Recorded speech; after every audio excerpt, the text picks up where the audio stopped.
In this world, people who have the ability to fight monsters are known as raiders. They hunt demons, obtain treasures, and protect humans along the way. While their job may be a dangerous one, people call them heroes. They're loved by everyone and envied by some because the idea of hunting and gaining treasures excites people. Those who manage to land this job can't help but feel jealous of other heroes. This story starts in a public restaurant where everything seems to be going fine until someone starts shouting. The one shouting is the protagonist of this story, known as Jae-hyun, and he's absolutely mad to hear that he's only being hired as a meat shield while raiding. The guy in glasses immediately tells Jae-hyun to simmer down because our hero was the one who wanted to make some quick cash with a job, and this is the only one currently available. Well, as much as our hero Jae-hyun might drag his feet, it seems he doesn't have much choice in the matter. Jae-hyun then reveals to us that the guy with glasses is Young Wooman, working at the raider agency. He hooks up people like Jae-hyun with jobs who aren't officially part of any guild. When Young Wooman finally got in touch, our hero thought he'd scored a sweet gig. Turns out he's just getting a role of cannon fodder, standing frontline in a dungeon full of undead. It's like being told you're disposable shield of meat, ready to be ditched if things get hairy. Jae-hyun sighs and wonders why this is the only job available for him, especially when people lower ranked than him are landing high-paying jobs. Young Wooman then reminds him about his martial arts class, which, despite being top-notch class, rarely gets job offers. Jae-hyun then gets even more annoyed, questioning if he's being underestimated just because he's a martial arts raider. The guy with glasses reluctantly agrees, explaining that in reality, magic users dominate the job market and snatch up all the requests. The truth is, martial arts raiders tend to take longer to finish jobs and get injured more often. That's something employers definitely take into account, and that's the harsh reality here. You see, unlike mages who stand at the back while hunting monsters, martial arts raiders are on the front lines and naturally prone to more injuries, and that is precisely why, in a fights, mages definitely have the advantage. The boy further reveals that about 10 years ago, martial arts raiders were in high demand. However, that's no longer the case, and he regrets not becoming a mage back then when he had the chance. It all started 11 years ago when our hero was in his third year of high school. He aced the Awakened Aptitude evaluation and was chosen to attend one of the prestigious Mila's academies, specialized in nurturing raiders. At that time, his aptitude result for a mage was an impressive 97%, nearly a perfect score. Even the top students of the time only managed around 92%, like Lady Sioina. His results back then were unbelievable. On the flip side, his aptitude for a martial class was just 34%, and despite that, he made a dumb move and chose to become a martial raider. He didn't choose the martial class for any noble reason, he just didn't want to become a mage. Back then, mages had a bad rep because they were seen as mere buffers, unable to handle even low-ranking monsters without martial arts raiders backing them up. But times have flipped since then. Martial arts raiders are on the decline, while mages are now highly sought after. If our hero had gone for mage class 11 years ago, his life would probably be a lot better now. Even if he decides to switch classes now, raiders hit a growth plateau at age 20, so there's no room for improvement. I guess there's no point in dwelling on regrets since nothing can change now. Young Wooman then reminds our hero that opportunities like this are hard to come by nowadays, and he shouldn't be choosy. He further reveals that he was going to offer this job to someone else, but chose our hero instead, because he thought of him. Hearing this, our hero feels a mix of sadness and irony. His talent was one that was envied by all those who wanted to become mages at one point in time, but now his dumb choices has reduced him to just an insignificant D-rank martial arts raider. With no other options left, he decides to accept the job. His friend perks up happily upon hearing this, assuring our hero that he's making the right call. As our hero is about to leave, the manager informs him that he'll see Jae-hyun at 8 a.m. the next day at an address already sent to his phone. Curious, Jae-hyun asks why the manager will be there, assuming he'd be busy with agency work. Young Wooman casually reassures him not to worry and mentions he has some business there as well, so they'll meet regardless. The next day arrives, and everyone gathers outside one of the dungeon gates. There stands our hero alone. Jae-hyun checks the time and starts feeling jittery because Young Wooman still hasn't shown up, despite saying he would be there. He lets out a sigh, thinking maybe Young Wooman should be handling more capable raiders, considering he himself is just a D-rank martial arts guy and Young Wooman's an A-rank mage. Jae-hyun wonders why Young Wooman bothers hanging around at a raider agency when he could join any guild he pleases with his skills. If Jae-hyun were in his shoes, he'd have found a better place somewhere by now. Suddenly, a thought pops into his head where someone calls him a useless bastard. It seems to be a part of Jae-hyun himself, though we don't know much about that yet. Lost in his thoughts, Jae-hyun hears someone calling out to him. It's Myung-ho, clad head to toe in armor, a friend of our hero. As they chat and joke around, Myung-ho seems pretty proud of being a martial raider. He thinks the younger generation doesn't appreciate how cool martial arts raiders are, compared to mages who he calls useless hobos standing at the back throwing fireballs. But Jaehyun doesn't see it that way at all. He feels being a martial raider is far from cool. In fact, they can barely afford food these days. Myungho encourages them both to do their best regardless of their position. He suggests they grab a drink after the raid, and Jaehyun agrees, but he quickly adds that he's broke and can't foot the bill. Myungho shoots back that it's not his turn to pay since he covered the last round. Jaehyun feels a bit awkward and embarrassed hearing this, but seeing Jaehyun's helpless look, Myungho decides to cut him some slack and agrees to pick up the tab once more. Jaehyun chuckles and apologizes for always letting his friend pick up the tab. Deep down though, he can't help but think Myungho is a bit too easy to sucker into paying again. Suddenly, someone abruptly arrives and instructs everyone to gather at the dungeon entrance as they'll be entering in 30 minutes from now. For some reason, everyone seems really worried and anxious upon hearing this, including our hero. It might be because they don't appreciate this new guy barking orders. In any case, the armored guy decides to head back to his party to prepare, while Jaehyun remains standing there, repeatedly checking his phone. While waiting for the raid to start, we learn that when raiders enter a dungeon, they need to be mindful of two things. The first is when they unexpectedly find treasure tucked away inside. Once they're pumped about the loot, their greed can mess with their heads. They stop thinking rationally, and that's when the dungeon decides to test them. Surviving that stroke of misfortune is rare. Usually it's a total disaster. As for the second thing, we'll have to wait to find out because the armored guy butts in again. He tells Jaehyun to quit staring at his phone. It's time to roll into the dungeon. Then he cracks a joke about our hero, stating that he is probably ogling his girlfriend's pic before getting inside the dungeon. Jaehyun waves off the comment, saying it's no big deal, but truth be told, he's actually peeking at a pic of his mom, not some girlfriend. After a quick word to his mom, he heads inside the dungeon. Once inside the dungeon, the mages hang back with their wands while the martial raiders walk up in the front line. Mindless ghouls immediately appear with their grotesque faces, and an arrogant wizard starts yelling orders at the martial raiders, demanding they form up even if it means risking their lives. This is exactly why our hero despises this job. He hates being bossed around by these jerks about what he should do, but he's got no choice but to follow orders. The mages begin chanting, conjuring their elemental powers, and start throwing sizzling fireballs straight at the zombies, turning the creatures into crispy critters. Jaehyun checks out the wizards and wonders if they're actually with the Meteor Guild, because that guild was just a rookie not long ago, but it appears that is not the case right now. Despite the tension, he figures today isn't his day to kick the bucket thanks to their power boost. While taking a moment of respite, Myungho grabs water and chugs it down to refresh himself, and points out that the dungeon's all about taking down the big boss now. The old man jokes about feeling his age, saying he can't keep up with others like he used to. The old man then asks if our hero got any item drops. He is feeling happy while asking this because A-rank dungeons usually have decent loot. The boy decides to check for himself, but as soon as he opens his system window, it starts glitching, and he feels a sudden headache. But then, another system message pops up, stating that the Aesir system is down, and the connection to the user will be temporarily disconnected. Then, another message follows, explaining that for unknown reasons, the Aesir system failed to reboot. Our hero has never been in such a situation before and has no idea what's happening. Suddenly, a voice starts speaking in his mind, urging him to follow the light. Startled, he turns around to see the glitching system notification stating that an unknown entity has infiltrated the system and the safe mode restoration is failing. Jaehyun is utterly clueless about what's going on. The old man notices his tense expression and asks if something's wrong. The boy simply explains that someone asked him to follow the light, and right on cue, something starts happening. These bubbles of light start appearing out of thin air. He wonders if this is the light he's supposed to follow. It looks like no one else can see this light other than our hero, and the old man asks why he's acting so strangely. With no clear answer, the boy's eyes stay fixed on the light. He swallows his fear and decides to check out what it is.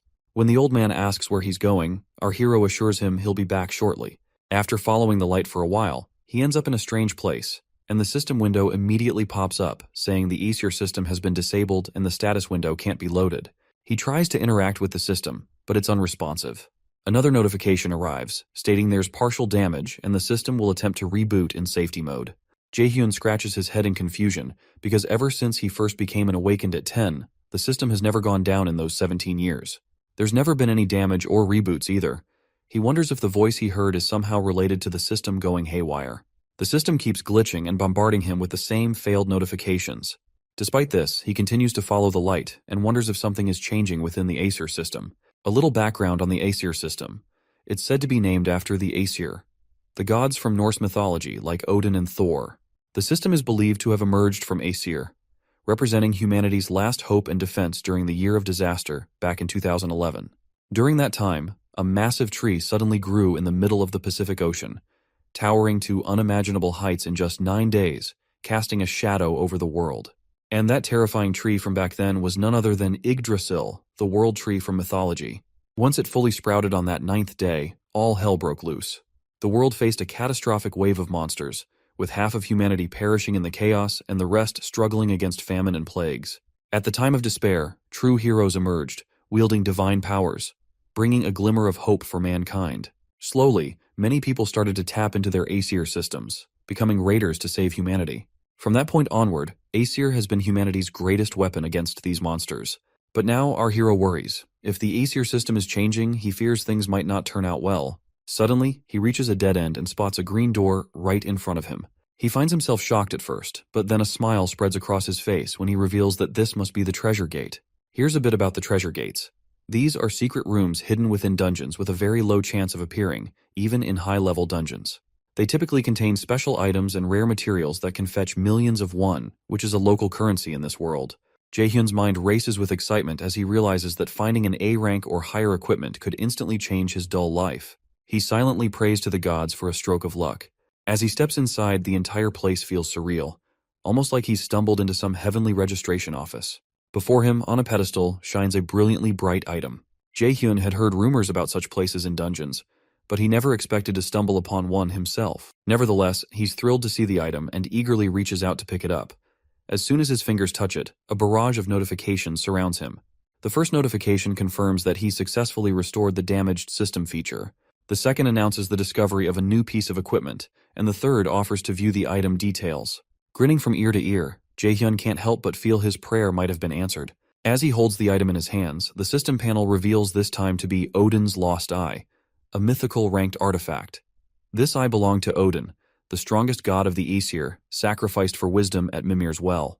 Once equipped, our hero can learn rune writing and even reverse magic to dismantle or destroy it. It's the only mythical ranked item in existence, and once it's his forever. The eye shines so brightly that Jaehyun can't even look directly at it. Glancing at the system panel, he reads about its active skill, which is known as Absolute Calculation, an X-ranked skill that analyzes and destroys the structure of magic. This Absolute Calculation skill consumes mana depending on the rank of the magic destroyed. With complete mastery of rune magic, he can use magic at full power without casting spells. Another benefit is the ability to copy opponents' skills using a blank card. This eye is clearly a powerhouse with a range of incredible abilities that could transform Jaehyun's abilities as a raider. However, Jaehyun decides to sell the item because it could fetch him hundreds of millions of won as soon as it hits the market. He's relieved that he won't have to work hard or become anyone's meat shield anymore. But he considers trying it on since he's never used a mystical item before. But the system immediately warns him that once equipped, he can never part with it. The item will be stuck forever with him.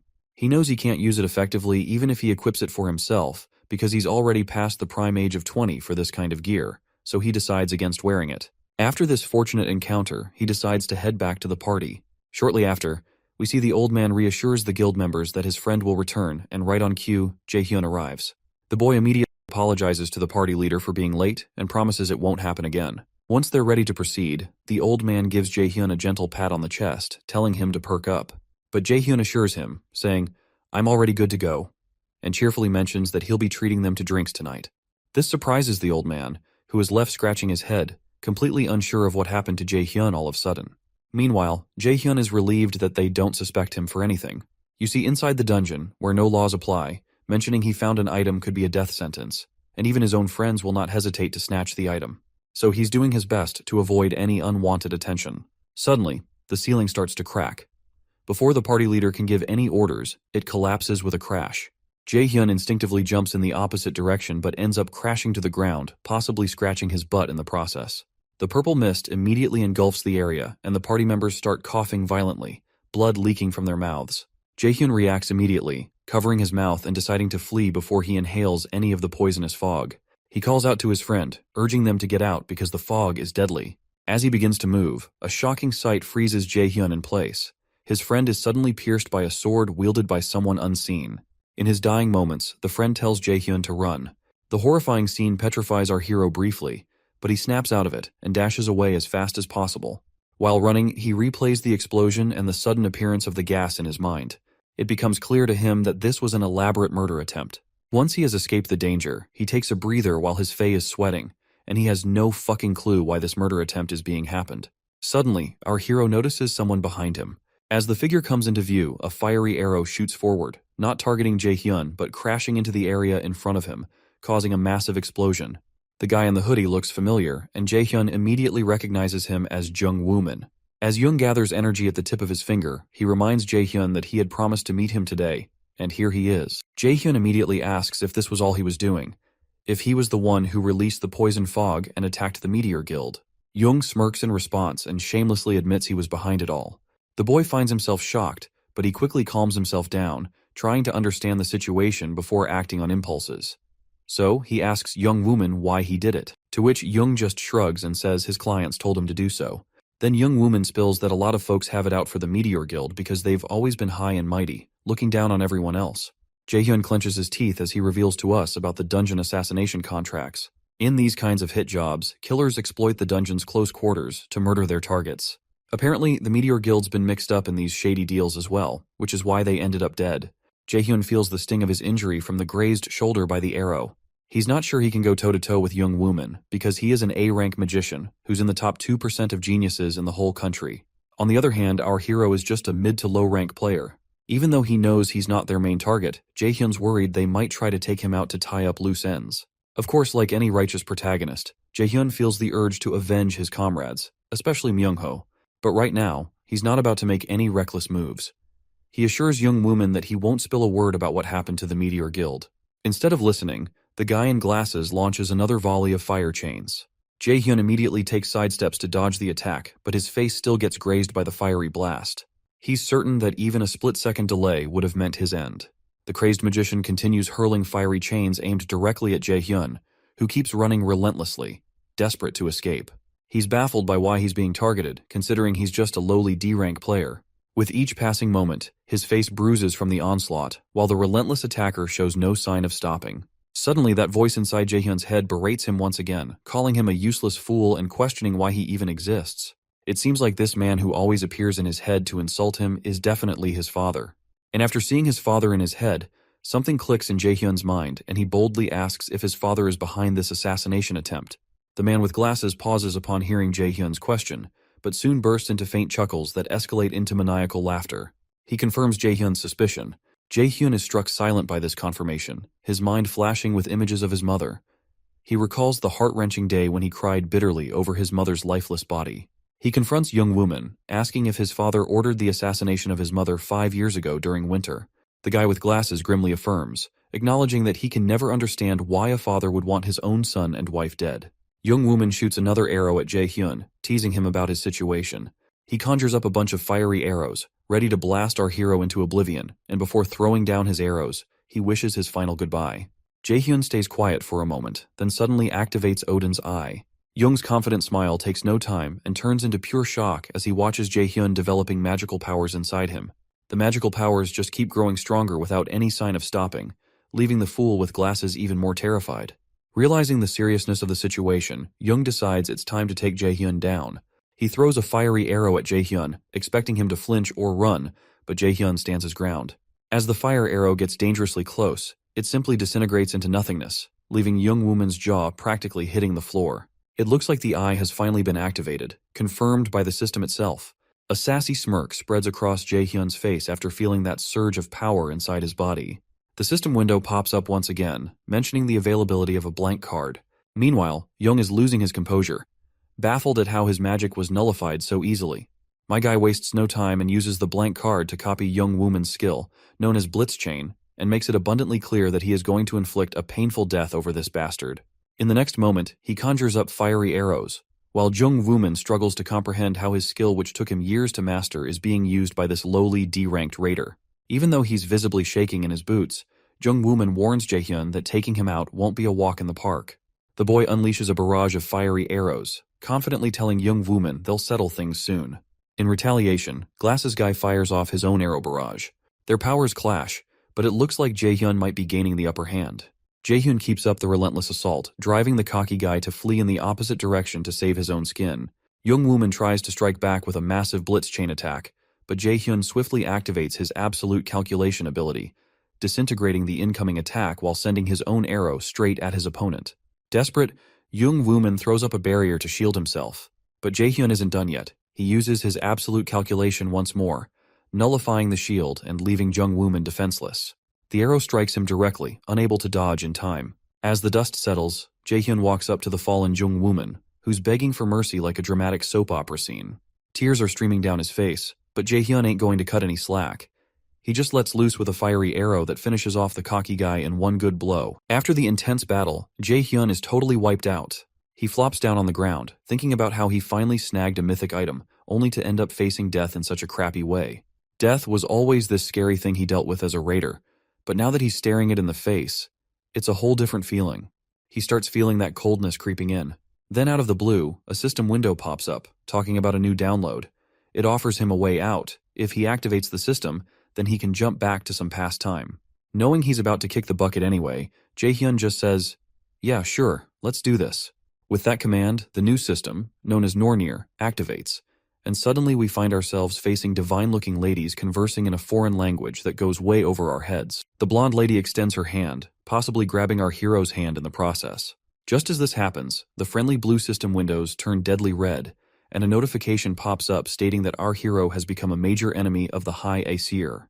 He's also gained 2 passive skills, with half of the Aesir's gods now keeping an eye on him at all times.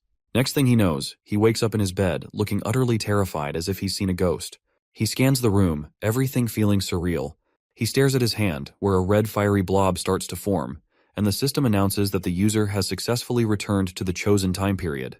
The memories of past suddenly flashes into his eyes, where he sees his dead mother, and the time when he fought Jung-wooman.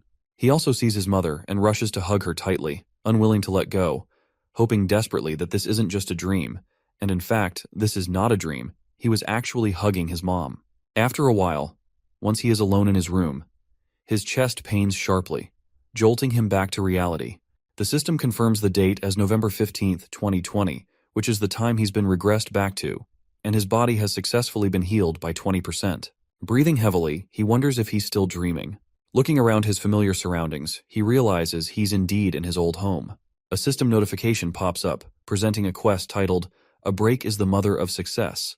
His main task is simply to rest until fully recovered, with the promise of a blank card as a reward once he's restored. The boy exhales deeply, trying to calm his racing thoughts. He then reflects on how he died fighting that guy, and somehow ended up regressing 11 years back into the past thanks to this new system. 11 years is the same time when he was in his 3rd year of middle school. He checks his calendar and realizes that he has actually not been enrolled in the Mills Academy. He also finds a note from himself, which is clearly telling him to choose martial arts, but he grabs his pen and immediately scratches that out. He's not going to waste this chance on the martial arts class, because this time, becoming a mage is definitely the way to go. In the next scene, we find him having dinner with his mother, struggling to hold back tears that threaten to spill from his eyes. His mother looks concerned, noticing his recent strange behavior. When she came home earlier, he had hugged her tightly, and he cried deeply. She gently asks if something is bothering him. With a forced smile, he reassures her, saying it was just a nightmare, nothing more. But those haunting memories of his dead mother are far from mere nightmares. Finally gathering his courage, he tells her there's something he wants to discuss. She encourages him to speak freely. It's clear to her that he may not want to enroll in Mills Academy. She understands the dangers and fierce competition involved in such a path. She's prepared to let him choose a regular school if he's hesitant, not wanting to impose her wishes on him. But contrary to her expectations, our boy reveals that he's considering changing his major to enroll in the magic class instead. His mother chuckles at the sudden change and quickly approves of his decision, though she's visibly startled by the abrupt switch from his earlier determination to join the martial arts major. Despite her initial surprise, she trusts her son's judgment and believes he must have a good reason for the change. With a reassuring pat on his cheek, she encourages him to pursue what makes him happy, whether it's martial arts or magic, and assures him not to worry about financial matters. She promises to support him wholeheartedly in his choice. Moved by her understanding and support, the boy starts to cry again. And amidst his emotions, memories of his father, Min Seong-oh, who is an A-rank raider, flash through his mind, reigniting his desire to become stronger to take revenge against his father. Jae-hyun is getting into serious training, starting with push-ups, and he's also earned a blank card from completing his first quest. His physique is getting toned and fit, something I envy a bit myself. As long as I'm here writing recaps for you guys, I don't think I can get back on the track for a six-pack abs grind. Jae-hyun still isn't entirely clear on what the Nornir system entails, but he's not complaining as long as it keeps functioning.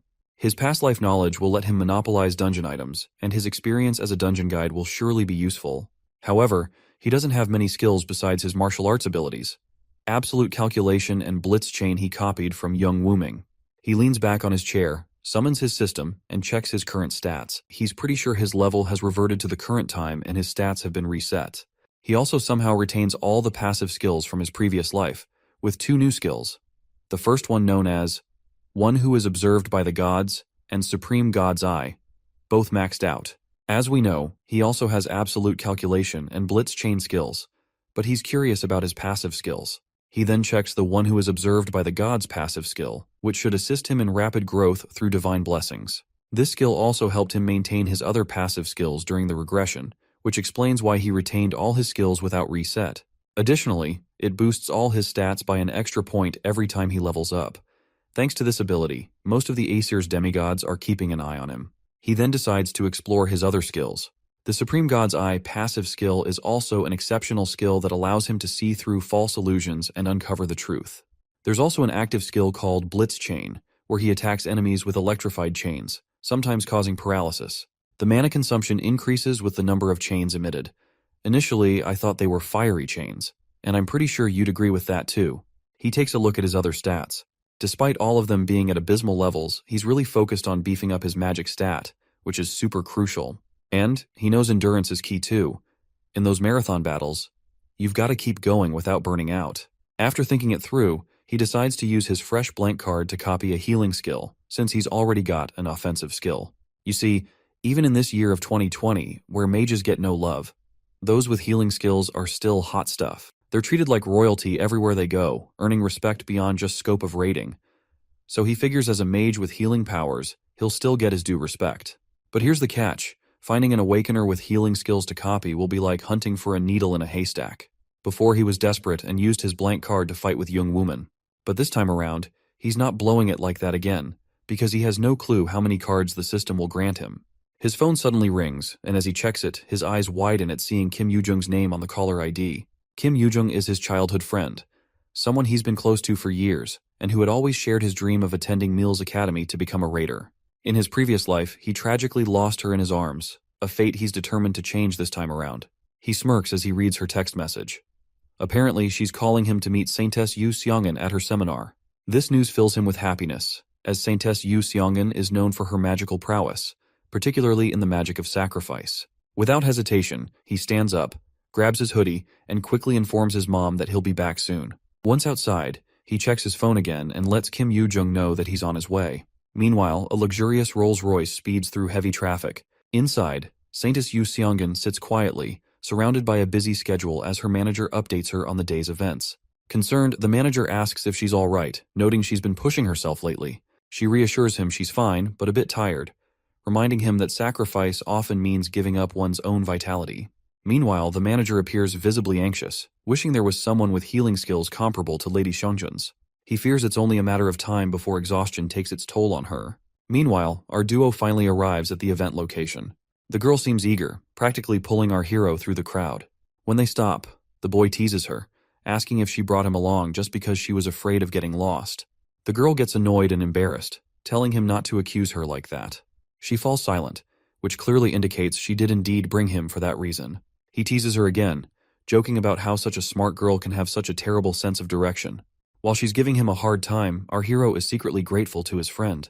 If he manages to copy Yu Seongan's sacrifice ability now, it could be a total game changer for him, potentially making him one of the best connections in Korea. As the crowd settles into their seats, our eager lady and our hero are amazed at her huge following, which isn't surprising. She's the Guildmaster of Lotus. She is a top-grade healer known across the nation and worldwide. In this era, raiders aren't yet used as meat shields, but she still always puts others' safety first. Finally, she steps onto the stage and the crowd goes wild. Our hero waits eagerly for the perfect moment to copy her abilities. While he waits, he lets slip that in just 2 months, the Saintess is going to get seriously sick during a dungeon raid in Itaewon, and it's all thanks to her own healing magic. Sacrifice. He figures he's the only one who could heal her if he could copy her abilities. Meanwhile, Kim Yoo-jung's getting all hyped up, which Jaehyun finds kinda annoying. On stage, the Saintess starts her spiel about how the world's in a mess because of Yggdrasil's tree and monsters munching on people's lives. Despite all that, she throws in some hope and tells everyone to remember the awakened who can help to save humanity, and urges one of them to become a raider as well. As her speech concludes, the fans are ecstatic, and Jaehyun acknowledges her words too, stating that since it's no easy task fighting monsters on the front lines, everyone feels reluctant to become a raider. He's a living example of this for us, because he also wanted to sell Odin's Eye to avoid raiding for cash. As they moved forward, she couldn't stop talking about the Saintess, while our hero kept teasing her, which really got on her nerves. He then mentions that he has already called her mom earlier to pick her up due to her poor sense of direction. She suggests he just catch a ride with her mom, but he brushes it off, saying he has other things to handle. Before leaving, he casually mentions changing his career path to focus completely on magic and hints he'll need her to teach him later. With that, he takes off without explaining why he changed his career plans, leaving her feeling disappointed and alone. The boy starts looking around and finally spots the lady's car. A smile spreads across his face as he heads towards the car, but the manager notices him approaching and tells him they're not accepting any fan visits right now. But the boy boldly states he's here to meet director Yoo Seong-eun. The manager sighs, clearly annoyed by another raider fanatic to deal with. With an irritated expression, the man cockily tells the boy to walk off and reminds him to respect her privacy, mentioning even the director would be bothered by his presence. The boy insists he's not here for a fan meet and greet. To convince the director, he reveals that he knows Lady Seong-eun is suffering from an untreatable disease and boldly claims he's the only one who can cure her. Naturally, the director is shocked to hear this and gets absolutely furious, grabbing our hero by the collar and demanding to know where he heard such a thing. But the boy calmly reminds him not to cause a scene and gestures towards the bystanders. At that moment, the lady herself rolls down her window and directly addresses our hero, asking if he can stand by his words. He confidently says yes, assuring her he can indeed cure her disease. Although she is hesitant to let our hero get close, the lady decides to give him a chance, knowing if he's lying, he'll be exposed soon enough. His unwavering confidence, however, makes him appear even more suspicious to her. She instructs her manager to make time for the boy and arrange a quieter place where they can discuss this privately. Once they settle somewhere quieter, the lady gets straight to the point and asks how he knows about her disease. The boy apologizes but bluntly states he can't reveal that much to her, making it clear that if he has to disclose that, he won't treat her diseases. The lady chuckles at his boldness and moves on to her next question, asking how he plans to treat her. Jaehyun is honest and tells her he intends to copy her sacrifice skill. Naturally, the lady is shocked to hear this, and the manager grows impatient, yelling at our hero, questioning if he understands the meaning of a skill being unique, and demands to know how he even intends to copy something which truly belongs only to the lady. Before we proceed, here's something about unique skills. They're essentially S-rank skills, the highest level, obtainable only through blood inheritance or individual skill manifestation. Unlike other skills learned through calculative formulas, unique skills have impenetrable formulas, making them impossible to copy. This monopoly keeps them exclusive to individuals or families. The boy calms everyone down, emphasizing that if he didn't know all this, he wouldn't have come here in the first place. The lady immediately tells her angry manager to calm down, assuring him they won't take long to hear him out. She asks if he can actually pull off what he claims, to which the boy confidently agrees. We also learn that due to the penalty of her unique skill, sacrifice, she needs a higher or equal ranked skill to heal herself. Ironically, she can't use her own skill on herself, because her sacrifice skill requires a sacrifice to the gods, preventing her from healing her own body. Finally, the lady gives him the green light to proceed. As she glows with her magic, Jaehyun feels ecstatic and immediately copies her ability. The system window pops up, asking if he wants to register the new skill, sacrifice, into the blank card. Confidently, the boy says yes. Once he finishes copying, he activates his sacrifice skill, demonstrating its power by summoning it into the palm of his hand, leaving both of them shocked at the sight. Our hero decides to proceed with negotiations before healing her. But first, let's check the stats of this skill.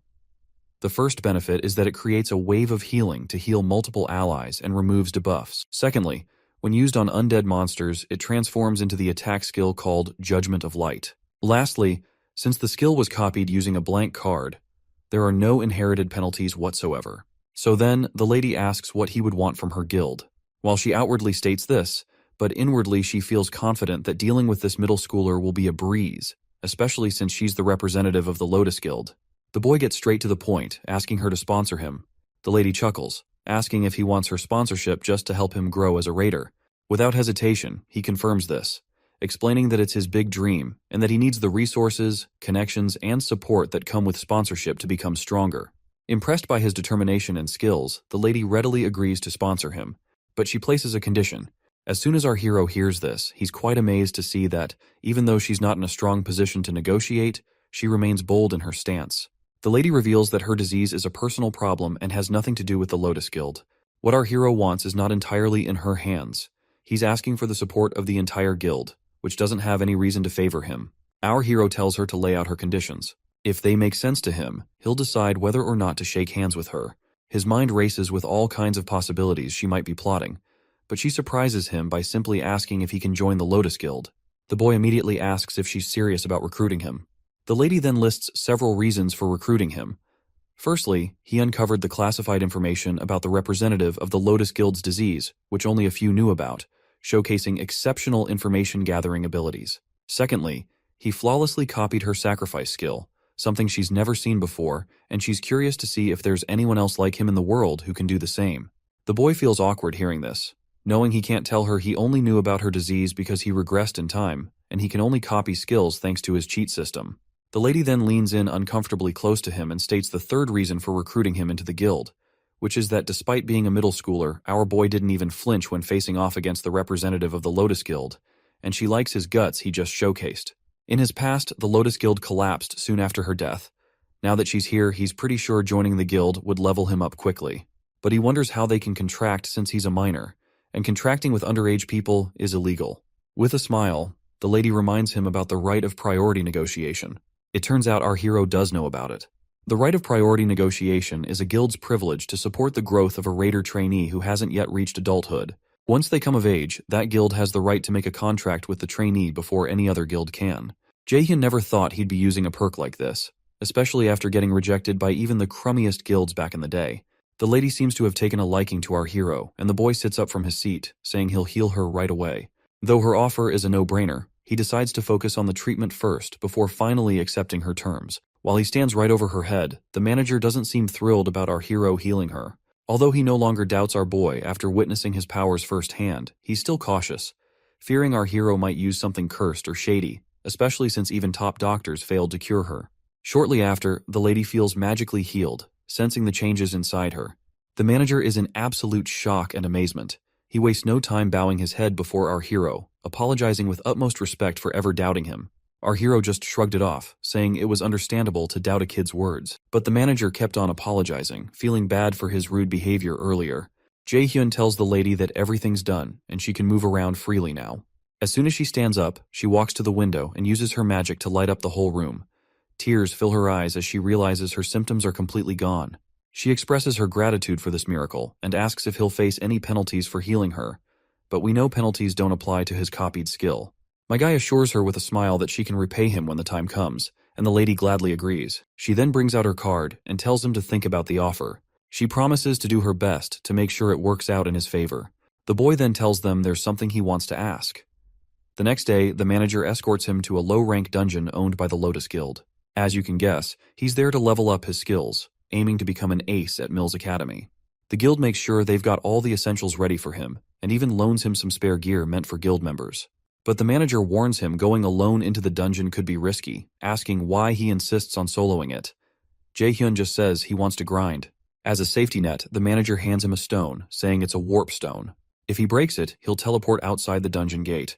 It's a little thanks for how he treated the lady, and the boy happily takes it. He proceeds to enter the dungeon, and as soon as he steps inside, he is sure that it's just an E-rank dungeon, not something to worry about. The manager urges him to warp out quickly if danger appears, to which he nods in assurance.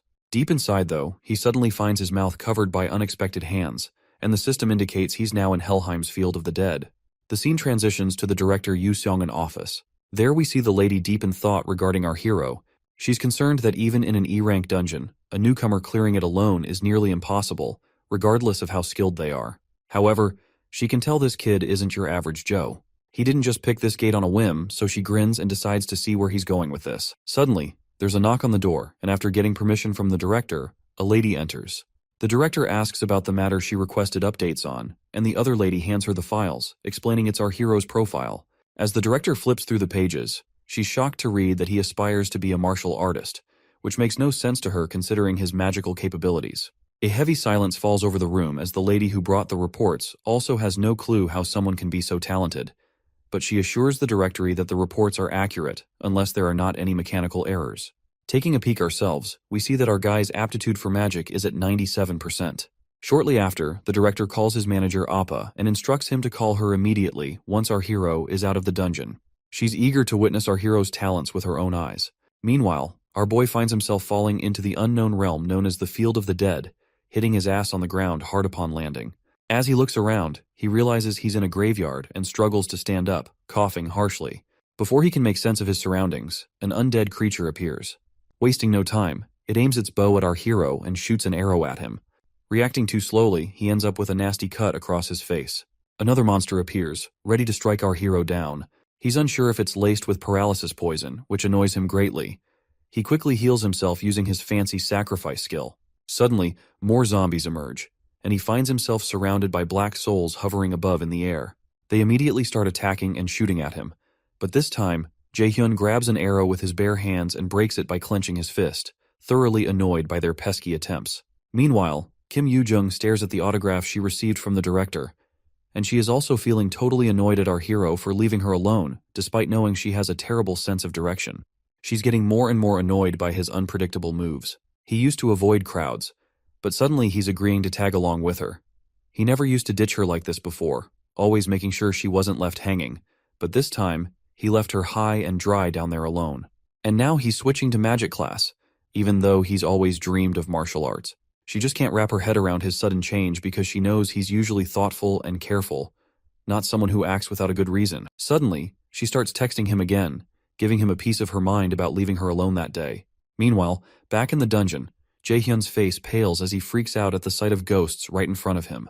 To make matters worse, they're far more organized than your typical monster horde. He decides to rely on an item, a staff forged by a blacksmith from the Lotus Guild. Before we delve deeper, we learn that this dungeon, Helheimr, is the realm of the dead overseen by Loki's daughter, Hel. It's one of the 9 worlds in Norse mythology, created after the 7 realms excluding Midgard and Asgard. These worlds include Niflheimr, the world of fog and ice; Muspelheimr, the world of flames; Jotunheimr, the world of giants; Alfheimr, the world of elves; Svartalfheimr, the world of dark elves; Vanaheimr, the world of the Vanir gods; and the coldest and darkest of all, Niflheimr, where Helheimr exists alongside it. This place is a total nightmare for newbies, but our hero's pumped to test his skills. He decides to whip out Goddess Nora's sacrifice skill. When he uses it on dead monsters, bam! It transforms into this epic area of effect attack called Judgment of Light. The monster jumps him right away, but our hero's quick to smack it down with his wand, sending the monster flung backward. He gears up with Blitzfire and blasts the monster to smithereens, bagging 70 XP for knocking out the Death Wraith. He keeps up the momentum, chaining his blitz moves to rock the stage with his skills. Every monster he takes down brings a bigger grin to his face as the XP rolls in. Next up, he leaps at another undead who is using arrows and smacks it hard on the noggin. Boom! His wand cracks in half, but he still manages to take down the monster. His face goes pale seeing his wand broken, realizing he wasn't exactly fighting like a mage after all, and his foolishness has caused him to lose a weapon. So, he gets serious and activates his sacrifice skill. The holy judgment of light comes crashing down on the monsters, burning them to a crisp. Once those undead are turned into ashes, he racks up some valuable experience points along the way, and decides to take a breather in the settling haze. He heals himself to restore his powers, and he is relieved to have made it out alive. He's learned a valuable lesson, not to overestimate his skills. Even though divine judgment saved him this time, he might not be so lucky next time. In any case, he decides to leave the place, but he soon realizes he has no clue how to get outside. He sighs and decides to use the warp stone, but before he can, a terrifying aura of mana creeps over him from behind. When he looks back, there's nothing there. Suddenly, he senses something approaching, and in the next moment, he feels himself getting choked. He raises his busted wand and jabs it into his own thigh. Not quite sure why he's hurting himself, but he is making damn sure not to let out a single scream to draw any unwanted company. Little does he know, there's this hideous monstrosity lurking right behind him. Right on cue, the system chimes in, revealing that the dungeon boss, Nightshade, has shown up, and the gap in levels between our hero and this boss is like night and day. The system practically screams at him to bolt out of the dungeon as soon as possible. He fumbles for his teleportation stone, but before he can grab it, the monster pounces from behind, sending the stone tumbling from his hands as he hits the nearby wall and starts coughing up blood. His HP also takes a nosedive. The system immediately tells him to use a healing item immediately, but looks like he does not have any time for that because the monster is already standing before him and immediately launches another attack. Just as he braces for the worst, the monster in front of him freezes solid, leaving him staring in disbelief, wondering what the heck just happened. That's when a woman's voice, echoes through the cavern. The woman appears divine, almost like a goddess. She commands the monster not to harm him, revealing that she herself brought him here as an important guest. This half-demon, half-angelic elf informs our hero that he is destined to be the adversary. Confused, the boy has no idea who this woman could be.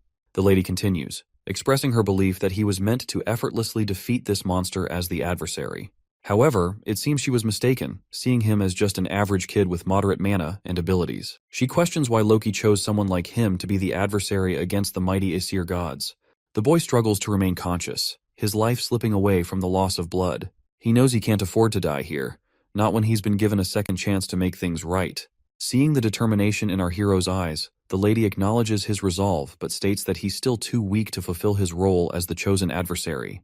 She begins to choke him, warning that his end is near. If he doesn't grow stronger quickly, she threatens to end his life with her own hands. Recognizing his importance to them, she decides to grant him another chance. She urges him to become much stronger than he is now, to defeat the Nightshade monster easily. If he succeeds, she promises him a reward, but emphasizes that he must act quickly. And then, a system pops up with the first main quest, Hell's Trials.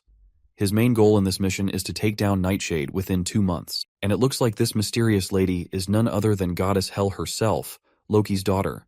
If he nails this mission, then the Goddess Hel will personally give him her gift, but failure means death as the penalty. As those creepy hands start dragging him into the darkness, he loses sight of everything.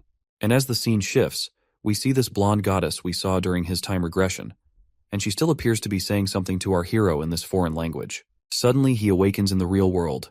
As he stands up, he realizes that his injuries have been healed completely. Checking his window stats, he sees the same quest still hovering before him, which confirms that everything he felt back then was real, and the lady he encountered was indeed Hel, the goddess who rules over Helheimer, one of the 9 worlds of mythology. He's still clueless about this whole adversary thing, and he's heard something familiar already right after getting this new Nornir system. With a pile of unanswered questions looming over him, like why he regressed and what the heck this adversary stuff is, he knows one thing for sure: he's gotta level up fast. If what that goddess said holds water, the moment he stops getting stronger, he will be killed by that goddess. But hey, he chuckles to himself, at least he's got some daring tasks ahead. Still, he's got a long road ahead. He doesn't know how to fight as a mage, and he also lacks any basic spells to handle small fry. Pulling out his phone, he sees a call from the director summoning him. He tells her he'll swing by tomorrow and is ready to make the contract. The next day rolls around, and our hero steps into the Lotus Flower Guild.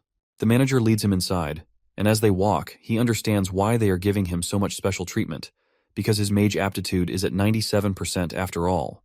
Arriving at their destination, our hero brightens at the sight of the lady director, exuding confidence with her long hair and a presence that catches his eye. They exchange greetings warmly. She dives into the perks the guild is offering with the contract, and our hero enthusiastically confirms they're impressive. I mean, who wouldn't be thrilled? Alongside a stipend for living expenses, the guild provides him with an endless supply of B-rank items at no cost if they break. On top of that, he'll earn a substantial profit based on his contributions in the raids. These terms are usually reserved for top-notch A-grade raiders. Before signing the contract, he reveals a condition. The lady director warmly encourages him to speak his mind.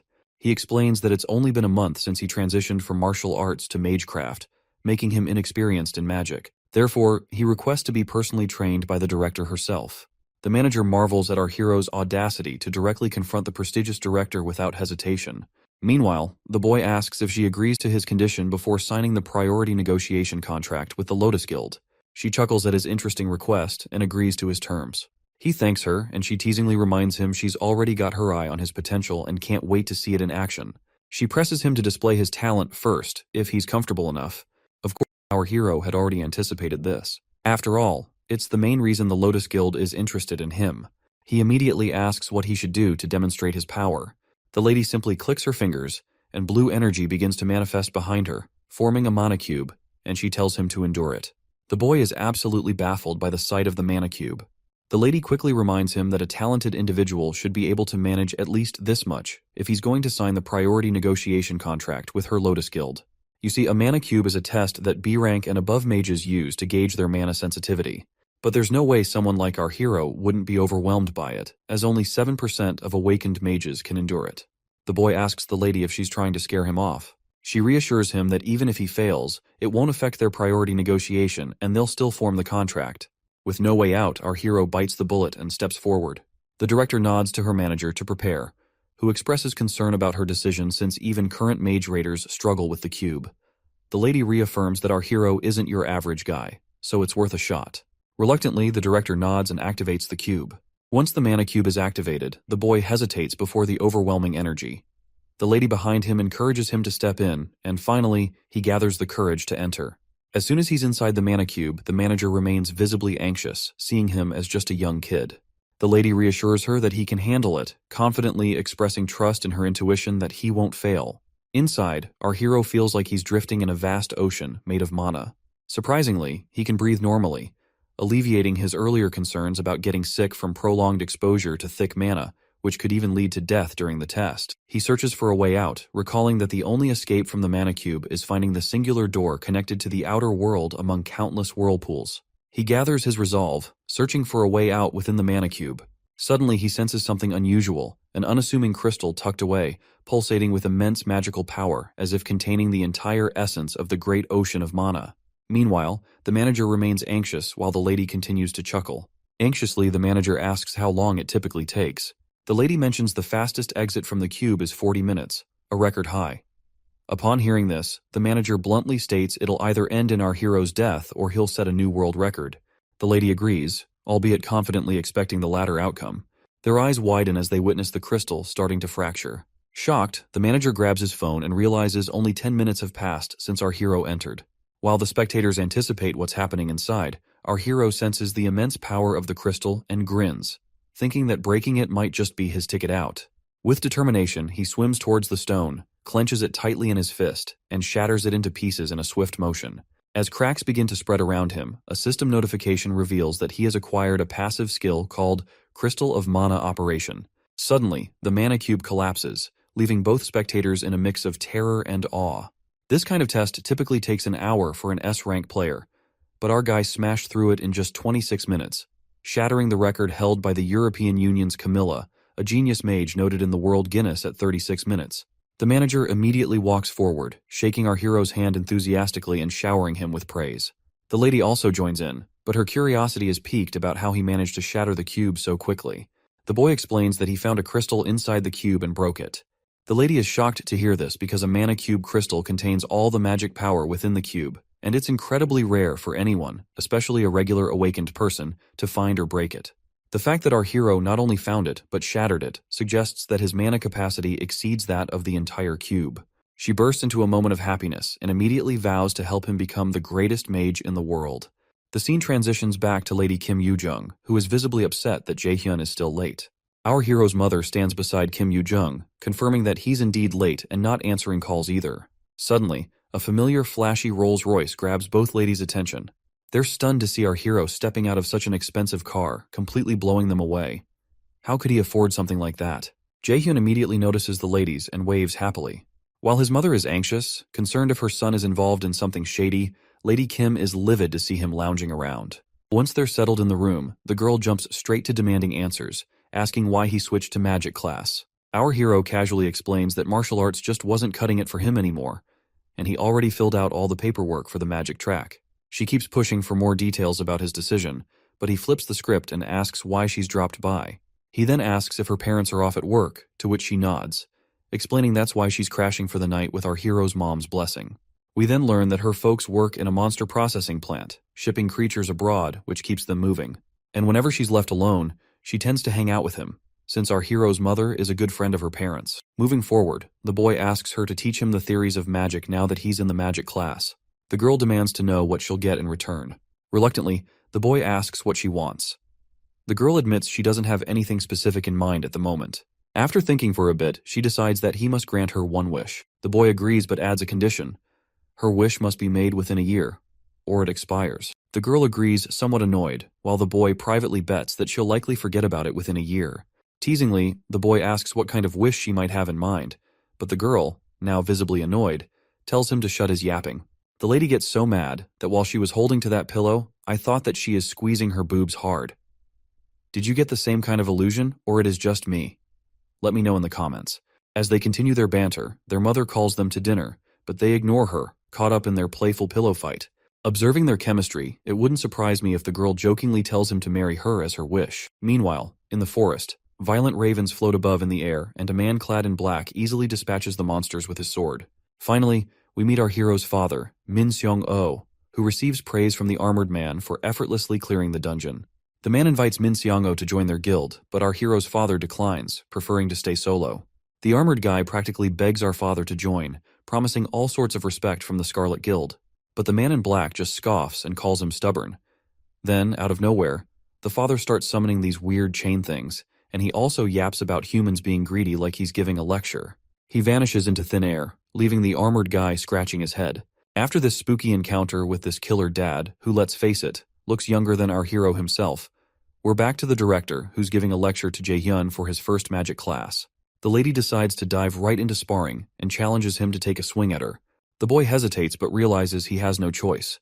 He lets out a sigh and carefully takes his stance, ensuring there are no openings. Drawing on his martial arts knowledge, he throws a punch aimed at her, expecting a reaction. The lady stands there grinning, and the impact of his blow creates such a massive disturbance that everything gets obscured in a cloud of dust. As the dust settles, our hero sees his punch effortlessly caught by the lady, who handles it like it's nothing, leaving him utterly terrified. She grins confidently, and the boy quickly retreats to a safer distance. Seems he underestimated her just because she's a healer. He's now certain she's got the power of an S-rank raider. After that punch, she breaks down his moves, noting the martial artist's habits in his stance and attack. She points out that mages typically don't charge in like that to attack. The director then asks him if he knows the difference between martial arts and magic. The boy says martial arts is all about up-close fighting with swords and stuff, while magic is more about blasting from a distance. She nods and adds that magic classes are about weakening enemies from afar, while martial arts finish them off face to face. Then she tells him to get ready because she's going to attack him to show him what mage combat is really like. She assures him she can heal him if things get messy. He's a bit nervous but ready. The lady gathers energy at her fingertip and shoots out this intense laser beam of energy. The boy quickly rolls to safety as the lady tells him it's his turn to attack. He activates his blitz chain power and unleashes lightning arrows straight at her. There's a huge explosion when the chains hit their mark, but the lady stands there without a scratch. She's surprised he has an A-rank skill but reminds him it's only good if he hits the target. Then, she counters with her own arrow aimed right at his face. He freaks out and ends up taking the arrow straight. Even though he's battered head to toe, he stays standing, impressing the lady with his resilience. But then she decides to go all out, throwing a barrage of blue lightning bolts at him. This time, he immediately uses his absolute calculator skill, and the magic disintegrates, leaving the lady shocked. She can't believe he reversed her attack and neutralized it in such a short time. The lady is once again amazed and asks him if there are any more surprises he's hiding. Our hero just tells her to find out for herself, and with that challenge, the ground right in front of her starts crackling with intense energy. She takes a direct hit, but manages to deflect it with her hand, though her hand trembles from the impact. She's absolutely baffled at how he managed to cast this attack so fast. Meanwhile, he sends a barrage of arrows her way, but she quickly throws up a shield to protect herself. She's curious why he's casting magic without chanting, as casting for a mage typically requires a deliberate process. Experienced mages can reduce the chant for lower-powered spells, but each of his attacks is just as potent, making her doubt he's casting without uttering a single word. On the flip side, our hero's almost wiped out and can't muster enough mana to keep attacking, so he just blurts out that she's a monster for being so resilient. The lady strolls up to him with this smirk, saying he's an interesting kid with loads of potential. But she points out he's still green, catches him off guard, and knocks him to the ground just like that. He's clueless about how it happened, while she just chalks it up to her years of experience. Thinking about his skills, she gives him props for his melee combat game and how he can cast magic without a hitch. She's impressed by his knack for unraveling spells with that reverse calculation trick, thinking he could totally create a one-of-a-kind fighting style. She tells him she's taking him under her wing from now on, officially making herself his teacher. Apparently, he's the first lucky duck to get this kind of VIP treatment of becoming her student. The next scene shows our hero sitting melancholically, lost in thought. His friend snaps him out of his daydreaming with a disdainful aura, and he clicks his tongue, telling her he's listening. It seems she's been munching on ice cream ever since she arrived, which our hero bought for her as a tuition fee. He asks if she's not full yet, to which she replies she could eat it all day, urging him to focus on his studies. As she continues teaching him about magic, the system window reveals that his knowledge of magic has increased, and his efficiency in using magic has risen by 5%. The boy is tired of these persistent notifications. Every time he learns something new, they start to annoy him. The system feels like it's pushing him to grow constantly. It seems even Lady Kim finds it pretty strange how quickly he's picking things up. He's learned more in 2 days than most people would in 2 months.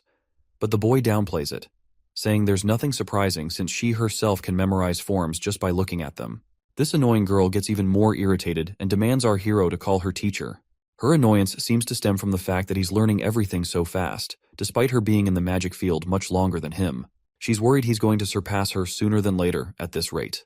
The boy sighs and reluctantly calls her teacher, reminding her that he surely has natural talent in the field of magic, so of course he is learning faster. But let's face it, he's putting in every effort to learn magic as quickly as possible because he doesn't want to get screwed over by Goddess Hell. The lady then reminds him that when he said he was going into martial arts, she was really surprised. And she now starts yelling at him for his decision he made back then, asking why he thought of abandoning the magic field even though it was suited for him. While Yoo-jung and Jae-hyun are having their study session, Jae-hyun sees the vision of a man's face that is linked to the events that happened in his past life. Yoo-jung pulls him out of his daydreaming by asking him if he's training for the practical exam in his own time, and he affirms that a different teacher is helping him train his practical. He wonders what the vision he just saw was and is uncertain if it was just his imagination. However, he also recalls that Hell gave him 2 months to defeat the Nightshade, so he pushes the thoughts out of his mind because it's not the time to get distracted. Our boy considers other beneficial things, like his hopes that the pill he's working on becomes a big help to raiders across the world and can help him overcome this wall in his abilities. Meanwhile, in the Lotus Guild Training Center, Park Sung-jae, the manager, supervises some of the raiders who are training and corrects some of the mistakes they're making. When he spots the guildmaster, Seongun, he makes a comment to her about how the trainees aren't bad for newbies and how the average rank has almost gone up from last year, but he's surprised to notice she wasn't listening. When she realizes he was talking to her, Seongun apologizes, and the manager teases her by saying she's thinking about Jae-hyun, and she affirms his suspicions. Suddenly, the manager mentions that he recalls that several other raiders have tried to learn the thing that she wants to teach Jae-hyun and have all failed. However, Seongun reminds the manager that he also saw Jae-hyun's peculiar talent. It would have been believable to say that Jae-hyun was a veteran because he didn't make a single unnecessary movement. At this point, Guildmaster Seongun is certain that if another S-rank magician is to appear in the future, it will be Jae-hyun. Presently, she's still the only magician in the country who has become an S-rank. Even so, as a healer, her effectiveness in battle is a bit low. However, if Jae-hyun were to suddenly appear like a comet right now, it would shake up the whole magic world. Sometimes later, MC works on a mana enhancement pill. Like its name suggests, it's a pill that permanently increases the mana of the awakened who takes it, and it's an item that all magicians covet. While he's working, the mixture fails for the umpteenth time, and our boy throws away the spoon in anger. At this point, he's already used up 3 sets of the ingredients, and it seems like he'll blow up all his money if this continues. In the present of November 2020, no one knows how to make the mana enhancement pill just yet, because the pill won't be invented for another 5 years. Before returning to the past, the pill's recipe was shared by a world-class alchemist. As he published the recipe, the alchemist expressed how he hopes that the pill will be of great help to numerous raiders around the world. It seems to our boy that just keeping at it like this won't work, but he gets another idea of what might have a higher chance of working, and that is finding Lee Jae-sang, since he's the one who will invent the pill in 5 years' time. Even if he ends up unable to make the pill, creating a connection with that guy won't be a loss. Since Jae-sung is presently a senior who's currently a first year at Mills Academy, he has to go to Mills Academy to meet him. While he's out, Yoo-jung comes to see Jae-hyun, and she opens the door to find a pot that seems to be possessed by some demonic power and a disgusting sink. She immediately becomes worried that something bad happened and wonders if she should call the police as she looks at the disaster all over the house. Wielding a frying pan as a weapon, she looks around the terrifying wasteland. In the past, right as the Yggdrasil appeared and monsters started pouring out, there were a few people who established themselves the quickest. One of them was a man called Lee Jae-shin, also known as Quick Blade. When the first awakened vanished without a trace, Lee Jae-shin appeared as if to take over his mantle as the first S-rank raider in Korea. Lee Jae-sang, the person our boy is out to meet right now, is the youngest son of Lee Jae-shin. When Jae-hyun reaches the transportation building, the attendant asks him where he would like to go, and he requests to take a portal to a place called Daegu. Daegu currently lay abandoned due to the monster outbreak, and it's a city where monsters poured out from all sides, and you had to worry about your life from the moment you stepped in. Shortly after, our boy gets close to the Mills Academy in Daegu and has to walk a bit more to get to the main entrance. When he gets in, he wonders where he could find Jae-sung. Although Jae-sung was in the combat department, he wasn't very talented. The probability of Jae-sung, who dislikes fighting, making use of Milas's combat facilities is very low, so Jae-hyun decides to look around the classrooms first. As he walks forward, he notices a crowd and walks up to see what they're looking at. When he forces his way through, he's hit by Jae-sung, who's thrown back by an attack from whoever is whooping his behind. Our boy helps Jae-sung up, and the kid apologizes for hitting him. Jae-hyun, however, doesn't reply to his apology, but only locks eyes on Jae-sung's opponent, who asks him who the heck he is, and if he has any business with Jae-sung, whom he calls a stutterer. Before he can talk, the bully places a hand on our boy's back and asks him if he's the brother of the stutterer.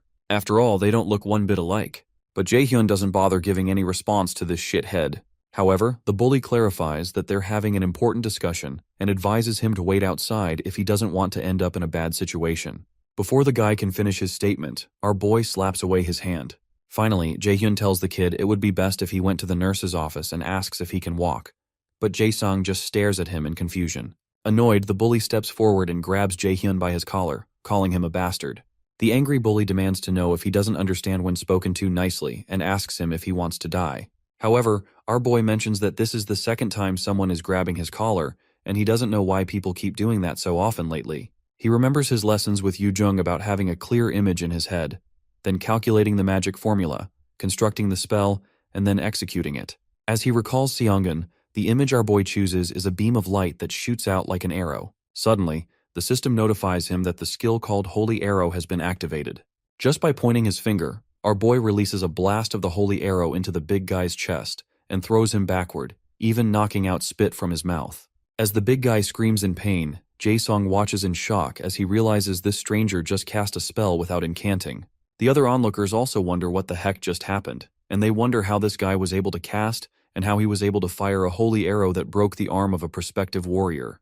As the students begin to chat that it's possible that the big guy is just weaker than he seems, the big guy becomes annoyed. If this goes on, his reputation is going to be destroyed, so he pledges not to let this bastard go without leaving a dent. As he holds on to his broken arm, he generates a sword. When Jae-sung notices it, he calls out to Jae-hyun to be careful, but the angry bully swings the sword to injure Jae-hyun. As the sword closes in on Jae-hyun's face, he remembers how Master Seongun had taught him how to create a barrier by evenly wrapping mana around his body, so attacks violently bounce off. He immediately activates his mana barrier skill, and the bully's huge sword bounces off like rubber until it swings out of his reach. A look of terror crosses the big guy's face, but he's unable to react quickly enough because our boy soon grabs his face and asks him if he's done with his tricks. As the bully attempts to call him a crazy bastard, Jae-hyun doesn't let the words fully come out of his mouth before he blasts a holy arrow into his face, violently knocking him backward and breaking his nose. A huge thud occurs as the bully crashes into the ground, and Jae-sung watches in awe as he wonders who this stranger is. When Jae-hyun eventually locks gazes with him, the kid shrieks in fear, but Jae-hyun only walks past him towards the unconscious bully, who's still enveloped in smoke. Jae-hyun crouches near him, and he's surprised by how good he got the guy. Soon after, our boy brings out a potion. He regrets having to use the potion he bought for this, but it can't be helped, so he pours it on the injured bully. Immediately, the bully's face completely heals up, and our boy is impressed by its effectiveness. Once that's done, he turns to Jae-sung, who's still pretty shaken up, and proposes that they get going to the nurse's office. As they head to the nurse's office, Jae-hyun stops when they reach somewhere where no one can hear them talk. Confused, Jae-sung stares at him, and he suspects that Jae-hyun came looking for him because he knows who he is.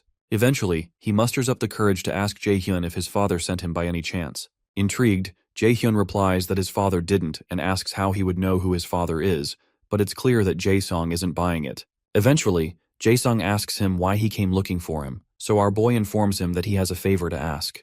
When Jae-hyun mentions that he would like him to make a certain pill, Jae-sung becomes shocked and states that he doesn't know how to make things like that.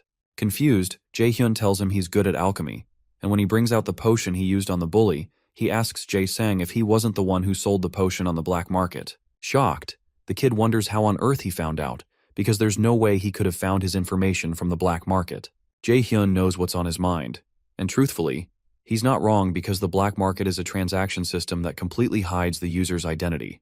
The sale of items, product price, recipient, and everything else happens through the Ether system, so it can only be secure. Fortunately, the black market works normally with the Nornir system that Jaehyun possesses, which made him able to buy this potion and made things much easier. Once more, Jaehyun asks Jaesong if he made the potion, and Jaesong utterly denies it. But our boy immediately tells him he's not very good at lying. Eventually, Jaehyun tells him he completely understands why he would like to hide it, but he explains that he doesn't have much time. Jaesong recalls how he had listed the potions on the black market and wonders if it was a mistake to register his potions on the black market.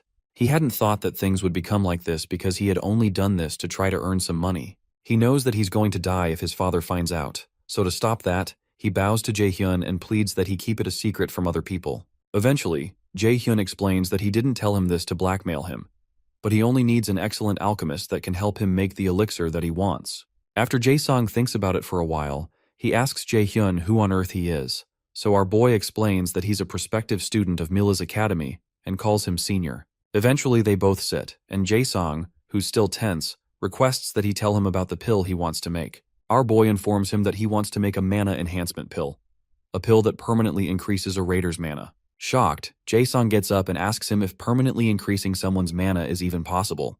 Jaehyun tells him it is. Immediately the kid's engines begin running, and he wonders what kind of ingredients would be needed to create such an effect. As he begins to think of the things that could be needed for the mana pill, Jaehyun is surprised to notice that the kid's aura has changed, and he's stopped stuttering. Apart from that, Jaesong was able to guess most of the ingredients just from hearing the effects, which shows he's truly talented, and Jaehyun decides that he has to win him over. Eventually, Jaesong stops talking and concludes that it would be better to ask another alchemist since it's such a great elixir, but Jaehyun refuses because he wants to ask him and even promises to provide everything he needs. Although it's true that with the recipe, other alchemists might be able to create the pill, the one who possesses overwhelming, incomparable talent is Lee Jaesong. Finally, he asks Jaesong if he'll do this favor for him, and the kid agrees. Regardless, Jaesong clarifies that he doesn't know if he'll succeed or not, so our boy tells him it's alright even if he fails. Confused, Jaesong asks him if it's alright since he'll be the one taking the loss, so Jaehyun assures him that he's investing because he thinks that he has the ability, and he admits some investments can result in failure. As Jaehyun tells him he looks forward to working with him, tears fill up the kid's eyes because this is the first time that someone has ever believed in him like this. When Jaehyun notices this, he's glad he's been able to make a connection with him. The next morning, while Jaesong is alone in his room, he thinks about the events that had transpired just hours ago, and he wonders if he's even had anyone believe in him this much in his life.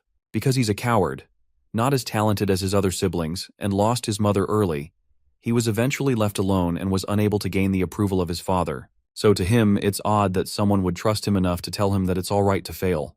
The fact that he, who had nothing to show for himself, received such trust for the first time, reaches deep into his heart and makes him begin to cry. Meanwhile, Jaehyun's main quest is to deal with Hell's trial by defeating Nightshade within the time limit and getting Hell's recognition. The mission comes with a reward of Hell's gift, and he had 2 months to fulfill the mission, with a penalty of death looming over his head if he fails. Presently, he has only 10 days and 23 hours to perform it. Sometime later, Jaehyun goes to the training center to spar with Seongun, and he manages to dodge her blue lightning attacks. As he moves forward to close the gap between them, he's targeted by some blasts, but he creates a shield to protect himself. He quickly activates his own holy arrow attack and blasts her with it, but she's already covered up in a magic shield.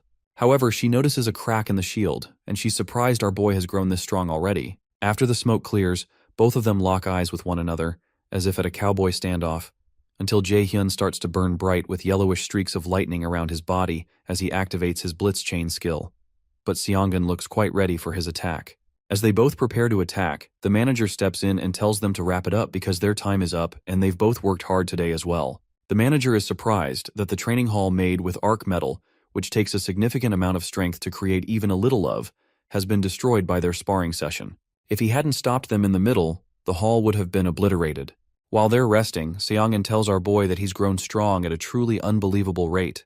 Apparently, he can cast more spells now, and his strength is now ridiculously high. Suddenly, she asks him if he's studying the theory separately, so he affirms that he's learning it from a friend. Excited, Seongun declares that it's better than she expected, because she was worried since she couldn't help him with the theory too.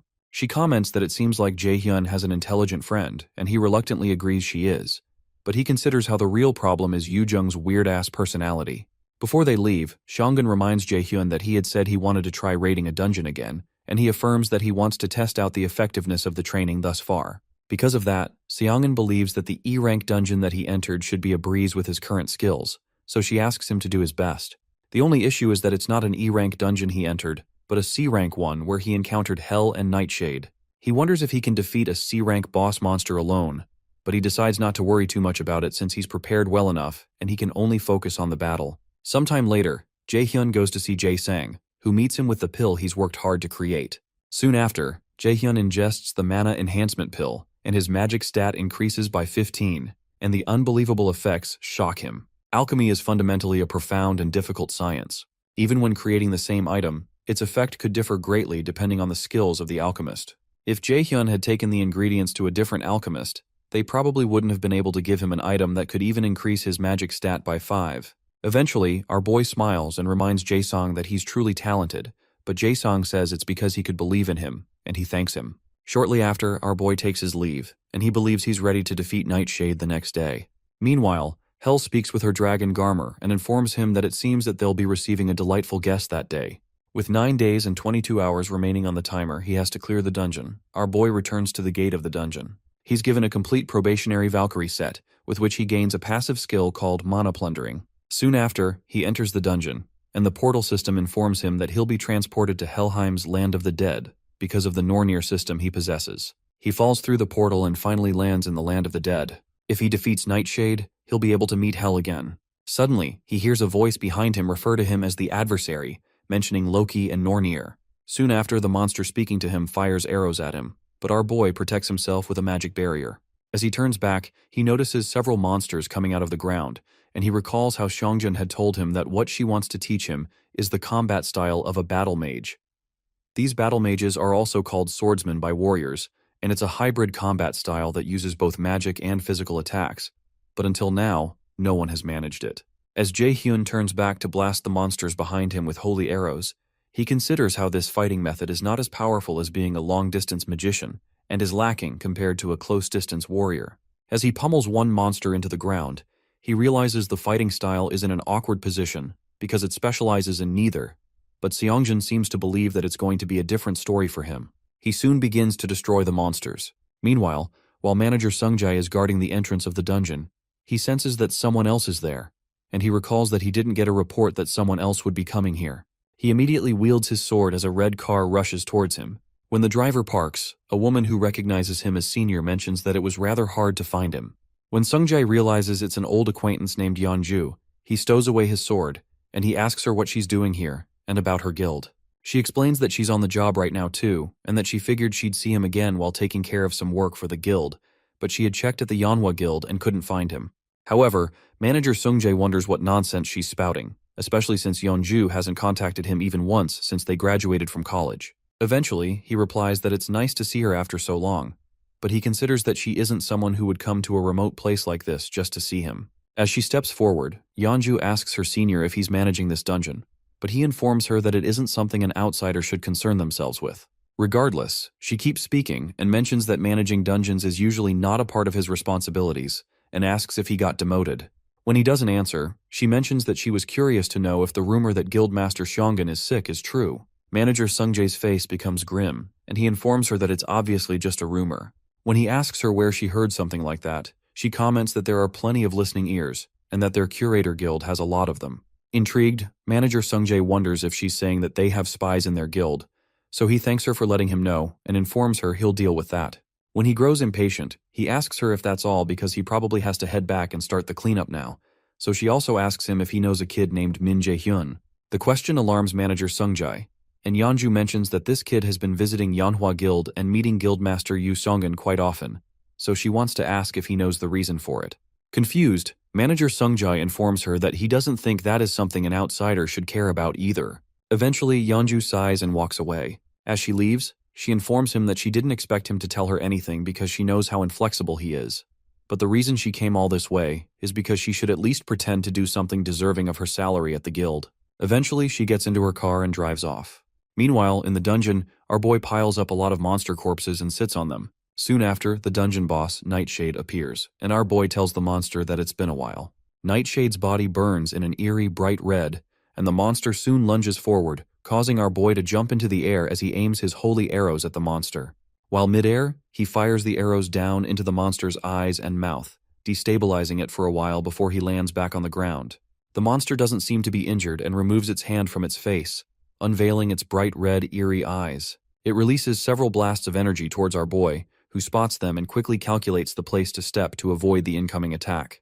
He successfully dodges the attack, and when he gets right in front of the monster, it releases another onslaught of destructive energy, which our boy still does. Shortly after, our boy asks it if it's now flustered because things aren't going its way.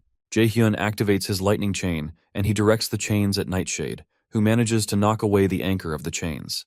However, our boy redirects the chain's anchor and wraps the monster's midsection with the chain. Due to the monster's violent reaction, our boy decides that this attack is still not enough to subdue it, so he rains down several holy arrows and goes right for its eyes. The resulting attack is quite painful and causes blood to ooze out of the monster's face. Regardless, Nightshade refuses to go down easy and continues to thrash around until it breaks itself free of the lightning chains. Soon after, the system warns Jaehyun that the boss monster has entered a berserk state, and its strength has increased by 1.5 times, and so has its dexterity. This isn't good news to Jaehyun, and as if that's not enough, he's told that something called the stigma of death has been placed on him, and he will receive the penalty of sudden death if the stigma is not removed within 10 minutes. The condition for removal is defeating Nightshade, and our boy wonders what this sudden death penalty is since he's never heard of it before. Oddly, the system also informs him that his absolute calculation skill, also known as universal derivation, has been activated. Still confused, Jaehyun suspects that Hell has something to do with this, so he calls out to her and asks how she can just interfere like this. Instead of an answer, the system displays the 10-minute countdown, and he's already down by 30 seconds. With the stigma still on him, our boy runs towards the berserk monster, but he's shocked when Nightshade begins to run away from him. Jaehyun quickly fires a holy arrow blast at the monster's face and creates a hole in it before it can get too far away. The timer continues to count down to 8 minutes and 32 seconds, and a smile develops on Nightshade's face. It seems to know that it will win as long as it prolongs the fight, so Jaehyun decides to use a wide area skill that it can't dodge. As he's about to activate the attack, Nightshade captivates him with its gaze, and it breaks our boy's concentration and casting. The system informs him that he has failed to resist and has temporarily acquired a fear debuff that weakens his abilities. While he's still shocked at what's going on, Nightshade strikes him. After he's struck, the system displays that the fear debuff has disappeared, but Jaehyun is coughing out blood at this point. However, he manages to find his footing and isn't knocked off his feet by the attack. At this point, the time remaining until the penalty is 7 minutes and 11 seconds. Jaehyun expects the monsters to use the same attack on him, and when it doesn't, he wonders if it's unable to use such spells that limit his movements continuously. Jaehyun isn't certain, and he's worried that the monster might interfere again if it sees him trying to cast Light's Judgment, which will cause him to use up his mana and end up incapacitated. He has to think of another way, and he recalls that the monster got hit in the eye a while ago, and its line of sight is probably narrower than before. He decides to activate his Wind Boost skill to first get rid of the rest of the monster's sight.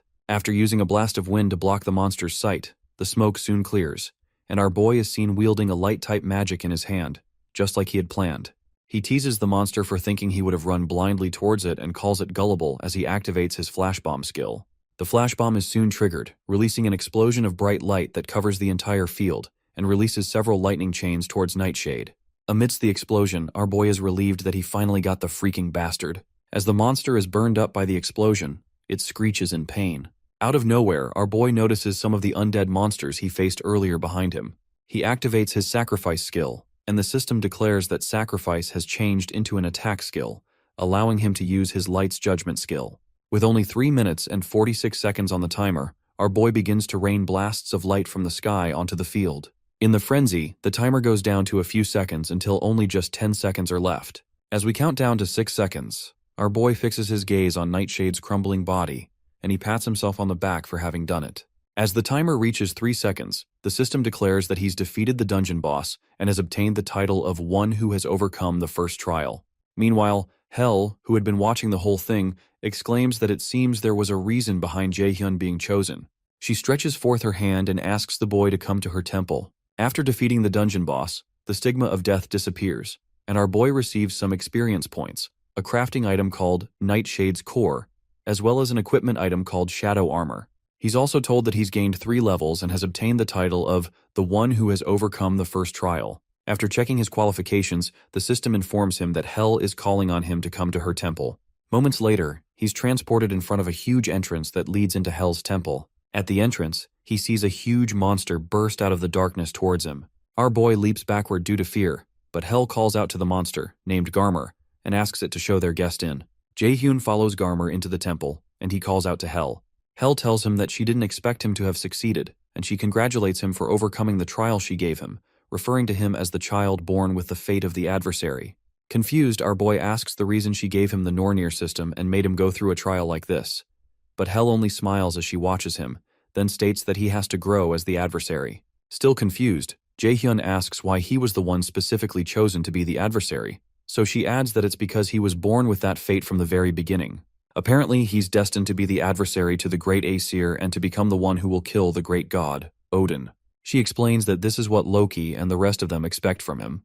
When Jaehyun says he doesn't understand, Hell informs him there's no need to understand, because they had no hope of it happening in the first place. When Jaehyun becomes angered by her pointless answers, she places a finger on his lips and states that he must feel wronged because he probably cannot comprehend why he would have to be controlled by the gods. As she moves closer to him, as if to enclose her lips upon his, she reminds him that this does not only concern the gods who are against the Aesir. While speaking, she pushes him into a portal behind him and informs him that the world is heading to its end, and Odin wishes to have everything under his control.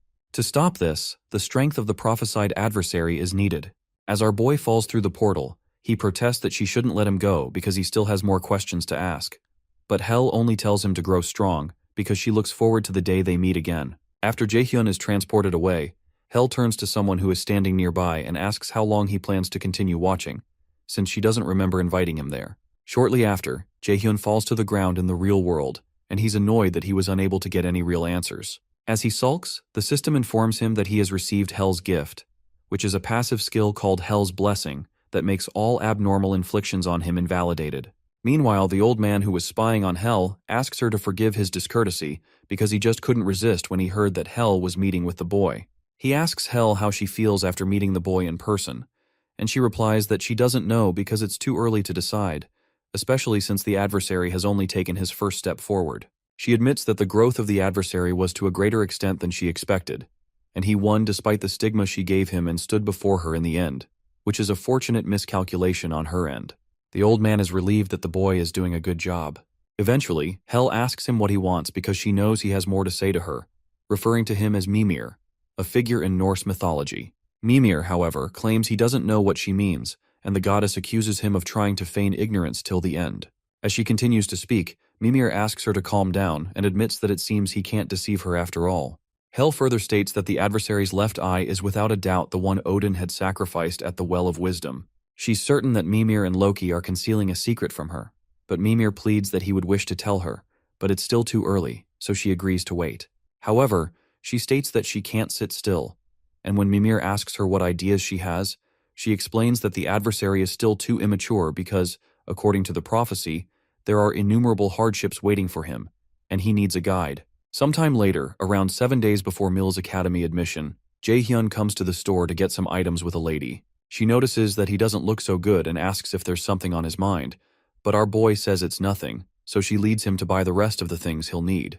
Even though he said it's nothing, what's on his mind is how he went through so much without getting answers, and even ended up with even more questions. Fortunately, he was able to get the passive skill, Hell's Blessing, and an X-rank skill. Our boy has other EX-rank skills too, one that's called One Watched by the Gods, which helps the user's rapid growth with the blessing of the gods. Another one is the Absolute Eye of God, which penetrates through false illusions and sees the absolute reality. The X rank is a rank that Jaehyun had never heard about with the Aesir system, and the X rank is short for extraordinary, and it seems to be a skill that exists outside the norms of the Aesir system. As he considers that the reason the gods against the Aesir provided him with these skills is for him to kill the great god, Odin, he becomes overwhelmed once more. He's soon brought out of his deep thoughts when he notices the lady he came with paying 300 million won for a mere mana blade, which is just an expendable item. As she brings out a long list on her phone of things they still have to buy, Jaehyun becomes worried. Hours before, this lady, named Park Hana, had approached our boy and told him she's from the Manhwa Guild. Apparently, Seonggwen wishes to give him a gift, seeing his admission to Mila's is right around the corner, and he had thought they would be coming here to buy a few elixirs and artifacts at best, but this is on a totally different scale. After offloading several bags in Jaehyun's hands, she proposes they go take a look at armor now, but Jaehyun stops her and says they don't have to buy armor since he has something that he can use. He shows her a shadow armor equipment that he received from Nightshade that gives him the stealth skill once equipped. Since it's B-rank protective gear, he's certain that there's nothing they can buy that's better than this, especially since it also provides stealth. When Hana notices his armor has stealth skills, she asks him if he also needs an artifact that grants the stealth skill, since that's an item all raiders would desire, even though it would be difficult to obtain in a place like this, but Jaehyun says he doesn't. He adds that it would be difficult to get one unless he's lucky to find one in a dungeon, especially since there aren't that many people who learn stealth. Hana agrees because the only raider who possesses the skill in the country is her brother. She walks away right after saying that, and Jaehyun asks her what she means, so she informs him that manager Park Sungjae is her brother. That information shocks Jaehyun, and as she walks away, he can't believe it because Hana and Sungjae act nothing alike. Out of nowhere, his eyes begin to shine bright, and the Nornir system informs him that an unknown entity is resonating with him. He begins to feel queasy, and he suddenly sees a light trail that he had seen from the treasure gate. When he dashes back to follow the light, Hana calls out to him, but he tells her he's only going away for a moment. While he's following the light, his Absolute Eye of God skill is activated and pierces through the false illusion and shows the truth. The system informs him that the Absolute Eye of God's first low-rank skill has been opened, and he's obtained the skill called Detection. Detection is also an extraordinary rank skill that allows him to check unappraised items as well as invalidate an opponent's stealth or phantom skills. While he watches in surprise, the Nornir system activates the detection skill. In another place, a close combat match occurs and is soon concluded after a guy named An Hoyeon beats his opponent. Some men in the audience talk about how phenomenal Hoyeon is, but clarify that the difference in his talent and that of his opponent is too obvious, which is the reason why they say he's a future S-rank raider. When Hoyeon leaves the fighting ground, his father commends him for having done a good job. However, his father warns him not to get excited because this was an obvious win. With no excitement in his eyes, Hoyeon states that he knows, so his father proposes he goes to prepare for the next planned activity and asks him to go take a shower. While he's in the shower, Hoyeon thinks about how he despises this tiresome life where his own opinion and desires don't matter. The raider that he wanted to become was nothing like this, and he wonders when it turned out this way. In the store, the Nornir system presents our boy with an equipment item called Mistletoe, with a growth type rating, which is a mistletoe branch that ended the life of Odin's son, Balder. It grows alongside its user and contains an immeasurable amount of magic, and it allows the user to acquire the passive skill called Mana Perception once equipped. The Mana Perception skill is rated A, and it raises the user's ability to detect mana to the highest possible extent. Jaehyun is excited, but he wonders if this is one of the Nornir system's tricks, and as he keeps following the light, he walks past Hoyeon. While Hoyeon stands by, his father picks several pieces of equipment for him. When Hoyeon asks if they need to buy this much, his father insists that they will all be of use to him since he's someone who will become an S-rank raider, and he doesn't need to be too stingy about such things. Hoyeon further protests that spending this much will affect his mom's hospital fee for this month, but his father silences him. His dad insists that it is for him to worry about, and his job is to just focus on training, so Hoyeon agrees with his dad as usual. While his dad continues buying, the boy wonders what the heck he's doing there. While he follows his dad through the store, several people who recognize him wonder what a combat genius like him is doing in this store. Meanwhile, Hoyeon pays them no attention as some of them try to take pictures of him, and he wonders if this is truly the raider life he envisioned. He wonders what the difference is between this and being a monkey stuck in a zoo. When he was young and first awakened his abilities, his mother smiled softly at him and patted him on the head. He dreamt of becoming a raider in that dark and poverty-stricken house because he was like a ray of light that could change everything. However, that light didn't last long in front of his father's wish to make use of it. Right now, as if he were a robot, he's merely a tool that continuously does as his father says. He wonders if he can last for 3 years at Mills Academy when he's this pathetic. While they're walking around, a message comes through the speakers to inform all visitors that a dungeon break has occurred in the vicinity of the department store, and monsters have appeared. They're told the raiders sent by the agency are on their way, and they're asked to calmly follow the employees. By the way, dungeon breaks occur when a dungeon isn't cleared within the time limit, causing monsters to overflow from it. Some of the employees signal to the people to follow them and try to calm them down. As Hoyeon's father goes towards the evacuation, he asks Hoyeon why he's just standing behind and not following. His father reminds him that he's a genius with the potential for complete control over Korea in the future. If he gets hurt in a place like this, it will only become a disadvantage during the Mill's enrollment event. He warns Hoyeon that he won't gain anything from getting involved, but Hoyeon still doesn't move an inch. The boy agrees with his father that the raiders from the agency should be able to quickly take care of the monsters, but while they're on their way, he wonders what will happen to all the civilians who don't have the strength to protect themselves. This is his chance, and he dashes in the opposite direction as his father orders him to come back. To Hoyeon, this is his chance to prove that he can succeed as a raider. He tells himself that he has to make sure to know if his current self is anything like what he longed to show his mother when he was younger. While running, he has to pause when he runs into a group of gruesome-looking goblins who look both confused and excited to see him. For a moment, he just stands, and sweat starts to trickle down his face, and his body doesn't move at all like he had envisioned. The only movement from him is the tremor in his pupils, and as the monsters rush towards him, he realizes he can't move a single finger or take a single step. He tries to force his body to move, and as one goblin gets close enough to slice him with its sword, he wonders why he isn't moving when he had known this would be dangerous, and had dreamt of becoming a raider for so long. These are low-level monsters, and he wonders why he is scared of them. But before the monster can reach him, Jae-hyun stomps it into the ground. Hoyeon watches in surprise, and he trips on his backside while this strange new person asks him if he's on Hoyeon. A while ago, our boy had bought an item in the store with 50,000 won from his own money when Hana called out to him in a panic. She asks him what is wrong and why he suddenly rushed over to the unappraised items corner, but she only sees a piece of rock in his hand that he had purchased. Jae-hyun wonders if what he bought only looks like a piece of rock to other people, but he doesn't explain it to her, and he says it's nothing. While he's talking, the announcement comes through the speakers about the dungeon break that occurred in the vicinity of the department store. Before Hana can respond, our boy runs off again and breaks through the department store window to jump outside. Leaping downwards, he sees the group of goblins right under him. When he lands on the ground, he rains down several holy arrows on the monsters, taking down several of them instantly. As the others watch him in confusion, Jae-hyun realizes there are more of them than he thought. It might be difficult to take care of them without any casualties, but he tears through their little goblin flesh with his lightning chain, and more onslaughts of holy arrows. As he jumps across the city, he finds Hoyeon ambushed by several goblins, and he leaps on the stupid goblin that's about to clap the boy.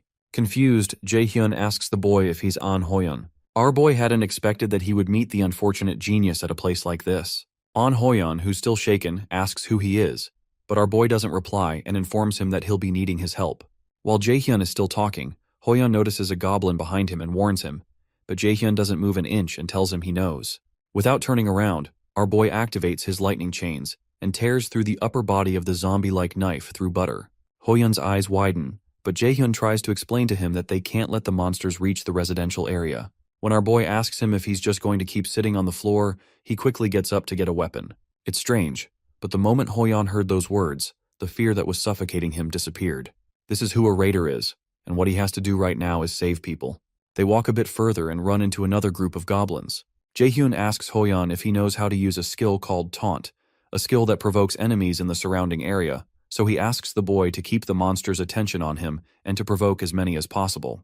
Jae-hyun asks him if he can do that, and Hoyeon nods in approval. As he summons his sword, Hoyeon realizes he can't hesitate any longer and has to do whatever he can. He activates his active skill, known as Taunting Roar, and sticks his sword in the ground, releasing a huge amount of energy that causes all the monsters in a 50-meter radius to watch him. The Taunting Roar skill draws the attention of all the goblins, and Jae-hyun realizes that Taunting Roar is a skill higher level than Taunt, and he's surprised that this boy can use it continuously. Jae-hyun recalls his past life and that before he regressed, Hoyeon only became a B-rank raider. There's no mention of whether it's because of the weak mentality he showed a while ago or some other reason. Contrary to his present fame, Hoyeon had a quick downfall, and that's why he was called the unfortunate genius. However, Jae-hyun believes that a weak temperament can be fixed. As Jae-hyun activates his lightning chain, he's certain that Hoyeon is a valuable card that he can make good use of. During the fight, he proposes to Hoyeon that they end this in a jiffy, and the boy excitedly agrees. As Jae-hyun's chains tear through goblin flesh, Hoyeon slices them up. Soon after, the ground is littered with goblin corpses, and when one of the raiders arrives, he wonders what on earth happened here. The boys watch him expressionlessly, and the man introduces himself as Park Kyung-hoon from the raider agency, asking the boys if these goblins were taken care of by the two of them. Glancing at Jae-hyun, Hoyeon says they were, and Raider Kyung-hoon recognizes his facial features as belonging to the famous An Hoyeon. Kyung-hoon has heard a lot of people call him a genius, but he should only be at an age to enter high school. The other guy standing next to Hoyan seems to be of a similar age, but he still can't believe that they took care of these many monsters by themselves. Confused, Kyung-hoon confesses that he doesn't know how to report this to the higher-ups. However, Jae-hyun mentions that he wanted to talk to him about that. He asks Kyung-hoon to say the agency took care of things since no one would believe that they were the ones who killed all these goblins anyway. Confused, Kyung-hoon states that this is a clear violation of the law, but our boy explains that it would only be if there were anyone who saw what went down. Kyung-hoon explains that since they're a governmental organization, it's not something he can take care of any way he wants, but he assures him that he'll keep everything on a down low if he doesn't want to attract any attention. He adds that the boys will receive the reward for hunting the monsters. However, Jae-hyun states that it's fine and proposes that he give all the reward to Hoyan and keep the fact that he was here a secret. Since he's been sponsored by Manhwa, he's not lacking money either way, and it's better not to attract too much attention with the Mills enrollment coming up. Also, he considers this as a way of having An Hoyan in his debt, which would be much more beneficial. After a short pause, Kyung-hoon asks them if that's all, but as Jae-hyun is about to leave, Hoyan asks him what he means by what he said since he's the one who did everything. Our boy stops and explains to him that he has his own circumstances. The truth is, he doesn't plan to attract the interest of his father this close to the Mills enrollment. He didn't pay attention to it before he regressed, since his combat aptitude was so low, but he plans to pay attention to it now. His father still doesn't know that he shifted his focus to magic, and he doesn't know what problems might occur if he learns of his actions. Right now, he decides he needs to lie low, because revenge should be as quiet and covert as possible. He needs to grow strong where that man can't see him, and wait for the very last moment before ripping his throat out. Meanwhile, Hoyan wonders what he should do. He couldn't have done this by himself, so it's not right for him to take this person's credit like this. But with this money, he might be able to relieve his mother's disease, even if just a little bit. He wanted to be a raider that wouldn't have to stand in shame before others, but if, because of that, he missed a chance and his mother were to pass away, he doesn't know if he would be able to hold on. Jae-hyun watches him, and he figures that Hoyan's trouble with accepting this doesn't seem to be his pride, and he wonders if there's another reason. To help him choose, Jae-hyun asks him to think carefully because his actions were clearly worth that much. He reminds him that if he hadn't moved, someone would have lost their life, so Hoyan agrees that he's right, especially because his dream would become meaningless if he hesitates like this, and his mother dies. Eventually, he assures Jae-hyun that he'll pay back this debt someday. As Jae-hyun proceeds to take his leave, Hoyan asks him for his name and contact number. Jae-hyun notices he's speaking to him using polite speech, so he reminds him he doesn't have to since they're the same age, but he informs him that they're both prospective cadets at the Mills Academy, so they should be seeing each other more often. On the day of the Mills Academy enrollment, Jae-hyun and Yoo-jung are seen in the crowd. Meanwhile, some other students spot Hoyan, whom they refer to as the Genius Warrior, and they speculate that he's a totally different species from them. They notice a beautiful lady behind him, and it turns out her name is Seo Ina. Our boy notices that Ina is already gathering attention, as is expected of someone whose name was always on the list of most popular raiders in his past life. If he could bring Seo Ina over to his side as well, he would have more cards to use. But the only problem is that she's different from the others, so there's no need to force things right now, especially since he already knows other resourceful people. Suddenly, Yoo-jung interrupts Jae-hyun's thinking by saying it's disgusting to keep staring at Seo Ina like that, no matter how pretty she is, but Jae-hyun asks her what nonsense she's spouting. Soon after, a man steps on the podium and tells the new cadets of Mills Academy that it's nice to meet them. He introduces himself as Chairman Gu Ja-in, and our boy recognizes the face of the chairman from his past life and calls him a bastard in his mind because he had done something wrong to Kim Yoo-jung. He turns to her and tells her to be resolute because no one knows what might happen at Mills, but she wonders why he's suddenly saying that and assures him that she's going to do really well. After enrolling, Kim Yoo-jung was a genius who made it to the top 3 of the magician's ranking, and Jae-hyun assures himself that he won't let her die this time. Chairman Gu Ja-in announces that they'll now begin the Mills Academy's entrance ceremony, and cynically adds that there is a special event prepared, a game where the seniors and the freshmen steal each other's name tags in a demiplane.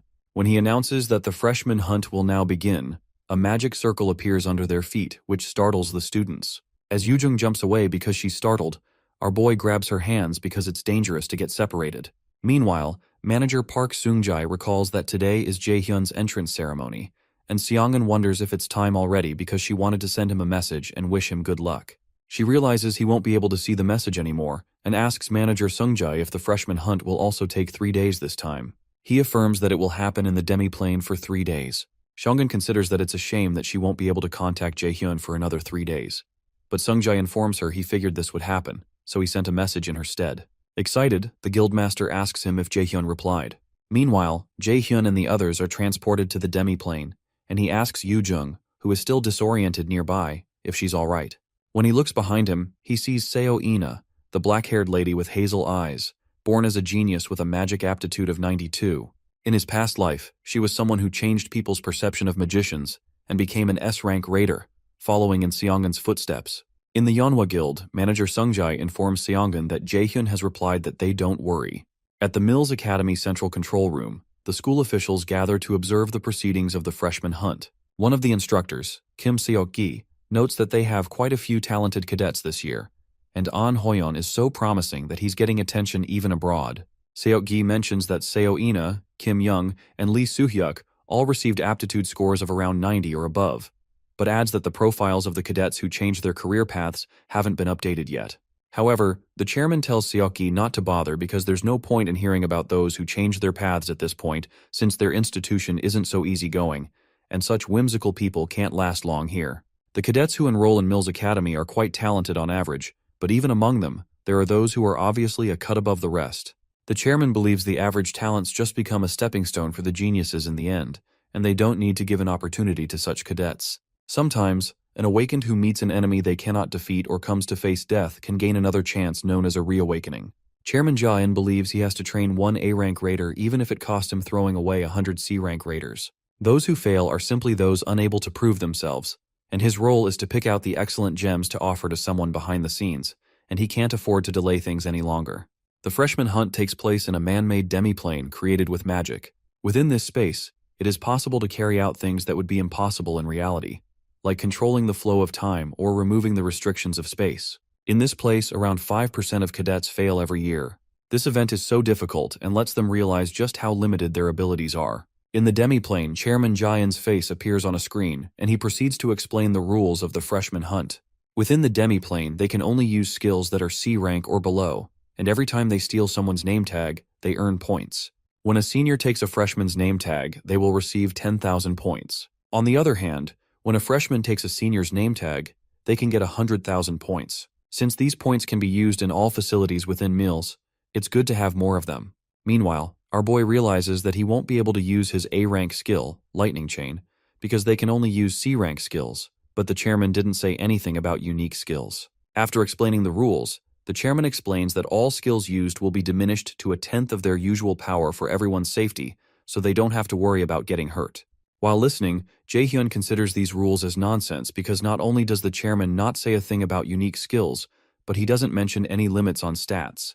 What the chairman wants is obviously to filter out the useless ones and pick out the talented. Our boy immediately turns to Yoojung and proposes they get going because they need to find a shelter since they have to stay here for 3 days. In this demi-plane, there are several things that can be used for survival, such as traps that reduce people's powers, the healing pond, the nightmare forest, ecosystems for foraging, and shelters. If you wanted to survive for 3 days, finding a shelter is the most important out of all those. While they walk, Yoojung asks Jaehyun if it wouldn't be safer to bring Seo Ina along since she's also a magic cadet, and it's better to have one more person with them. It disturbs Jaehyun that Yoojung would say something rational at a time like this, because it really would be better for them to team up with Seo Ina. However, she isn't a variable that he can control. Although everything he knows about her is from the news, he recalls having heard something that occurred on an unfortunate day because Ina lost her senses in anger and jeopardized the lives of a great many. Jaehyun informs Yoojung that it's not something they can easily decide on because there's no way to say for certain that Ina won't betray them. Moreover, he notes that the girl is wary of them and doesn't seem to trust them either. However, Yoojung mentions that from the way she sees it, Ina is just like Jaehyun was when they were younger. Before our boy can say anything, she walks up to Ina and asks her if she would like to come with them since they're both magicians too. Ina doesn't speak for a while, so Yoojung mentions that the event is unfair to freshmen like them, so it's easier for them to fight if there are more of them. Ina seems to reason with her, but she mentions that it seems like they'll have to leave the decision of moving together for later, and Yoojung soon realizes that they've been ambushed by a group of seniors who are excited to have already found freshmen. One of the seniors, Shin Jusheng, mentions that it seems like they'll have an easy time earning points this year, and the other senior, Kwon Soyul, wonders why there are 3 juniors when she had only detected 2. When she looks at Jaehyun, she's shocked because she can't feel anything from him. Meanwhile, Yoojung recognizes that the seniors are warriors, so she suggests to Jaehyun that they escape from there first, but our boy insists that they have to catch them now because if they don't, they won't be able to escape from them. From what Jaehyun remembers, Kwon Soil has a particular ability that allows her to find any target she focuses on within 300 kilometers called Search. If they don't defeat them now, they might round up other seniors and attack them together. Jushang tells Soil that once they get a lot of points this time, he's going to eat a ton of good food. But Soil warns him not to be careless because there's something strange about Jaehyun. However, Jushang summons his sword and states that Jaehyun is just a freshman, and they have more experience since they've done this event several times. He tells Soil to watch him take care of them all in an instant, so he dashes forward. Jaehyun doesn't move an inch, and when Jushang swings his sword at him, he only bends backwards to dodge. The fact that our boy is able to dodge his attack surprises Jushang, and Soil calls Jushang a fat bastard for not listening to her when she said something is off about the boy. Our boy realizes that it's been a while since someone swung a sword at him. Meanwhile, Jushang tells himself that the boy was just lucky, since there's no way he wouldn't know the name of a freshman who's skilled enough to counter his attack. He reminds Jaehyun that he's just a magic freshman and goes in for another attack, but Jaehyun dodges it again. Annoyed, the senior continues to land several sword strikes, but none of them touch him. Eventually, Jushang starts to sweat, and he wonders why he can't seem to land an attack on the boy. Suddenly, Jaehyun grabs the senior's sword mid-swing and commends his skills. As our boy inches closer to the sweating senior, he crushes his sword with his bare hands and asks him how on earth he was able to survive with such a physique all this time. Finally, Jaehyun crushes the sword in his hand, much to the surprise of Seo Ina. Our boy tells Jushang that he'll let him go if he leaves his name tag behind right now and starts a 3-second countdown. Since his sword has been broken before his eyes, Yunsang begins to shiver. He can't believe that an ordinary magic freshman is able to overpower him with such an aura. When Junsang doesn't respond, Jaehyun tells him not to say he didn't give him a chance because he was the one who didn't take it. In one swift movement, Jaehyun lands a startling punch at Junsang's jaw and knocks him backward towards Soil. Immediately, the system in the freshman hunt announces that Shin Junsang has been eliminated. In the academy control room, the instructors read on the screen that Min Jae-hyun has obtained 100,000 points. One of the instructors, named Jong Yesu, is shocked that it's not An Hoyun but an unknown person named Min Jae-hyun. She asks another instructor named Park Hajun if there's a problem somewhere. But Hajun, who is equally surprised, explains that there's nothing wrong with the results. Hajun asks another instructor named Kim Ji-yeon if there's any problem on her end either, but there isn't any. Meanwhile, a smirk develops on Chairman Jaehyun's face, and he seems drawn to Min Jae-hyun. Inside the demiplane, Soil demands to know what on earth Jaehyun is. But our boy informs Yoojung to get ready so they can take care of the other senior too, and he asks her to accept the party invite he'll send soon. As Yoojung equips herself, she wonders if Jaehyun was always this strong. Ina equips herself also, and Soil curses at the stupid Junsang, who has made things much more complicated. Even without the monstrous boy who took out Yunsang, 3-on-1 is too dangerous. She decides that she has to get rid of at least one of them and get away from here. After grabbing one of her daggers, she dashes toward Yoojung, who becomes startled. Jaehyun considers that Junsang didn't make a bad decision. He knows she plans to create confusion with a rush attack, then make an opening to escape. It's a good plan, but that would only work if Yoojung were just an ordinary person. To Soil's surprise, Yoojung activates her binding to attack Soil, forcing the senior to throw her daggers at her.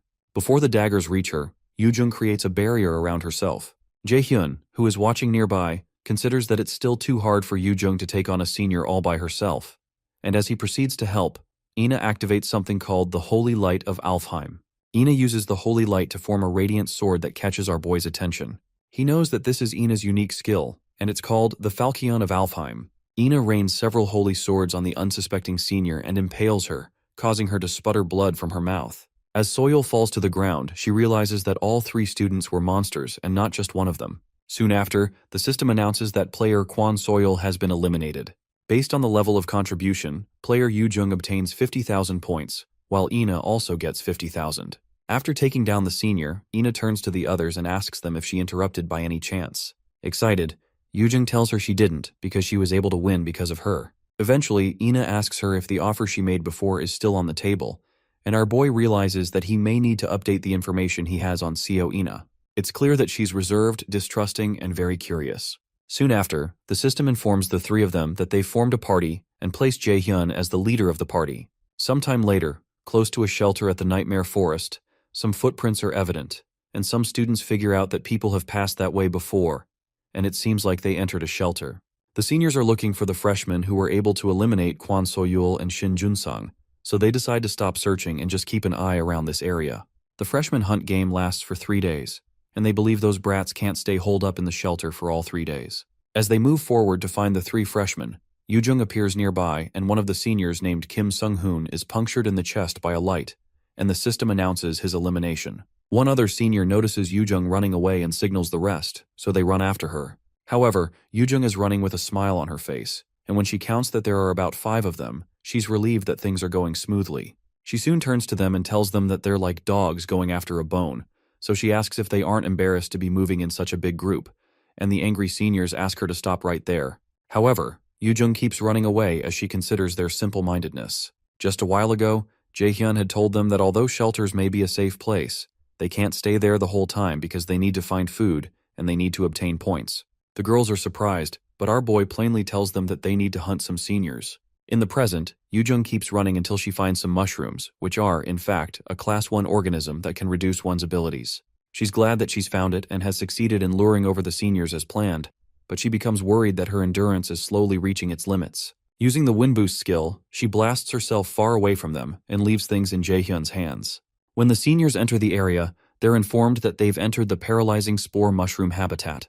A while back, Jae-hyun had visited Jae-sang to find a way to deal with the paralyzing spore mushroom during the freshman hunt, and Jae-sang informed him that ash tree sap would probably be the best way since it's common in the nightmare forest, but it's only useful as a cure and can't prevent the effect. If you're already under the effects of the paralyzing spore mushroom, then it would be of good use.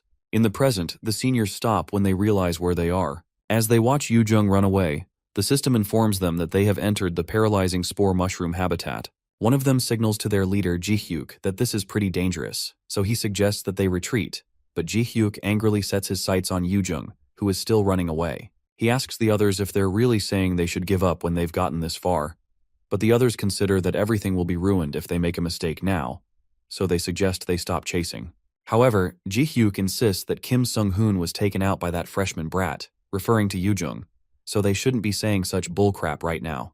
The cautious one among them reminds Ji-hyuk again that it doesn't matter if their opponent is a freshman because it would be of no use if they also end up paralyzed. Because the paralyzing spore mushroom can affect beings within an approximately 50-meter radius, Ji-hyuk assures the others that the brat will be paralyzed too. He orders one of them, named Park Sung-hyuk, to stay here and steer clear of the debuff area to watch out for them, while the rest of them follow him to get the girl. He believes that all of their petty tricks will be useless, even though he knows that they're probably using one of their members as bait, trying to lure them into a trap so they can attack them. He believes that they're looking down on him too much. He can't believe that mere freshmen would dare to try to trick him. After running ahead for a while, they catch up to brat Yoo-jung, and Ji-hyuk tells her that a shitty brat like her really made them work for it. He asks her where she's going to run, but instead of cowering in fear, she welcomes them and informs them they're all done for. Yoo-jung asks which of them cursed at her and asks the person to raise his hand.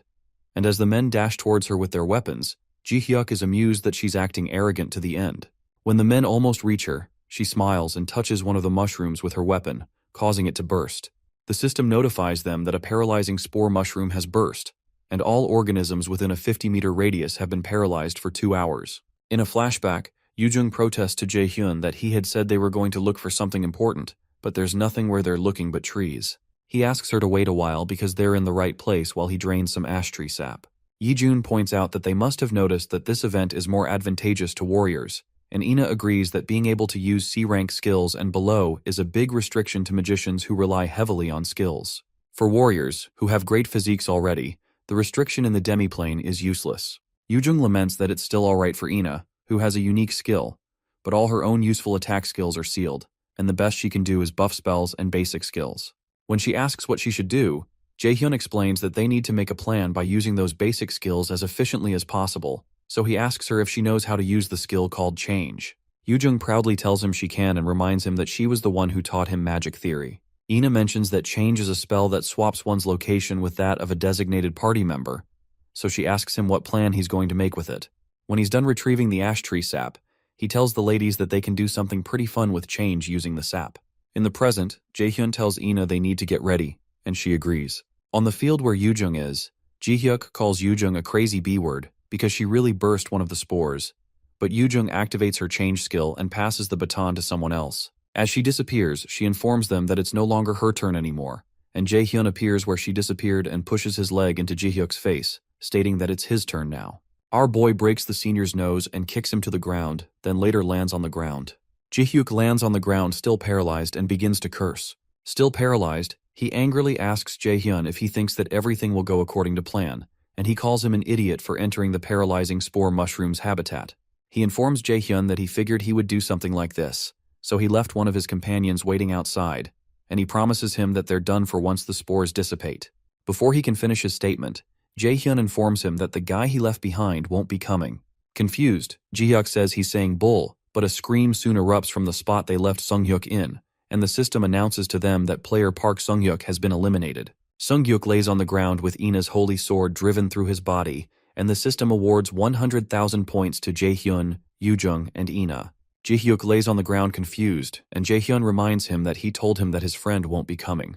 Extremely angry, Jihyuk blurts out that they're still in the same situation for the next 2 hours, and he'll personally take care of him once he's paralyzed. While he's still talking, our boy takes a step forward and asks him what he means by them being in the same situation. That sight shocks the heck out of Jihyuk, and he wonders how this boy is moving right now. He protests that this is impossible, and Jaehyun agrees with him that it is. However, Jaehyun asks him to take it up with the gods. The truth is, our boy is unaffected by the paralysis debuff because Hell's blessing completely negates any abnormal inflictions on him. Now sweat begins to drip from Jihyuk's face, and he warns Jaehyun to stay away from him. But the others soon watch the horrific scene of their teammate being murdered. The system soon announces that player Oh Jin-hyuk has been eliminated, and players Jaehyun, Yoojung, and Ina have obtained 100,000 points. When that's taken care of, our boy smiles at the 3 people left, and as they plead that he stop, he takes out all 3 of them, and the team obtains 100,000 points 3 times again. Instructor Yisu can't believe her eyes, and the freshman ranking soon updates with Min Jae-hyun at the top, Kim Yoo-jung and Seo Ina at second, An Ho-yeon on second, 2 people named Lee Soo-hyuk and Cha Yu-won on 5th, and someone named Jang Ho-san on 7th. Meanwhile, Yoo-jung drinks the ash tree sap and almost vomits, but when Ina comes to check on her, she admits that she's feeling better now. As they both head out, Ina comments that Jaehyun seems to know a lot about magic, and he's never read that one could use the change skill like this in the books. However, Yoo-jung informs her that it hasn't even been 3 months since Jaehyun became a magician, and that's why she's the one who taught him theory. Surprised, Ina asks her if she means that Jaehyun was actually planning to be a warrior, and Yoo-jung affirms that and tells her that Jaehyun was pretty devoted to combat just a few months ago. The only thing that intrigues Yoo-jung is that Jaehyun knew about the tree sap, and she wonders where he learned something like that and how he will get rid of his own paralysis. Soon after, they run into him, and our boy asks them how the paralysis is because it seems neither of them has had any trouble. Yoo-jung cheerfully states that it's expected, even though she only just ran like hell and cast 1 spell. She turns to Ina and asks if she's also fine, and Ina replies that she's fine too. Eventually, Yoo-jung tells Jaehyun that his plan this time wasn't too bad. She adds that he usually looks stupid, but he looks a bit different today. Suddenly, Jaehyun grabs her cheeks and asks her who she's calling stupid, and asks if she has the right to be saying something like that. Ina simply watches them messing around, and she wonders why Yoo-jung called Jaehyun stupid, and notices she thinks he looks pretty handsome. While they're both still messing around, Ina is caught off guard by her thinking and realizes this isn't the time to be thinking about something like that. And as a tear rolls down her cheek, she recalls that she has to be careful. Later, they return to their shelter, and Jaehyun proceeds to make some sort of concoction. Ina approaches him and asks what he's making, so he tells her it's an HP recovery potion. He says he learned to make it from an older brother of his just in case he needs it, and he recalls Jae-song crying over him murdering his poor ingredients when it took him over 100 tries to do it. Yoo-jung asks Jaehyun how he can know someone that can teach him such things when he doesn't even have friends, and he taunts her by asking if she has many friends aside from him. The comment stings, and Yoo-jung laments that that was a bit unfair. Suddenly, Ina tells Jaehyun that he's really amazing, and it's like he's not someone their age. She says he's so skilled that it's like he's lived a decade more. Confused, Jaehyun doesn't say anything, and he wonders how she got such great intuition since she was able to get the timing right. Eventually, Yoo-jung butts in and says it's time to stop chatting because they need to eat if they plan to get anything done tomorrow. She tells our boy to wait and see because she'll go and make something, but he tells her not to bother since they can eat some of the fruits they foraged. Annoyed, Yoo-jung asks why he said that and asks if he doesn't trust her, so our boy asks her to tell him the color of the cookie she made during home economics in middle school if she wants him to trust her. After thinking for a while, Yoo-jung recalls that they seem to be purple, so Ina asks her if she put in some blueberry jam. However, Jaehyun clarifies that that's not the case, but Yoo-jung can't cook, and he recalls how they had to call the teacher because he passed out after eating the cookie. To clarify things, he states that he can't cook either, so Ina mentions that she knows a little about cooking and asks if she can cook for them. Surprised, Jaehyun asks her if she can cook, so she says she used to cook every day when she was living with her grandmother. As she ties up her hair to start cooking, our boy recalls that there was never much information on Seo Ina's family life. Since she just mentioned that she used to live with her grandmother, our boy wonders if that means there's some circumstance around her parents. After a short while, Ina finishes her cooking and serves it to the others. When Yoo-jung tastes it, she hugs Ina and declares that the food tastes delicious. Jaehyun also keeps munching and agrees that the food is delicious, and he's surprised they can eat something this good at a place like this. The compliments from them warm Ina's heart, and a smile forms on her face because it's been a while since she felt like this. Meanwhile, in the Mills Academy control room, Instructor Seok-gi mentions that the much-anticipated cadet, An Hoyeon, is in 4th place. It's more surprising that the 1st and 2nd places are magicians, which is truly incredible, and Instructor Yasu still wonders if there's a possibility that it's a system error, because there seems to be no other way to explain this. Chairman Ja-in, on the other hand, seems to be beaming with excitement. Until now, such scores were only shown by warriors, and he can't seem to wrap his head around this new situation. A party with only 3 magicians is leading the event by taking out a group of seniors from the get-go. Excited, the chairman asks Instructor Kim Ji-yeon to rewind the paralyzing spore part, and he watches Jae-hyun kick into Si-hyuk's face when he appears. He's enthralled by the fact that the boy could have such judgment in a situation like that. In addition, he has the ability to overwhelm warriors.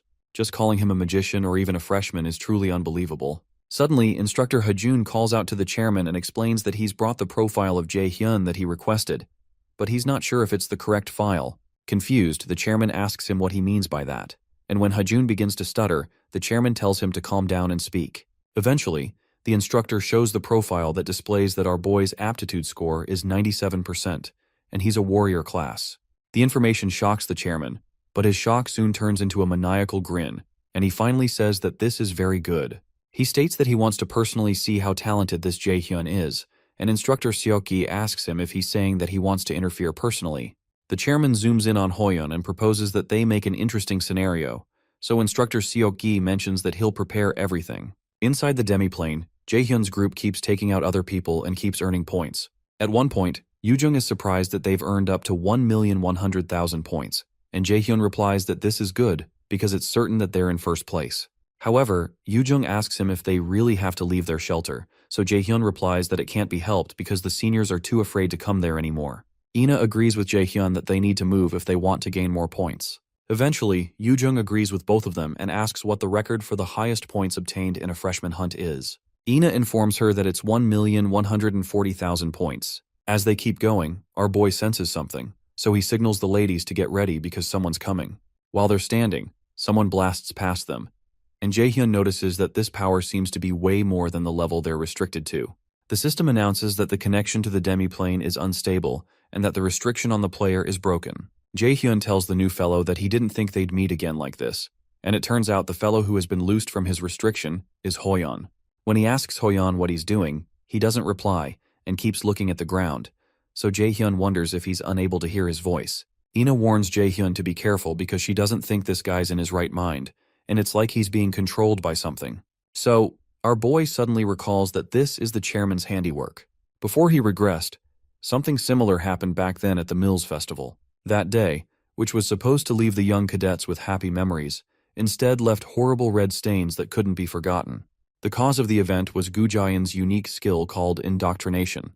After all his evil actions became known, just before he was arrested, Jian created a horrible event to turn the world's attention away from himself so he could hide. On that tragic day, numerous cadets lost their lives, and Gu Jian escaped. For Jae-hyun, it was also the day that Kim Yoo-jung lost her life. In the present, Hoyeon activates his sword, and Jae-hyun realizes that he needs to get Hoyeon to return to his senses first. Suddenly, a screen appears from the Nornir system, and a subquest to save the cadet under mind control is given. His job is to break the spell off the cadet under the mind control spell and save him. The difficulty is C-ranked, and the reward is 1 blank card, with a 2-hour time limit given for this quest. Jae-hyun is surprised by the subquest but is more surprised by the mention of a blank card as a reward. The thought of getting a blank card that he can use to copy another person's abilities excites him, and Yoo-jung tells him she'll help him. But he tells her he's fine and asks the ladies to leave quickly. He asks them to get as far away as they can and see if they can get some points while they're at it. Yoo-jung stands there confused, and she reminds him that his opponent is the famous genius warrior, so he can't defeat him all by himself. But our boy only smiles at her and asks her if she thinks he can't. For a while, Ina hesitates, but she finally agrees to leave, and Yoo-jung is shocked by the fact that she's agreeing with Jae-hyun. Frustrated, Yoo-jung decides to play along and suggests they go gain points like he said, but she asks him not to get hurt before she leaves. She rushes into the woods and drags Ina, who is still looking at Jae-hyun, and she asks him to beat Hoyeon up or steal his name tag and then come find them. After the ladies leave, our boy mutters to himself that it won't take too long. A few hours ago, after Hoyeon just took out one of the seniors, he wonders if his last kill made a total of 600,000 points. He's glad that he managed to survive for 2 days and knows he just has to hold on for one more day. Since he's in 4th place, he wonders how 1st place is still out of his reach even after he had worked pretty hard, and realizes this is what is expected of Meal's Academy.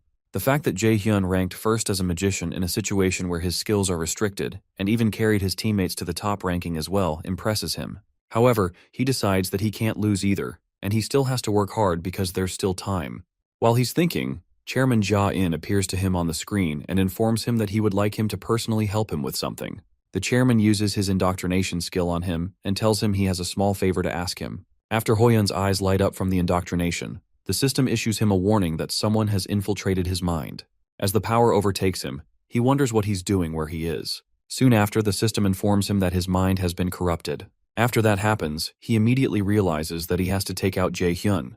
In the present, Hoyeon employs an A-rank skill called Martial Ascendance. He dashes towards Jae-hyun once more and tries to cut him down, but our boy is able to dodge his attack. Jae-hyun doesn't think Hoyeon was this skilled even just a few days ago, but he continues to dodge each of his attacks.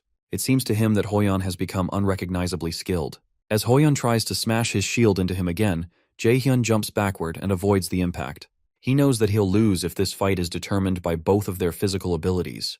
To create some distance between them, our boy blasts himself backward with a gush of wind after activating his wind boost skill. The impact of the wind is so strong that Hoyeon blocks his face with the shield, but this gives Jae-hyun enough time to circle to his back before he brings down the shield. Our boy tries to use some lightning magic on him, but before he can hit him, Hoyeon turns back and moves backward in one swift movement.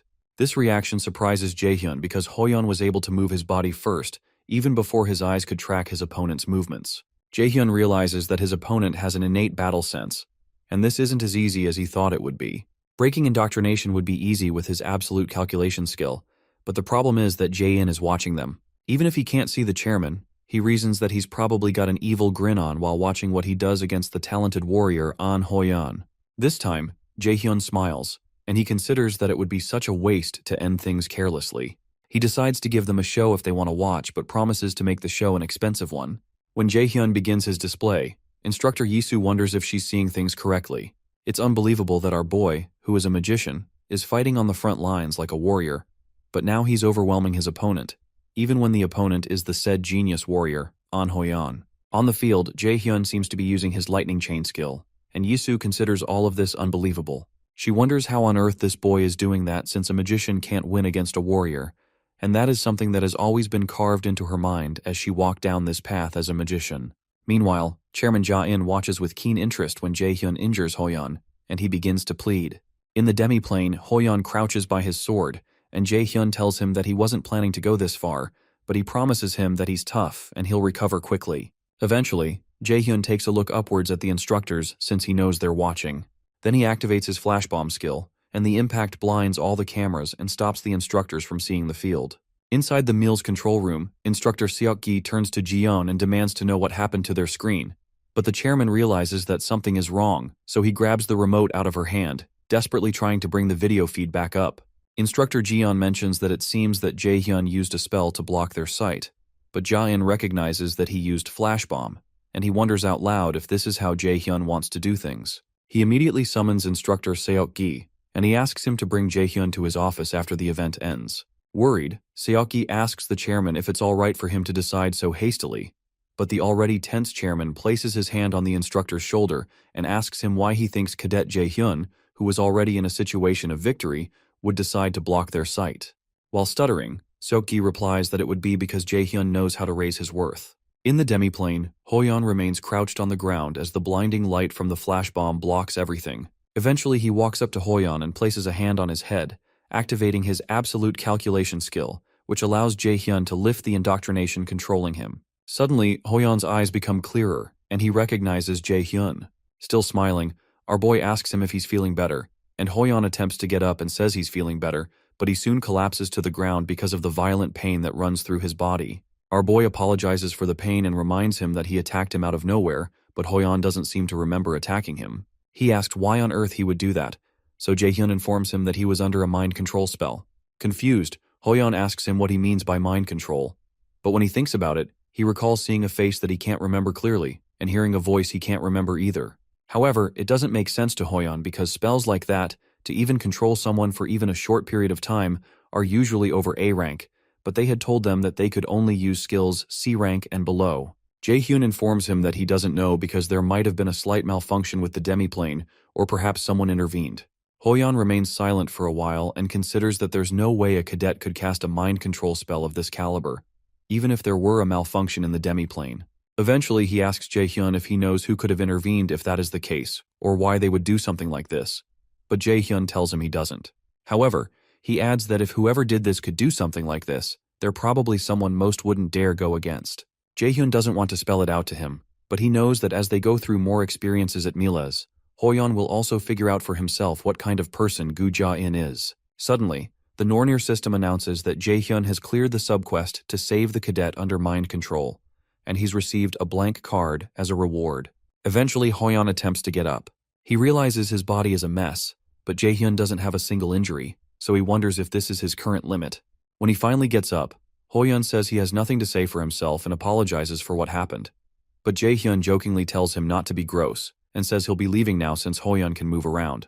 Before he leaves, Jaehyun wishes them both success in the remaining time, and as he turns around, Hoyeon stops him and offers him his name tag. Confused, Jaehyun asks him what he's doing and reminds him that he'll be eliminated if he doesn't have his name tag. Regardless, Hoyeon states that it doesn't matter and informs him that he's been able to earn quite a bit of points, even though it's not as much as Jaehyun has been able to earn. However, because he lost, he believes that the name tag belongs to Jaehyun. After he tosses the name tag to Jaehyun, he tells him that he lost this time, but it'll be different next time, and he promises to win his name tag back at the Mills Festival. After Hoyeon disappears, the demiplane system announces that he's been eliminated, and it awards 10,000 points to Jaehyun's team. For a moment, our boy just stands there staring at the name tag that he recognizes is only worth 10,000 points. However, to him, the name tag is worth a lot more than that because Hoyeon was born with the combat talent that he coveted so much in the past, and now he acknowledges him. He's experienced quite a lot since he regressed, but this sense of accomplishment is on another level. With a smile on his face, he believes this is the beginning. For the first time, he feels like he's starting to move forward, leaving behind the past where he was weak as hell and stepping forward. Sometime after that, the 72-hour event finally comes to an end, and the system calculates the points that everyone has earned. Jaehyun earns the highest number of points on record, which is a startling 1.53 million points, and he's soon transported back to the real world.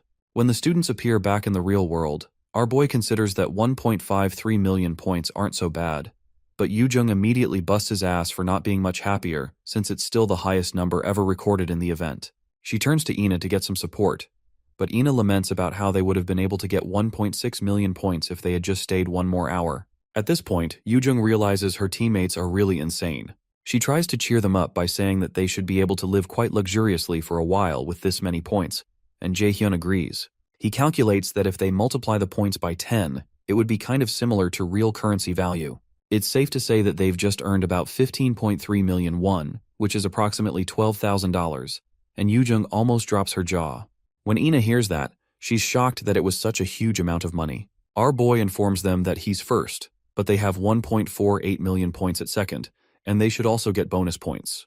The mention of bonus points makes Yoo-jung grab Jaehyun, and he tries to shake her off and explains that the bonus point is about 1 million points or so.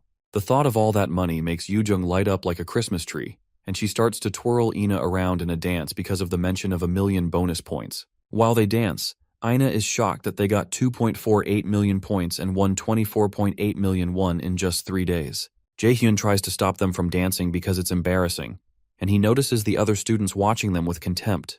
However, the girls continue to sing until instructor Seoki enters the room to greet everyone. He introduces himself to everyone and tells the 3 top winners he has something to speak to the 3 of them about.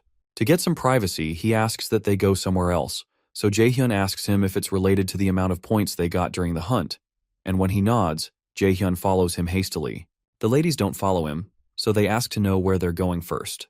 However, Jaehyun already knows, and he tells them they're going to the chairman's office, and Seoki affirms his prediction, informing them that they've been summoned by the chairman. Once inside the office, our boy takes his seat and crosses his legs. He asks where the chairman is, and makes a comment that the one who called them here isn't even present, which makes Seoki angry, but he has no choice but to control himself.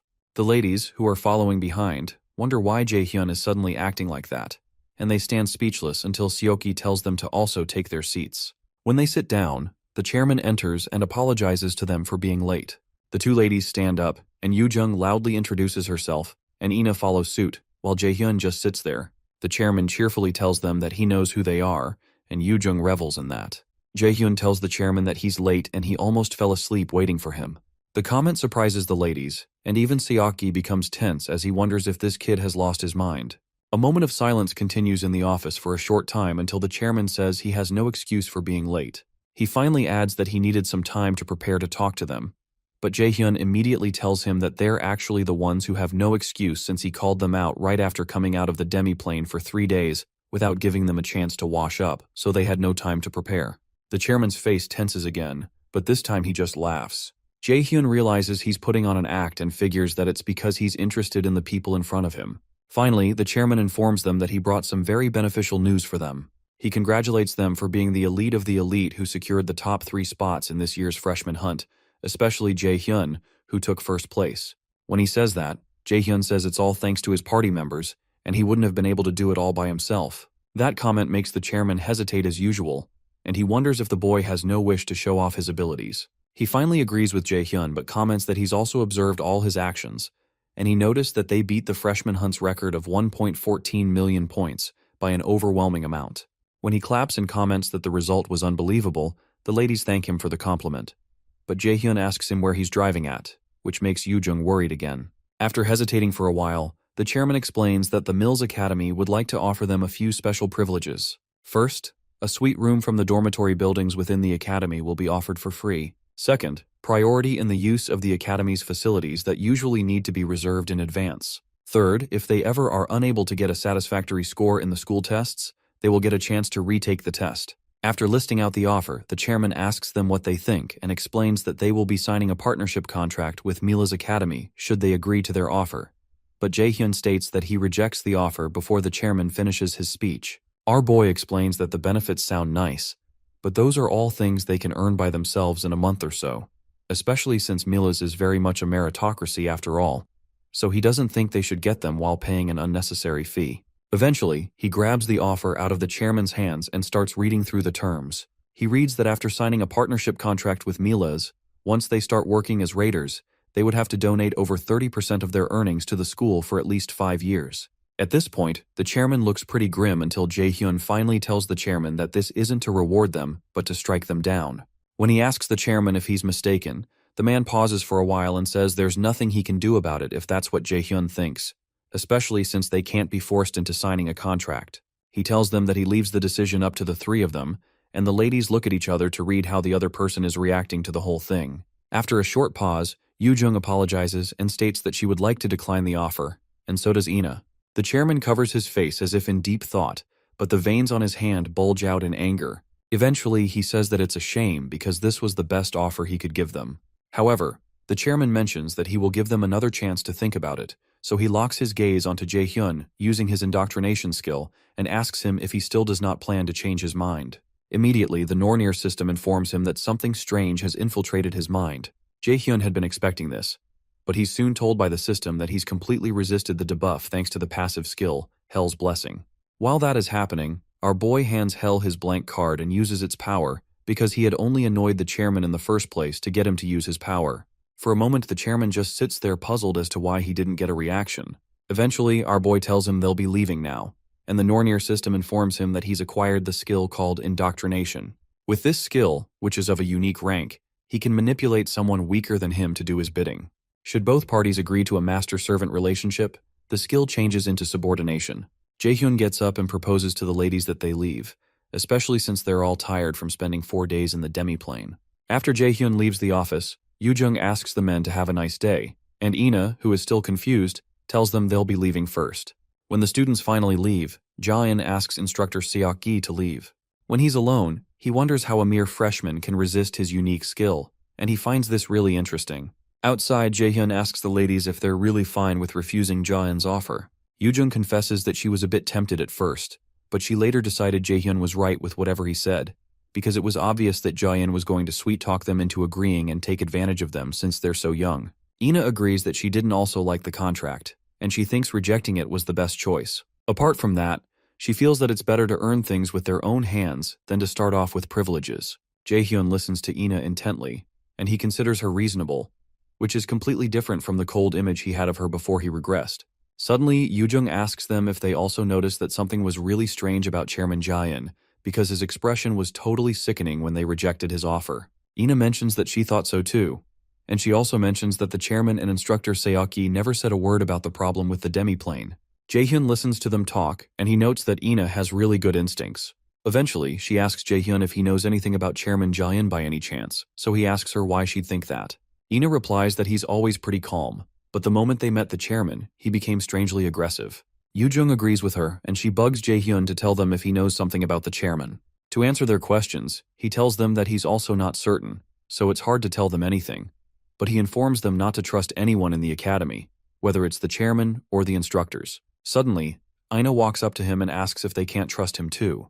And while Jaehyun pauses, Yoojung steps behind Ina with an eerie look in her eyes and tells her not to trust Jaehyun either. She points out Jaehyun's fierce look and narrates how he once left her stranded in the middle of the streets instead of taking her home, and Jaehyun asks her why she's suddenly bringing up something that happened a long time ago. Annoyed, Yoojung grabs his hair and calls him a jerk, reminding him of how hard a time she had back when it happened.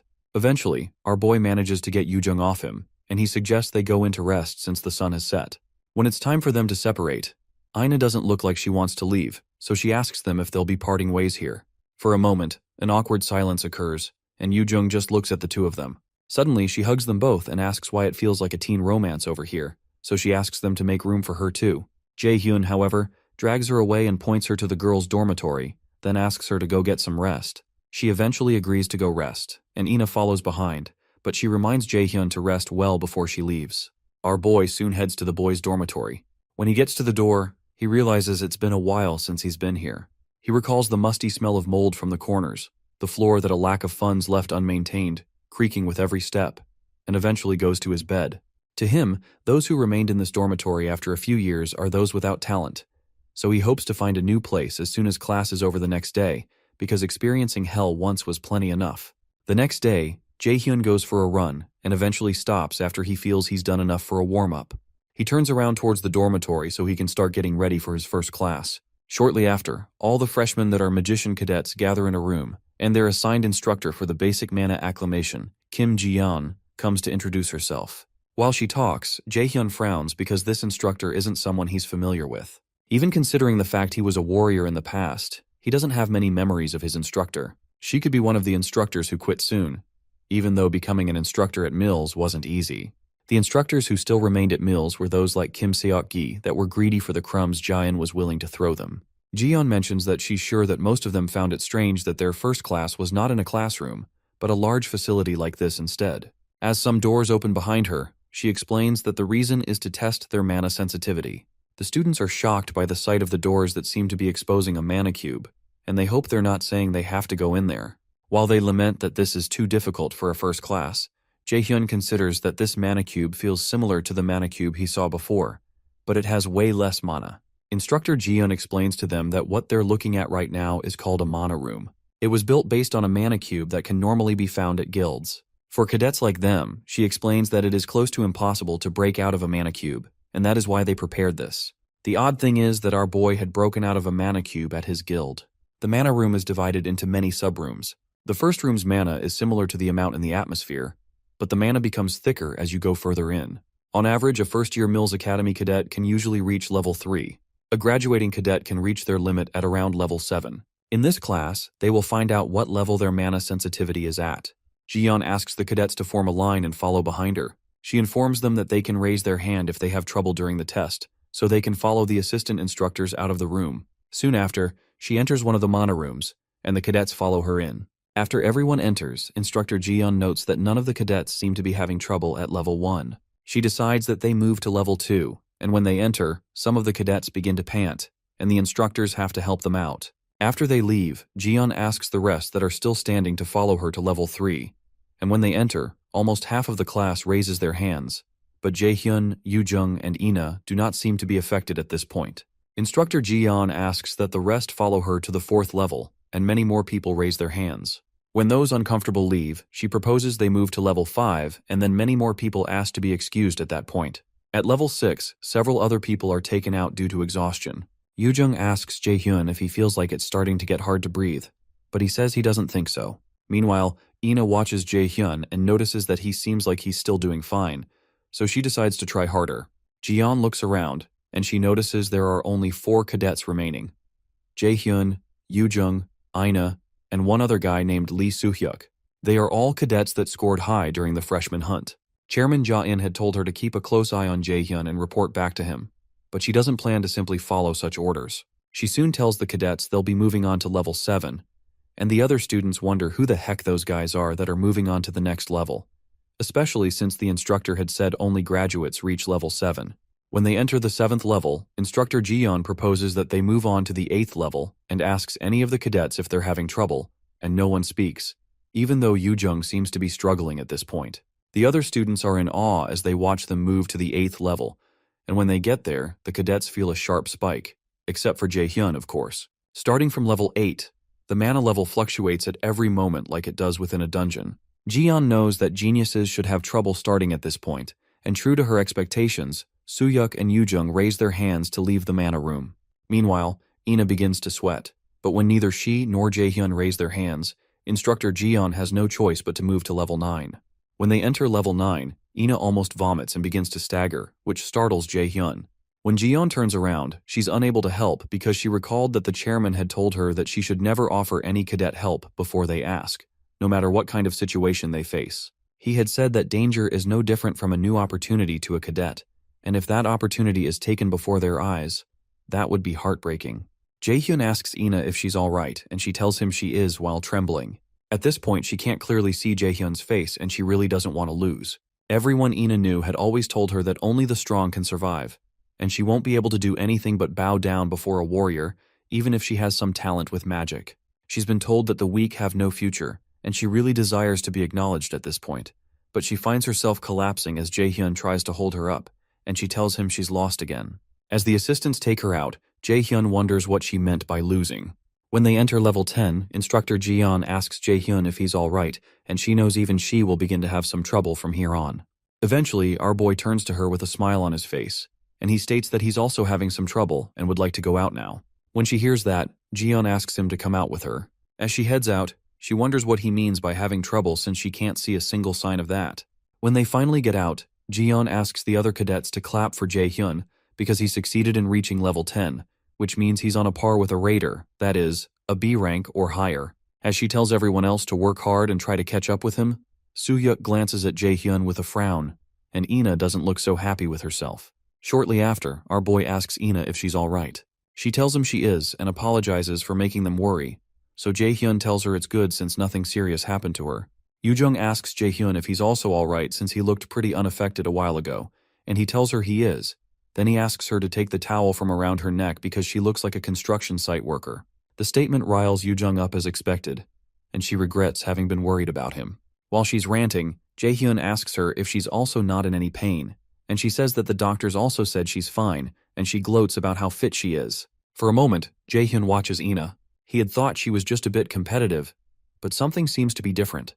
It seems to him like a case of compulsion. Fortunately, she didn't get very hurt this time, but with that kind of personality, it will be hard to control her later. Of course, he doesn't mean to make Ina dance to his tune, but like it's happening with Seongun, Hoyeon, and Jaesung, he has a feeling that Ina's future will change also. He also figures that's also true for Yoojung, and while he glances over at her, she asks him what he's looking at and if she's that pretty.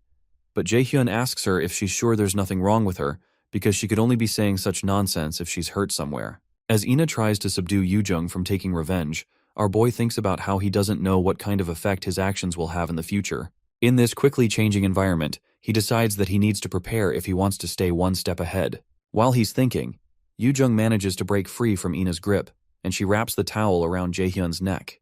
With a smile on his face, our boy removes the towel, covers her head with it, and uses it to scatter her hair. When he's done, Yujung begins to curse and her surroundings light up like an inferno. Annoyed, she asks him if he knows how much time she spent setting her hair this morning and asks him if he has a death wish. However, Jaehyun tells her he's sorry, but he comments that it doesn't really make that much of a difference. That statement further annoys her and she asks him if he's calling her ugly, and it is at that moment that Jaehyun realizes he messed up. He immediately turns around to make a run for it while Yujung chases after him, while Ina watches them in amusement.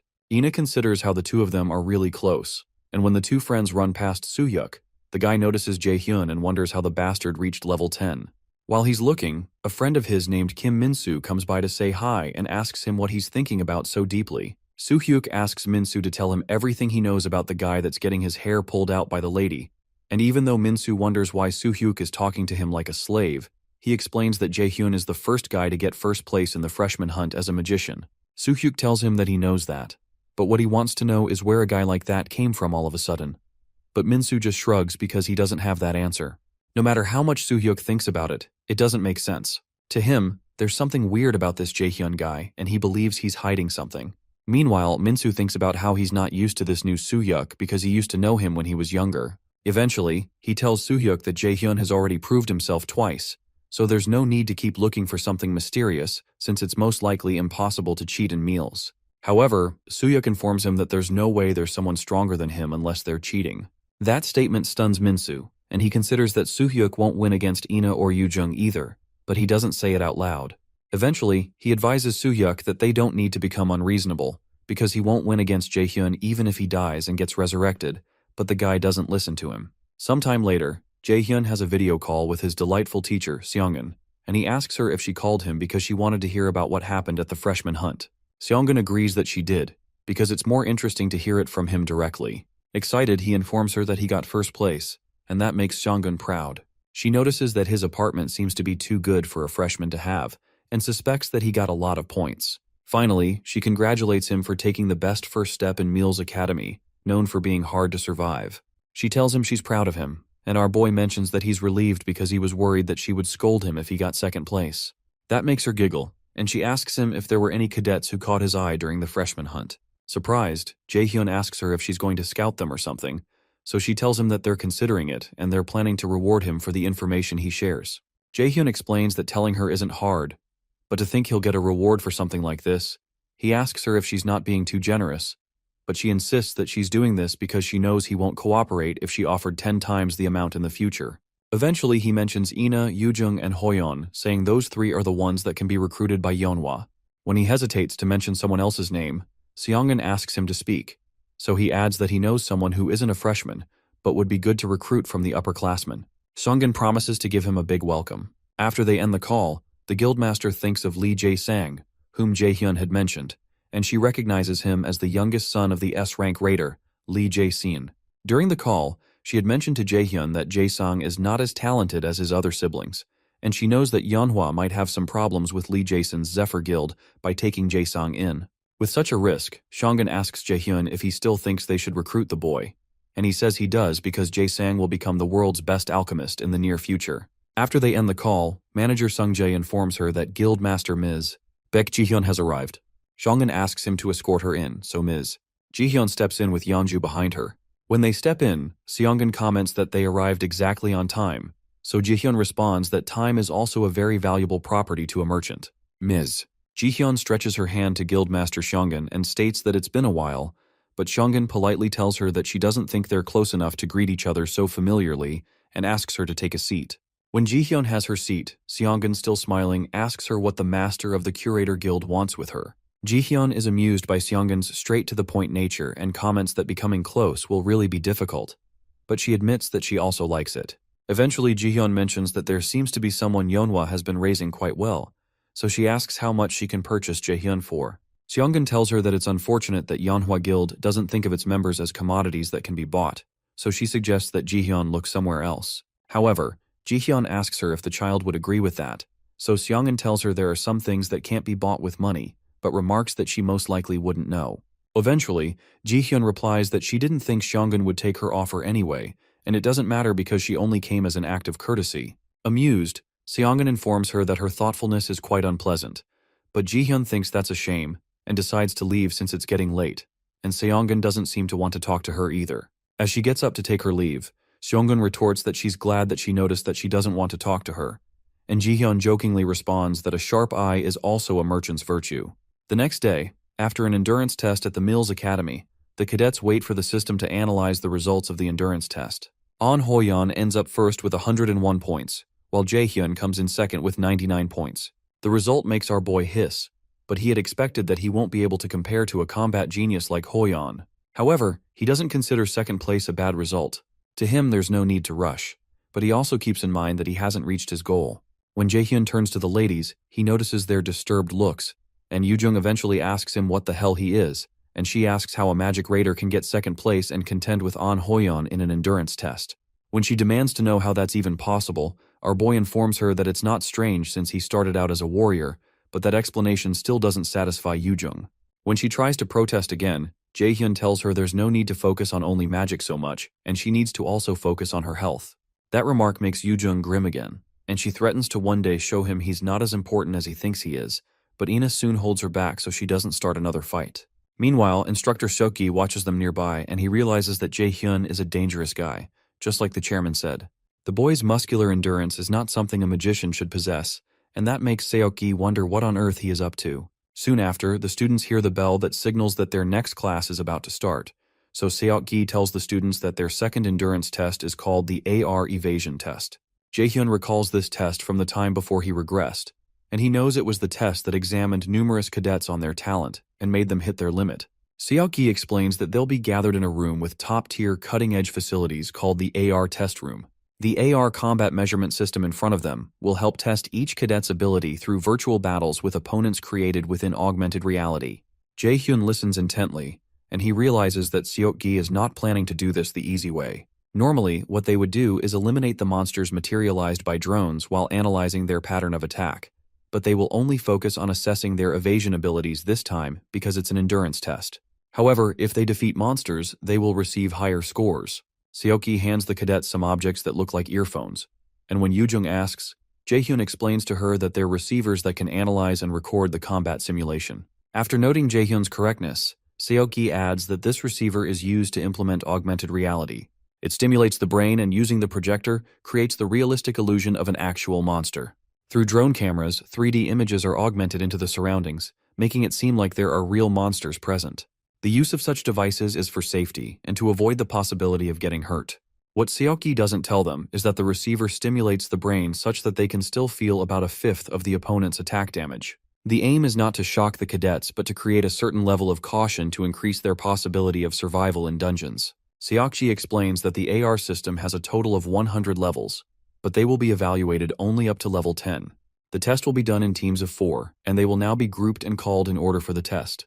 Before the test begins, the teams are formed, and Team 3 contains 2 warriors and 2 magicians, including Jaehyun and Soohyuk. Jaehyun considers that it's pretty balanced. While he's thinking, Soohyuk calls out to him and asks him if he's Min Jaehyun. Our boy replies that he is, so Soohyuk tells him that he heard that he got first place in the freshman hunt, but there's something he can't just understand. He wonders how a magician can get first place and reveals he believes there's a special reason for that, so he asks Jaehyun to teach it to him. After pausing for a while, Jaehyun asks him if he's considered the possibility that there's no such thing, so Soohyuk informs him that he'll have to expose it in that case, even if he has to use force. Excited, Jaehyun smirks and asks him why he didn't just say that his goal from the start was that he wanted to fight with him. Soohyuk, who is also smiling, informs him that it's nice to see that they understand each other. The 2 other ladies on the team become worried, and one of them wonders why they're acting like that since they're on the same team. The shorter lady wonders if they'll be alright, so she tries to separate them. But Instructor Seokgi soon calls their team onto the field. When they step into the field, the system begins a 5-second countdown and informs them they'll be facing a skeleton warrior. The skeleton warrior soon manifests, and Soohyuk decides he needs to step back first to create some distance. Before he can move, Jaehyun dashes forward at breakneck speed, much to the shock of the others on the team, and the ladies try to warn him that it's dangerous. Surprised, Soo-hyuk asks what the hell he's doing and wonders what Jae-hyun thinks a magician can do at the front line. While Jae-hyun makes his way to the front, he wonders why there are still such taunts aimed at him, but he decides that it'll be best to show a bit of his ability here. After creating some mana in his hands, our boy smashes the skeleton's head with just one strike, and the others watch him in utmost surprise. Even Seok-gi is stunned, and everyone else in the crowd watches in amazement. Soon after, a few more skeleton warriors appear, but Jae-hyun proceeds to feed his knee to another skeleton warrior standing nearby. When he lands on the ground, he initiates an active skill of his called Mana Weapon. Mana Weapon is a special skill that an ordinary magician can't make use of because it's a skill that allows a magician to physically inflict damage. It's useless to magicians since they don't fight close combat. But our boy is a different breed. Soo-hyuk watches in confusion, and he tags Jae-hyun as a psycho. The other ladies still can't believe their eyes, and the system announces that they've completely cleared level 1 of the AR evasion test, and additional points have been awarded, with Jae-hyun getting 100% of the contribution. Level 2 of the test begins, and they're faced with a monster called a Dronzer. The sight of the monster intrigues Jae-hyun, and he informs the monster that it's been a while since they met. After a series of fighting and broken grounds, the system announces that they've completely cleared level 10 of the AR evasion test. While the system congratulates them for breaking the record for the shortest time to complete the test, Soo-hyuk considers this completely unbelievable. Meanwhile, Jae-hyun considers that his performance is not too bad, and that his body has been feeling lighter ever since he started using the combat technique that Ms. Seongun taught him. Suddenly, Soo-hyuk approaches him and asks him what kind of dirty trick he just used, but Jae-hyun explains that there's nothing more to what he just saw. However, Soo-hyuk protests that it was bad enough that he left the safety of the defense line, but he completely annihilated the enemy all by himself, which makes his performance unbelievable. He insists that doing something like that is impossible without cheating, but Jae-hyun repeats that he has nothing to say because he has nothing to hide. When Soo-hyuk stands his ground, our boy tells him not to make him repeat himself, and he moves closer and offers to let Soo-hyuk confirm his strength right now if he's really curious. The move startles Soo-hyuk, and he calls Jae-hyun a bastard, but before anything can develop, Instructor Seok-gi asks the two of them if there's a problem.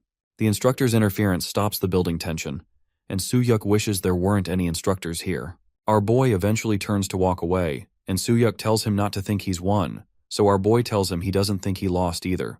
Before Jae-hyun can leave, Soo-hyuk proposes that they fight at the Mills Academy Festival, but Jae-hyun refuses because he has already made plans with someone else. Sometime later, Hoyeon remembers how Jae-hyun had refused to fight Soo-hyuk during the Mills Academy Festival because he had made plans to fight with him. He recalls having told him that he'll win his name tag back at the Mills Festival, so he decides to go train so he doesn't let Jae-hyun down. Sometime later, Seok-gi and some of the assistant instructors move around. One of the assistant instructors asks the other if he's seen the results of the endurance test this year, and the other guy says he personally monitored it and that the cadets this year are pretty good. When they start to talk about a magic cadet named Jae-hyun breaking the record, which shouldn't be possible, Seok-gi considers that the boy is not merely talented because those practiced movements he showed while fighting at the front line when he's a mere magician are unique. When they enter the chairman's office, Ja-in commends them for their good work, and he proposes that they talk about the results of this year's endurance test. Seok-gi explains that there were a total of 3 cadets who got full points, and those cadets are An Hoyeon, Cha Yu-won, and Min Jae-hyun. Even among those 3, Jae-hyun's scores were exceptional. The chairman thanks instructor Seok-gi for the information and commends him for working hard. On his screen, Chairman Ja-in goes over footage of Jae-hyun, and a grin develops on his face. He tells Seok-gi that he hopes he'll continue to keep him informed on Jae-hyun's actions and grades, and to tell him immediately if he starts acting strange, to which Seok-gi agrees. The chairman tells them all to keep up the good work, and he asks that they inform the instructors to prepare for the next event. Sometime later, Jae-hyun returns to the AR evasion test and completes level 27 of the test. The 27th level seems to be his limit, and this is a difficulty level that a 6-member party of C-rank raiders would normally clear with effort, so it means he's equal to that much of a force. It turns out that the next event for the freshmen is the Dungeon Practicum, and Jae-hyun decides to start preparing.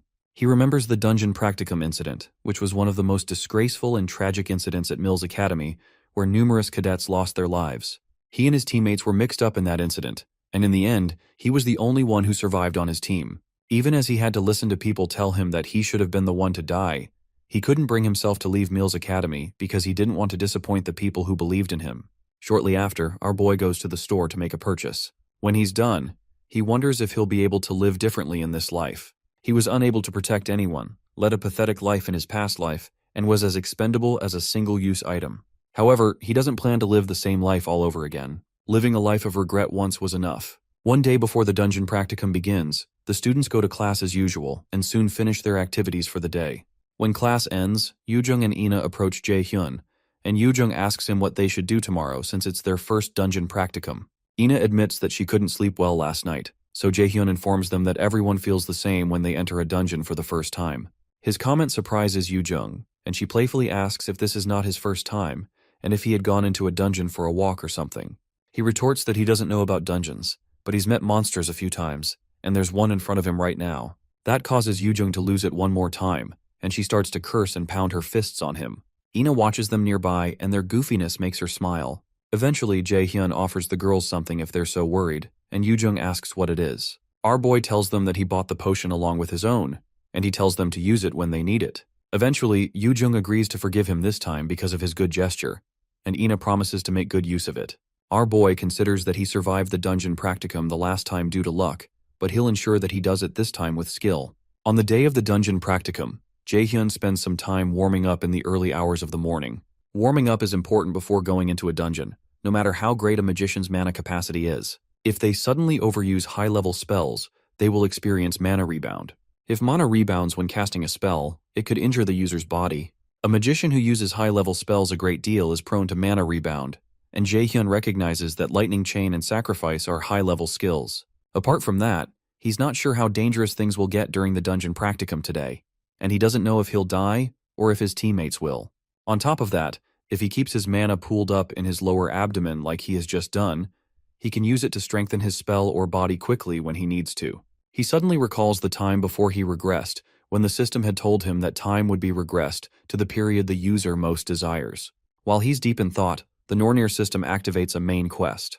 Apparently, he has succeeded in returning to the time he longed for. From now on, he has to go through several junctions that left him with regrets and decide whether to make the same choices or change them. The decision he takes may kill or save others, and whatever he decides to do is in his hands. The difficulty of the mission is unknown, and the rewards are unknown too, but they seem to depend on whether he takes route A or B. The worst part is that he has just 12 minutes to decide, and the penalty for failure is equally unknown. Jaehyun guesses that something came up again, and the Nornir system is obviously trying to help him grow stronger since the gods need him for their plans. However, he doesn't understand what they mean by him choosing his route, and he wonders what on earth they're planning. Shortly after, the freshmen gather at the Mills Academy underground mock dungeon. Instructor Yejeon comes to attend to them and informs them that they'll be grouped into teams of 4 via lots and will have to act together. When the students begin to murmur, Jaehyun guesses that the others think it's not fair. Real monsters will appear in this dungeon, and if you're lucky, you can clear the dungeon easily, but if you're unlucky, you'd be part of a low-ranking cadet team struggling to raid the dungeon. When the murmuring continues, Yejeon silences them and explains that their scores in the dungeon practicum will be part of their official tests. Apparently, only low-level monsters that they can defeat will appear in the dungeon practicum, and Yejeon tells them all to try their best. While she's speaking, Jaehyun reasons that this is Chairman Jia-in's trap. Like the instructor said, most of the monsters that appear here are low-level, but if things go like they did before he regressed, boss-level monsters will be mixed in. He recalls the D-rank boss monster, Kobold Lord, and even though it isn't a difficult opponent for him, he doesn't plan to follow along with Jia-in's plans, except that the small gap Jia-in will leave open in this dungeon practicum might actually give him the opportunity to end him. Shortly after, Yejeon declares that the cadets should come forward and pick a lot, one at a time. After picking, Jaehyun and Ina end up together, and our boy tells Ina he's glad he knows someone on the team, to which she also reciprocates. He's glad there's someone on his team he can talk to comfortably, especially someone who is skilled. While he considers coming up with a strategy, he's shocked by the sight of his 2 other teammates. The lady introduces herself as Warrior Kim Jina, and the guy introduces himself as Warrior Park Sungwoo. Sungwoo cheerfully asks if they're also on Team 3, but Jaehyun recalls how these 2 people were his teammates in his past life, and they ended up getting killed by the boss monster after they asked him to run away while they took care of things. Suddenly, our boy understands what the Nornir system means by him choosing his route, and he can see the choices in front of him. When the new 2 warriors step forward, our boy realizes this is what the Nornir system wanted from the start. So he shakes them and introduces himself as Jaehyun, and introduces Ina also because she's clearly shy. It amuses Sungwoo that Ina is shy, but he's certain that they'll all get along as they spend time with one another. And Jina agrees that they'll all get along well. Our boy realizes that these two warriors are the same as they were in his past life, and he's happy with how cheerful they are with Ina. Once they've gotten introductions out of the way, Jaehyun proposes they make plans first. The other two agree, and one of them suggests making Jaehyun the team leader. With the quest the Norner system showed to him still in his mind, our boy sits down to explain the plans to them. He reminds them not to get weak no matter what pops up in the dungeon, because if the warriors in the vanguard start to falter in particular, the whole party will end up annihilated. The warriors are intrigued by Jaehyun's tactical intelligence, and Sungwoo says this is expected of the person that got first place in the freshman hunt. Sungwoo realizes the details of the strategy are no joke and says he's memorized all 6 parts of it, and Ina says she has too. Soon after, Instructor Jeon steps forward to inform the cadets that their planning period is over. From now on, they will officially begin the dungeon practicum, and she asks the team leaders to come forward. Jaehyun steps forward, and when he looks to his side, he notices Hoyeon coming forward as the team leader of Team 4, which Yoojung is part of. He's glad that Hoyeon is the team leader because that means Yoojung won't get hurt. When the team leaders step forward, Jeon instructs the team leaders who are ready to lead their teams into the dungeons assigned to them and wishes them good luck. Shortly after, Hoyeon leads his team into the dungeon assigned to them. One of the party members notices that the place is pretty damp and has a musty smell, which enlightens her about how dungeons are in real life. Yoojung asks the rest if kobolds will probably come out since it's an underground dungeon, and their other male teammate agrees that they probably will because he heard underground dungeons have a lot of ore. Excited, Yoojung hopes that there are diamonds around somewhere, but while she's talking about it, she suddenly pauses when she senses something, and Hoyeon immediately announces that something is coming, so he asks them to go to their positions. Yoojung quickly goes into action, but the other cadets don't look so confident when they notice that they're surrounded by kobolds. As if it's not enough that they're monsters, the kobolds are equipped with digging equipment. Hoyeon informs his team that the kobolds are weak monsters, but it'll be difficult to deal with them if they swarm them, so he charges at them and proposes they finish this quickly. Yoojung uses an explosion from her holy force and activates her flash bomb skill, causing a release of a huge explosion that blinds the monsters, giving Hoyeon the chance to cut them down. While the other two teammates fight with the monsters, Yoojung activates a move called the Wind of Helheim and activates a skill called Air Blast. She releases several blasts of air towards the chest of the kobolds and knocks them to the ground. After they take down the monster, Hoyeon asks if everyone is fine, and the ladies reply that they are. When they turn to the other male, Seho, they notice he seems to be choking, so they rush to help him, and Yoojung wonders what's wrong because she's never heard of kobolds using poison. When Yoojung looks up, she realizes that the boy isn't choking because of poison, but because of an overwhelming wave of mana hitting him. In front of them is a huge kobold boss, and the students freeze. Shocked, Hoyeon asks why there's a kobold lord here. Meanwhile, in the dungeon assigned to Team 3, Gina confesses to Jaehyun that she knew he was strong, but he's really amazing. She asks him how many monsters he's dealt with so far in their walk through the dungeon, but Jaehyun insists it's nothing because things just happened.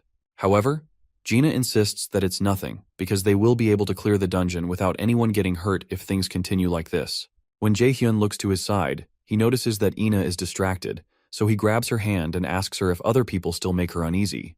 She admits that they do, so Jaehyun realizes she's really shy. But then, there were rumors that no one had seen Ina speak more than 3 words at a time. While moving forward, the team runs into a room filled with ores. Our boy realizes that this is different from what he remembers, and this clearly must be Jaehyun's doing. It occurs to Jaehyun that his existence has caused Ja-in to change his plans from what he did in the past. Suddenly, Jaehyun senses a monster coming, and he supposes it's the Kobold Lord, so he informs his teammates to use their plan C by defending first, and then counterattacking. When Jaehyun tells them to be careful because this monster is different from what they've encountered before, Sungwoo becomes worried that a stronger monster is coming, especially because they had been told that only weak monsters appeared here. Suddenly something breaks in through a nearby wall, and the cadets are shocked to see a Kobold Lord.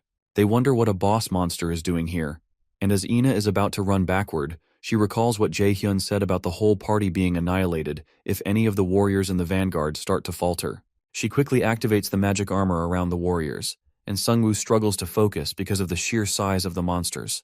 Eventually, Jaehyun activates his taunt skill, and when the Kobold Lord attacks Sungwoo's shield, Sungwoo calls out to Jaehyun. Our boy rushes towards them and creates a mana attack in his hands, and he blasts the Kobold Lord. Ina is shocked by the amount of power that Jaehyun's attack packed, and she hopes that such a great attack would deal a great deal of damage. But the monster easily gets up as if nothing happened. The sight makes Jaehyun laugh, and as he witnesses the destroyed parts of the monster repairing itself, our boy confesses that he didn't expect anomalies. As its body heals, the Kobold Lord smiles at them, and Jaehyun starts to wonder if a Kobold Lord with regenerative abilities isn't too much to handle. Suddenly, the Norner system identifies the existence behind the Kobold Lord as something called Odin's Raven, so it gives him a special quest called the Raven Hunter. The special quest requires him to kill all of Odin's ravens that are weighing down on him and the gods against the Aesir. There are 5 objectives, and the mission is an S-rank difficulty with a reward of a blank card and class increase, with a penalty of death. Meanwhile, outside the dungeons, Instructor Jiyeon goes through footage of Jaehyun's previous fights, and she wonders how the boy can give such a performance as a magician. She's an A-rank magician herself, but such battle skills that Jaehyun shows are unthinkable to her. She considers that the chances of Jaehyun's Team 3 taking first place in this dungeon's practicum are high, and when one of the doors opens, she's surprised to see Cadet Seho being helped up by Hoyeon, while Yoojung tells her that there's a big problem. Still shocked, Jiyeon asks her what happened, and they inform her that a Kobold Lord appeared in the dungeon. She's surprised that they could run into a Kobold Lord because there's no way it could have gotten in, and Jiyeon begins to wonder what on earth is going on inside the dungeons. Meanwhile, the assistant instructors come to help Seho, who has a mild case of mana addiction, and they ask him to take deep breaths. Soon after, Yoojung asks Instructor Jiyeon if Team 3 has not come out yet, and she's told they have not. Hoyeon doesn't believe it because he's sure that Jaehyun and Ina are too skilled to be unable to escape the Kobold Lord easily. After hesitating for a while, Jiyeon places a call through to Chairman Ja-in, who sounds surprised to hear from Instructor Jiyeon, even though he has a smirk on his face. She informs him about the appearance of a B-rank monster, and she requests rescue personnel, and the chairman acts surprised to hear that something like that happened. He tells her not to worry too much because he'll send a support team, so he asks her to wait on site. After he hangs up the call, Instructor Jiyeon experiences a strong feeling of uneasiness, but can't explain it. Meanwhile, inside the dungeon, Ina, Gina, and Sungwoo grow tired. The system informs Jaehyun that the existence behind the Kobold Lord is Odin's Raven, with 2 ravens named Hugin, which translates as thought, and Munin, which translates as memory. Odin gathered all kinds of knowledge from across the realms and used it to rule over Asgard. Eventually, Jaehyun calls the Kobold Lord a follower of Odin, showing the ravens that he recognizes their presence. Apparently, the mana he feels is close to B rank, and it's a regenerative Kobold Lord. Even though our boy has grown strong, this is a difficult opponent for him, and he wonders whether he should run. To him, running would be the smartest choice. That's what he always did before he regressed, hiding behind his selfish reason of self-preservation. But his life was a continuous string of regrets. He considers this a second chance, and he doesn't care if this is someone's test for him because he's going to protect them this time. Immediately, Jaehyun tells them all to run straight out of the dungeon while he distracts the monster. Sungwoo asks him what he's talking about and asks how he will deal with the monsters, but before the words can come out of his mouth, he's ambushed by 2 kobolds from behind. Fortunately for him, Jaehyun quickly blasts them away with some holy arrows, so he asks Jungwoo to shut up and get out of there. As the Kobold Lord swings his huge weapon again to smash Jaehyun into the ground, our boy tries to explain to the others that he can't fight and protect them at the same time. As the monster is about to pound our boy into the ground, Ina calls out his name in fear, but as he turns around to face the monsters, a shield appears between him and the monster to weather the impact of the strike. Surprised, Jaehyun looks to his side and realizes that Ina activated the shield. She informs him that she can help, and our boy knows from the look in her eyes that he can't convince her out of this. He wonders if this is another change he has created in the future. Then he asks Ina to stay with him while the others go back to the entrance of the dungeon and tell Instructor Jiyeon about the situation. When Sungwoo tries to protest, Jaehyun begs him to leave, so Gina agrees and promises to tell the instructor as soon as they can. As the 2 of them head out, Jaehyun and Ina are left alone to face the monsters. Jaehyun tells Ina he'll cover her from the back, so she summons her radiant holy sword and sends the sword through the flesh of the smaller group of kobolds. Jaehyun takes that as his cue, and he rushes forward to meet with the Kobold Lord that's coming for him. When he gets closer, Jaehyun notices that the Kobold Lord's body is melting, and our boy decides to stop in his tracks. He recalls that there's a limit to the amount of mana a body can contain, and there's something controlling the monster from the shadows, and the thing is pouring in way more mana than it can handle. That thing must be Odin's Raven, and he decides to expose the ravens. Our boy equips his Mistletoe weapon. Due to having Mistletoe equipped, his field of vision expands, and the active skill called Mana Perception becomes equipped. Because of this, he can more clearly recognize the movement of energy from all beings that use mana. Using his Mana Perception skill, our boy sees the trail of mana leading away from the huge monster to a claw underneath. Jaehyun is glad that he's found it, and as the monster comes in again to strike him, Jaehyun activates his lightning chains and assures it that he's going to make sure it's dead. Meanwhile, in the gathering of the Aesir gods, one of Odin's ravens goes to Asgard to see Odin. Hugin informs the god that, through the ravens, he has found the whereabouts of Misteltein, which had disappeared from the god's storehouse. Frigg, Odin's wife, asks Hugin where the Misteltein is, so he informs her that it's in Midgard, referring to Earth, and it seems to be in the possession of the prophesied adversary.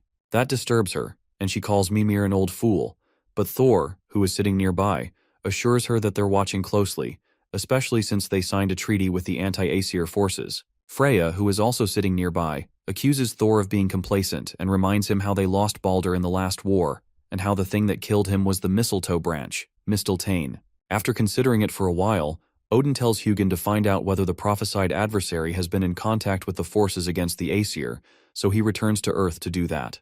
Meanwhile, in the chairman's office, Ja-in keeps massaging the odd ring that he was massaging when Ji-yeon called him. Soon, Seaki steps in, and the chairman asks him how things are going. The instructor replies that no one seems to have noticed anything yet, and that pleases Ja-in. He chuckles again, and he's glad that he borrowed strength ahead of time. The chairman is certain that Jaehyun will fall into his hands no matter how arrogant he acts. Ja-in tells him that all of this is for Odin and the Aesir. In the dungeon, our boy targets the monster's chest with his lightning chains. However, the monster grabs the chains, which do not seem to deal any damage to it, and swings its weapon to take Jaehyun's head clean off.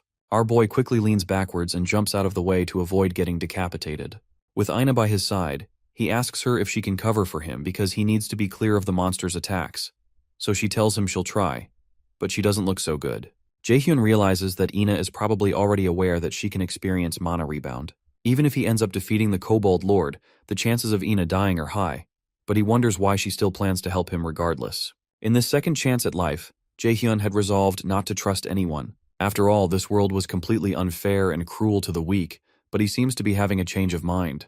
He turns back to his opponent and decides to end this. He only has one chance, and he sends a barrage of lightning chains at the monster once more, while Ina provides some support by creating a mana shield around Jaehyun. Our boy dashes towards the monster, and Ina, who's feeling more uncomfortable, bites her lower lip as her hands begin to shake. The riled-up monster targets Jaehyun, who is running towards it.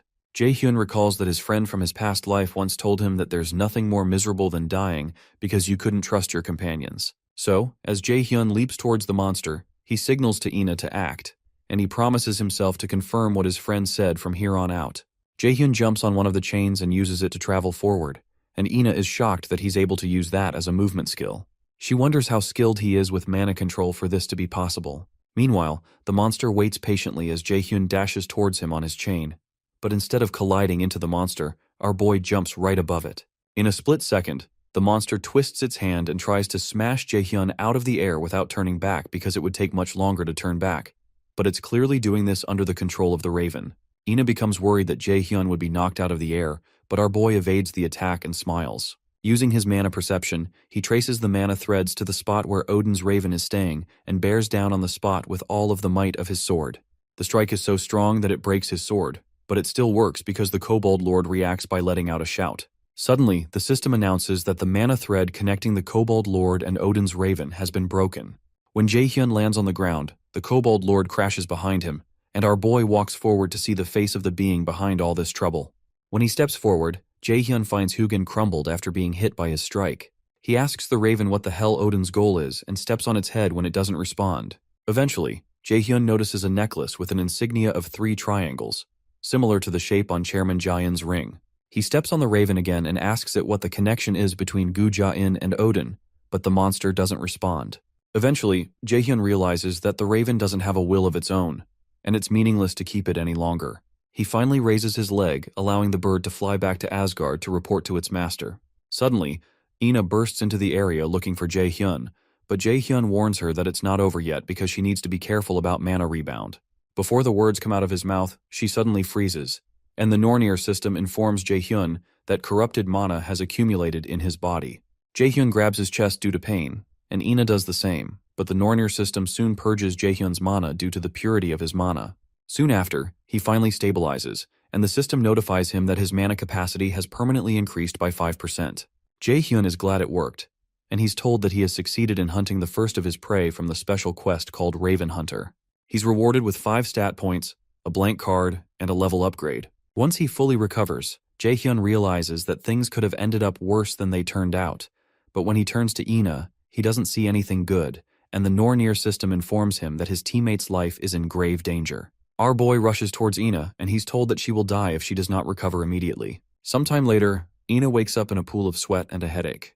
She notices Jaehyun by her side, so she asks him what happened. He seems to have been asleep, but he wakes up when he hears her calling his name.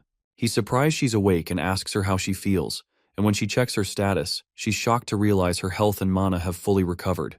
She's confused about what had happened, because she remembers that she experienced mana rebound. Eventually, she tells Jaehyun that she's fine and asks him how he's doing. He responds that he's fine and mentions that he fell asleep. When she looks to her side, she realizes the Lord Kobold is dead, so she asks Jaehyun why he didn't leave. He tells her that he was waiting for her to wake up because he has something to tell her. She wonders what it is, so she asks him, and after pausing for a while, Jaehyun tells her that they have to get their stories straight. Ina suddenly blushes, because the Korean phrase for getting our stories straight is directly translatable as, I want to touch my lips to yours. Outside the dungeon, Yoojung demands from Sungwoo and Jina why only 2 of them made it out, and Instructor Jiyeon tries to hold her back from doing anything stupid. She tells Yoojung she understands that she's worried about her friends. Meanwhile, Hoyeon wonders what he's supposed to do to help Jaehyun and Ina come back. Suddenly the dungeon door opens, and while Yoojung is still raising dust, Jaehyun and Ina step out of the door, causing everyone to freeze. Jaehyun asks them if they're fighting because of the 2 of them, and even Instructor Jiyeon freezes in shock because the inspection team had told her that the 2 cadets would definitely be dead. The monster inside was at least a B-rank boss. Suddenly tears flow down Yoojung's eyes, and she runs towards the 2 of them with her arms open wide. She cries while embracing them, and explains that the instructor and the inspection people all said that they'd be dead. She tells him she's so glad that they're alive, and it causes Ina to smile. But Jaehyun tells her he gets it, and asks her if she can let go of them now. Even Sungwoo and Jina are teary-eyed, and when Jaehyun notices this, he thanks both of them for trusting them. Jaehyun tells everyone that their 2 teammates left because he asked them to go get the instructor for help, and they don't deserve to be insulted or blamed. However, Yoojung, who is still angry, asks them how they can just leave behind their teammates like that, so Jaehyun tells her he would have done the same, so there's no need for her to be like that. He reminds her that not everyone is as brave as her, and he asks her not to get mad for him either. The statement stings Yoojung, so she lets go of his arm and clings to Ina, stating that she was mad for Ina's sake and not for him. In a flashback to the time before they stepped out of the dungeon, Ina had asked Jaehyun if he was the one who healed her body, but he tells her he knows she's confused, but it's hard to tell her everything. He explains that he doesn't want people to know about this ability, so she asks him why he's hiding it.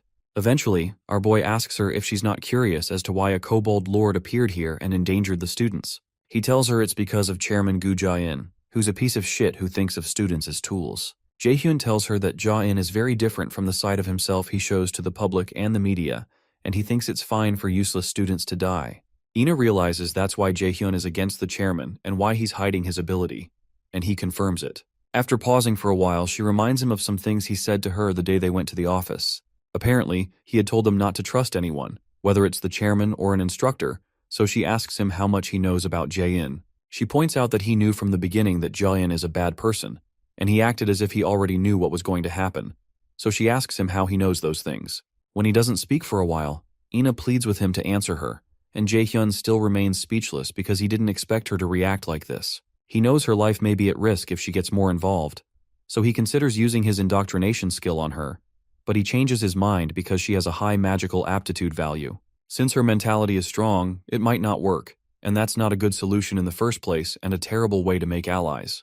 Eventually, he apologizes but tells her he can't tell her more than what he already has, so she asks him why he can't. Jaehyun finally explains that it'll be too dangerous for her too if he tells her any more than this, and he asks her to let it go for now. In the present, Instructor Ji-yeon bows her head and apologizes to Jaehyun for not being able to rescue them from the dungeon, and she tells him she's glad he's okay. However, he tells her it's fine, especially because she didn't put them into the dungeon knowing what was going to happen. When Jaehyun turns back to go rest, Ina runs after him and asks again if he really can't tell her the things he knows, especially because no one knows if something like this will happen again. But he apologizes that he can't tell her and expresses his hope that she'll keep the promise she made. After Jaehyun leaves, the Nornir system informs him that he's cleared the main quest, which is the first turning point, and the rewards depend on the route taken. He's told that he took Route B, which is different from the choice he made in the past. Because of that, he's given something called Idun's Golden Apple. Sometime later, Chairman Jae-in says that he has disappointed him. Seok-ji apologizes to the chairman, but the chairman insists that he will tolerate it once, but expresses that he hates having a useless subordinate. With an eerie look on his face, Ja-in turns to the instructor and asks him if he understands what he means. While trembling, Seok-gi promises not to disappoint him again, and Ja-in tells him he better not. The chairman tells Seok-gi to make sure to tame Jae-hyun in the next event before his patience runs out. The next morning, our boy has a quick shower, and when he sees his clothes, he recalls how Ina experienced mana rebound. Before his regression, Kim Yoo-jung died, and An Hoyeon didn't reach even half of his potential, so he believes he must intervene for the sake of the future. However, he believes he doesn't need to intervene for Ina because she'll do fine without his intervention. He decides that he has to be careful about how he interacts with her, since he's not sure how it'll affect the future. Eventually, he takes his seat on the couch and turns on the TV to see if there's anything worth watching. While watching the news, he reasons that he'll have to find out the relationship between Gu Ja-in and the Asir as soon as possible, since what occurred in this dungeon is just the beginning. There will definitely be more dangerous situations in the future, and he knows he needs to grow stronger so he can respond to any situation. While watching the news, he notices one broadcaster asking another man about some other kinds of dungeons that exist other than the ones they're used to. The specialist invited to the show explains that there are theme dungeons, and you have to approach those differently than you would a normal dungeon in which you kill the boss to clear it. When asked what other feature a theme dungeon has, the man explains that the biggest difference is that you can't leave the dungeon before clearing it, and our boy recalls these theme dungeons from his past life, and he gets an idea. The specialist further explains that raiders who want to raid theme dungeons need to become a character of the theme and clear certain requirements. It could be regarded as a kind of roleplay, and what raiders want in these kinds of dungeons are rare item rewards. Apparently, there's a hidden piece that raiders also call God's Arrangement, and this item is the reason raiders are desperate to clear such dungeons despite their difficulty. After hearing that, Jae-hyun smirks and realizes this is his opportunity to get what he needs the most. Meanwhile, Ina enjoys a cup of tea with Yoo-jung, and she apologizes to her for making her worried. Yoo-jung tells her it's fine because she's happy as long as the two of them are okay. She admits that Yoo-jung's personality is kind of shitty, and she was worried that Jae-hyun might have been mean to Ina, so she explains that Jae-hyun is always like that. Ina pauses for a while, and Yoo-jung becomes angry and asks if Jae-hyun was actually mean to her. Surprised, Ina clarifies that he wasn't, but it's just that Jae-hyun seems to trust Yoo-jung a lot. She reasons that she would be happy if Jae-hyun could also trust her and depend on her a bit more. Finally, she mentions that he might trust her if she were a bit stronger, and when she pauses again, Yoo-jung becomes worried about her, so she eventually gets up and proposes that they throw out the thought of Jae-hyun and go eat something yummy instead. As Yoo-jung stretches out her hands, she explains that there's a place she's been waiting to go to, and while Ina stutters, Yoo-jung grabs her hand and declares that they're going to make her feel better. At first, Ina is surprised that Yoo-jung is dragging her away, but a smile soon develops on her face. Meanwhile, our boy checks out the legendary rank consumption item called Idun's Golden Apple. It's an apple grown and picked by Idun, who is in charge of the Aesir god's eternal youth and immortality. Consumption slows down aging immediately by 50%, and increases natural healing ability by 50%. It also permanently increases magic aptitude and cannot be sold or given to another user. Jae-hyun realizes that such features like anti-aging and better natural healing are super rare, and it must cost at least $1 million. However, the issue is that he can't give this one out too. He decides to focus on calculating all the loot he can get, and he recalls that an A-rank theme dungeon will open soon in a theme park in Seoul. It's where he can obtain the shoes that increase speed called Thialfi's Thundersteps that Thor's servant Thialfi used to wear. The shoes greatly increase one's dexterity stat, so a lot of martial arts raiders really wanted them. Eventually, Jae-hyun takes a bite of the apple with much anticipation and everywhere lights up, but he eventually realizes the apple tastes like every other apple. Soon after, the Nornir system informs him that Idun's Golden Apple is starting to take effect, and his stamina stat has permanently increased by 20. His mana stat has increased by 20, with his aging rate and natural healing ability increasing by 50% each. Apart from all that, his magic aptitude will be greatly increased permanently. Jae-hyun is glad that the apple's effects aren't average, and his movements start to feel lighter. He picks up his phone and soon places a call to someone. Shortly after, our boy heads to the theme park in Seoul, and he finds out that the place looks a bit cheap after seeing it after regressing. When he steps towards the counter, the attendant asks him what kind of ticket he would like, but Jae-hyun drops a Lotus Guild card and introduces himself as a raider from the Lotus Guild.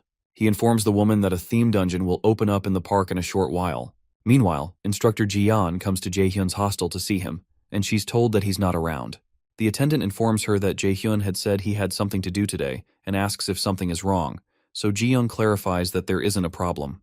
Jiyeon wonders how Jaehyun is already able to recover from such an incident, especially being a newly enrolled student. He's not only skilled but also very fast at recovering from trauma, so Jiyeon realizes he has real guts. Before she leaves, she asks the attendant to tell Jaehyun to come see her when he returns.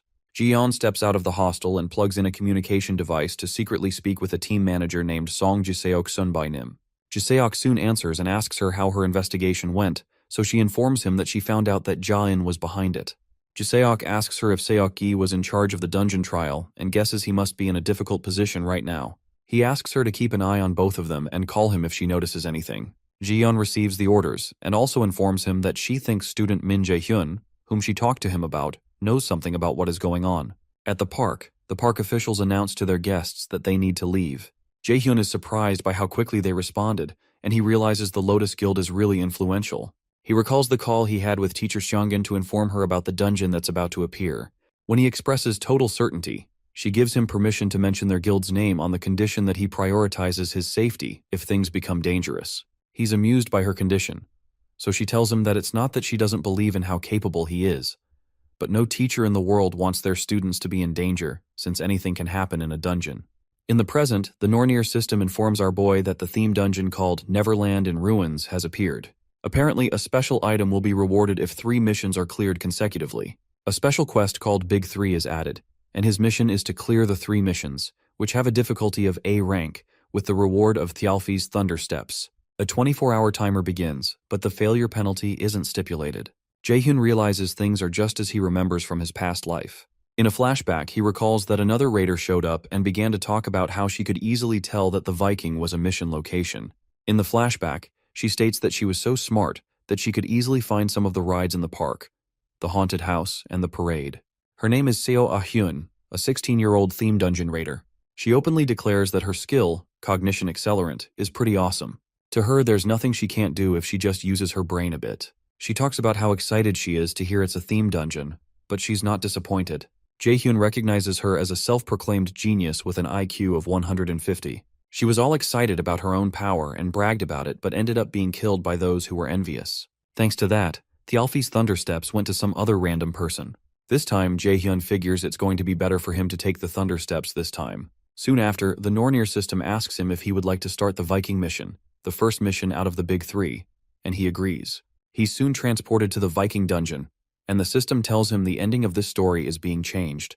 Jaehyun is transported away, and not long after, Seo Ah-hyun appears close to the place he disappeared. Shortly after, our boy is completely synchronized with the character of the dungeon, and he's told that he's playing Thialfi, a warrior who survived the invasion of the Vikings. The first mission of the Big 3, called Thialfi's Grudge, is soon added. In the theme quest, Thialfi's Grudge, the god of thunder, Thor, envied Thialfi's quick feet, and kidnapped Thialfi's younger sister, Roskva, as a hostage in order to force Thialfi to work for him. Our boy is to become Thialfi and save his younger sister Roskva to resolve the grudge. The difficulty of the mission is a B rank, and the reward is an active skill called Commander's Shout. The failure conditions of the mission are Roskva's death and Thialfi's death, but the failure penalty for him is death. Thialfi, servant of the god of thunder, Thor, and fastest in the 9 realms. He was originally a human, but he began to despise the Aesir because he lost his family to the Vikings who worshipped the Aesir. Jaehyun is surprised to learn that Thialfi hates the Aesir because this isn't the original story according to what is popularly known. And Jaehyun wonders if this is another conflict between the Aesir and the Nornir. Suddenly, Jaehyun hears someone call out to him using Thialfi's name, and the person asks him to wake up. When he gets up, he feels a sharp pain in his head but doesn't know where he is. When he looks around, he realizes he's in a ship he stole in order to find Roskva, and when he looks to his front, he recognizes the person who woke him up as Frederick, the person who came up with the plan to steal this ship. Frederick asks him if he's okay, and as he's about to reply, the ship collides with another ship, causing the entire ship to wobble. Before they know what's going on, a group of pirates enters their ship, and it looks like they're in trouble. Jaehyun doesn't know what's happening, but it's clear he's going to have to postpone finding Roskva for a bit. Jaehyun immediately tells Frederick he'll leave this to him, and he jumps into the next ship, even while Frederick tries to stop him. When our boy jumps and lands on the other ship, the men are startled, but one of them starts to make fun of him for jumping into the enemy's territory when he should be hiding. They begin to call him names and threaten to kill him immediately, but our boy doesn't say anything. When he notices a girl tied to the middle of the ship, he recognizes that it's Seo, the same girl who had boasted about her abilities, so he wonders what she's doing here. Immediately, the Nornir system informs him that the lady tied up is Thialfi's younger sister, Roskva. Seo Ah-hyun prides herself as the owner of a genius brain and also a great raider-to-be. She considers herself an amazing person, but somehow she found herself locked up in this dungeon. Just 3 minutes before the emergency announcement at the park, she had told her friends she wanted to go to the bathroom. Now that she's stuck, she calculates that there's a 0.6% chance of a dungeon appearing where she is, and a 0.0003% chance that she'll get locked up in a theme dungeon. After lamenting about her luck, she decides not to think about it but to think about a way out of here. After tearing up because she doesn't want to die here, she hopes a raid team might have already arrived. As she hopes to run into one of them, she spots Jae-hyun standing in the middle of the park, so she tails him. She wonders who he is because he doesn't seem like a part of a raid team, so she decides to follow him. In the present, Jae-hyun wonders why he ended up meeting her again of all the people he could meet, especially after they even made an announcement for everyone to escape. While he's lamenting, the pirates prepare to poke him full of arrows, but our boy creates a mana shield to protect himself from the onslaught of arrows. While they fire, he wonders why he's always surrounded by abnormal people. He soon creates a punch packed with mana and knocks them all down with one strike. Eventually, our boy decides to be optimistic. Even though Seo is a bit of a bitch, he knows she'll be helpful for the raid. A new and bigger opponent appears and tries to slash Jae-hyun with his sword, but our boy slides out of the way to avoid his attack. Since he can't send Seo out, he decides that it'd be better for him to use her. After evading the first attack, he lands a punch on the big guy's face and sends him rolling backward. He'll have to first take care of this situation and then figure out what to do with Seo after. The other pirates rush out to deal with him, so Jae-hyun tells them he doesn't have time right now, so he asks them to come at him all at once. After a short while, he takes out all the men and walks up to Seo, then tells her she can stop pretending to sleep. Jae-hyun asks her if she's supposed to be Roskva, but she only hisses and admits that she's been found out. With a smirk on her face, she asks him if he's supposed to be Thialfi. Jae-hyun affirms that he is, and he crouches down to speak with her. But he suddenly cracks the structure she's tied to with a punch, causing her to tremble. With a crazy look in his eyes, Jae-hyun tells her he can tell what she's thinking about right now, so he advises her not to try any of her funny ideas. It's clear the threat worked because Seo nods eagerly and hiccups. Soon after, the system informs Jae-hyun that he's cleared the first mission of the Big Three, and he's being sent to the field. He and Seo soon appear in the park again, and they sit across from each other at a table. In Seo's eyes, Jae-hyun is a magic class raider that moves like a martial arts raider. She guesses he's roughly the same age as her and has a shit personality. As she wonders who this strange person is, Jae-hyun finally breaks the silence and asks what kind of skill she has. Seo stutters and eventually reveals that her skill allows her to be better at swordsmanship. She believes that Lai should trick Jae-hyun since there aren't many middle schoolers who have skills. Since he has a shitty personality, she plans to use him to her advantage, but while she's thinking, Jae-hyun tells her that's not all there is to her skill. When he tells her he hates liars, she insists that she's not lying and she has a D-rank skill called Beginner Swordsmanship Revision. After a short pause, Jae-hyun informs her that her skill is called Cognition Accelerant, and he explains that it makes it feel like time's slowed down and quickens the user's thoughts. It's usually used in leadership positions, but it's effective for analyzing and figuring out the opponent's mind. When he asks her if he's wrong, she's utterly perplexed and asks him how he was able to figure out her skill. Immediately, Jae-hyun gets up and tells her he can't take her around with him because she still seems to be planning to lie and use him. He tells her he's not that stupid and turns around. But she pleads with him to wait and apologizes with tears streaming down her eyes. She begs him not to leave her alone there because she'll absolutely die if he leaves her behind. Jae-hyun asks her how he can trust her, and she offers to figure it out. When he hears that, our boy smiles and proposes she write a contract in that case. She's initially confused, but she soon understands what he's saying when they draft up a contract. The first term of the contract is that she can't act in any way that will harm Jae-hyun. The second is that she must obey all of his orders.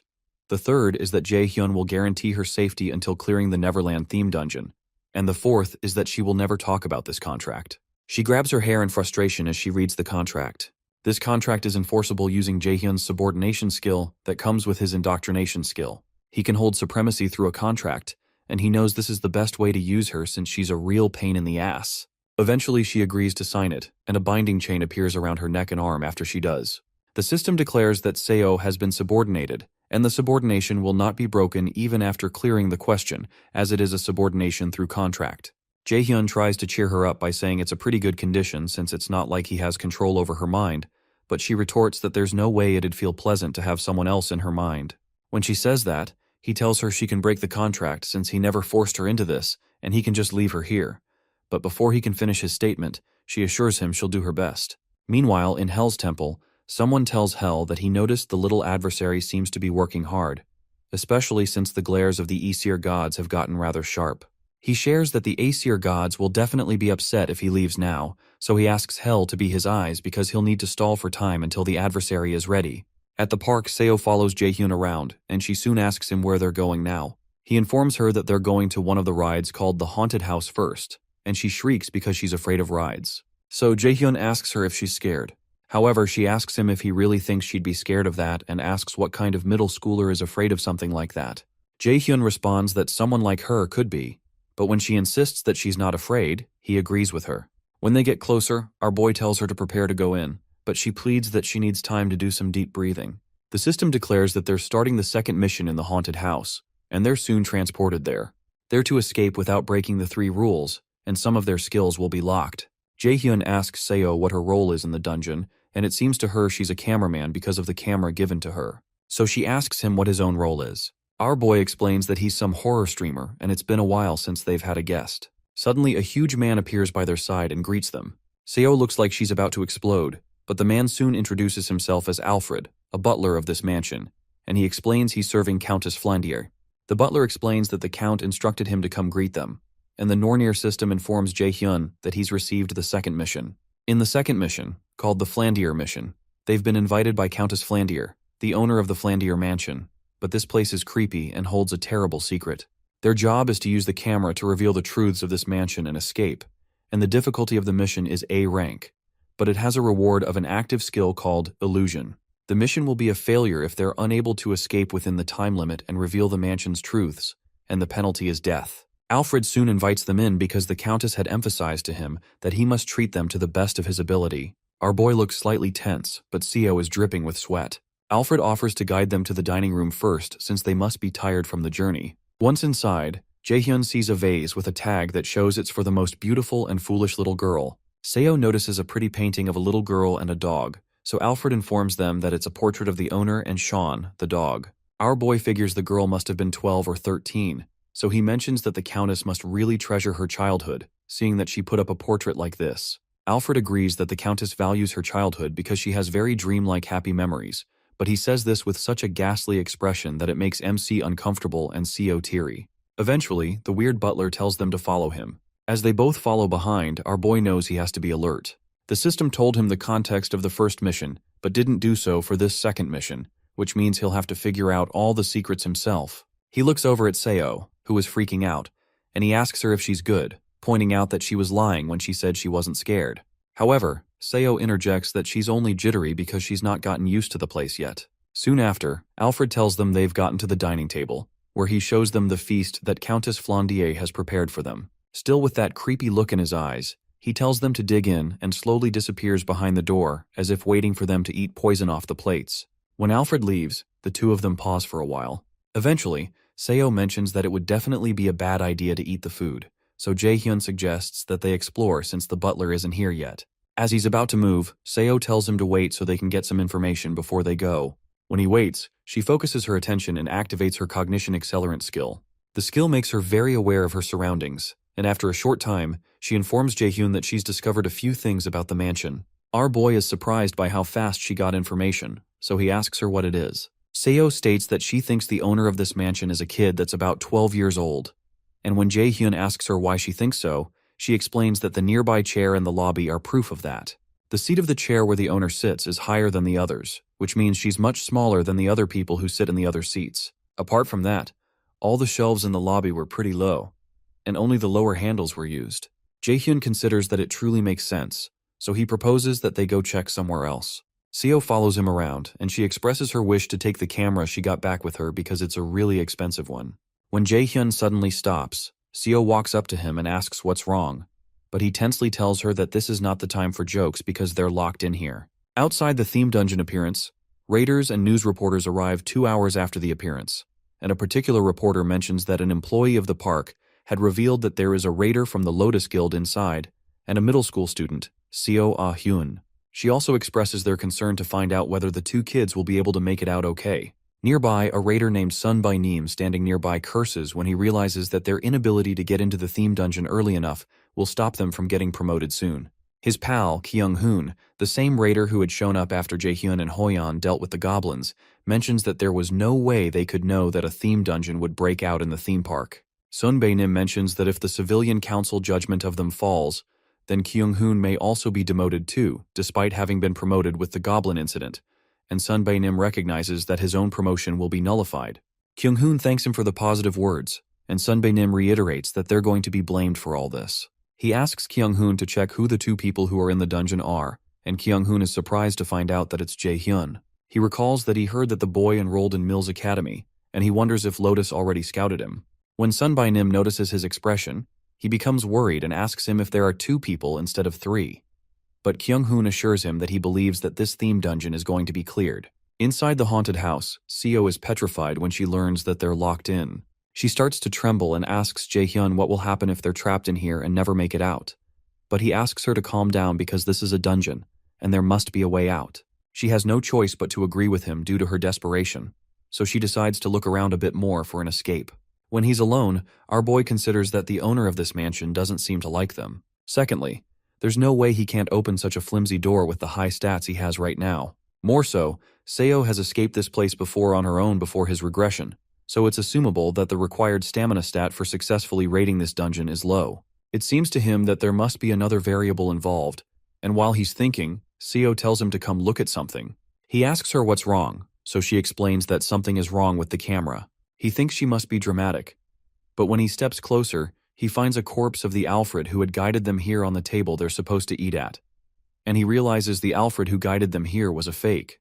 Immediately, the system notifies them that they've reached 70% of Alfred's secret, the first mystery of the mansion.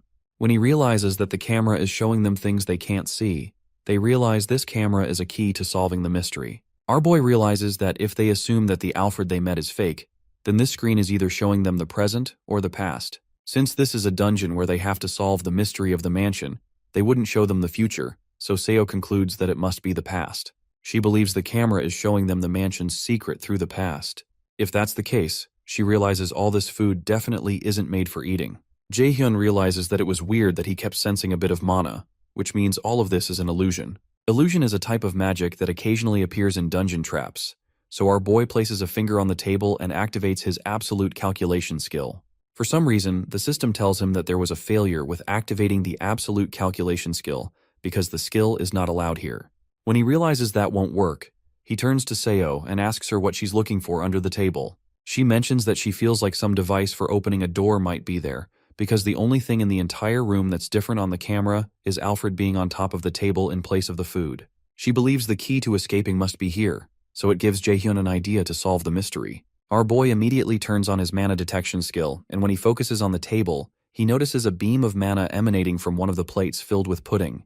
It confirms his suspicions, since locking magic is fundamentally tied to other objects or calculations. So, in order to destroy the magic, you need to destroy either the object or erase the calculation. He informs Seo that the key must be inside that pudding, but for some reason Seo is scared of going close to it because of the gory picture of the real Alfred's dead body. When Jaehyun taunts her by asking if she's scared, she screams at him that she's not and proceeds to stick her hand into the pudding to find the key. After searching for a while, she finds a key, and the system informs them that they have succeeded in undoing the second secret of the mansion, the seal of magic illusion, so they'll receive extra rewards once the dungeon is cleared.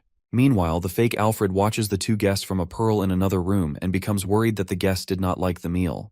He states that they can't be lacking on how they treat their guests, and he promises that he, Butler Alfred, will never disappoint the Countess. Eventually, he walks out to go do something about it while laughing like a maniac. Inside the hall, Jaehyun and Seo make their way to a well-lit room. However, when Seo looks through the camera, she sees a lot of gloom, blood, and children's toys. They soon find a door through the camera, which Jaehyun figures is the guest bedroom. When Jaehyun proposes that they go in to see if there's anything strange, Seo jerks backwards because of the blood in the room, but Jaehyun reminds her that they have to find a way to get out of there or stay in the mansion forever. Eventually, she agrees that she doesn't want to stay in the mansion forever, so our boy tells her to shut her mouth and look around and call him if she sees anything. After stepping in, Jaehyun decides to look around for clues. Not long after, He looks backwards and sees a girl in shiny white clothes and bloodstains on her body. When he looks closer, he notices that parts of her face have been torn off, and a thread was used to sew her mouth shut. She soon points her finger at him, and the fake Alfred appears behind Jae-hyun, but he's not aware. Soon after, Jae-hyun wakes up and sees a strange figure looking down at him. He gasps but soon realizes it's Seo. She asks him if he's okay, but he asks her to stop yelling because his head hurts. He had seen this coming, so he doesn't know how they managed to subdue him, and he wonders if this is how this dungeon is supposed to progress. Seo informs him that she tried to figure out what situation they're in using cognition accelerant. Taking into consideration all the moss and the moisture, she supposes that they're in an underground jail and there are traces of torture throughout the entire place. After a while, Jae-hyun goes to the iron gates, and he mentions that there must be a key somewhere too. He decides to use his active skill called Silence to prevent anyone from hearing them, and he punches the gate with a mana punch. Much to Seo's shock, the gate shatters like it's made of cardboard and even cracks the wall they were put into. When Seo exclaims, Jae-hyun tells her to be as quiet as she can be because it'll be bad if Alfred or whoever he is finds them. She taunts him by saying he destroyed the wall quietly, but he tells her to shut up and thinks of ways to get out of there.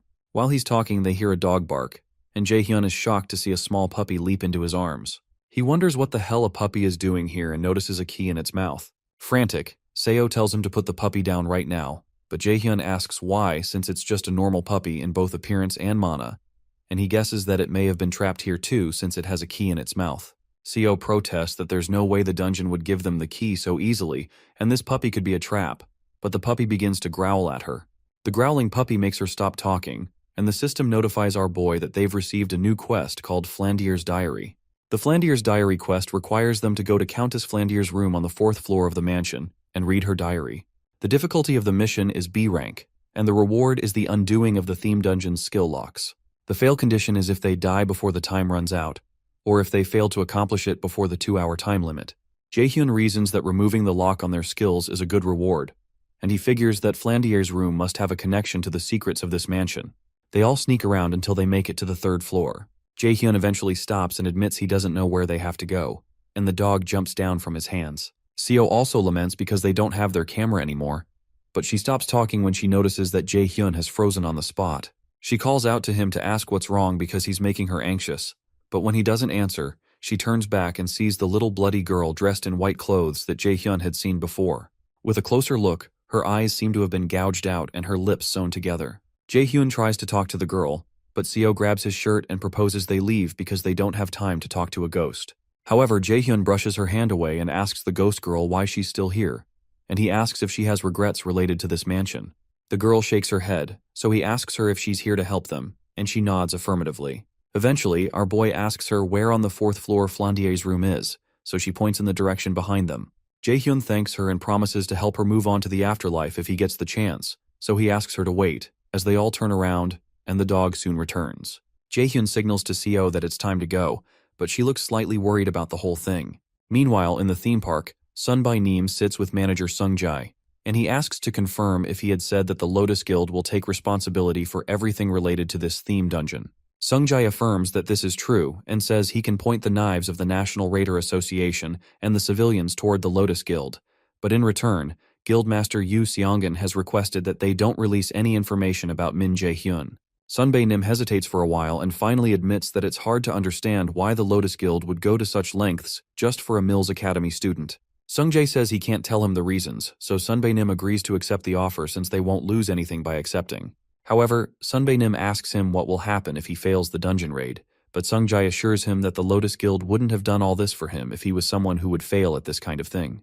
Inside the dungeon, Jae-hyun takes out the last living armor with one strike, and Seo, who is standing nearby, is shocked because she had thought that living armors were C-rank monsters. Jae-hyun explains that this is the shortest route, and these monsters are nothing. They open the next door, so the system informs Jae-hyun that they're entering Flandier's room.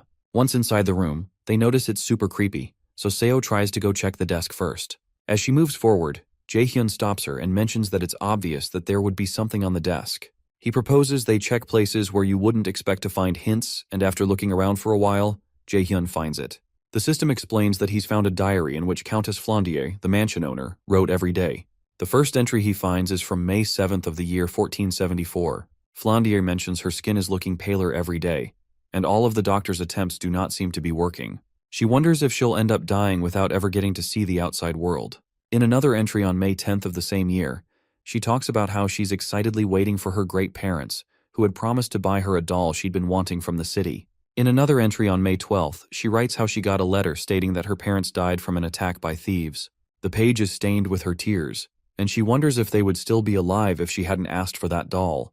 In another entry on May 15th, she writes that the funeral is over, and she became the owner of the mansion since she's the only one left of the Flandier bloodline.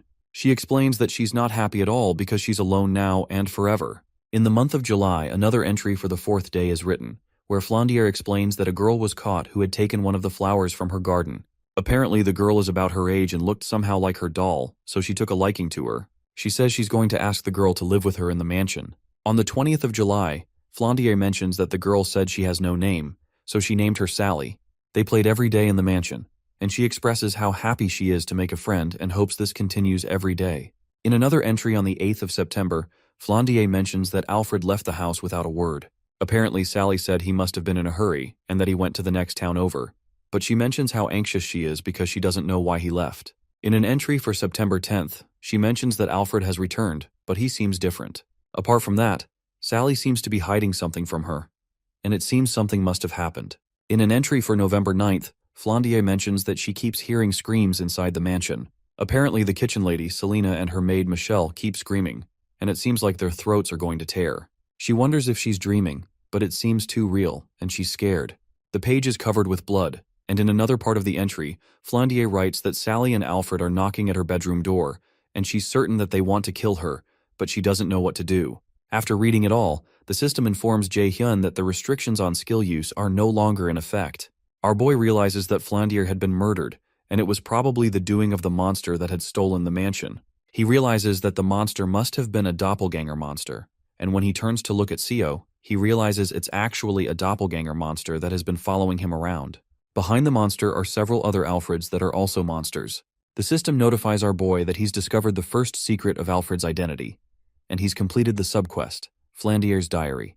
The system informs him that he has succeeded in finding out all the secrets of the mansion, and he's now to safely escape the mansion. Our boy turns to the monsters, with the little puppy by his side as support. The monster releases deadly extensions from its body and goes in for the first attack, so Jae-hyun scoops up the puppy and jumps out of the way. Our boy tells the monster that it's finally showing its real self, because he was growing impatient seeing it act so fake. The monster laughs for a bit and tells him he's pretty quick to catch on for a human, but Jae-hyun tells him it wasn't anything difficult because he's just smart. Apparently, Jae-hyun could see the monster for what it truly is because of his ability to see through illusions. Eventually, our boy tells the doppelganger that it's also possible that he's not that smart, but the monster is just stupid. That statement annoys the doppelganger, and it asks him how he can dare to insult him. In a rage, the monster destroys the overhead lamp and the roof, forcing Jae-hyun to run out of the room.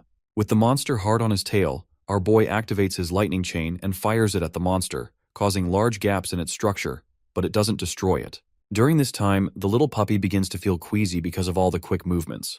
The doppelganger is a B-rank monster that's dangerous because of its ability to copy another being's skill and appearance. But when considering only its combat skills, it's more like a C-rank monster. After the monster regains its form, it tells Jae-hyun that it'll consume his body, and it demands that he give over his body. Jae-hyun doesn't move an inch, so the monster rushes toward him, and Jae-hyun still doesn't move, even when the monster is inches away from him. When it comes closer, our boy surrounds it with another lightning chain, and asks how it feels to be played after being the one to play others for a long time. The heat of the lightning burns the monster, and it lets out a loud shriek. As the monster melts into a puddle, it mentions that envy led him to this because he also wants to be human. Eventually, the heat burns into the ground until the monster falls through.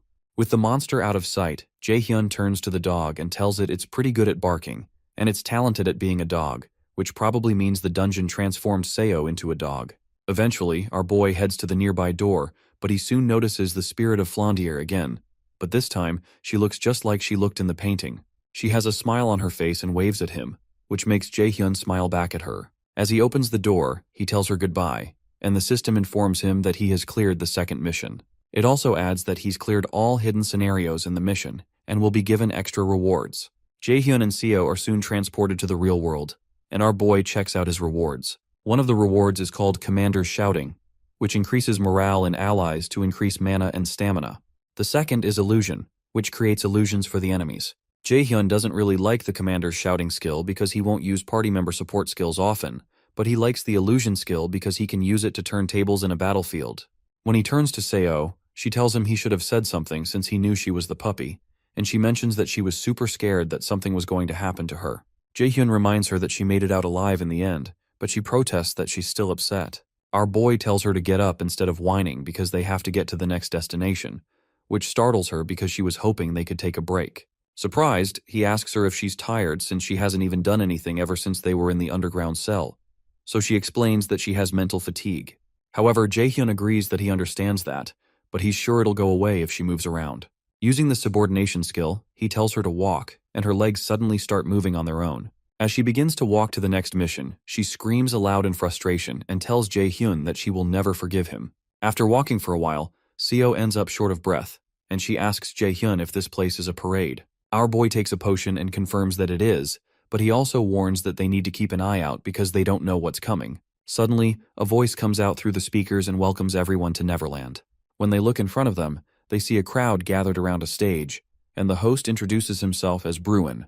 Bruin invites them all to his parade, and he approaches Jaehyun and Seo to welcome them. He congratulates them for successfully completing the 2 missions. So Jaehyun goes straight to the point by asking him what the last mission is going to be like. Bruin explains that the last mission is tag, and he points them to a gate that's not far away.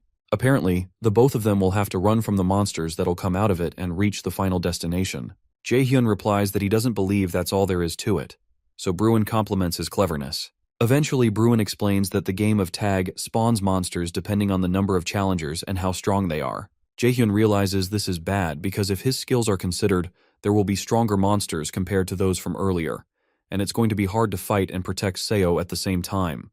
When Bruin does an appraisal of their skills, he congratulates them because they're measured to be S rank. Bruin marvels because he hasn't had such high ranks before and mentions that he's impressed, but Jaehyun protests that this doesn't make any sense. However, Bruin only wishes them luck and transforms into fire. The Nornir system informs Jaehyun that he's received the quest called Last Festival, and he has to run away from Surtur, the fire monster, and get to the final destination or defeat the monster. The theme quest, Last Festival, has a difficulty of S+ rank, and the reward is Thialfi's Thunder Steps. The requirements that typify failure include being killed by Surtur, but they're told there are 3 enemies to defeat. Apparently there's a hidden quest to both kill Surtur and get rid of the potential threat, which has an undecided reward, which could possibly be something called Unbelievable Performance. Jaehyun is stunned that there are 3 of them, and he figures that something is wrong. While they're watching, another fire monster comes out of the gate that Bruin pointed to. Surtur is a being whose purpose was to engulf the whole world in flames before even the first giant, Ymir, was born. The sword of flames in his hand is said to be hot enough to burn the world to ashes in a matter of a few hours. Jaehyun quickly starts to run, and he drags Seo with him as Surtur begins to set everything close by on fire and rain brimstones over the whole place. Seo, who is now crying, asks how they're supposed to run away from that monster. But our boy tells her he's thinking about it and advises her to shut up and run if she doesn't want to die. Fire keeps raining down on the area they're in and begins to engulf the buildings. Meanwhile, another being in the form of a cat tells Hel that she thinks this is her fault. She wonders if she should help them, but Hel jokingly accuses her of being cruel because she knows she has no intention to help them. Hel eventually asks her to leave them be because she wants to see how Jaehyun will survive this. On the parade ground, Surtur keeps raining fire on the ground, and Jaehyun keeps trying to escape. He realizes it's too dangerous to fight the monster directly, so he has to avoid fighting him head-on and find the goal. Seo soon informs him when she finds the destination, so our boy rushes there and tells her to hold on for a bit longer. Our boy activates his skill called Haste, which increases his speed, and he dashes toward the final destination. His plan is to distract the monster and use Seo to get to the goal. Meanwhile, Surtur asks which fool summoned him, and he rains down much more fire in a frenzy, which almost 2 players miss by the skin of their teeth. Jaehyun curses, then tells Seo to keep her mind alert and listen to him. He tells her that they'll split up and keep running, so he tells her to run straight to the merry-go-round. Seo asks him if he's going to distract this thing, so he asks her if she wants him to use her as bait instead, then tells her to just run. As she makes her way toward the final destination, Jaehyun ends up face-to-face with Surtur and signals to him, calling him a bastard. The monster looks down at him, then blasts him with fire, but our boy quickly jumps out of the way. He jumps on the pinnacle of a nearby tower and asks Surtur how he's going to catch up when he's so slow. The monster begins to release fire from his mouth due to rage, so he smashes the building Jaehyun is standing on with one strike, but Jaehyun jumps out of the way again. Meanwhile, Seo almost reaches the destination, but before she can get there, Surtur sends down fire to destroy the destination. She's forced to stop, confused as to what the heck is going on, and Jaehyun wonders the same thing. Soon enough, the system announces that the goal has been destroyed, so the quest's clear condition, other than the hidden quest, has been changed to impossible. At that point, Surtur calls Jaehyun an ignorant fool and asks how he can dare consider himself to be a match for him. Our boy realizes that the only way out is to kill Surtur, so he stands his ground. The next time Surtur sends a ball of fire at him, Jaehyun easily blocks it without moving out of the way. Surtur commends his impressive skill because there have only been a few other people who could defend against his attack. Eventually, the monster reaches for his sword and swings it toward Jaehyun to see if he can block this too. Regardless, our boy doesn't move out of the way and prepares to block it. Nearby, Seo realizes they might really end up dying at this rate, so she decides to use her cognition accelerant skill to find something she can do to help. While Jaehyun is defending himself against the onslaught of fire, Seo calls out to him and informs him that she has found a way to beat the giant. Jaehyun leaves the battlefield to go meet Seo, so Surtur asks him how he dares to run away from him. When our boy runs far away into one of the standing buildings to speak with Seo, she explains they can use the water tank. Apparently there's a water tank on the outskirts of Neverland, and if they lure the monster there, they might be able to damage it if they use water to get rid of its flames. Jaehyun reasons that they might truly be able to damage its head or heart if they can deal with the flames, and Seo further explains that this can only be a copy and not the original giant from the myth.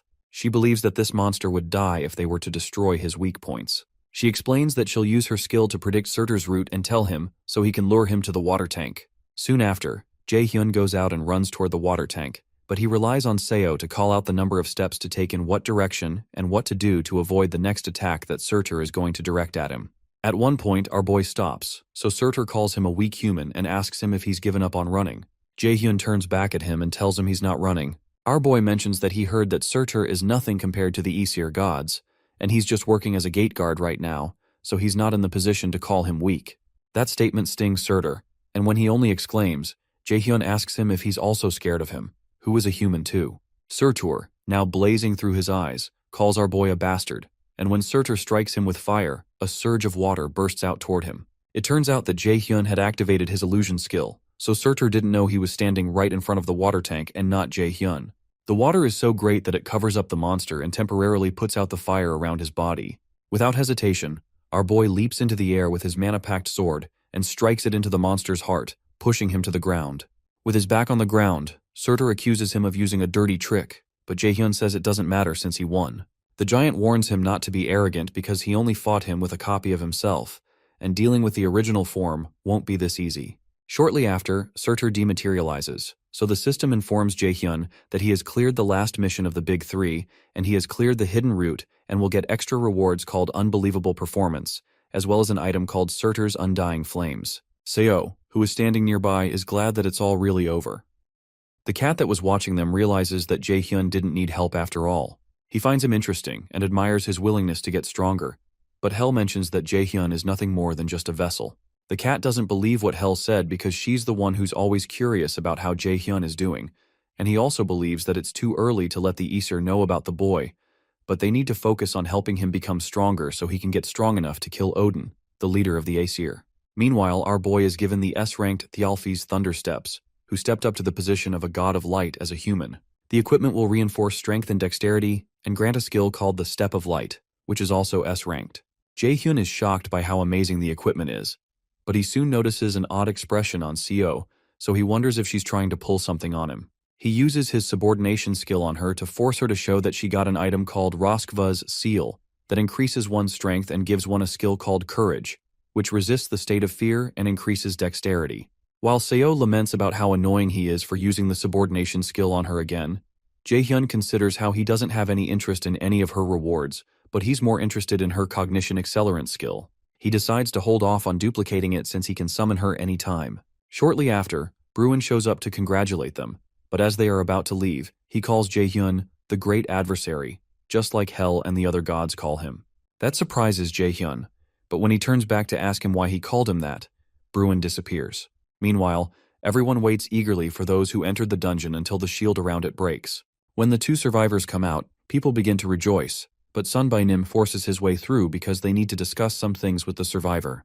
However, He gets to the front to discover that Jaehyun has disappeared, much to everyone's surprise. Seo is left on the stage like a deer in headlights, and everyone turns their attention to her. When Kyung-hoon shows up, he suggests that Jaehyun may have hidden himself if he's an assassin class, but Sun Bai-nim protests that Agent Kim Ji-yeon had told him that Jaehyun is a magic class, and particularly a battle mage. Meanwhile, Shungun is impressed when she learns that Jaehyun vanished after accomplishing such a feat. Sometime later, our boy is glad to see there are no articles about his feat online, and he figures the Lotus Guild must have done something to cover things up. The way he was able to escape the people on the scene was by using Thialfi's Thunder Steps, which made him ridiculously faster. Another thing he got from the mission is Surtur's Undying Flames, which is single use and can imbue a flame attribute to a weapon. However, Jaehyun considers how this incident with Surtur makes him realize that he's still weak. He doesn't want to have to use dirty tricks to win against his opponents, or win without having someone by his side. He wants to be someone others fear to approach, and he wants to leave behind his weak past so he can protect his friends and family, so he plans to become stronger. Meanwhile, Chairman Ja-in commits to a mission of reporting everything about Jaehyun to instructor Jong Yi-soo, and she assures him she won't disappoint him. When she leaves, Ja-in thinks about how excited he is about the next event, where he plans to get rid of all the dirty things in his way. On the ground, he litters pictures of several students whose faces he has crossed with an X. The next morning, Jaehyun tells the ladies why he was unavailable the previous day. Yoo-jung had assumed he was ignoring her calls and messages on purpose, but our boy clarifies that's not the case. Ina, on the other hand, asks him if he's hurt anywhere, and he tells her he's not.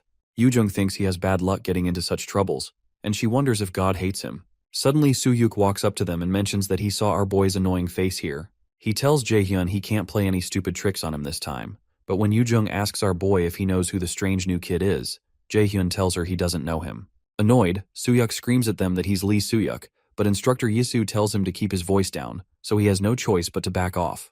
When Yi-soo steps on the podium, she introduces herself to the cadets and informs them she'll be teaching them the first part of understanding magic calculations. She asks them to do their best because she plans to teach them well, but Jaehyun notices that she's quite young for an instructor. When Yi-soo asks them how much they know about magic, Soo-hyuk explains that magic uses necessary calculations to use mana to manifest something supernatural. The teacher agrees, and Soo-hyuk smirks at Jaehyun to gloat over the fact that he answered the question. Eventually, Yi-soo hands out books containing basic magic calculation formulas for D-rank magic and the foundations of magic applications of higher levels, which is their focus this semester. After she hands some of the students some books, they lament that the books are all blank, but Jaehyun knows differently. When Yi-soo calls him to ask if he can tell her what's written in the book, he tells her that it's written in rune, and it annoys Soo-hyuk that he was able to answer the question. It also unsettles Yi-soo that Jaehyun was able to answer because the book is a magic text that can only be read by solving the calculations. Normally, it takes new students a week to be able to see the text in it, but he solved it by looking at it once. She realizes he's more talented than the chairman described, so she further probes him by asking if he knows the meaning of the rune on the book's cover.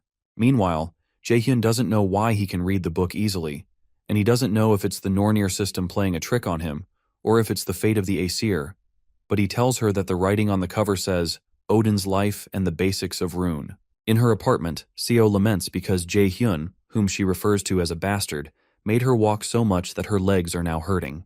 She also hates the fact that she had to answer the journalist's questions about the interior of the theme dungeon and explain what happened on her own. Before he left, our boy had made her unable to reveal anything about his skill using his subordination skill. Even recalling the experience makes Seo burn with rage, and she wonders when he's going to undo this subordination. Eventually, she recalls she can go find him, and it gives her an evil idea. Sometime later, our boy reads the book instructor Yi-soo gave him, and he finds it more interesting than he expected. He learns that all calculation formulas change their nature depending on how they're used. The in-depth knowledge of the basics from the book allows him to use a wider range of low-rank magic and can easily help him attain higher levels faster.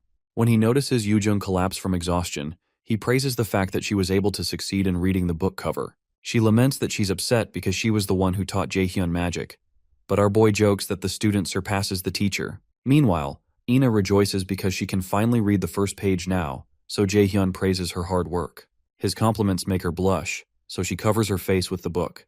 Jaehyun notices that Ina has been treating him differently, and he wonders if it's because he drew a boundary the day they came out of the dungeon. Outside the library, Odin's crow watches the students and soon travels back to report the situation to Odin. Sometime later, Jae-sung organizes a naming competition for his potion shop and offers to give a box of best quality potions to the winner. Hoyeon, Ina, Yoojung, Jae-sang, and Jae-hyun are seated at the table, and they soon realize it's harder than they expected. Ina mentions that it may be because there are barely any potion shops, and Yoojung wonders what will happen if the shop doesn't get any business. Jae-sung explains that survival is the most important thing to a raider, so there's no way a potion business would fail. He reminds them of their experience when they tried the potions and declares that this is revolutionary. A few days earlier, our boy considers how a raider would do anything to get stronger. Although, to get stronger, money is more important than effort. As someone who has regressed to the past, Jae-hyun realizes he has many opportunities in business and investments because of his knowledge of the future. In the present, he plans to get Jae-sang on his side since he knows he will be responsible for half of the potion businesses in the entire world in the future. Suddenly, Seo barges into the room where they're having their meeting, and she chides Jae-hyun for not keeping his promise. He wonders how she found him, but he soon recalls that the system told him that the user and the subordinate can locate each other, and this effect cannot be cancelled. Yoojung asks Jae-hyun why he'd blackmail a kid like that, but Jae-hyun only asks Seo to take a seat so he can borrow her brain.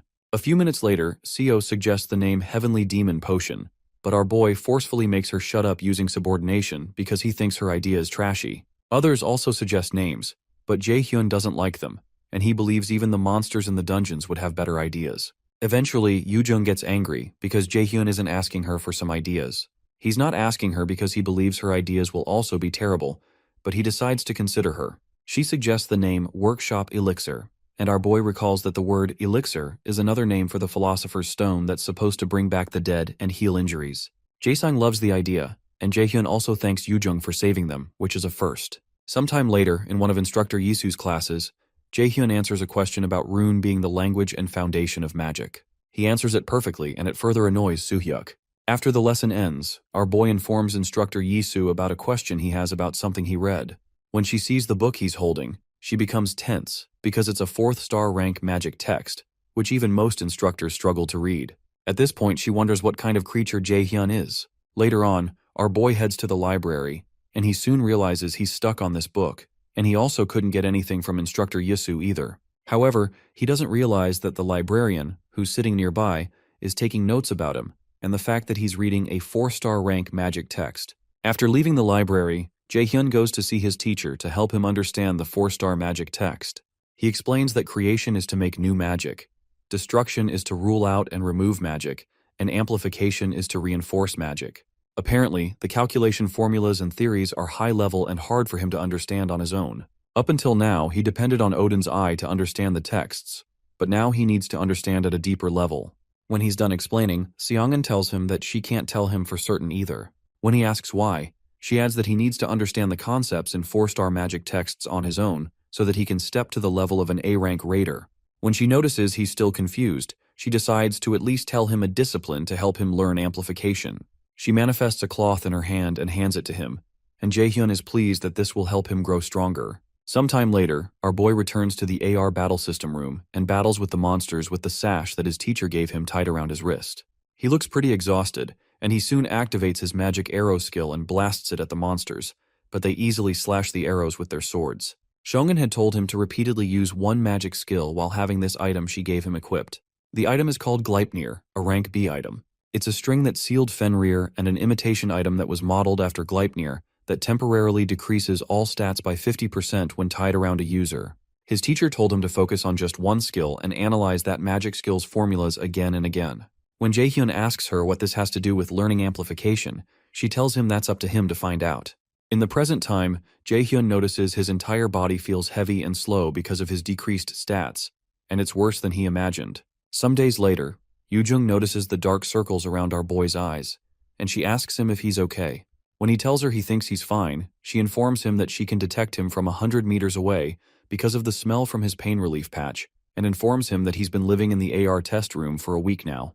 Ina looks worried about Jae-hyun, and Yoojung adds that it's not good for him to overwork himself. He thanks Yoojung for her care, but reminds them that there's a quiz in 2 days, and he heard they're not done decoding the book and may have to take extra classes if they fail the quiz. Upon hearing that, the girls rush off to study.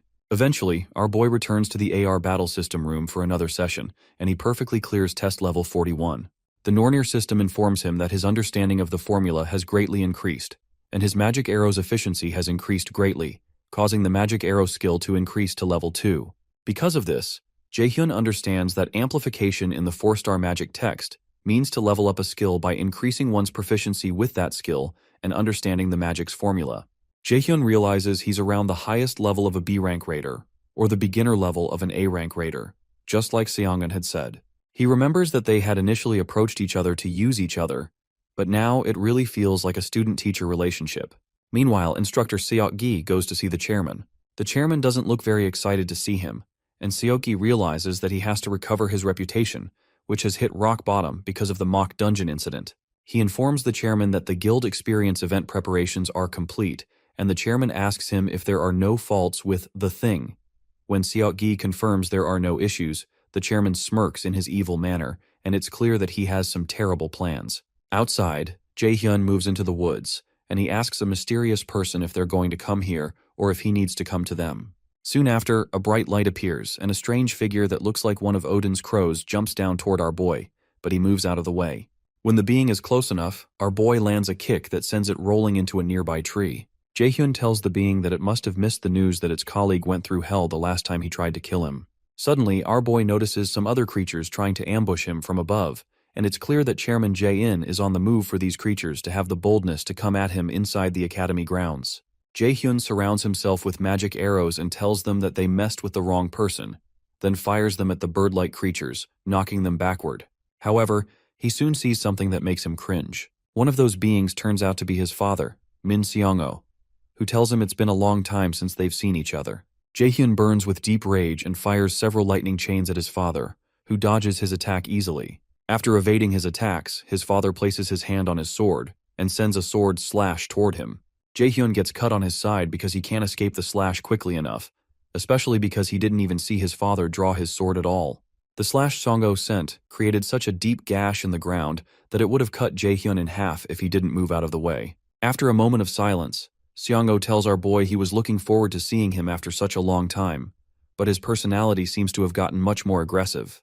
However, Jaehyun tells him to stop calling him son, because he never thought of him as his father. Surprised, Seong-o mentions that our boy must be in his rebellious phase, but Jaehyun tells him to cut the bullshit and state why he's here. For a moment, Seong-o looks at Jaehyun and recognizes that he possesses the power of the prophecy, but he believes there must be a limit to how strong he can become. Eventually, he asks Jaehyun if the resistance against the Aesir got in touch with him, and when Jaehyun looks shocked, Seong-o gets his answer. He sends sword slashes to cut down Jaehyun, but our boy manages to create a barrier to protect himself.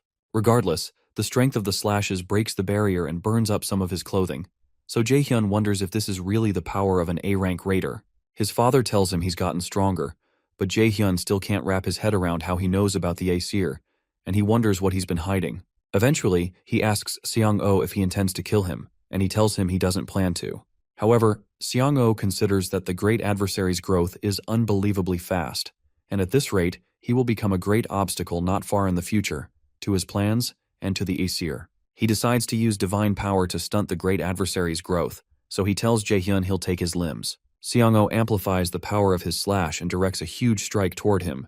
Jaehyun hopelessly stands there as the immense power moves toward him, until it's mysteriously stopped by the cat that was conversing with Hell. Seong-o asks the cat if the contract between the Aesir and the resistant Aesir was broken, or if he's just decided to challenge the great Odin. The cat tells him that he's not sure what he's talking about, and Jaehyun doesn't understand how the cat just spoke. The cat soon transforms into a female being, and tells Seong-o to go away because they still have business with this child. Our boy can tell from the mana coming from her that she's stronger than Seong-o, and he doesn't know what the heck is going on. When Seong-o asks her if she really has to make matters worse, she cuts herself and lets out drops of blood on the ground, and the droplets soon transform into monstrous hands that attack Seong-o. Seong-o blocks the attacks, and the hands become larger and the strikes stronger. While still attacking, Seong-o tells the girl that Loki has gotten weak enough to depend on a mere human to end the war between gods. However, the girl reminds Seong-o that he's also a mere human who's trying to kill Odin, so he's not much different. Eventually, Jaehyun's father decides to leave for now, but he warns her that he'll make sure she takes responsibility for the contract with Asir if she gets in his way next time. Regardless, she tells him to do as he will, but reminds him she can behead him at any time if he also interrupts her. After leaving a love mark on his neck, she reminds him the contract is between just the Aesir and the resistant Aesir, but there's nothing in the contract forbidding the murder of Odin's crow. Soon after, Seong-o disappears, and our boy soon collapses on the ground, severely injured. The girl walks up to him and tells him it's nice to meet him. She introduces herself as Hell's alter ego, Hella, and says she's his observer and his guide for the 5 trials. Sometime later, our boy returns to the academy to heal himself. Hela informs him that he can ask her anything if he's curious, and she'll answer anything she can. He decides to ask her the true identity of Seong-o, so she tells him he's not his real father, and his real name is Hugin. Apparently, he's one of Odin's crows, and his name, Hugin, is a mythical creature that controls and feeds on the human mind. Hugin borrowed the power to manipulate memories from another crow, Moonin. Hugin has also been lurking around Jaehyun, pretending to be his father, in order to keep an eye on the prophesied great adversary. Our boy is shocked to learn that Seong-o is not his real father, so Hela decides to show him since that'll be easier. She points her finger at him, which triggers him to recall his backed-up memories. In a flashback, he goes back to his childhood home. He witnesses his father calling him useless and despising the day he was born.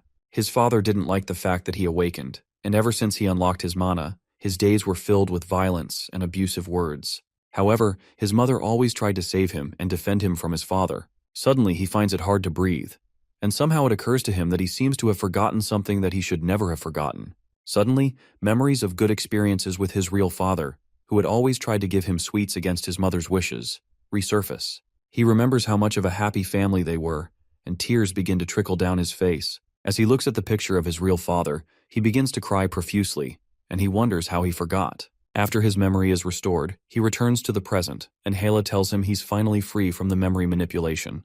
With tears in his eyes, he asks her why Seong-o did that to him, and she tells him it's because he was born as the fated great adversary.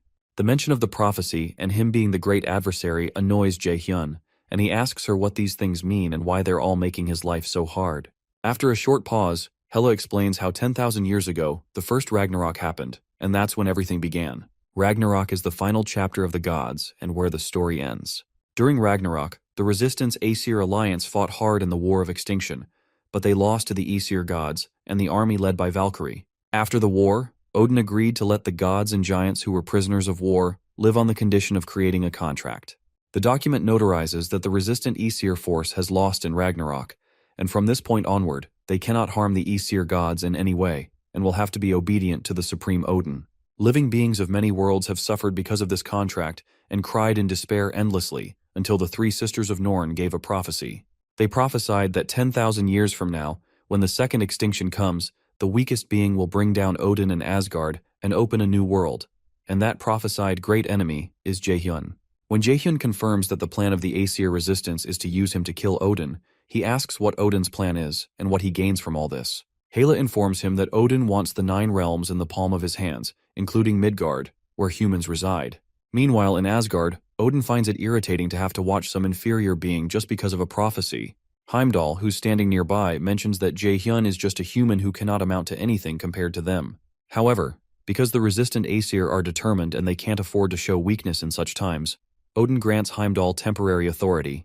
When he hears that, Heimdall is glad he'll be able to leave Asgard, since it's been a while. Sometime later, our boy hits the gym to work out, and he remembers what Hela had told him about the 9 realms. Apparently, Odin has already taken over some worlds, including Vanaheimr, Jotunheimr, Svartalfheimr, and Muspelheimr, and he wants to conquer the rest with the Second War. In the flashback, Jaehyun asks why Odin hasn't already killed him, so Hela explains that it's because of the power of the prophecy, which is something even the gods cannot overpower. However, even though Jaehyun is being protected by that power, it's not eternal and will vanish once the second Ragnarok approaches. She explains that the Aesir gods will kill him when the second Ragnarok approaches, and she explains that he was already once killed by them. Jaehyun suddenly understands that the death he experienced in his past life was Odin's plan, and that they were playing him from the start. They killed his family, manipulated his memories, and made his life a living hell. Hela asks him if he wants to get revenge and protect what is most important to him. She informs him once more that she is the guide of the 5 trials, and explains that she will give him a trial in order to raise him into the person who will kill Odin. The Nornir system displays a main quest called the God Murderer's Path, which requires him to receive the resistant Aesir throne's power in order to keep Odin's ambition at bay. He's already done Hel's trial, but there are 4 other trials of unknown difficulty before he can receive the resistant Aesir throne's blessing. Meanwhile, Hoyeon does some special training until his muscles are sore. Thanks to the special training, he succeeded in obtaining an S-rank skill, but it's still hard on his body. He remembers that Jaehyun is already at a much higher level than him, and he's far from being strong enough to beat him at the Mills Festival. Regardless, he decides to train further, but he soon hears an announcement summoning him to the chairman's office. In his office, Jae-in speaks with a certain congressman about getting rid of all the lower-ranking students so they can focus their support on the high-ranking students. Jae-in proposes the man take care of the rest of what they need once they get rid of the students, but the man protests that he can't because things got too out of control at the mock exams, and the Raider Management Headquarters is going to be on the move soon. Jae-in feels the congressman isn't speaking at his level, and he considers whether he should get rid of him too. He soon informs the man that he's completed the preparation and that they're going to artificially open a gate at the guild experience they're holding in a few days. That gets the congressman interested, so he offers to send over the supporting funds from the nation to Mills, as they said last time. Shortly after, Hoyun, who still has the terrible experience he had in the demiplane in mind, is worried about why the chairman is summoning him. He supposes that the chairman was the one who invaded his mind at the demiplane, and was the one who caused the incident at the mock dungeon. As he knocks on the chairman's door, he decides not to act rashly because he can't handle this alone. Later on, while in class, our boy flashes back to his conversation with Hela. In the flashback, she informs him that Odin probably already knows that he has made contact with the resistant Aesir force, which means that Ragnarok can happen earlier than planned. Instructor Yisu soon ends her class and asks them to wake those sleeping, including Ina, because she has a message. She explains that the guild experience will be happening in 3 days and that the event will be a good opportunity for them to see how raider guilds work and hunt monsters. She adds that there is a guild that was specially prepared by Chairman Jae-in for them. Jae-hyun hates the idea of going to the guild Jae-in provided and recalls that he went to a new E-rank guild and just sat on a moldy couch for a bit before leaving in his past life. But he can go anywhere now because of his accomplishments. He plans to go to the Neptune Guild because it's the #1 ranked guild in Korea before his regression. However, Instructor Yisu reads out a guild priority list, which offers a student they covet to experience their guild in exchange for a special point. Yisu announces that Jae-hyun, Ina, Yoo-jung, and 3 others were chosen by the Lotus Guild, and Lee Soo-hyuk was chosen by the Neptune Guild. Yoo-jung is ecstatic about the Lotus Guild, and our boy realizes this is why his teacher asked for the names of the skilled students. Yoo-jung begins to weep because she'll get to meet Guildmaster Yoo Seong-in and almost chokes Ina with a hug. But she has to stop when the 3 of them receive an emergency message from Hoyeon to show up at Jae-sang's workshop. When the cadets gather at Jae-sang's workshop, Hoyeon tells them about Chairman Jae-in's plan to kill off the lower-ranking students during the guild experience to make students reawaken. Jae-sang laments that the chairman's corruption is brought up every year, but now it's gotten worse as he plays with people's lives. Our boy realizes the guild experience event is much more dangerous than he anticipated. Hoyeon declares that they're the only ones who know about this, and the only ones who will be able to prevent it. Jae-hyun, on the other hand, believes they might just end up getting killed if they act rashly, even though it's noble to want to help the others. After silence lingers around the table, Yoo-jung asks them why they're hesitating at all when the lives of students are on the line, and Jae-song agrees with her. So does Ina. It actually makes Jae-hyun happy that they're all in support, and he believes their love for fighting and protecting others is what makes them raiders. Suddenly, the system adds another main quest called the Second Turning Point, where he has to prevent Jae-in's greedy plan and save the students with an A+ rank difficulty. The mission has a reward of a blank card and a sealed magic text, and the Nornir system informs him that the resistant Aesir are watching to see what decision he makes.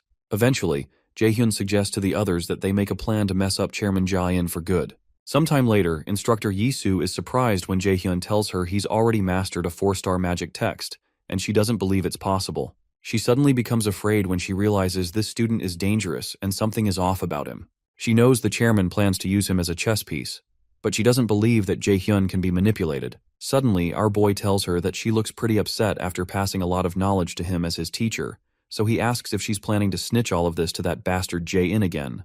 When she demands to know how he knows about that, he uses his brainwashing skill on her and tells her he has a favor to ask. The brainwashing is effective, and our boy confirms that he's much stronger than her now, as he suspected.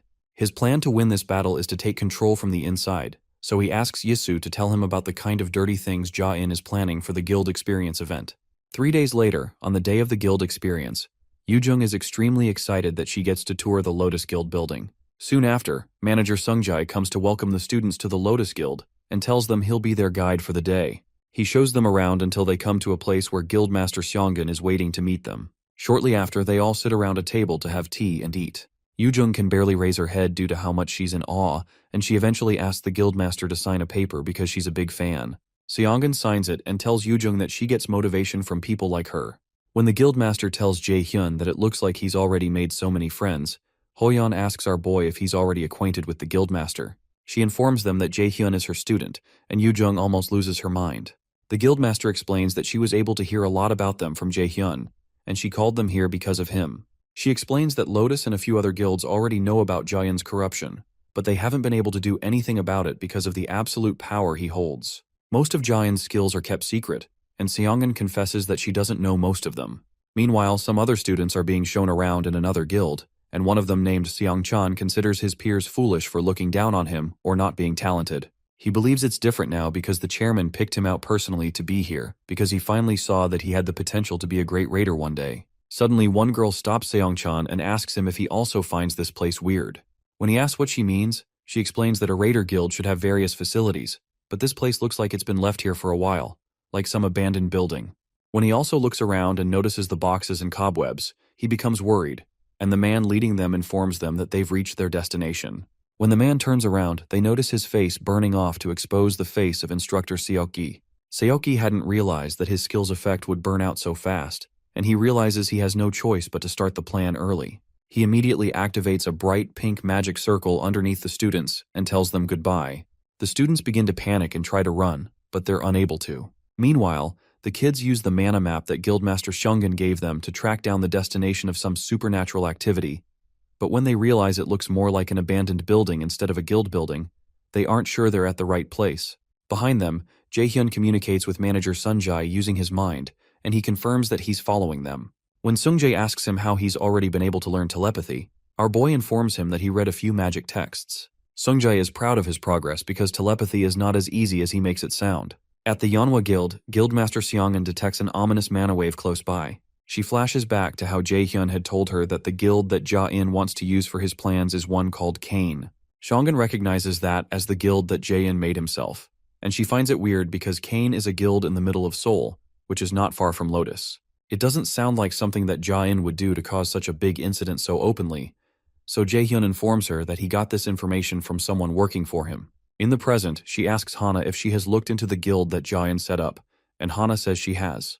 Hana explains that the Kane Guild is actually a ghost guild. Ghost guilds are guilds involved in tax evasion and other kinds of corrupt activities, and they don't record their activities. After hearing that, Seonggwen suspects that Jaehyun was right, but she still doesn't know what Ja-in is planning. To be safe, she tells Hana to prepare her equipment in case something happens.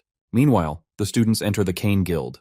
Yoo-jung doesn't think this is the place because it looks abandoned, but our boy assures her this is the place the rotting mana is coming from. The mana Jaehyun is sensing feels off, and he suspects he may have to send the others out and face this with manager Sungjae. When they move in closer, they sense the remnants of some advanced magic that was just activated. While looking around, the pink energy appears again, and our boy tells the others to get out immediately. Before they know it, they're surrounded by the magic circle and are unable to move. They soon hear a voice that calls them fools and summons them to Svartalfheimer, the realm of the Dark Elves. As they're being transported, the Nornir system informs Jaehyun that the dungeon is dangerous compared to his level, and he's to leave the dungeon immediately. Meanwhile, the leader of the Dark Elves commands his subordinates to arise because it's time to feed on new prey. The kids are soon transported to Svartalfheimer, and Jaehyun recalls that it's said that the Dark Elves in Northern European mythology have powers comparable to the gods. However, the powers were weakened when this place became a dungeon. Hoyeon is surprised that Chairman Ja-in can use this kind of advanced teleportation magic, and he wonders who he really is. Jaehyun agrees because a mere human should not be able to interfere in the transfer system of the 9 realms, which means there must be another being involved. They all realize they're not in a good situation, but they're all surprised when manager Sungjae shows up. Sungjae informs them that Jaehyun had asked him to come here if something went wrong, and Yoo-jung is relieved that they're not going to die after all. However, Sungjae clarifies that the situation isn't really better just because he's here, because even A-rank raiders struggle to survive in the world of the Dark Elves. He plainly tells them that they'll all die if they let their guards down. Jaehyun agrees with Sungjae that there aren't any flawless methods for clearing this dungeon, at least in this timeline, but he recalls that he has seen enough clearing tutorials from the future, so he assures everyone that they'll make it out of there alive. Before that, he proposes they look for the survivors. Meanwhile, Chairman Jae-in meets with Hoyeon's father, Mr. An Seoku, who complains that he's violating his promise to make Hoyeon much stronger. Ja-in assures him that there's no need to worry because Hoyeon will come out first in the next event. However, Mr. An realizes that Ja-in is like a snake and asks him how Hoyeon was able to lose to a magic class student in the freshman hunt. Eventually, the chairman informs him about Jaehyun. a genius who was born with 97% magic aptitude. That figure shocks Mr. An, and he decides to take his leave. Apparently, An Seogu used to be a military officer, and his deep connections with the central government are of value to Ja-in. However, this is not enough reason for Jae-in to intervene in the new event, because he doesn't want to play games he knows he'll lose. In the world of the Dark Elves, Ina decides to use one of her skills called Flash to illuminate the place since it's too dark. But Jaehyun asks her to wait and uses a level 3 Flash skill that has stronger rays of light. Yujung is surprised, so our boy explains that he leveled up Flash from D rank. Ina wonders how this was possible because leveling up a skill is only possible once you're an A rank raider, and Hoyeon is shocked that Jaehyun is already this skilled. While they move forward, manager Sungjae considers our boy's ability to level up skills, and he wonders how he's never seen such a thing even though he's trained countless new raiders. He secretly wonders how much stronger Jaehyun can get. As they continue to move deep into the dungeon, Jaehyun suggests that they rest for a bit, and Sungjae agrees since they've been walking for a while. Because dark elves are used to the dark and can turn off Flash easily, our boy turns off the light so they can get used to the darkness. The kids soon take some mana potions that Jae-sung had prepared for them in advance to replenish their mana. When Hoyeon mentions that the survivors must be somewhere beyond the fork, Jaehyun uses his mana perception to check around the dungeon. He detects that the middle road leads to the room where the boss is, but he suddenly detects an incoming object and grabs the arrow mid-air before it pierces through Ina's chest. Our boy activates his absolute calculation skill, and everyone gets into fighting mode when they notice that they're surrounded by dark elves. Everyone watches in shock as Jaehyun crushes the arrow in his hands. Yujung quickly activates a mana field around her friends, and Ina activates a skill called Slow to try to slow down the elves. She soon summons her Radiant Divine Sword and begins to attack the elves. Meanwhile, Hoyeon activates his martial arts Polar Extreme skill and creates a distraction that allows the others to attack further. When he gives the signal, manager Sungjae jumps towards one of the dark elves with his dagger and battles with it head-on. Our boy decides to join in on the fun, so he activates his lightning chain, which is now at level 5, and he strikes several of the elves with his chains. According to the tutorial on how to clear Svartalfheimer, the dark elves' weapons and armor are all made from magic, which means he can destroy all of it with absolute calculation. He signals Yujung and Ina to only use fire-type magic, so they decide to follow even though they don't understand. As one of the elves throws his spear at him, Jaehyun tells Hoyeon to use provocation skills to simplify the enemy's movements as he burns the spear with his fire. Hoyeon soon uses his provoke skills to draw the monster's attention to himself, and Jaehyun asks Sungjae to kill the dark elves whose movements have been dulled. Sungjae follows through, but he wonders if Jaehyun knows something about the dark elves. Using his level 5 stealth skill to completely erase his presence, Sungjae tears up dark elf flesh. Meanwhile, our boy uses his fire strike skill and lands a strike that destroys one of the dark elves. Yujung also activates her Flame of Eternity to create a fireball that covers a large part of the area and forces the elves to move. As the dark elves advance forward for an assault, Ina activates her fire arrow and takes them down. As one of the elves wonders how these humans know their weaknesses, Hoyeon's sword goes through his back and comes out of his chest. The elf is infuriated that a mere human dares to attack him, but while he turns back to face Hoyeon, Jaehyun's lightning chain comes to finish him off. Shortly after, the entire fight ends, and Jaehyun proposes they keep moving since they don't have much time. He informs them that he feels some of the survivors' mana, and he worries that they might die if they're late. In the academy, Chairman Ja-in berates instructor Seok-gi for messing this up greatly again. Seok-gi apologizes and tries to explain that he didn't expect an outsider to walk into the guild building, but the chairman doesn't take that as an excuse. Seok-gi tries to assure him that there's no need to worry because it's common for civilians to die in sudden gate appearances, and they can just cover this up, but the chairman thinks that's a load of crap. Seok-gi suddenly starts to bleed from his mouth, and the chairman tells him that the transfer spell does not work on civilians without mana, which would mean some rats who can use mana when in. Jae-in tells him to hope this goes smoothly because things won't go well for him if any of the students make it out alive. As the chairman exacts more pressure, Seok-gi begins to bleed from his nose and eyes. Meanwhile, Guildmaster Shongan urgently leaves the guild and heads to the Cane Guild to investigate the ominous mana. She suspects the spell must at least be an S-rank spell, which means the kids and Sungjae are in danger. However, since her earring hasn't reacted yet, she can confirm that no one has died. While she hurries out, she tells Hana to call the association for support right away if she doesn't come back before the next morning. As Seongan rides on her bike, she promises to never forgive Ja-in if he touches a hair on any of her people. Meanwhile, Shongchan seems to have been severely injured, so his friends help him move so they can get out. Eventually, they trip over a stone, and she begins to cry because they have to find a way to get out of there. She begins to blame herself for all that happened, and wishes she weren't useless. She's surprised when someone suddenly places his hands on her shoulder, and it turns out to be Jae-hyun. He tells her she's done a good job and asks her to leave the rest to them. Soon after, the girl passes out, and they give her and Seong-chan some potions to resuscitate them. Seong-chan soon wakes up, and he's told that he's in Svartalfheimer, the land of the Dark Elves. When Jae-hyun asks them what happened, they explain that they fell down here after reaching the Cain Guild. Then they were ambushed by Dark Elves who took their friends away. However, the girl and Seong-chan managed to avoid being seen by the elves, but they eventually collapsed due to the mana overdose. From the way the girl is speaking, Jae-hyun suspects that she probably thinks of herself as a coward and wishes she had died fighting alongside her classmate.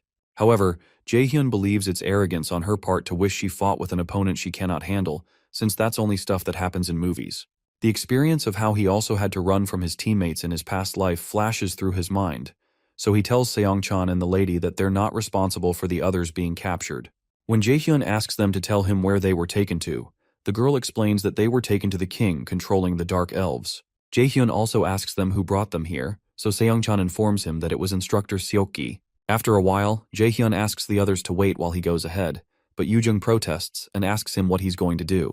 Our boy informs them that he feels dark mana from the direction they took the others to, which means it's probably the way to the boss, and he needs to hurry because the energies from the other guys are getting fainter. Yoo-jung protests that he's crazy and would get himself killed, and Ina agrees that they need to work together, but Hoyeon agrees with Jae-hyun for some reason. Our boy explains that they won't be able to fight against Dark Elves one-on-one and win, and they need to stay back to protect the injured. Yoo-jung tries to protest but eventually keeps quiet because she doesn't have any other ideas. Sung-jae also reluctantly agrees but asks Jae-hyun to come back immediately if he encounters something dangerous. Hoyeon leaves the others in Sung-jae's care, but Hoyeon assures him that he'll protect the others with all he has. As Jae-hyun makes his way into the dungeon, Seong-chan's friend wonders if he will be okay, so Sung-jae assures her that he will because he's strong.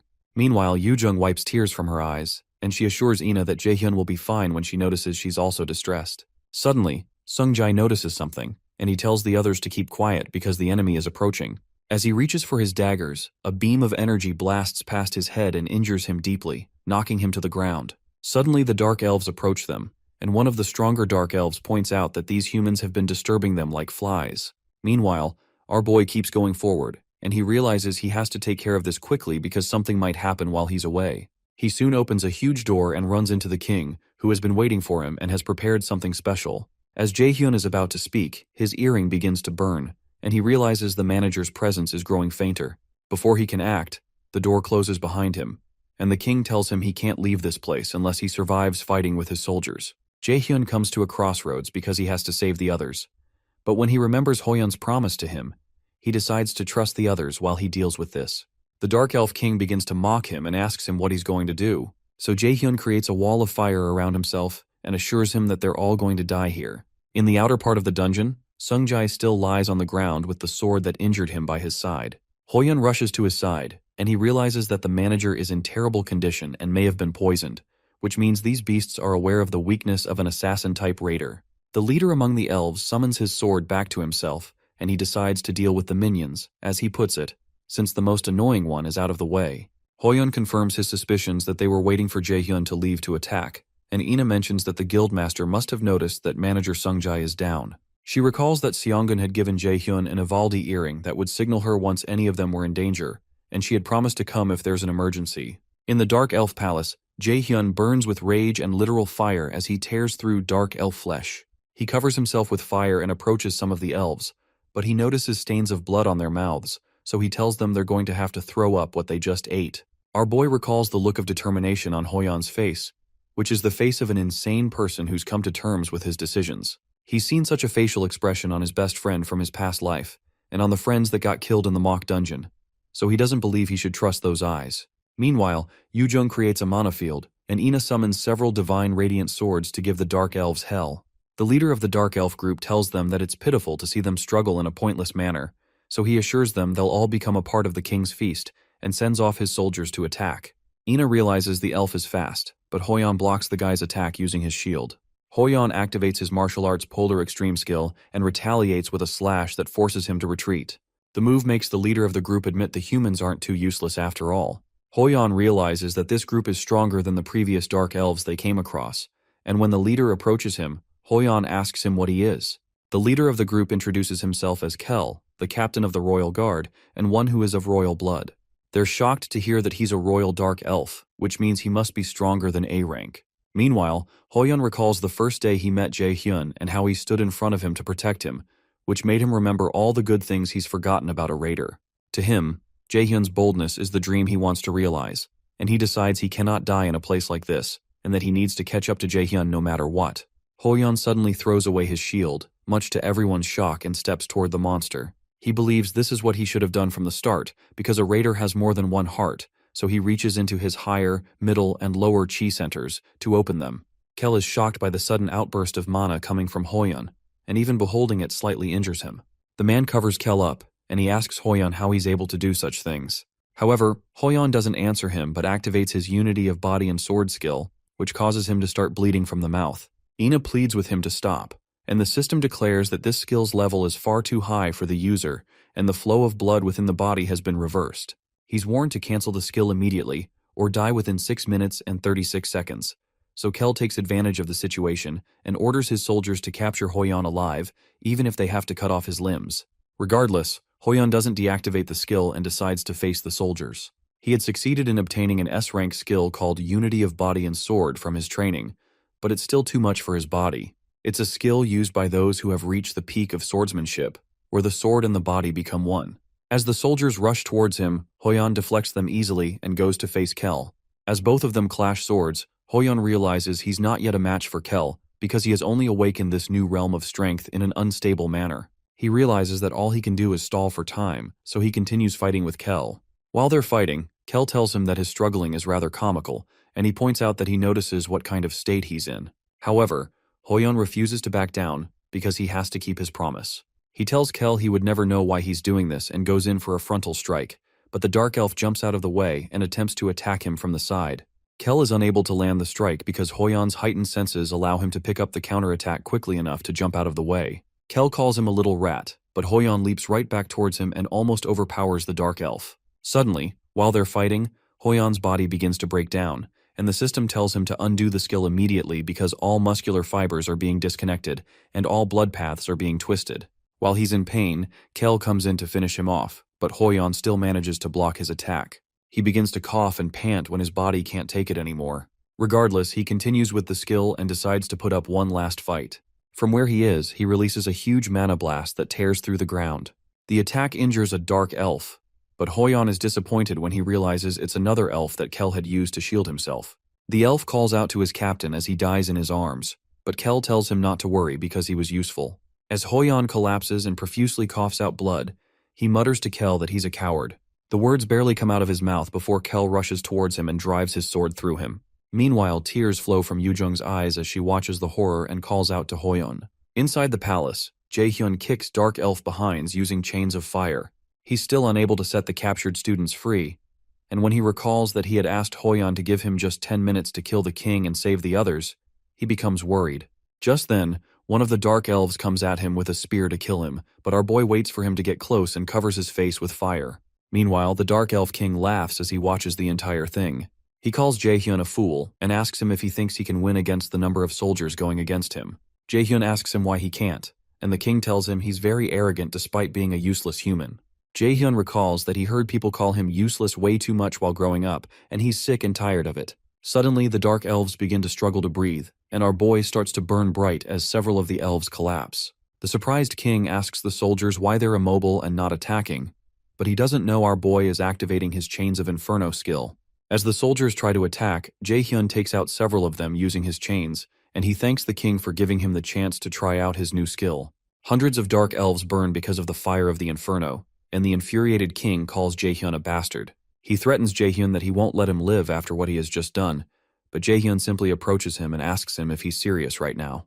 The king is certain that it's impossible for a mere human to be this powerful, and he realizes he cannot win against him. He threatens Jae-hyun that he will regret this, and informs him that the other 7 kings will definitely destroy him even if he succeeds in killing him here. While the king is still talking, Jae-hyun uses his Step of Light skill to run towards him in the blink of an eye, and he lands a punch on his face.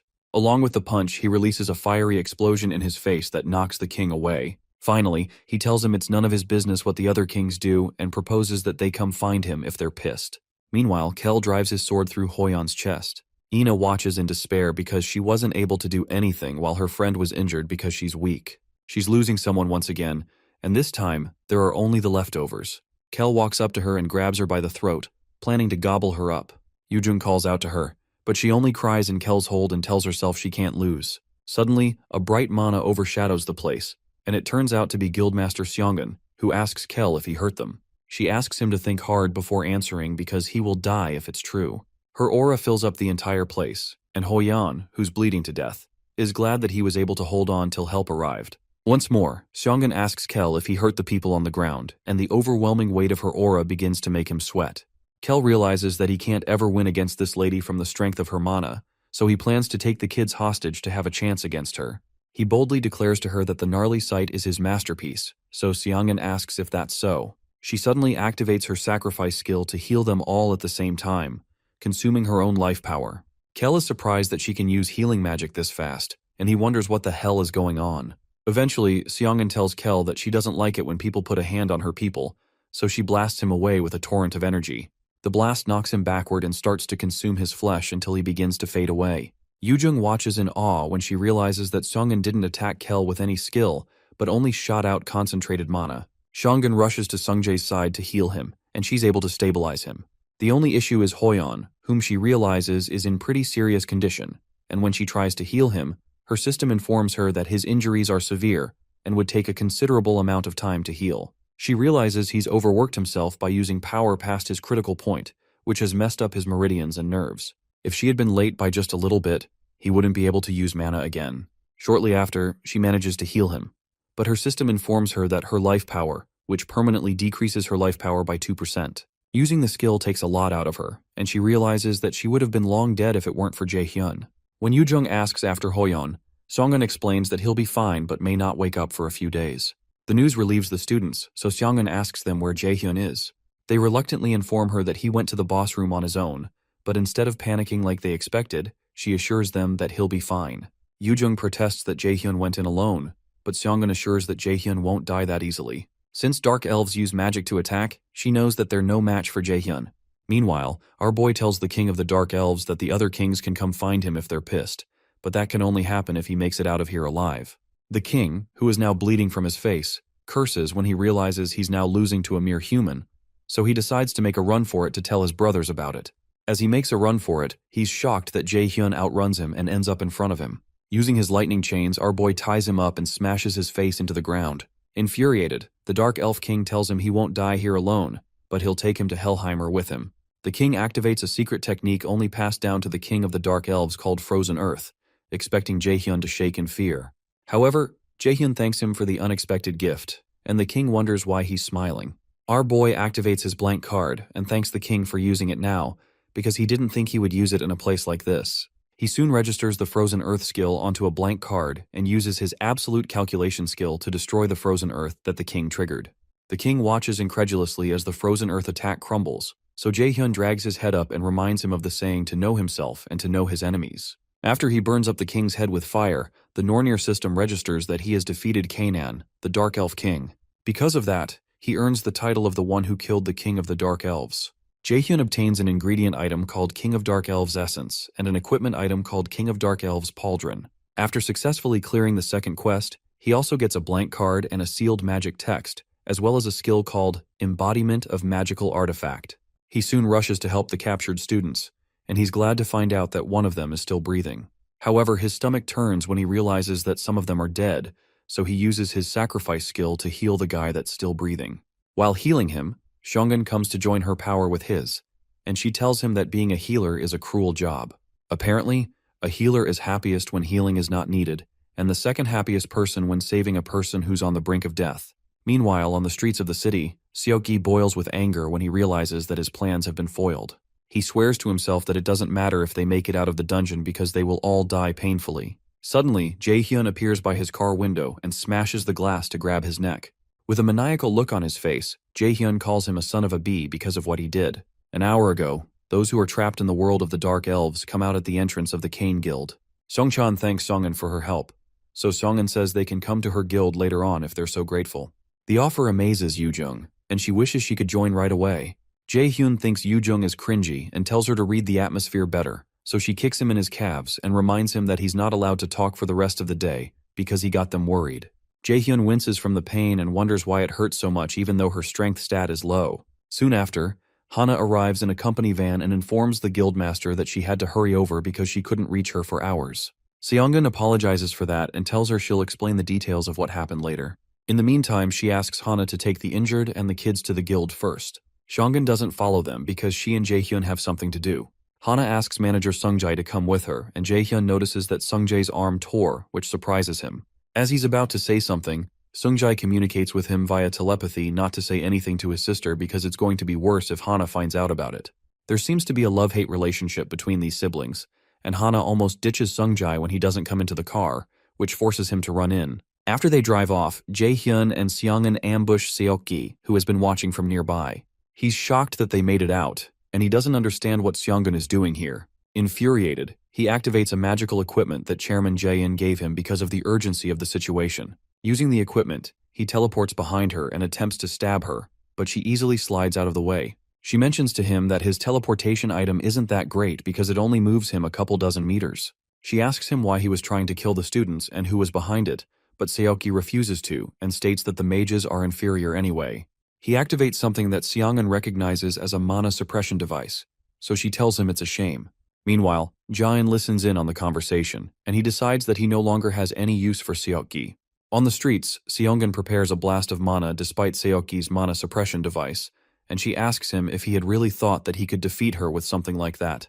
Jaehyun realizes that he couldn't detect the magic seal in the Cane Guild beforehand, because Seokgi had also used a mana suppression device there. Seongun tells the instructor that she doesn't care if he doesn't tell her who's behind this because she already knows it's Jae-in. She also adds that the mana suppression device is easy to destroy if she pours in enough mana to overwhelm it, and she assures him he's going to die here. Suddenly, she changes the atmosphere and summons streaks of lightning above him that soon course through his body. Jaehyun recognizes the magic spell she used as Lightning Call, an A-rank skill whose force depends largely on the user's power, and he realizes the level at which she's using it is in a different dimension. Sometime later, Ina returns to her lodge, and she recalls how Jaehyun had protected her by catching the spear that was supposed to kill her. She realizes he was able to inversely calculate the spell in a short period of time, which means she's still got a long way to go, but she makes sure to find time to thank him later. Meanwhile, reporters storm the Mills Academy to hear what they have to say about this matter, and they desire to have a word with Chairman Jae-in. Instructor Yisu goes to inform Jae-in that the Academy's reputation has fallen, and there are assumptions that he was the one who created the Ghost Guild to try and abandon the students. Jae-in boils with anger as he wonders why this happened. Expressionless, Yisu informs him there are journalists outside and calls from everywhere, so she asks him what she should do about them. Annoyed, the chairman orders her to lock down the academy and tell everyone they're not taking any interviews right now. When she leaves to handle that, Jae-in realizes there must be a traitor inside Mills for such information about his plans to have leaked. It's clear that Seokgi is probably dead, so he decides to take an eye for an eye. The chairman places a call to someone and offers to pay anything he wants for a media cover-up. A few days later, Jaehyun intentionally collides with Hoyeon while they're in the hallway, and he comments that he's looking fit. Hoyeon is glad to see him and says he's only well because of him and the guildmaster. After a short pause, Jaehyun asks him why he almost killed himself, and when Hoyeon struggles to answer, Jaehyun warmly assures him that he just needs to keep moving forward with that kind of mindset. He encourages him to do as he pleases and think of the reasons later. However, before he leaves, our boy reminds him to look out for himself because the other guys worry about him. For some reason, the thought of doing what he wants to do energizes Hoyeon. Later that day, our boy checks out his stats and checks his A-rank title as the one who killed the king of the Dark Elves. The title increases his mana and his attack power when facing a dark-type monster and will trigger the anger of all Dark Elves and make the user a target when this title is equipped. He excitedly equips the title and decides to leave the essence of the Dark Elf King ingredient to Jaesong, since he loves handling new ingredients. Our boy also gained an active skill called Realization of Magical Artifact, a skill that creates necessary armor in battle using mana. This skill surprises Jaehyun, so he quickly equips it because he's amazed. Jaehyun realizes that the value of this new skill doesn't really lie in its rank, but in its utility. On the black market, a piece of C-rank armor goes for tens of millions of won, so that means he can make armor of that value each time. Suddenly, the knife given to him, named Misteltein, begins to react until the system notifies our boy that all the effects of Misteltein have been unlocked because he has fulfilled all the conditions. Because of this, he obtains a passive skill called Genius of Armor Making, and all the equipment he creates from now on will have their rank increased by 1. This is ridiculously great news to Jaehyun, and he now understands that the full effects of Mistletoe weren't working because he hadn't fulfilled the full conditions before. Since he's getting all these benefits, he decides to begin training with them. The next morning, many students are seen preparing for the Miles Academy exams. Because of the difficulty of the exams, they're nicknamed the Grave of Students because of the intense competition. The exams are both theory and practical, where the practical involves potion making and pocket-plane dungeon raid tests that are broadcast live to the entire nation. Meanwhile, Hoyeon is woken up by Yoojung, who threatens to beat him up, and he apologizes that he sleeps whenever he reads. The frantic Yoojung reminds him they just have a few days left until the midterm exams and warns him against getting a failing grade. Nearby, Ina also struggles to understand what she's reading. Hoyeon realizes that he and Ina suck at theory, and she had offered to tutor them to help out. Both of them eventually give up and accept the fate of retaking the exams, but Yoojung tells them to stop saying nonsense and explains the next subjects they have to them. A few days later, after the students finish one of the tests, some students talk about how the test was, and notice the top-tier students, Ina, Yoojung, and Jaehyun, talking with one another. The students suppose that they're all geniuses and did the test with their eyes closed. When Yoojung asks Ina how the test went, she suddenly blanks out. Jaehyun and Yoojung make fun of Ina and Hoyeon and state that books are their enemies, which makes Ina chase them around. Meanwhile, Soohyuk watches Jaehyun, and he tells Minsu that he'll beat the arrogant bastard this time for sure, but Minsu just thinks Soohyuk is in his emo phase. Sometime later, Yoojung creates a potion in Jaesung's workshop that explodes in her face, so Jaehyun makes fun of her. He tells her that his own potion is much better and tries to get Jaesung to support him, but Jaesung reluctantly declares to both of them that they're going to fail at this rate. He states that they both have no talent in alchemy, and he breaks their hearts into little pieces. Our boy realizes he has to train more to avoid a failing grade, so he asks Jaesung if there's a way for them to avoid failing. After giving it some thought, Jaesung proposes that they use a special item, which is a monster called moonlight fireflies. Apparently they reside in very clean areas, and not even 100 appear on the black market each year. If they can create a powder out of their exoskeleton, then they'll be able to maximize the effects of the potion. Shortly after, Jaehyun and Yoojung approach Kwon Soil Sunbai, one of the seniors they defeated in the freshman hunt. After telling her it's been a while, she looks at them in surprise and asks them why they're here. Our boy tells her that he would like to ask her for a favor, but she tells him to piss off because she's not going to do anything for him. However, he asks her if she's going to reject it without hearing what he has to offer, but she still refuses because all he can probably offer are some points. Our boy offers her 30 million won in cash, which shocks Yoojung, and Soil lights up at the mention of that amount of money. Soon after, they head to a place called Jolabuk do Muju, near Mount Daeogyu, and they bring Jaesung along. An hour earlier, Soil listened to their offer and believed it was doable, but explained that even with her inspection skill, she still needs traces in order to find something. When she asks if they have a way, Jaehyun assures her he's going to bring along a very talented alchemist. She asks who, and Jaesung soon appears, but she doesn't rate Jaesung as a talented alchemist. Our boy asks her if she knows him, so she replies that they were in the same team on their first freshman hunt. Apparently, she didn't even know he was into alchemy, and had considered him a good-for-nothing that was forced into martial arts class, especially because he wasn't really of any help back then. While they're out in the woods, Soil tells Jaesung he's got a different vibe from back then, and now looks like he's having fun, which surprises him. Moonlight fireflies are nature's monsters that appear normal in the real world. Jaesung leads them to a good spot where they can easily find fireflies, but Soil reminds him that it's getting hard to see in front of them from this spot. Regardless, Yoojung notes that the scenery doesn't seem to be affecting Jaesung, so our boy informs her that Jaesung had told him that he likes bugs, and that creeps Yoojung out. After looking around for a bit, our alchemist finds a trace of a moonlight firefly, so Soil swings into action to find them. After activating her skill called Inspection, she finds something that she believes are moonlight fireflies. They soon begin following the path, but they soon realize that it's not the way they came, and they notice that it's kind of creepy. However, Soil insists that her skill is guiding her here. After going through the weird-looking vegetation for a while, they suddenly run into a bright waterfall with enthralling fireflies moving around. Jaesung excitedly informs them that these are moonlight fireflies, and it's clear from how large they are compared to normal fireflies that they're monsters. Because of how fast they're moving, Jaesung activates his gravity skill to restrict their movement, but the bugs seem to withstand the force of the pull. When Soil suggests that Jaehyun make his force stronger, he replies that he doesn't have the proficiency to change the force of this skill. Jaesung becomes worried that they'll miss the fireflies, but our boy assures him they won't, so he generates a mana room to trap them all. Soil is totally shocked that our boy just created a whole mana room, so she tells him he's a monster. Jae-sung is amazed because he would never have thought of this method, so he rushes in, but it's clear from Yoo-jung's expression that she despises bugs. Regardless, Jae-hyun forces her in, and they all enter to join Jae-sung, who is already collecting bugs. While catching the bugs, Soil wonders if there's any other student in the academy who can create a mana room like this, and realizes even a third-year student wouldn't be able to do this. After they finish, they return to Jae-sung's workshop and try to create potions again.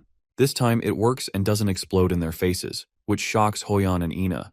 Jae-sung proudly declares that he worked hard to make this, and they can expect a purity of at least 70% in their potions. When they finish, Yoo-jung and Jae-hyun begin to celebrate, but Jae-sung becomes worried that Jae-hyun's potion only has a purity of 50%, and Yoo-jung's has 47%, so he wonders if they'll really be okay in the tests. A few days later, after their test, Hoyeon makes fun of Jae-hyun and Yoo-jung, saying he almost mistook their ingredient pot for a monster summon pot. Even after Yoo-jung got all the good ingredients, she still ended up in the 42nd position, with Jae-hyun at 31st, Hoyeon at 29th, and Ina in first position. After teasing them a bit more, Hoyeon heads over to his next class, so Jae-hyun tells himself that it's not over since he still has other exams left, and so does Yoo-jung. The only issue is that the practical exams are difficult. It's a compilation of all the freshman hunt, AR test, fake dungeon, and every lesson they've done so far. Apart from that, another factor that exponentially increases its difficulty is the way teams are made. On the day of the practicals, Yoo-jung laments because she got a cost of 14 and will have to plan well in order to get a good team. The cost is calculated among the students based on the grades they have at the moment. Students must make teams of 4 without surpassing a total team cost of 50. In this exam, Hoyeon has a cost of 17, Ina has a cost of 15, and Yoo-jung has a cost of 14.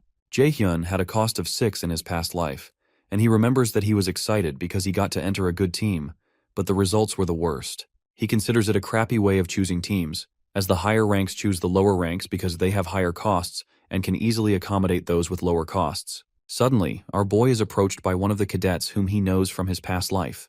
This same guy had insulted him for being a lower rank, but in the present, he's asking if he's the genius student who got first in the student hunt and did great in the fake dungeon too. In the past, this guy made fun of him and told him to know his place during their exams. In the present, he cheerfully introduces himself as Chu Han-sung, but Jae-hyun simply dismisses him. Regardless, Han-sung suggests that they team up because he has less cost compared to his skill, and he proposes to help Jae-hyun with his cost of 20 that makes it hard for him to choose teammates. However, Jae-hyun only considers this guy a garbage bastard who preys on the weak and sucks up to the strong. He tells Han-sung it's a shame that he doesn't want to team up with him and tells him to go look for someone else. Flustered, Han-sung tries to explain again that he has low cost with high skills, but our boy tells him it doesn't matter to him because he can clear the test on his own, and Han-sung is too weak anyway. Our boy goes to meet some of his friends, and he asks them if they've considered his idea, while Han-sung stares at him with utter contempt. Meanwhile, warriors Jina and Sungwoo tell Jae-hyun that they're up for it. Han-sung recognizes Jina and Sungwoo as the ones who abandoned Jae-hyun during the mock dungeon, and our boy tells them he's glad they agreed because he was worried they'd say no.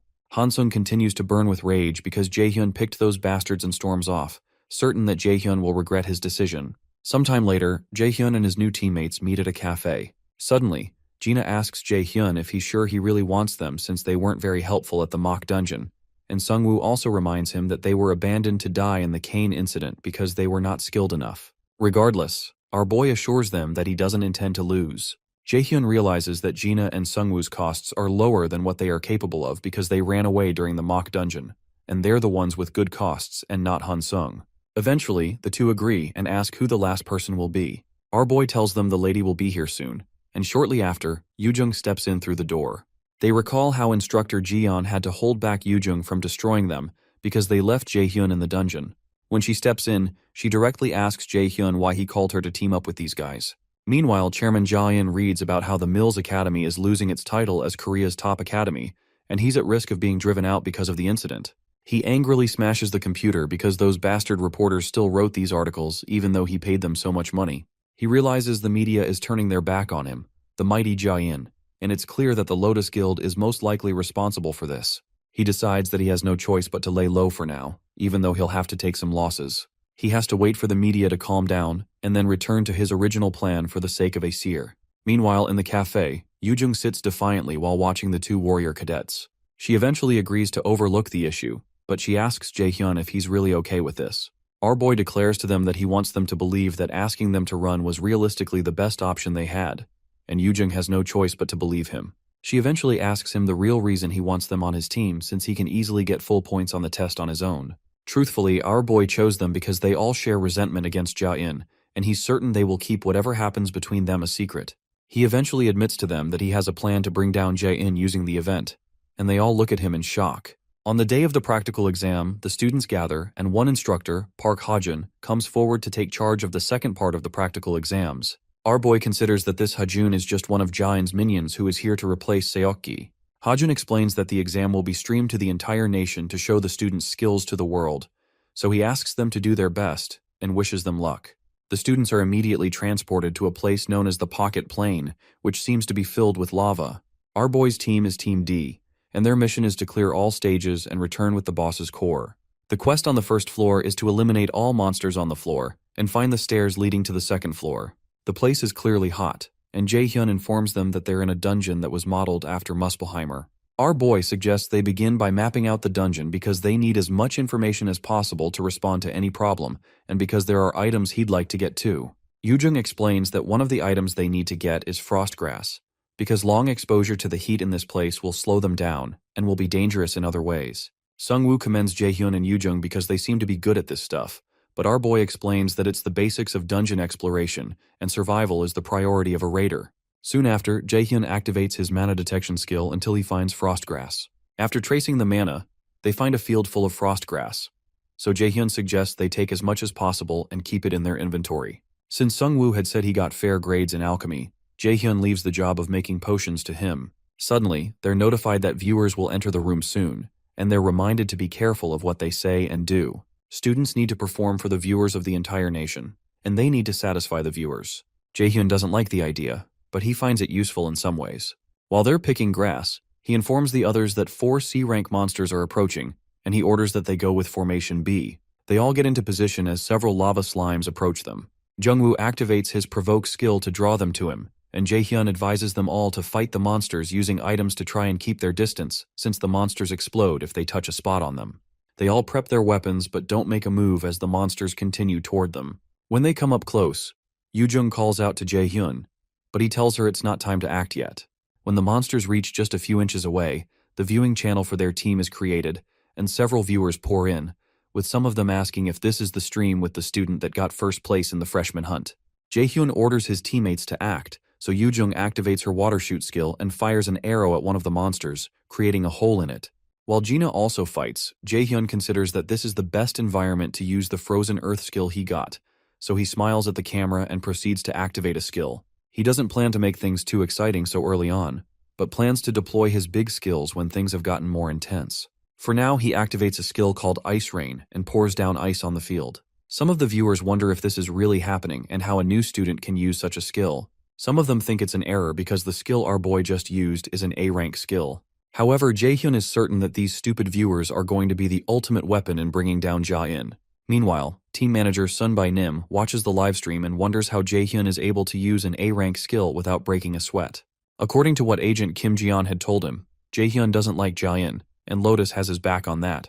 He considers that it won't be hard to expose Jia-in if he utilizes this kid, so he excitedly watches to see what Jaehyun will do. The ice rain that Jaehyun triggered takes out the lava slimes, and Yujung admits that she's not even surprised anymore, even though she doesn't know where he learned that.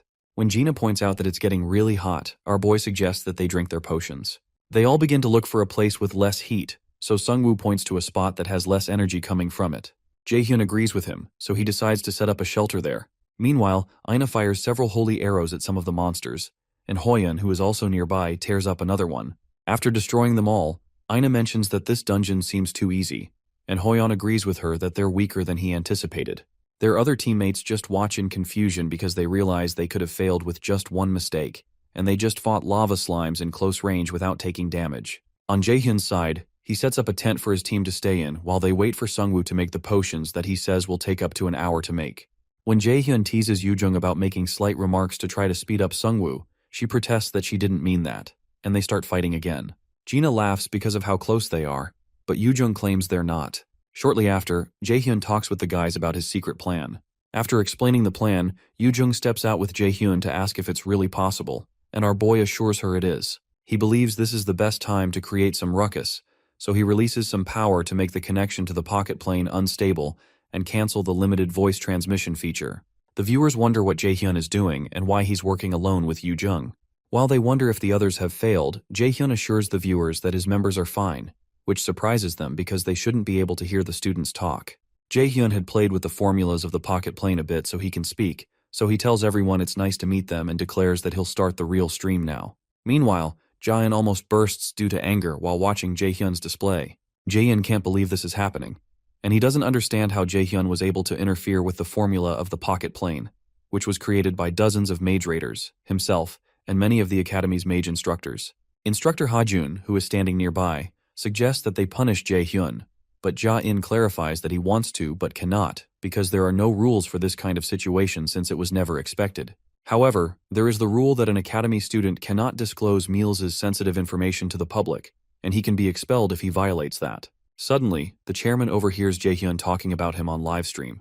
Jaehyun links the chairman to the guild experience incident and a lot of shady things, and he assures the viewers not to worry about him being expelled, which totally perplexes the chairman. Our boy tells the viewers that the chairman's favorite quote is that the strong survive and have power. After laughing maniacally about Jaehyun's rottenness, the chairman orders instructor Ha-jun to expel Jaehyun once the exams are over. He also asks him to get at least 2 experienced A ranks to get rid of Jaehyun once the media has calmed down a bit. When Jaehyun leaves, Ja-in promises himself to make Jaehyun pay. Our boy explains to the viewers that Chairman Ja-in won't be keeping his word if he expels him when he has such good grades. The viewers are excited by all he's saying, and several of them begin to figure out that there must be an actual problem in the school, especially with all the uninvestigated allegations that have been made against Ja-in. Earlier, in the shelter, Jaehyun informs the others that he's going to edit the formulas of the pocket plane so the viewers can hear them and bring them to their side. Yoo-jung wonders if this is okay because the chairman can do something, but our boy assures her that they have the viewers, and there's no rule stating that they're not allowed to interfere with the formulas of the pocket plane. In the present, Jaehyun tells the viewers that he's going to start the real dungeon raid stream, which they've specially prepared for the viewers to enjoy. The viewers are excited, but Yoo-jung feels vulnerable in front of the viewers because they soon begin to talk about her performance and strengths. Shortly after, Jaehyun takes Yoo-jung with him to a place that looks like a lava waterfall, and our boy tells the viewers that they're planning to find the hidden piece of the pocket plane here, which would be interesting to them. The viewers are ecstatic at the mention of a hidden piece, so Yoo-jung begins by activating her heist skill, while our boy activates his wind boost skill, as well as his gravity skill. Jaehyun plans to show the viewers how a regressor raids a dungeon. Meanwhile, in the Mills Academy, instructor Kim Ji-yeon informs manager Sun By-nim that she'll get him into contact with Jaehyun right after the exams. He asks her to get into contact with Jaehyun as soon as possible and bring him over to their side, and even offers to let Jaehyun have control over the conditions. Ji-yeon accepts the mission and thinks it'd be a big advantage in the long term if the raider management can take Jaehyun, but the only problem is that Ja-in is also after him. In the pocket plane, our boy puts his hand around Yoo-jung and drags her towards the lava. She hesitates and asks him to wait, but he just continues to run towards the stream of lava while she screams. The viewers keep chatting with one another, and they don't yet understand why they're jumping towards the lava. However, Jaehyun lands on an invisible platform near the lava stream, and Yoo-jung is extremely relieved that there's a hidden foothold there just as Jaehyun had said. He tells her to hold on to him and cast the spell and ensure she doesn't make any mistakes in her time calculations. Jaehyun is in awe of the first person who actually found the hidden piece here in his past life, even though he knows Chairman Ja-in hid it here under the sponsorship of the nation and didn't intend for a student to take it. After following all the footholds, they finally land on a spot where they can stand, so Yoo-jung asks him if the shiny thing in front of them is the item he was talking about. They turn out to be some marbles, and Jaehyun confirms her suspicions that these marbles will be the key point in clearing this dungeon. At this point, Chairman Ja-in begins to sweat profusely, and he can't figure out how Jaehyun was able to find the hidden piece. Jaehyun tells the viewers that he knew this item was here from mapping, but he didn't expect it to be so well hidden. He activates his Ice Rain skill and fires it at the sea of lava, separating him from the item to cause it to solidify. He and Yoo-jung make their way down towards the item, and Jaehyun asks the viewers if they know what the item is. Most of them don't seem to know what it is, and when they demand that he tells them, he informs them that this is fire essence. Apparently, this item will be one of the most important items for clearing this dungeon, and the pocket plane system displays that this fire essence is a rank B item that exponentially increases flame resistance ability temporarily when consumed, but whose effect will not appear the second time. Normally, Schools create an environment that is as close to a real dungeon as possible and motivate students using a reward that is hidden. But it's odd that this reward was hidden in a way that ordinary students could never obtain it. The viewers go crazy at the sight of the fire essence items because they're really expensive in equipment shops, and they figure that Mills Academy is investing more than 10 million per team for the midterms. After getting the first item, our boy proceeds to go for the next thing on their list. He wishes he could see the kind of face Chairman Ja-in is making right now, and he hopes to see how he will look when he shows him the rest of the gifts he has for him. When night comes, they return to the shelter, and Yoo-jung laments that the potion is too bitter. Our boy tells her he knows, but she'll need to eat it because it'll make it easier to clear the dungeon. Eventually, Yoo-jung works up the nerve to consume it and suddenly collapses. Confused, Jae-hyun asks Sungwoo if he poisoned her or something, but Sungwoo denies it. After that, Jae-hyun explains that they're almost done with stage 1, and they need to find a way down to the second floor. In the academy control room, Instructor Jiyeon comes to ask Instructor Ha-jun how the situation is looking. He jokingly reminds her that he's the one in charge, so he asks why she came here and if she doesn't believe he can take care of his duties. After a short pause, she tells him it's possible he can't, which makes him frown. With Seoki gone, the administrative authority of the second round of practicals was supposed to be Jiyeon's, but Ha-jun managed to worm his way through and took the authority from her. Eventually, Ha-jun sarcastically apologizes to her because he's getting ahead of her even though they were hired as co-workers, but Jiyeon tells him she doesn't care about that stuff. He tries to poke further and asks her what she means since it's normal for her to be envious of the position, but he doesn't get any response from her. That frustrates him, but Ha-jun reminds himself that he has the chairman's admiration now, and Jiyeon is no longer better than him even though she was 2 years ago. Soon after, Jiyeon tells Ha-jun that he better take a close look at the rope he's holding to make sure it's not thoroughly rotten, then she steps out. Ha-jun finds her words cringy, and he considers her arrogant. He knows she's referring to his affiliations with the chairman, and he's certain that the chairman will regain his reputation since the obstacles they have now are nothing. Meanwhile, in the dungeon, Team D enters the second floor. They're given a quest to hunt the elite monsters of the second floor and obtain the hidden treasure. Somewhere else, Heimdall massacres a few people and speaks with Hugin, who asks him if he's going to meet the great adversary. Heimdall tells him the great adversary is just a mere human, and he doesn't need much time to get rid of him. But after eliminating him, he's angry he will be stuck with Bifrost once again and act as a gatekeeper. He tells Hugin not to concern himself with his affairs since he's just a thing of evil. However, Hugin considers both gods and humans foolish, and he remembers Munin, the other of Odin's crows. While in deep thought, he tells Munin, who is not present, that nothing has changed or will change. On the second floor, Gina notes that this floor is even hotter than the first floor, and Yoo-jung notes that the quest here seems harder. Jae-hyun, on the other hand, knows where all the paths are, but something seems odd. An hour earlier, they had followed a small cave to reach the second floor, and Sungwoo wonders why there aren't any paths and why the way to the second floor was buried underground. Yoo-jung explains to him that finding the way to the next level in stage-type dungeons is usually difficult, which makes her wonder how Jae-hyun was able to find it so easily, and she begins to suspect that he's been here before. While she's thinking, she finds her bug that makes her scream so loud that it scares the users. After she ends up in Gina's arms, Jae-hyun captures the bug and informs the users that he's capturing it in case he needs it later. Before they move on, he tells his teammates there's something they have to prepare before they move on, and offers them the fire essence to consume. They all seem so reluctant, so Jae-hyun jokingly tells them not to be so dramatic, especially while he's still being nice. With a horrific expression on his face, he orders them to eat it, and they have no choice but to do so. Apparently, there are 3 floors prepared, and the boss is on the last floor. On that floor, Jae-hyun intends to give Ja-in another problem to deal with too. Before they begin looking for the monster on the second floor, our boy tells the viewers he has an idea where some treasures might be, which makes them really excited. He gave them that small spoiler to get their attention, but his goal is different. He declares that one of the treasures in this dungeon is the salamander, which has a habit of collecting shiny things like crows do, and keeps several of them hidden in its nests. The viewers become excited, and one of them checks online to see that salamanders can also purify items that are corrupt. When they wonder how Jae-hyun got to know that salamanders hide items in their nests, he explains that he studied it. The second hidden piece is something called Balmung's replica, a sword that appears in the Song of the Nibelungs, from the 1200s in Germany. It is said to be a sword meant for killing dragons, and like Thalfi's Thundersteps, it's an item with overwhelming strength and destructive power. The original is said to have been possessed by a German raider named Balak. Suddenly, Gina asks him what a salamander's weakness is, so Yoo-jung tells her it's its stomach since they have hard outer skins. Apparently, the most common way to kill them is to direct ice-type magic at their stomachs. They move deeper into the dungeon, and Sungwoo notices that this place is much hotter, and he'd be struggling if it weren't for the fire essence. Even though Jaehyun knows where everything is, he decides to pretend to do some work here so he doesn't raise unnecessary suspicions. He soon stops the team and mentions that he feels some mana around a place where several swords are placed. Yoojung doesn't know if the swords are hidden pieces, especially since there are so many and they look like unregistered items, but Jaehyun knows the perfect place to hide a hidden piece is among these dozens of swords stuck in boulders. Although Jain messed with things so that students can't find it, Jaehyun doesn't have time for his tricks and activates his detection skill. After looking around for a bit, he eventually finds it and pulls it out of the boulder. Once he pulls it out, the Nornir system informs him that he's found the copy of the Tainted Balmung, a rank A item that is Dragon Slayer Siegfried's beloved sword.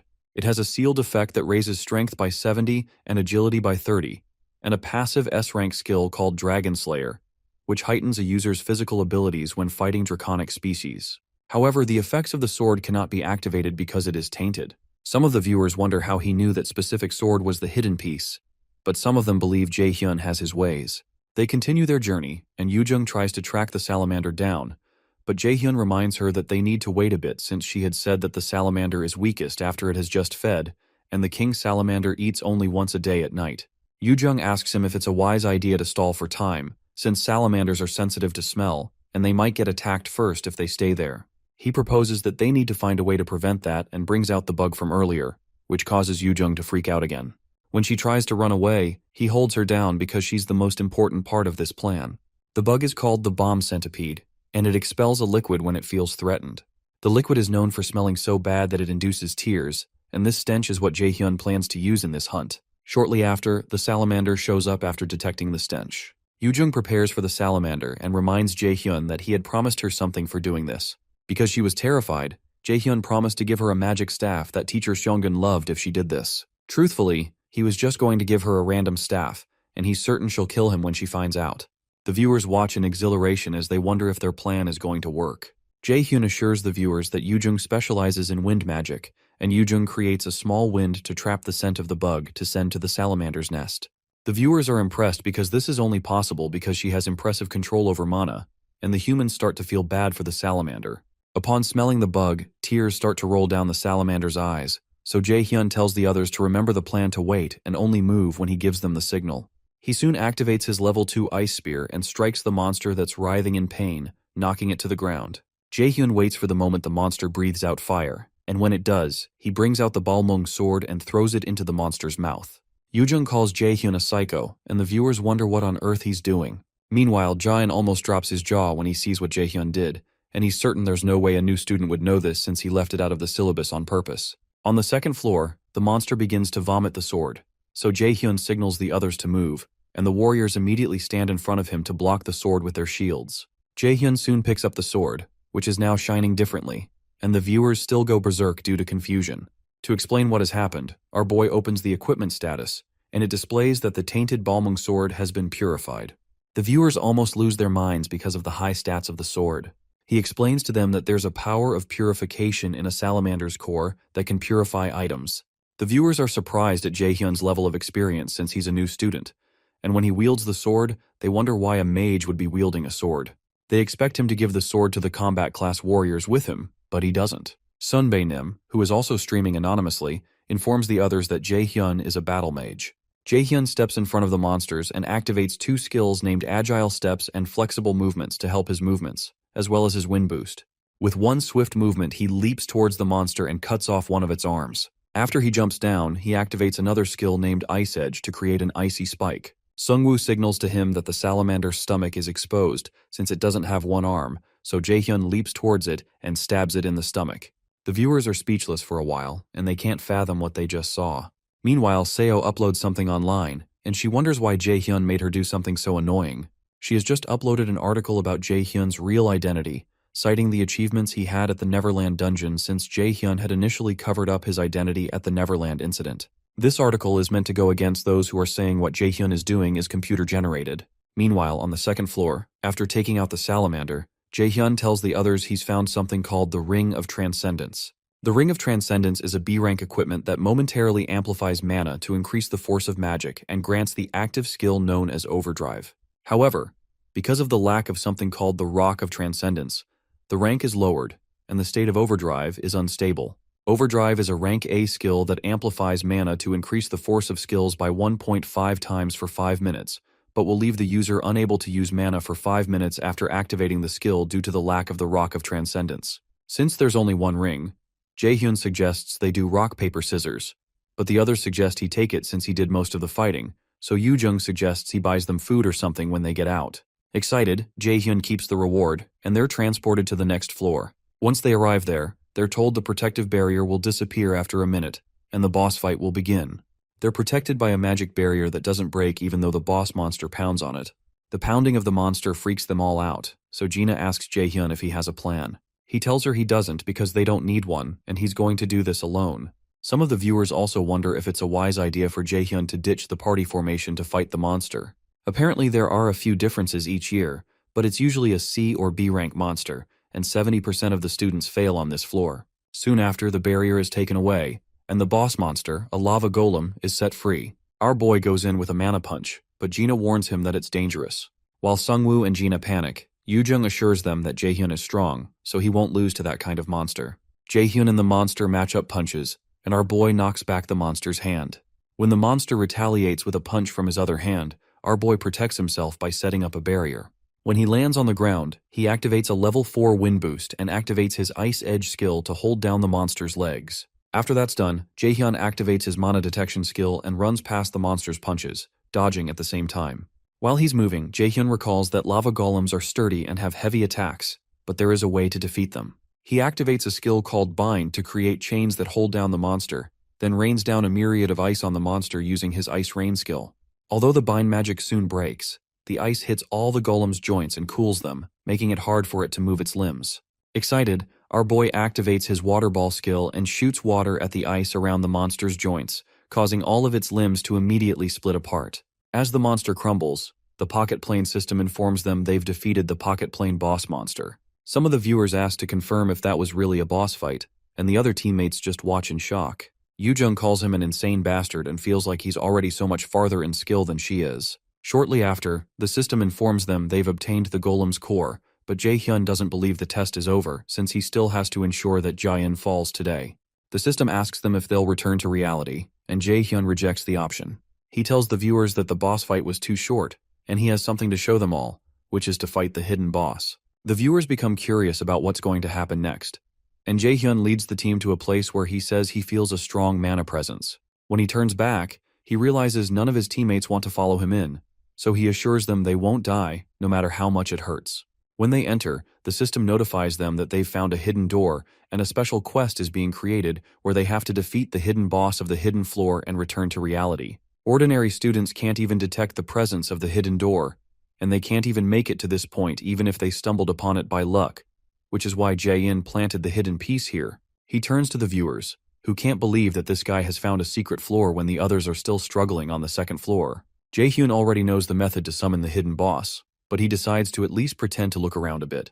Suddenly, Yoojung points to an altar that looks familiar, and after a while, Yoojung realizes it's quite similar to the pattern on the golem's core. Our boy puts the golem core into the hole in the altar, which causes bright light to fill the entire place. Jaehyun asks them to get back, and the pocket plane's hidden boss, the Red Drake, begins to appear over the altar. Their mission is to all survive, defeat the enemy, and obtain the heart of the Drake to obtain special privileges as rewards. As the Red Drake forms, the viewers can't believe their eyes because even veterans struggle to handle a Drake. The viewers begin to react negatively because of how difficult the pocket plane was set up, which is the reaction Jaehyun was hoping to get. However, his absolute calculation doesn't work on Drake's physical attacks, but he knows he can still take it on by himself. In the control room, Chairman Jaein watches in total shock because his plans to ensure this year's midterms go by quietly so he can deflect the media's attention seem to have been destroyed. He realizes that Jaehyun has interfered with the entire pocket plane this time, but Instructor Hajun protests that there's no way a student can do that. When Jaein insists that it's Jaehyun, Hajun tries to kick his behind so that he can get promoted in no time. Eventually, the chairman admits that he's glad that it's Jaehyun that's behind this, because there won't be any problems if his goal is to get an item, as they can minimize the hate to the Mills Academy if he successfully clears the dungeon. Ja-in is concerned that Jaehyun enraged the Drake, and he assumes it's because he doesn't know any better. He hopes that Jaehyun kills the Red Drake, but when he turns to the screen, he soon finds out that Yoojung has been hurt and is bleeding from the mouth. The students begin to panic because the pocket plane's protective system is broken and they need to get out, which makes Jae-in panic. The viewers become worried because the students shouldn't be able to get hurt in the pocket plane, but it's suddenly happening. When the students' HP bars disappear because the pocket plane has become unstable, some of the viewers become worried that the students can actually die. This development further enrages the chairman, and he calls Jae-hyun a son of a B-word. Meanwhile, our boy wonders how the chairman must feel to be manipulated and have things fabricated just like he used to do. Some of the viewers begin to complain about how Ja-in is running the academy facilities, and they suspect that Ja-in is doing all of this on purpose to harm the students. They begin to protest about how many times these things have happened, and how their school keeps pushing kids to the brink of death. He was taken aback by how good her acting was, and when she suggests that she should have just gone into acting and that her looks are wasting away in this school, Jae-hyun pleads with her not to make him laugh since he has to keep up a sad expression. He eventually leaves her alone so he can go handle the Drake. As he faces the monster, he knows he can easily defeat it, but it wouldn't be fun. The monster attacks him with one of its claws, but he quickly jumps back to dodge it. He activates a skill called Mana Weapon and pulls out his purified Balmung sword.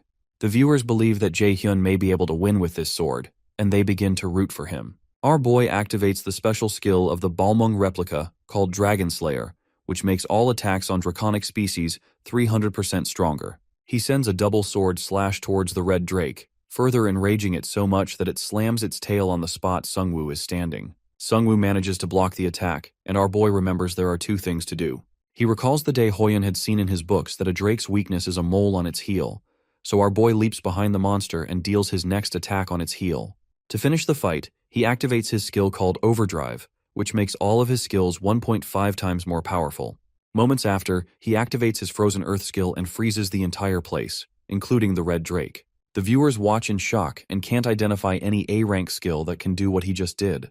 As they start to speculate if Jae-hyun is S-rank, our boy cracks the frozen drake and defeats it. After defeating it, Jae-hyun leans over his sword and tries to conceal his grin as he hopes that Jae-in will like his gift. In the chairman's office, he begins to receive several calls from the members of the school board, blaming him for everything. Even though he tries to clarify that he didn't cause this, it dawns on him that no one is believing him, which has never happened to him before. He asks instructor Ha-jun about the reporters and journalists, and Ha-jun informs him that he's contacted all the reporters they have connections with, but they rejected his offer because they can't trust Mila's anymore. When Ha-jun mentions that he thinks someone has done this on purpose, Ja-in angrily strikes him with a magic attack that launches him across the room. Ja-in is certain that there's no way Jae-hyun could have done this alone, and someone must be helping him. While he's thinking about who it might be, one of his workers bursts in to inform him that the Lotus Guild has sent an official document regarding the disciplinary actions to be taken on Mills Academy and the imprisonment of the chairman. Apparently, Xiang'an had drafted the document about the incident that occurred during the midterms, referring to it as a serious matter that put students into possibly life-threatening danger, just like what happened during the guild experience. Xiang'an states that he consistently puts the students on the brink of death and has been known to engage in bribery of the higher-up politicians for his own interest, among other things. For breaking 17 other laws related to raiders, Guildmaster Xiang'an orders his immediate arrest. Annoyed, Jae-in protests that the Lotus Guild has no right to directly get involved in this matter because only the National Raider Association's management headquarters can. When he reads the document further, he learns that 4 main guilds, 29 other guilds, and the National Raider Association management agree with this. Jae-in reads the document speechlessly when several raiders break into his office to arrest him. Meanwhile, when the students leave the pocket plane, several reporters gather outside to interview Team D about the incident that occurred inside. Jae-hyun is glad that his teacher took care of things carefully, and one of the reporters asks him if there was something he knew before about this arrest because of the remark he made about the chairman while in the pocket plane. Jae-hyun explains that he can't say much because of the non-disclosure agreement of the academy, but he informs them that this is the 3rd time they've been put in danger, and he doesn't want others to get hurt. As they continue to probe further, he refuses to talk on the grounds that he needs to get Yoo-jung some medical attention. Jae-hyun leads Yoo-jung to a paramedic bus that Lotus had prepared so that people don't know Yoo-jung wasn't really hurt. Meanwhile, Jae-in is led out of the academy by the police of the National Raiders management, and several folks soil him with raw eggs. As they throw eggs on him, the crowd chants that the chairman step down. Shortly after, when they're all inside the ambulance, Yoo-jung bursts into laughter and accuses Jae-hyun of being a terrible actor. When he asks her if it was that bad, she begins to mimic him. It all amuses teacher Xiang'an, so she asks him what he was thinking when he planned all this because he would have been the one going under if things went wrong. However, Our boy tells her that he learned from the guild experience that his safety may be important, but saving other people's lives comes first. Yoo-jung teases Jae-hyun that this is something unlike him to say and asks if he ate something bad, but he tells her to shut up. After laughing a bit, Seongun informs Jae-hyun that there will be a press conference in 3 days where they will put an end to Ja-in. Meanwhile, at the National Raider Association Management Headquarters, Sun Bai-nim celebrates that Jae-in's end is finally here. He recalls a call he had mysteriously received for him to prepare beforehand so they could arrest Ja-in. The person said they would take care of the rest of the process from their end, and they offered to prepare a spot he asked for. 3 days later, at the Lotus Guild's official press conference, Seongun notices Jae-hyun standing outside, and when she asks if he's nervous, he tells her he doesn't like crowded places. When it's time, Seongun, Sun Bai-nim, and Jae-hyun step on the podium to answer the questions the reporters have. After the three take their seats, several reporters think about how this is a big chance to write an article about the priority negotiation the Lotus Guild has with Min Jae-hyun, which can make global news. Shortly after, Seongun allows them to ask questions, so the first reporter asks if it's true that Ja-in killed the students on purpose and covered them up as accidents. Seongun confirms that this is true, and they've already obtained all evidence of his evil actions. Our boy smiles because he knows they had to use brainwashing on instructor Yisu to get incriminating files ahead of time, which means Ja-in can't get out of this. Seongun adds that Jae-in has broken many other laws, including shady funds that go into Mill's academy. Soon after, another reporter asks if they know the people who are involved with Ja-in's corruption, but Seongun only says they're investigating that right now. After some back and forth, one of the reporters asks Seongun if it's true that Jae-hyun is her mentee, and she confirms it. Jae-hyun adds that he was able to get where he is today because of her teachings. Shortly after, another reporter asks Jae-hyun if he was hiding his skills from the start because they haven't seen any articles about him, so he explains that he didn't want any media attention. Another reporter asks when he entered a contract with the Lotus Guild, and several other questions about his training, his family relations, and his dating life pour in. Jae-hyun remains silent as the questions keep coming because he can't let himself get swept up here since he will continue to get media attention from now on. As if on cue, Seongun asks the reporters to refrain from asking Jae-hyun too many questions because he's still recovering from the shock of the incident. A few days later, the students gather for the inauguration of a temporary academy chairman. Yoo-jung mentions that she's glad everyone is okay because she would have been mad if they got hurt. Suddenly, Jae-hyun tells them to remember that it's not all over yet, just in case, and they all recognize that Ja-in won't fall that easily, and that they have to get super strong while they have the time. Hoyeon agrees that he's going to get stronger too because he really felt weak during the guild experience, and Ina expresses the same. Jae-hyun is glad that the others want to get stronger, but he doesn't plan on getting them further involved in this matter because dealing with the Aesir god is something for him to do. Shortly after, instructor Kim Ji-yeon steps on the new podium, and Jae-hyun tells the others that she's the new director, much to their shock.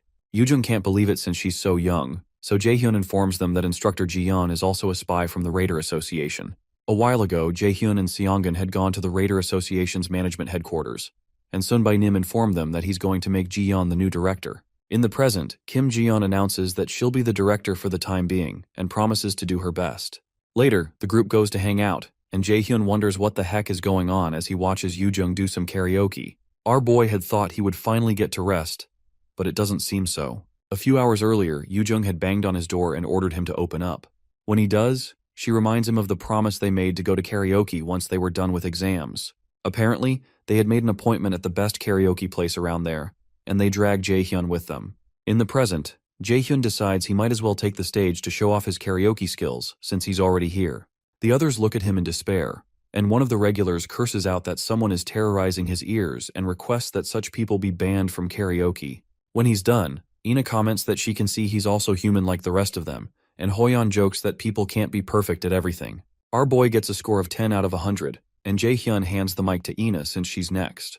When their hands touch, the mic slips out of her hands, and she begins to blush. Luckily, our boy catches it and grabs her palm to place the mic there. For a while, Ina's face looks quite red, and when Jae-hyun asks her what's wrong, she says she's okay. Finally, she asks them not to expect much from her performance because she's embarrassed, but Yoo-jung assures her she's most likely better than Jae-hyun. Ticked off, our boy protests that his skills are quite average, but Yoo-jung is certain he has no self-awareness. After they quiet down, Jae-hyun wonders how Ina's singing is and plans to clap even if she's not good. However, when she begins to sing, he realizes she's ridiculously good at it. Meanwhile, Heimdall walks on the streets of Earth, and he spots Hela around. Eventually, she shows herself and tells him she just came to say hi and to ask how his little outing is going. Heimdall accuses the resistant Aesir gods of doing really interesting things this time, but Hela retorts that it's nothing on the level of what Odin and the Aesir gods have done. Heimdall makes fun of Hel for holding on to the pointless hope that a great adversary of the prophecy will appear and free them, and when she tells him they can never tell, he states that a mere human can't bring down the Aesir gods. When he steps forward, Hel stops him from going further. He tells her to move, but she explains that she can't allow him if he's going to meet the great adversary of the prophecy. Annoyed, Heimdall asks her if she wants to die, but she reminds him he can't use his powers properly here on Earth, and she has the advantage here. However, Heimdall reminds her to be better prepared for her own death if she plans to kill him here. Regardless, she states that she's ready for that because her job and role right now is to stall time for a small break. Ina sings quite well, and she soon turns to ask them how she did when she's done. They look so stunned, and Yoo-jung asks her how she's so good at singing, while Hoyeon accuses her of hiding this from them all this time. When Jaehyun asks her if she took choir classes, she says she didn't. Yoo-jung is surprised that she didn't take any classes, and Ina is surprised that they actually like her voice. She thanks them for the compliment, and informs them this is the second time she's let other people hear her sing. A few days later in Seoul, at Jaehyun's house, our boy hands his mom a gift. When she opens it, it turns out to be checks for allowances. She's surprised that her son has grown so much, and he thought about her at an age where he should be focused on having fun. When she reads through it, she's surprised he has earned so much on his own, and our boy tells her it's all for her. To Jaehyun, he's finally got to say what he's always wanted to tell her. He always wanted to give her a hug, saying that he succeeded, but he was too busy to take care of her in his past life. A lot has changed since his regression. His goal is to protect his family and friends, and then to kill Odin and end all this misery. He promises himself not to let Odin steal the life he just regained. Shortly after, he tells his mom she can live comfortably without worrying about money, and she hugs him and says it must have been hard for him. Our boy begins to tear up, but someone suddenly knocks on the door while they're sharing a hug. It turns out to be Ina, who says hi to him. However, our boy soon finds out that Yoo-jung came along with her. Jaehyun asks her what she wants this time, so she informs him that she came to invite him because her family is having a barbecue. Jaehyun remembers that Yoo-jung's parents are coming back today, so she adds that her mom said to bring him over since he's always doing things for them. He jokes that he's had to do things for her since she's a burden, but Yoo-jung tells him to come because her parents are excited to see him. He eventually agrees, and Yoo-jung walks away. Ina notices the moist marks on his shirt, which he had used to clean his face before opening the door, so she asks him if he was crying. Surprised, he informs her that his clothes just got wet while he was doing the dishes, and they both turn aside after an awkward moment. That evening, our boy heads to Yoo-jung's house, and he can tell her family is rich from the grandeur of the house. He runs into Ina and he asks why she's staying at Yoo-jung's house and if Yoo-jung also dragged her here. Surprised, Ina replies that she didn't have anywhere to go, so Jaehyun apologizes when he recalls that Ina doesn't have a family right now. Soon after, Yoo-jung shows up with her dad, Mr. Kim, right behind her. Yoo-jung's parents are excited to see Jaehyun, and they exchange pleasantries. Jaehyun recalls that they were really nice to him the day he lost his mom in his past life. Before he knows it, Mr. Kim locks his arm around his head and jokes that he's grown taller. Jaehyun wonders if violence runs in their family, and when Yoo-jung's dad lets him go, he asks him if Yoo-jung still bullies him since she used to beat him up, and he'd come crying when they were younger. Soon after, Yoo-jung shows up again and tells her dad to help her with the food and stop fooling around. He goes to help her and asks how she's going to get a boyfriend when she's like that. Before he leaves, he asks Jaehyun if he wants to volunteer to be Yoo-jung's boyfriend, and the ladies suddenly go mute. Jaehyun looks surprised, so Mr. Kim begins to list her good qualities. While he's talking, Yoo-jung loses her cool and pinches him, telling him to stop with the nonsense and go help with the chores. The poor man runs to help with the chores, and Yoo-jung tells Jaehyun to join him. Soon after, the food is ready. Jaehyun praises Mr. Kim's cooking skills, and Yoo-jung wishes that Hoyeon and Jae-sung could be here to enjoy this with them. While they're eating, Mr. Kim thanks Jaehyun for helping Yoo-jung with the midterms, but Jaehyun tells him he didn't do much, and he feels guilty because it was all an act. Soon after, Mrs. Kim tells Jaehyun she's happy he's doing well, and she was surprised when he said he's going to magic class. She mentions that she was wondering if he joined magic class because he wanted to stay with Yoo-jung, and that comment makes Ina pause her eating, but Jaehyun clarifies that it's not the case. Mrs. Kim compliments Jaehyun on how he becomes more handsome each day, and expresses her hope that Yoo-jung would bring home a boyfriend like him. Yoo-jung angrily tells her mom to stop talking and eat because her food is going to get cold. When our boy notices Ina has stopped eating, he asks her if something is wrong, but she tells him it's nothing. Meanwhile, in Hoyeon's house, his father berates him for spending his time saving dying students because he felt bad for them. Mr. An calls his own son a foolish bastard, and he realizes that he would have been arrested alongside Jain had he been a tiny bit late. He calls Hoyan a piece of shit son, and tells him to shut up as he tries to speak. He reminds him that he needs to become South Korea's best raider and get everyone under his feet. He tells him he has to bring down that Jaehyun no matter what, but Hoyan tells him to stop.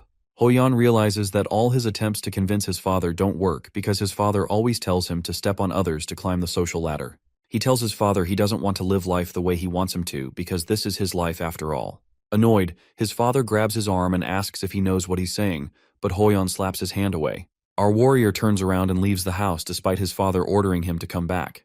Hoyan realizes he doesn't want to win against Jaehyun using dishonest means, and he plans to improve through fair methods. Meanwhile, Yoojung's parents go out on a late-night movie date, so Jaehyun commends the fact that her parents are still on good terms. Shortly after, our boy decides to go, and Yoojung asks him if he's leaving already. Our boy asks her what she means since it's almost midnight, but Yoojung insists that he hang out a bit more. After hesitating for a while, Yoojung states that her dad will be mad at him if he does so, and when she asks why, he says he doesn't think they'd be happy with him staying over so late when they're not home. Regardless, Yoojung states that they won't get mad if he doesn't do anything bad, and she makes Ina agree with her. Eventually, Jaehyun decides to stay back. Shortly after, Ina says she's been curious about something and asks them if they're both dating. They both furiously deny it, so Ina says she guessed so because they're really close, and their parents are close too. Yoojung clarifies that she and Jaehyun only like each other as friends, and Jaehyun leaves shortly after. While he's heading home, Hella approaches him and informs him that he has to go through his second trial as soon as possible. She explains that they cannot stall any longer because Odin has begun to act. Sometime later, Odin has a meeting with the Aesir gods and is annoyed to find out that there's still no news from Heimdall. Thor tells his father that he's overly concerned about the prophecy's adversary since he's just a human, and an insect can do nothing against a god. Frigg joins her voice to Thor's and tells Odin a human is not a threat to the king of the gods, and reminds him he worries too much. However, Odin informs her humans are creatures that can endlessly learn and grow. At the moment, they cannot kill the great enemy because the prophecy's power can protect him for 10 years. But Odin doesn't want to eliminate the possibility that the adversary will grow more powerful within that time period. Frigg believes that the power of the prophecy that is protecting the great adversary is quickly weakening, and they may not have to wait 10 years before they can kill him. Odin tells her that all their plans will have to be precise because fate has never prophesied their victory. Meanwhile, Jaehyun learns from Hela that the power protecting him from the Aesir is fading. He asks why, since he wasn't attacked by the Aesir until he turned 27 in his past life. So Hela explains that it's because too much of the prophecy's power was used to bring him back to his time period. Apparently, going against the flow of time is not allowed even for a god, and it's surprising that the prophecy's power even held out for this long. In fact, Hela believes that someone she doesn't know had paid dearly to make this possible. When Jaehyun gets home, he's shocked to learn that he's fighting against Heimdall, the white god who looks into the near future and wears a big horn. Since he's already on Earth, Jaehyun worries that they won't have time for this test, but Hela assures him that she's stalled for time. Meanwhile, Heimdall is tied down by Hela's power, and he wonders how Hela can dare to store him, the great Heimdall, in a place like this. While still bound, he screams to Hela not to think she can keep him in such a petty prison.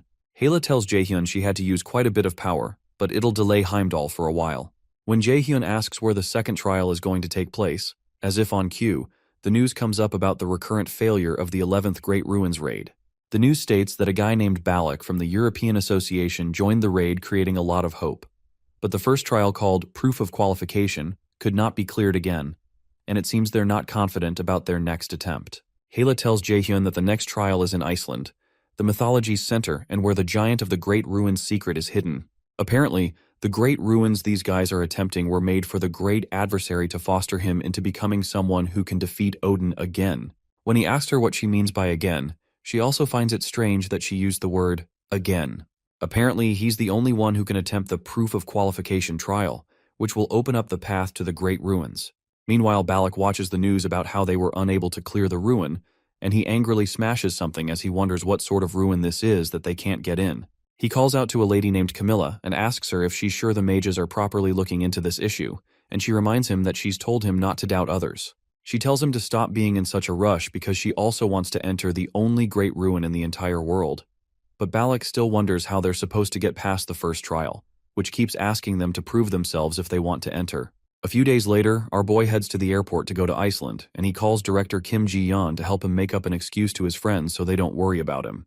He had to rush the preparation process by using mana stones to reinforce all his artifacts to enter their maximum and level up beyond level 30. As Jae-hyun gets into the plane, he knows the Great Ruins are protected by Balak, who doesn't want anyone else to invade it, and he'll have to fight the S-rank raider, who's carrying the real Dragon Slayer sword, Balmung. Meanwhile, Haela, who's traveling in Jae-hyun's coat as a cat, hopes to see whether Loki made the right choice by seeing how Jae-hyun handles this. The ruins are mysterious burial grounds that popped up all over the world suddenly. After being cleared by raiders, it was revealed that these locations were places where artifacts were hidden. It provided an opportunity to earn items of higher rank than those in normal dungeons, which made the competition intense. The government of each nation had to intervene. During the flight, Haela informs Jae-hyun that Mistletoe, the bracelet around his wrist, was an object they had hidden in the ruins, so it wasn't pure coincidence that he was the one who found it. Jae-hyun guesses she must be referring to the bubbles of light he saw back then that led him, and he recalls that the beginning of everything was that strange light too. Shortly after, Haela explains that the ruins were created by the giants. Apparently, 10,000 years ago, their guardian and Thor's rival, Hrungnir, created it for the great adversary of the prophecy, as well as the countless humans who would be fighting Odin's army. Jae-hyun realizes that it makes sense why the ruins have so many puzzles and riddles, because the giants are known as wise beings, who were said to be confident even in the face of the Aesir gods, even though they met a horrible end. Jae-hyun mentions that he has a pretty good item with him. Before he left, he got an A-rank reinforcement item named Shadow Mineral that reinforces his shadow equipment. The Shadow Mineral can be used to reinforce shadow armor that he got after defeating Nightshade. After using the Shadow Mineral, his shadow armor increases to rank A. His Mistletoe activates a passive skill called Genius of Armor Making, which further increases it to an S-rank armor called Armor of Abyss. The Armor of Abyss is said to have been made from the Abyss of Ginnungagap, with an active skill of level 3 Stealth and a passive skill called Shadow Synchronization. Shadow Synchronization is a rank A skill that synchronizes the user with the shadows to create an afterimage, has a 20% chance of deflecting enemy attacks, and has a single 100% chance of deflecting an attack, but doesn't work against light attribute attacks. A few hours later, they reach Iceland, and they lodge in a special hotel where only the awakened are allowed to stay, and one night costs 50,000 won. While going to his room, Jae-hyun walks past Balak, who is the head of the European Raider Association, and Camilla. When he walks past them, Balak stops Jae-hyun and asks him what he is. As Balak walks back, Camilla tries to stop him, but he doesn't listen and stands in front of Jae-hyun. He asks Jae-hyun how old he is and where he's from, but our boy doesn't say anything.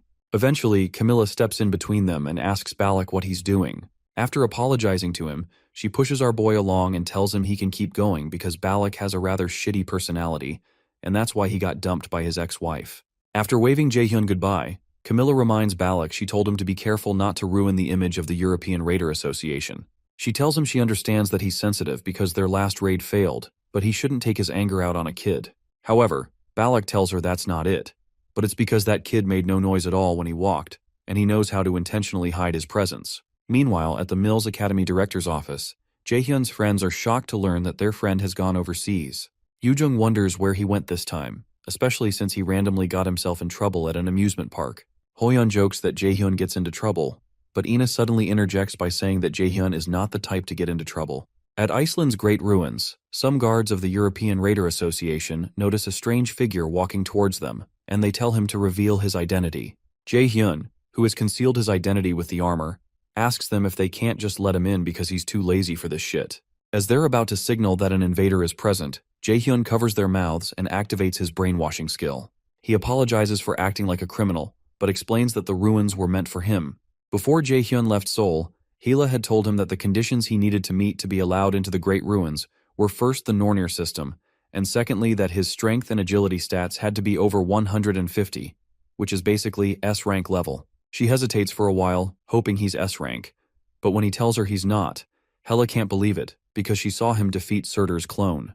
When she starts to think of a way for him to reach S-rank, Jae-hyun tells her there's a way and brings out a rank A key called a cursed key that he got from Flandier's mission. Using his detection key, he recognizes it as Loki's key that can open any door or chest. In the present, Jae-hyun finds it strange that he got this key, and it seems as if someone who predicted everything prepared this for him. He sticks the key into the door and it opens up. Before he enters, he prepares his blank card because he believes it will be of use soon too. He had the option of using it on Seo's cognition accelerant or Soil's detection skill, but he still felt there could be something better he could use it on. Also, if he copies the skill of those around him, he knows people could get suspicious. He makes his way through the hallway, and he sees a giant, who asks him if he's the prophesied great adversary. The giant introduces himself as Smir Hrungnirson, the one who guards the great ruins, as directed by his father, Hrungnir. When Hela jumps down, Smir recognizes her as a clone of Hel, so Hela explains to Smir that she's responsible for guiding the great adversary through the 5 trials, and she explains that the power of the prophecy that had been protecting the great adversary is weakening, so they need him to take his trial as soon as possible. While she's still talking, Smir tells her he rejects, and when she asks him why, he explains that the method with which the great adversary opened the door was cheating, and he won't be able to pass the second trial with his present stats. Smir generously proposes that he become stronger and come back, but Hela insists that they don't have time, and the Aesir gods will start acting again once the power of the prophecy runs out. However, Smir insists that rules are rules, and he's fairly certain that Jotunheimer, which he wished to protect, is already covered in ashes, and there is no home for the giants to return to. Since it's already too late, he wonders what difference it makes if they're any later, so Hela realizes that the giant is in despair. However, Jae-hyun, who has been boiling with rage, asks them what kind of crap this is. He asks Smir if he's kidding him and tells him he's not a charity organization. RMC explains that he's not something they can use when they need it and then discard, and the only reason he's letting them all control what he does right now is because he sees value in using them too. He activates his level 5 lightning chain skill and tells Smir that he'll need him to move out of the way. Meanwhile, outside the dungeon, the guards tell Balak that no one has managed to pass them. That doesn't make sense to Balak, who is certain that someone is in the dungeon because of the mysterious power he felt just now that happens when ruins are opened.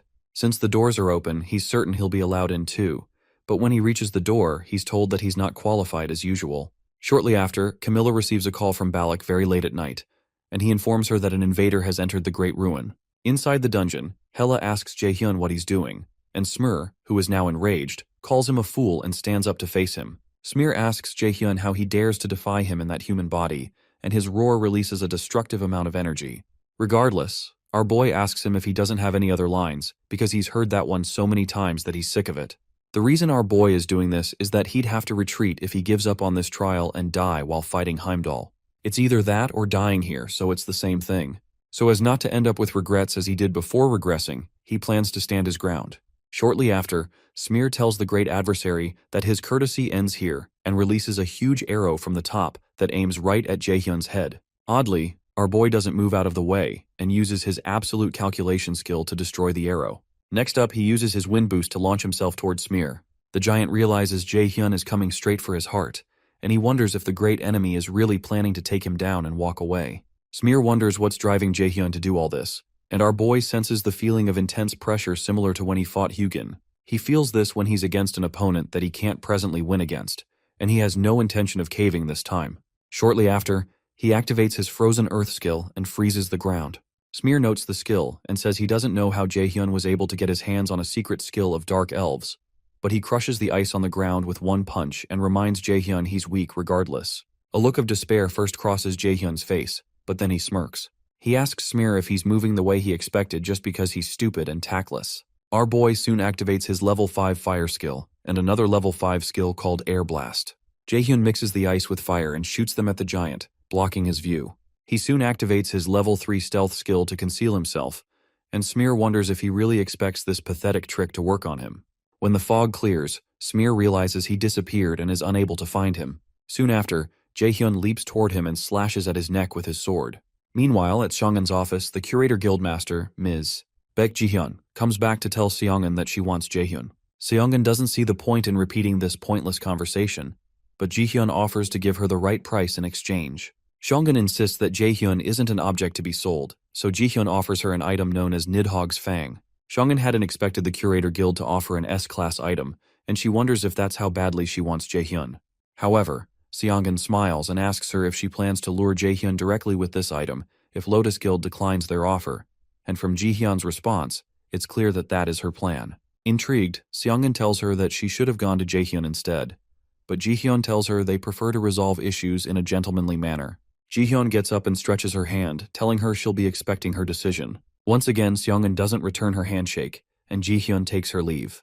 Meanwhile, Jaehyun slashes at the giant's neck, but Smear isn't injured. Smear asks Jaehyun if this is the method he's chosen, and reminds him that Odin and the other Aesir gods are strong, and there's no guarantee his efforts will yield any results. He asks Jaehyun if he still believes he can move forward, but our boy tells him it's better than sitting around doing nothing. He activates his realization of magical artifact to create a mana blade and then activates his genius of armor making to level up the mana blade he created. Regardless, Smear tells the great adversary that he knows nothing because there is no value in what he's doing, but Jaehyun tells him he's the one who chooses whether his actions have value or not. In a flashback, Smear remembers when his father told him he alone is the one who chooses his value. Jaehyun doesn't hesitate and moves forward to land attacks on Smear, but a sudden outburst of energy from Smear makes Jaehyun unable to move. Smear asks him if he can take responsibility for what he said, and the weight of the energy starts to make Jaehyun bleed from the mouth. In extreme pain, he wonders what he should do and how he can win against this monster, but suddenly, the pressure disappears. Smear reminds him that he just said he's the one who chooses the value of his actions, but also informs him that such claims are only allowed for those with power. Smear offers to give him a chance to prove himself worthy, so he can let him in while Hela hides nearby. After considering it for a while, Jaehyun makes Smear an offer to withstand his ultimate attack just once, and Hela jumps out and asks Jaehyun what he thinks he's saying. She reminds him that Smear possesses divinity, and that his present human form isn't capable, but Smear accepts the offer. Smear summons a spear to evaluate if he's worthy of his words, and if he's a being who can resist great fate. Hela tries to stop Smear, but he doesn't listen to her and launches the spear right at Jaehyun, who stands there like a deer in the headlights. The immense power of the spear shakes the entire building and eventually creates a large gap where it's targeted. After the smoke clears up, Jaehyun remains alive, and he asks Smear if that proves it. He had used his shadow synchronization skill, and the system tells him that the skill will have a 20% likelihood of activation from now on. Smear is surprised, but a smile soon develops on his face, and he allows Jaehyun to go in while Hela just stands there speechless, wondering what a strange human Jaehyun is. As our boy makes his way in, Smear informs him that there are 3 trials of wisdom prepared for him in this ruin. When he asks Jaehyun if he's not afraid, Jaehyun tells him he is, so Smear tells him that's good. While walking into the ruins, Hela asks Jaehyun how he did what he just did, and he says he's not sure either. As they walk further in, they encounter 2 ladies, who welcome him and introduce themselves as Norn, the gatekeepers of the first trial of wisdom. Hela tells Jaehyun that she can't intervene from this point onwards and warns him to be cautious. The ladies tell him that one of the 2 of them is an angel and the other is a demon. The angel speaks only the truth, and the demon speaks only lies. One of them is a gateway to heaven where the angels reside, and the other is a gateway to hell where the demons reside. Apparently, whichever gate he chooses, he'll be able to reach the next step of the trial. But if he chooses the gate that leads to hell, the undead will continue to get in his way. After they explain, Jaehyun is told that he will be able to ask them just one question, so he has to use the opportunity well. Jaehyun realizes figuring out the right path with just one question is the famous logic riddle, but he's intrigued that both of the paths can still lead him to the next trial. When he decides to ask his question, the Norn tells him there's no need to hurry because there's enough time for him to think, but Jaehyun replies that he doesn't need to think deeply about this. After he points to one of them, he asks her what realm her gate leads to. Jaehyun recognizes this riddle as one called Angel and Demon, a pretty famous riddle that has a pretty well-known solution too. If you ask where they live, the angel will tell you the way to heaven, and if you ask the demon, they will also point you to heaven. The lady he asks walks in front of a gate close to her and says, "This is her gate." She asks him if this gate is his choice, but Jaehyun tells her he's going to go through the second gate instead. After he makes the choice, Hela is shocked and follows him in. She asks him if he's out of his mind and why he would intentionally choose the gate that leads to hell, but Jaehyun reminds her of the saying that nothing is hard work when you're young. Eventually, he reveals to her that he chose this gate because they told him the undead will try to stop him, and Hela suspects he has other plans. When the undead start to come out, Jaehyun activates his sacrifice skill and switches it to an offense skill called Judgment of Light. Using the Judgment of Light, he incinerates them, and he keeps leveling up. To Jaehyun, gaining all these experience points is the real meaning of heaven. Hela just watches glumly and calls Jaehyun an evil human, suspecting that he must be a demon. Meanwhile, the Norn sisters confess that Jaehyun made the most foolish but also the wisest decision, just like Mimir prophesied. Sometime later, Jaehyun covers the distance and is taken to another place through a portal. He considers it a shame that the previous trial is already over because it was a rare opportunity to level up. In the second room, they find a complex magic activation on the ground, and our boy guesses that this test condition must be that he has to find a way to escape. A voice suddenly confirms his suspicions, which is later identified as the gatekeeper of the second trial. Hila recognizes this voice and wonders how he is here, but the voice asks her to let him introduce himself. The voice introduces himself as Mimir, the one who made the Nornir system and the one who set his fate. Mimir explains that Loki came to him a long time ago to ask for advice on how to foster the last hope, the great enemy of the prophecy, and how to free oneself from Odin's eye. The answer to that was the Nornir system. Shocked that he's meeting the one who created the system he's using, Jaehyun asks him why he didn't explain his plans from the start. So Mimir informs him that it's hard to approach him because of the contract with the Aesir gods, and the Aesir system that all the Awakened used held them back. For a while, Mimir and Hela chat about how they won't be able to guarantee that the great adversary will be alive if the war they're expecting happens earlier than expected. Eventually, Mimir explains that the reason he's not intervening is to test if Jaehyun is worthy. Apparently, he was unable to say anything to Jaehyun before because there were too many eyes, and the reason they're able to converse like this is because they're inside the Great Ruins. Jaehyun decides to ask Mimir a question. He recognizes that since he was chosen by fate to be the great enemy, his will shouldn't matter. So he asks Mimir why he asked how he felt about the matter right before he died in his past life when he was most desperate. Meanwhile, Yoojung and Ina wonder what Jaehyun is doing overseas that's making him not answer his texts. While they all talk about Jaehyun, Yoojung laments that she just wants to be with him. But before the words come out of her mouth fully, she becomes embarrassed and quickly corrects that she said that because she's the only one who can put up with him. Shortly after, Seo talks about her plans to attend Mila's academy soon and how she's already looked into their room sizes. So Hoyeon sincerely asks her what she will do if she ends up failing the entrance exams. The question leaves her in despair and she accuses him of being mean, which shocks him. Ina finally says she hopes Jaehyun comes back soon, and Yoojung agrees. In the Great Ruins, Mimir answers that they didn't want to leave the fate of the world in the hands of someone who couldn't even get up on his own. So he gave him an opportunity to change his fate back then. Jaehyun mentions that he has many more questions, but he guesses Mimir won't be able to answer them all. Eventually, Mimir offers to give him a hint about the truth if he passes this trial. To explain the second trial, Mimir tells him that he has to offer one of the objects in the room by placing it on the altar. However, he has to keep two things in mind. First, that this is to earn wisdom, and secondly, that he only gets one chance. When Jaehyun despairs because he's going to have to look through all this stuff, Mimir recognizes his thoughts because he can access his thoughts through the Nornir system. Mimir decides to give Jaehyun two hints for the trial. The first is that he already has the wisdom he could earn from this altar, and the second is that he came to the ruins 2 days earlier than they planned because today is Monday. Jaehyun is still pretty confused, but Mimir tells him that's all the hints he can get, so he asks Jaehyun to show him his wisdom. Before Jaehyun begins, Mimir adds one last condition to this trial, which is that Jaehyun will die here if he fails to pass this trial. Annoyed, our boy thinks within himself that Mimir is a real son of a B-word because he knows he can hear his thoughts. The cursing makes Mimir laugh, and he tells him he has an hour to bring up an answer, and an hourglass is set up. Jaehyun thinks about what Mimir said about him already possessing the wisdom, and how Mimir meant he was supposed to come here on Wednesday. None of that seems to relate to this trial, so he decides to calm down and think back to where it all began. Before he does anything, Jaehyun decides to try out his mana detection to check out all the items, but he doesn't pick up anything special. He keeps thinking about the wisdom he already possesses, and Wednesday, as the time continues to count. Eventually, he decides there's only one possibility remaining for what Mimir expects from him. After he generates a spear, the Nornir system asks him what he will sacrifice to the altar, so he decides to sacrifice himself. The system reminds him he only gets one chance and asks if that's his choice, so he cheerfully says it is. Suddenly, the magic circle under his feet lights up, and Mimir tells him that he gave the correct response. Jaehyun recognized that the wisdom he already possesses refers to the knowledge of runes that he earned after obtaining Odin's lost eye. Second, the word Wednesday is rooted in the term Day of Woden, and Woden is Odin's other name. Odin is said to have sacrificed himself in order to gain knowledge of life and the afterlife. If that has something to do with this trial, then it's clear that he needed to offer himself on this altar. Eventually, Mimir asks him if he knows the meaning behind the choice he just made, so Jaehyun tells him he knows Odin was hung upside down on Yggdrasil and speared through for 9 days. He tells Mimir he's someone who's willing to put his life on the line if it's to get what he wants, so our boy removes his armor and stabs himself with the spear in his hand, despite Hela's protest. As he drives the spear through his stomach, he asks Mimir if this is what he wanted to see.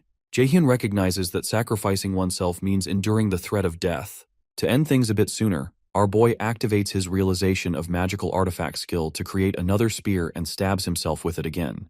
Yahello clamors for him to stop, but Jaehyun generates another spear, and as he's about to stab himself, Mimir tells him it's enough, and then drops him back onto the magic circle. When he drops him, Mimir tells him he's changed quite a bit, and no longer needs his advice. Jaehyun is surprised that the injury is gone, and Mimir tells him the test is over, and that he's shown him he's better than he thought him to be. To keep his end of the promise, Mimir gives Jaehyun 3 words that he says will become a sentence again, and will guide him to the truth. Jaehyun protests that he's using an indirect method to answer his questions, but Mimir pleads with him that he has to answer like this to avoid the eye of the Aesir gods.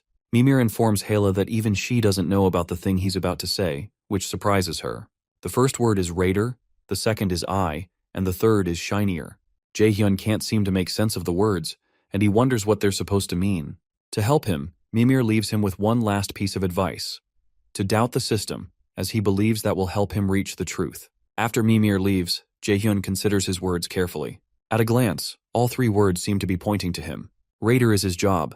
The eye refers to Odin's lost eye, and his present is shinier than his past. However, it doesn't explain why he specifically used the word shinier, and why he should doubt the system. To offer some comfort, Yahello tells him she'll also think about what it could mean and proposes they move on to the next trial.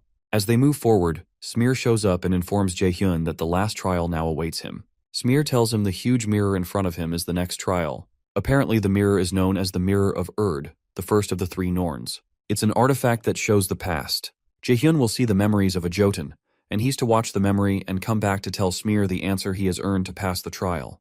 Jaehyun asks him if there's an answer he's looking for, but Smear tells him there isn't, and any response he has is not for him to judge. Once he's ready, Smear tells him to place his hand on the mirror, and Erd, the 3rd Norn sister, touches his hand from inside the mirror. She's glad he's finally here and tells him she's been waiting for him. She tells him she's Erd and intertwines her fingers with his. As she holds him, she explains that she's waited a long time for him, holding on to this broken past, which is a fragment of the past that an old being wishes to show him. She leads him toward the first piece of the memory, and takes him to a place that Hel, who is following behind, calls Jotunheimer, the land of the giants. Because of how Jaehyun and Erd spoke, Hela asks Jaehyun if he's met Erd before, and he says he's not sure. Erd soon asks them to quiet down and look at the past in front of them, but explains to Jaehyun that he won't be able to change anything because this story has ended.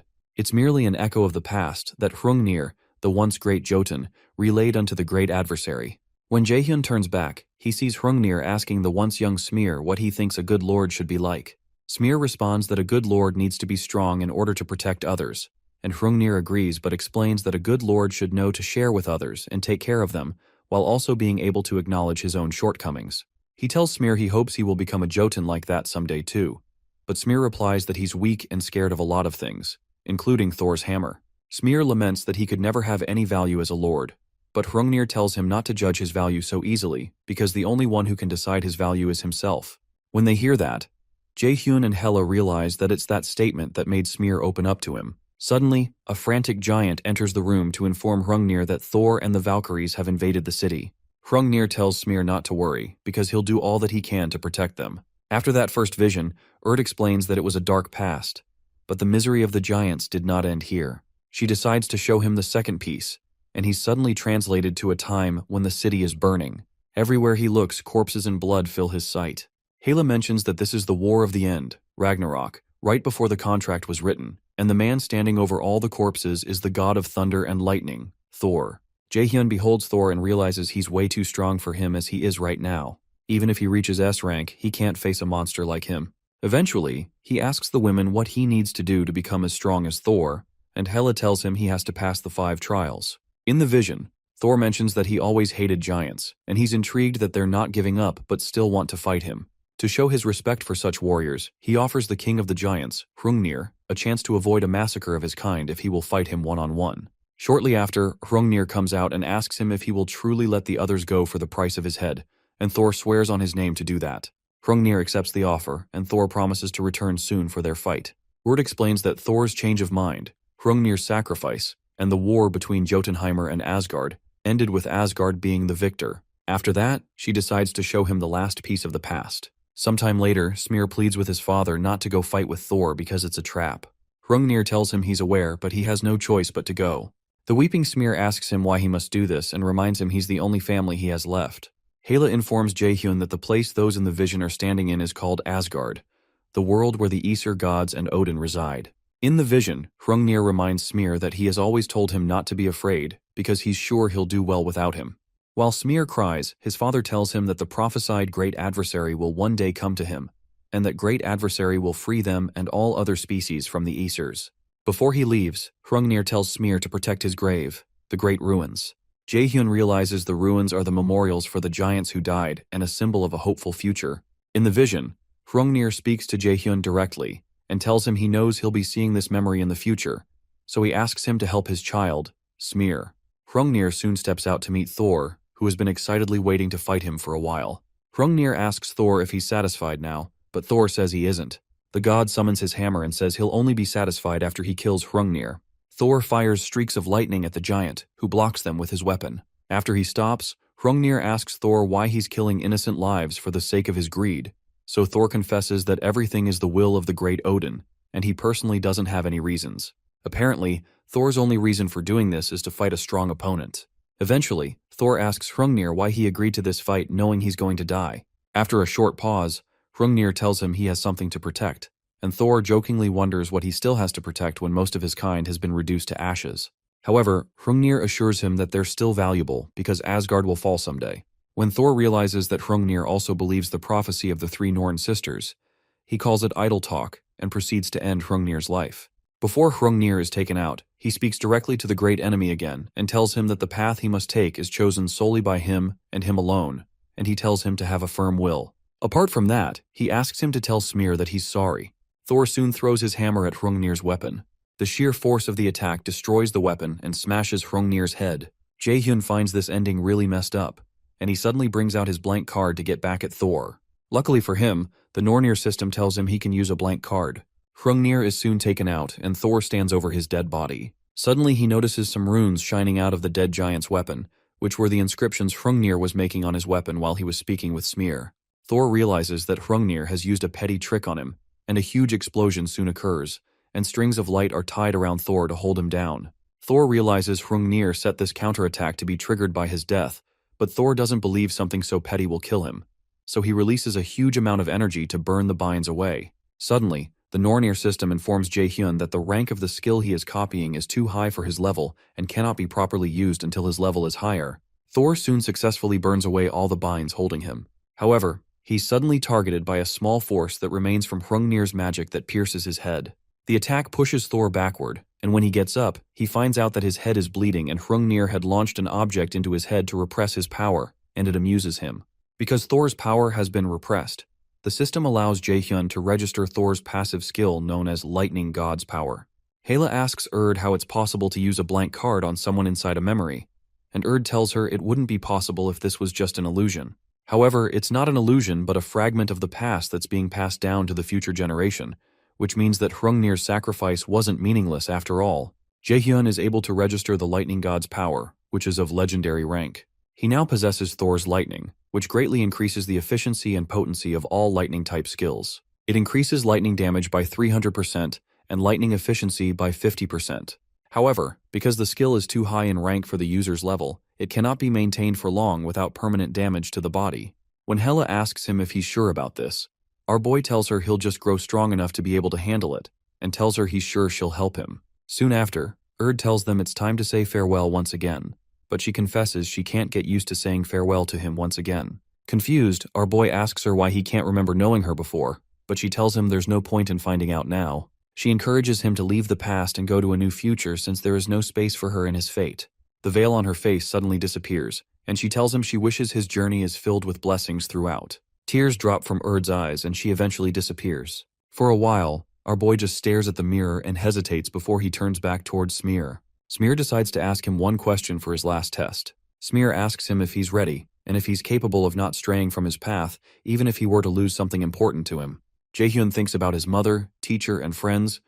Then he replies that he can't. He confesses that he'll be shaken up, sad, and in pain, just like Smear, but he'll get up again because he must move forward.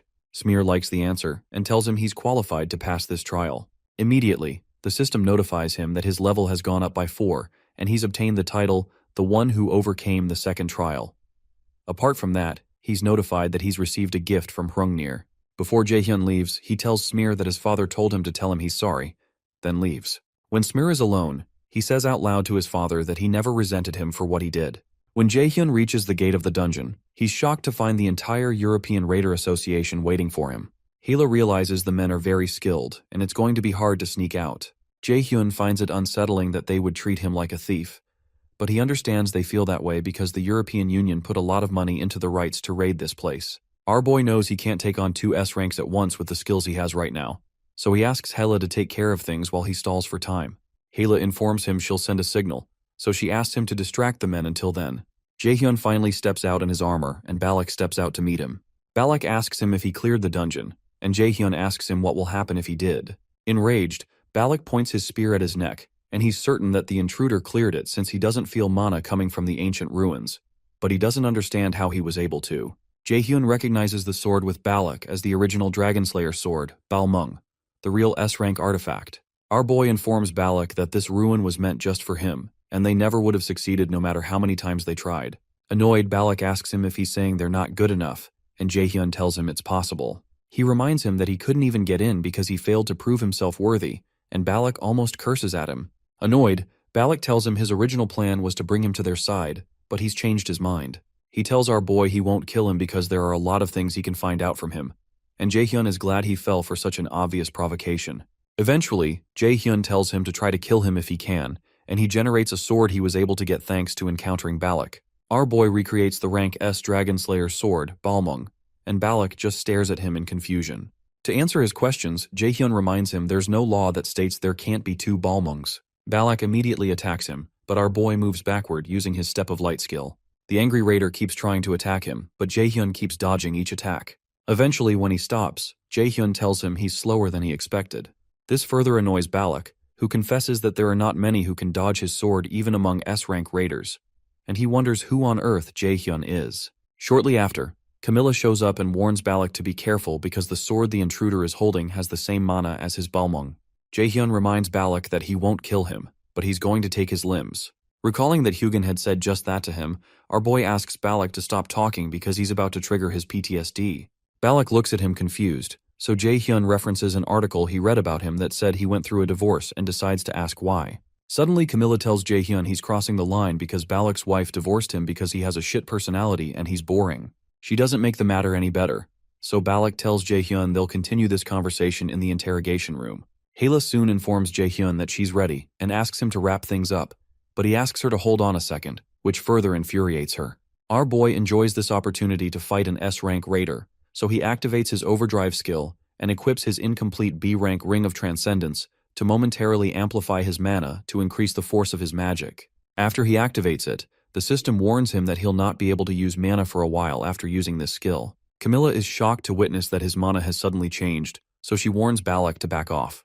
Balak creates a barrier around himself as Jaehyun releases a mana force field, but the power of the force still shatters the mana barrier, which is unbelievable. Jaehyun recalls that the Thor he saw in Hrungnir's memories was ridiculously strong, and he assumes Heimdall is the same. He decides that the only way for him to get stronger in a short period of time is for him to continue fighting stronger opponents. Immediately, Balak tries to slash him again, but our boy dodges the attack. Both of them soon collide, the force of their individual Balmungs releasing an explosive energy in their surroundings that knocks Balak several feet into the sky. Shocked, Camilla catches him with her magic, and she wonders how this intruder was able to defeat the European Union's leader like this. Balak lies on the ground unconscious with blood gushing out of his mouth, and Camilla decides she can't let a monster like this roam around the city. As Jaehyun takes his leave, Camilla turns to him and asks him if he really thinks she'd let him run away. She activates a skill called Hellfire and another called Wind Chaser, releasing a huge dark energy. Meanwhile, the Nornir system informs Jaehyun that his mana usage will be restricted for the time being as a penalty for the overdrive skill he used. When Hela realizes our boy can't do anything, she decides he's had enough fun and takes them out of there. On the other end, Camilla senses that the mana response disappeared before her attack even reached her opponent, and she considers tracking him. However, Balak, who is now back on his feet, tells her to give it up because it's too dangerous to go after him. He proposes they go back to the main base, and Camilla asks him if he's sure of that since he hates contacting them. Surprised, Camilla tells Balak he's different from usual and asks him if something happened, so he informs her that the intruder purposefully didn't kill him. When she hears that, Camilla decides to contact the main base. When he's left alone, Balak realizes he may not know the man, but he's certain they'll meet again, and he won't lose again when they do. Meanwhile, Hela berates Jaehyun for being so impulsive, but he only laughs and tells her they can go back home now. The next day, after Jaehyun lands at the airport, he receives a call from Ina. The reason Ina is calling him is to ask if he's decided which circle he's going to sign up for. A circle is one of the main policies of all raider academies in the nation, and it's like an activity club for raiders. Second and third years are usually the ones to create circles to bring in first years, and they usually take requests from public institutions. The academy will receive mediating fees during this process, and the students also have an opportunity to earn money and gain connections. The circle is a means to gain experience through circle activities before entering a guild. It seems like a good idea, but to Jaehyun, it's only beneficial if it can help you enter an influential guild. Otherwise, it's a loss. Before his regression, Jaehyun entered a low-ranking circle, and he ended up being basically enslaved. In the present, he already planned to enter the same circle as his friends anyway, but he decides it's no fun if he makes it easy for them. To play around, he tells Ina he doesn't know yet, and he'll find a suitable one. Ina informs him that they're talking about entering the same circle, and she asks him if he wants to join them while the rest of them listen in on the call. Jaehyun tells her he thinks he'd rather choose on his own, and after a short pause, Yoojung takes the phone and angrily asks Jaehyun if he plans to abandon them by entering a circle alone. Our boy tries to remind her that he didn't promise to go into the same circle with them, but Yoojung insists that once they're a team, they're always a team. Our boy teases her about being after his first-ranking benefits, but Yoojung tells him she doesn't care about that. Eventually, Jaehyun offers to join the same circle as them on the same condition, but he says he's going to tell them when he gets back to the academy. After he ends the call, Jaehyun recalls that the fact that they have to join circles soon means that something that happened in his past life is approaching. There's usually outdoor camping that's carried out alongside the registration time period for circles, and the location is in the locked-down area of Daegu. Where Meal's Academy was built is only a part of a closed-down area, and there are still tons of monsters outside the academy. Meals has been holding outdoor camping events every year to bring down the number of monsters. Jaehyun takes a portal back to the academy and returns to his apartment. While having a chat with Hela, she suggests they look at the gift that Hrungnir gave him. Suddenly Hela freezes, and when Jaehyun asks her what's wrong, she reminds him that she had told him she stalled for time by tying down Heimdall, but she just sensed that he's been freed. Meanwhile, Heimdall breaks through the fabric of space and crawls out into a locked-down area. He's annoyed that he was embarrassed like that by a clone. When he looks around, he notices the area is locked down and wonders if Hela was trying to keep him away from humans. He's very annoyed, and as if to make matters worse, a nearby monster spots him and jumps down behind him to have him as lunch. Heimdall doesn't even turn around to look at the monster, so it bends forward to gobble him up since he's not putting up a fight. As the monster covers his head in its mouth, Heimdall tightens his fist, releasing a huge amount of energy that tears the monster's head into bits. Heimdall decides to have some fun and meet up with our MC to test him. Meanwhile, Hela laments when she realizes that Heimdall is going to a shut-off area near Meal's Academy. From our boy's expression, she suspects he knows why Heimdall is going there, so Jaehyun informs her that that is where Milla's students are going to be camping. Hela becomes worried when she realizes what Heimdall wants. Apparently Heimdall has the ability to read the immediate future, so he must have read Jaehyun's future. Our boy realizes that it seems his friends are going to get involved in this, and it makes him bothered even though he had been expecting it. He decides to prepare as much as he can to fight Heimdall head-on, so he decides to check Hrungnir's gift to see how much it can help. Jaehyun opens Hrungnir's gift, and he gets a consumable item called Giant's Blood. The item is a rank S+ item that contains both power and wisdom to increase his strength and wisdom stats. However, the item can only be used when he meets the minimum requirements of strength and wisdom, so Jaehyun suspects this is why there was a requirement of being S rank to enter the Great Ruins.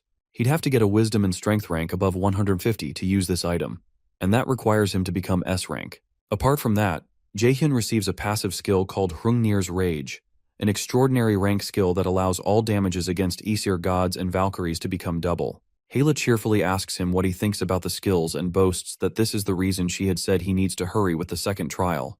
Jaehyun is also pleased, and he pets her head because he's glad she hurried him up. However, Hela jumps out of his reach and asks him what he's doing. Eventually, she calms down and transforms back into her human form, then tells him she knows a way to help him. The next afternoon, Jaehyun is seen bleeding from his eyes and nose after trying to use Thor's lightning skill. He laments to Hela that this is not easy, so she tells him it's expected since the skill he obtained is a legendary rank skill, which cannot even be compared to S rank or extraordinary rank. She warns that he'll destroy his body just trying to use the skill if he doesn't manage to level up enough, and Jaehyun realizes he needs to learn to use the skill as soon as possible. Sometime later, while he's taking a stroll, he thinks about a way to level up. He remembers the special quest, Raven Hunter, that the system gave him a while back, which required him to get rid of all Odin's ravens. He's only taken out 1 out of 5, and he needs more for a blank card and a rank increase.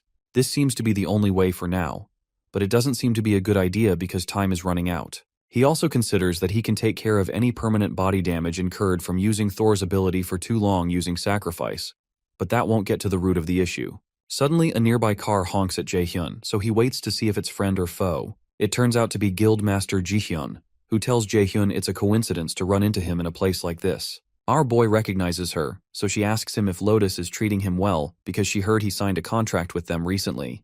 Jaehyun immediately realizes why she's here to see him, and jokingly asks her if she's not too busy to be meeting him here coincidentally. Eventually, he asks her if she perhaps ran a background check on him or something, which surprises Jihyun. Because of how tense the situation is, Hella decides to excuse herself. Nearby, Sungjai hides his presence with his stealth skill. He soon places a call to Seongan to inform her that the Curator Guild has gotten into contact with Jaehyun. He also informs her that he thinks Jaehyun has found out he was following him around based on how he looks toward where he was standing. Shortly after, our boy meets with Jihyun privately to ask why she wanted to see him. She directly informs him that she wants to scout him, so he reminds her that she knows he's already in a guild. To make the offer interesting, she offers Nidhogg's Fang, and our boy's eyes widen. She seems to be casually offering to give him an S-rank item of astronomical value. Meanwhile, Hela goes to Hel's temple to ask Hel to lend her some of her power. Hel reminds Hela that she's just a fragment of herself, so her power would be unstable in her hands even if she were to give it to her. Hela agrees that she probably won't be able to use it properly or may die trying. Although she acknowledges that even if she survives receiving the power, she probably would die soon, Hela decides that she wants to do this because that's what she's for. As the guide of the 5th trial and the compass for the great enemy, she believes she solely exists for his sake and for prophecy. Hel protests that there should be another way to do this, but Hela confesses that she's actually curious to see the future that Jaehyun will write amidst all the struggles, even if she won't get to see that future. When Hel realizes she's made up her mind, she agrees to give her power but wishes for her to be happy regardless of the decision she makes. Meanwhile, Sungjai tells Seongan that he thinks Guildmaster Jihyun is going to try to convince Jaehyun herself. Although he believes that Jaehyun isn't one to be fooled by money, Seongan reminds him that Jihyun has something more valuable than money to offer. Seongan realizes that Jihyun judged Jaehyun's potential to be better than she herself had done. Surprised, Sungjai asks her if she's going to let Jaehyun be, so she replies that it's not in her hands because Jaehyun is well on his way to being the world's strongest raider. Regardless, she states that she has never and will never let someone take something she's interested in. In the Curator Guild meeting room, Jihyun asks Jaehyun what he thinks about her offer. Recognizing that he's only seated with her because he wants something, she asks Yeonju to bring Nidhogg's Fang to the table, and it catches our boy's attention. Nidhogg's Fang is a renowned blade that was ranked 2nd after the Balmung in Jaehyun's life, but Jaehyun playfully asks her why she's showing him this. Eventually, Jihyun proposes to Jaehyun that they become honest with each other. To fulfill her desires, Jaehyun's aura suddenly changes, and he asks her to say what she wants, which shocks Jihyun since he's just a student. She refuses to let herself show fear, and Jaehyun tells her he knows she's trying to conceal her fear. She's surprised, which makes him eventually smile as he acknowledges her offer to give him Nidhogg's Fang to join the Curator Guild. Jihyun reminds him no one else can offer him something this valuable, and our boy agrees because only a crazy guildmaster would invest so much into a 17-year-old. However, our boy points out that Curator doesn't hire battle-type raiders, so Jihyun confesses that she judged that it's time their guild changed, and he'll be their first battle-type raider. When Jaehyun probes further because he feels there's more to this story, Jihyun admits that stealing him from the Lotus Guild and gaining connections in the Raider Association are the real reasons she offered him Nidhogg's Fang. Jihyun also adds that the contract allows him to take most of the profits, but while she's talking, Jaehyun suggests she let him touch it just once since it's a weapon he might end up using. The truth, however, is that he's about to activate his realization of magical artifact to try to replicate the weapon. Since he's valuable enough to her, she lets him do that, and Jaehyun holds the weapon in his hand.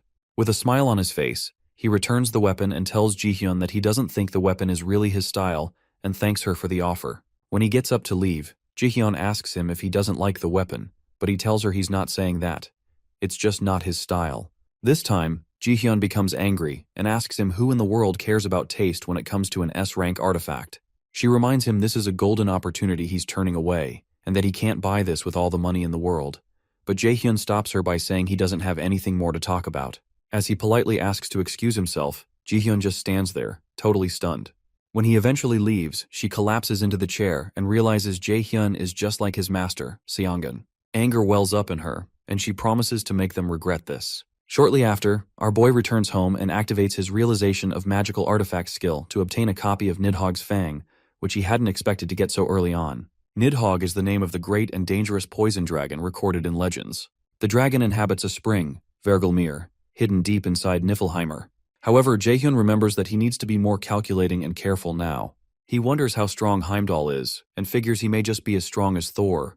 The thought of battling against the gods makes him think he's gone insane from the nonsensical situation he's in, but he's still curious to know how strong he is compared to them. He wonders if he'll be able to change the fate that Urge showed him through the mirror. Sometime later, in the Mills Academy main circle executive conference room, the top students at Mills Academy gather to have a discussion. A lady watches them from nearby and is surprised by the strength of their auras, which can almost be mistaken for those of veteran raiders. However, what surprises her is that all these circle leaders are here to recruit one person, Min Jae-hyun. One of the students, Jung Hyun, the leader of the school's #1 circle, Guardian, tells the rest of them that they're going to take Jae-hyun, so he tells the others to give it up.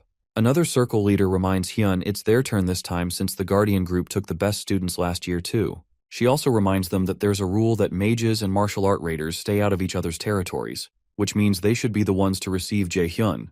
The girl watching the leaders excitedly takes pictures of them and recognizes the lady who just spoke as Han Ji-an, the leader of the circle called Seonggaeon, named after Yoo Seonggaeon, who inspired them to start their circle. Another guy in the room tells Ji-an to piss off with her crap, especially since the media has clarified that Jae-hyun is a battle mage, so it makes no sense for a circle of mages to recruit him.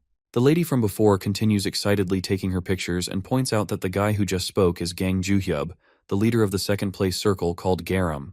Hyun reiterates that Jae-hyun is a perfect candidate for his circle since he's a warrior type too, but Ju-hyub calls bull on his statement.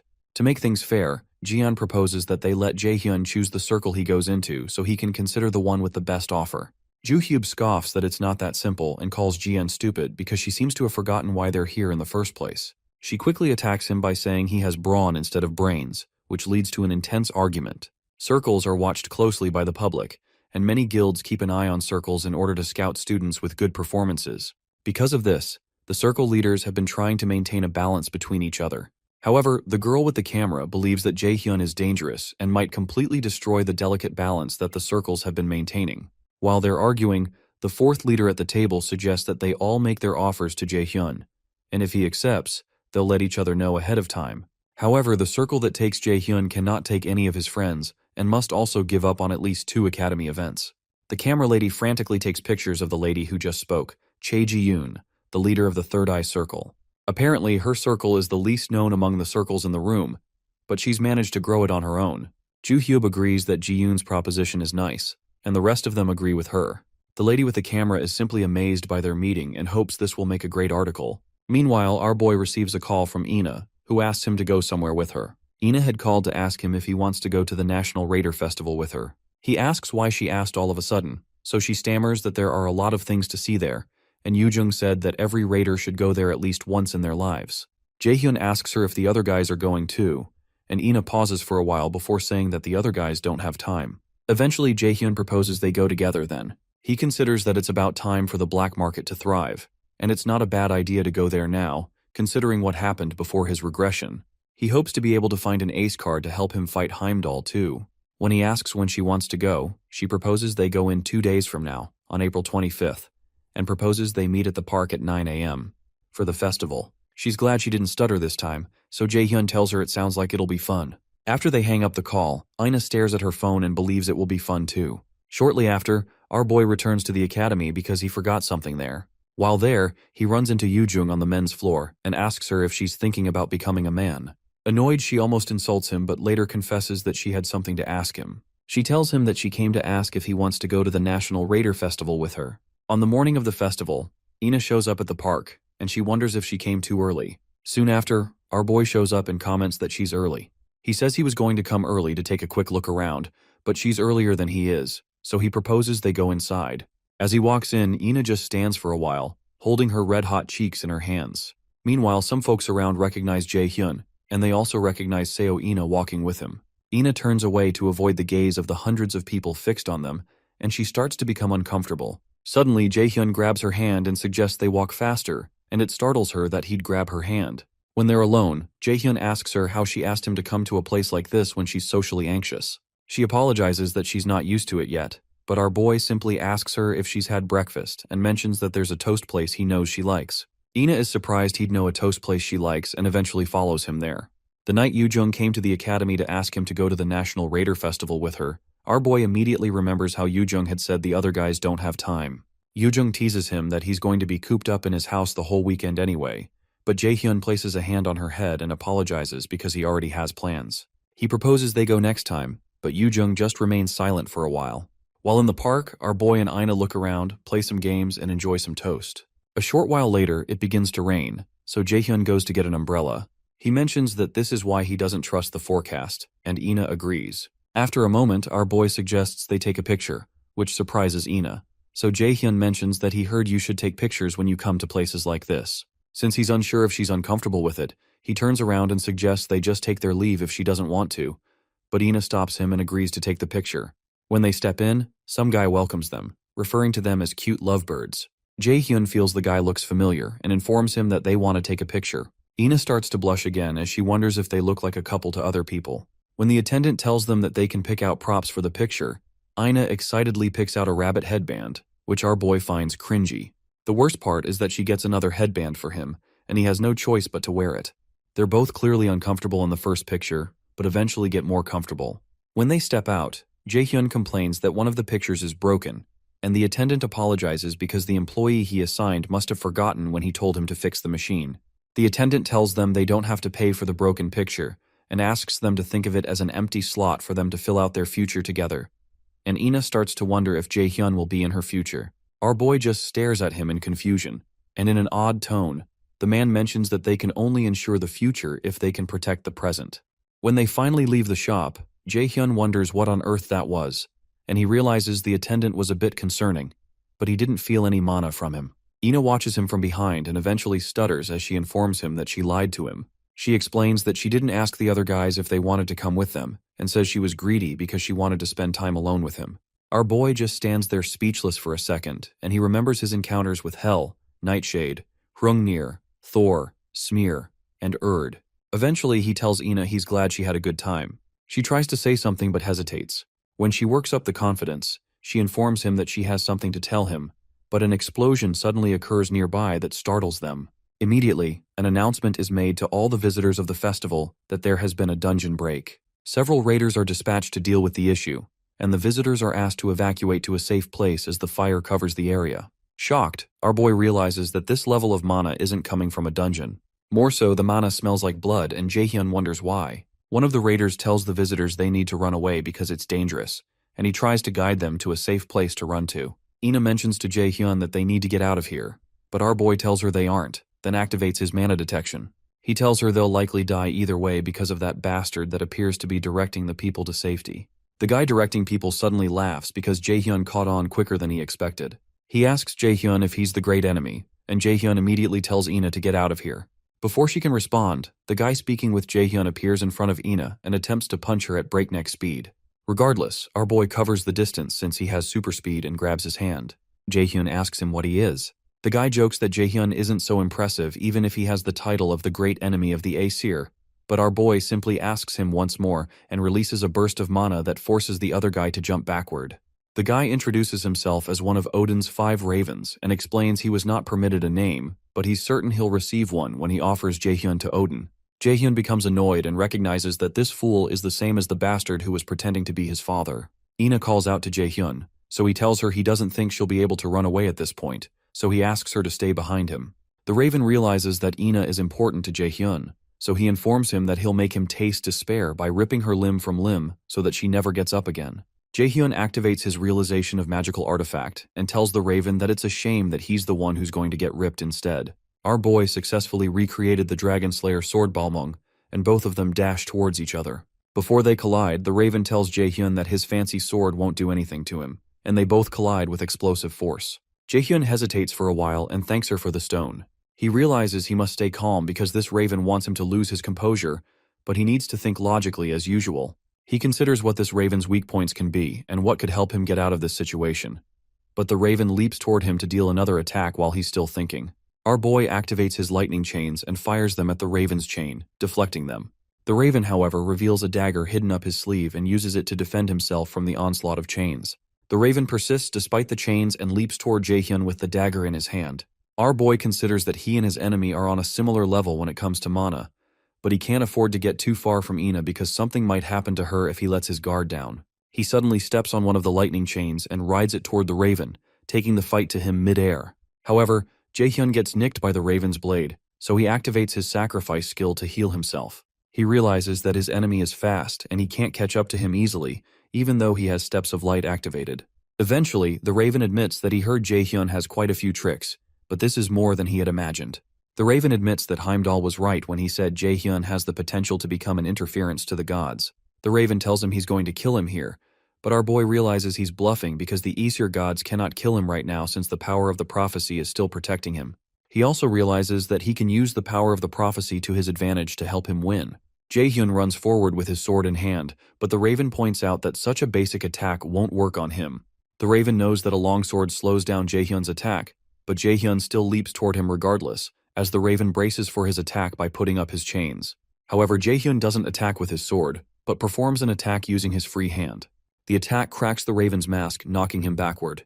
He becomes annoyed that a mere human would dare attack him, so he runs back to retaliate in fury, but our boy blocks his dagger with his sword. After creating some distance, our boy activates his realization of magical artifact skill and replicates Nidhogg's Fang.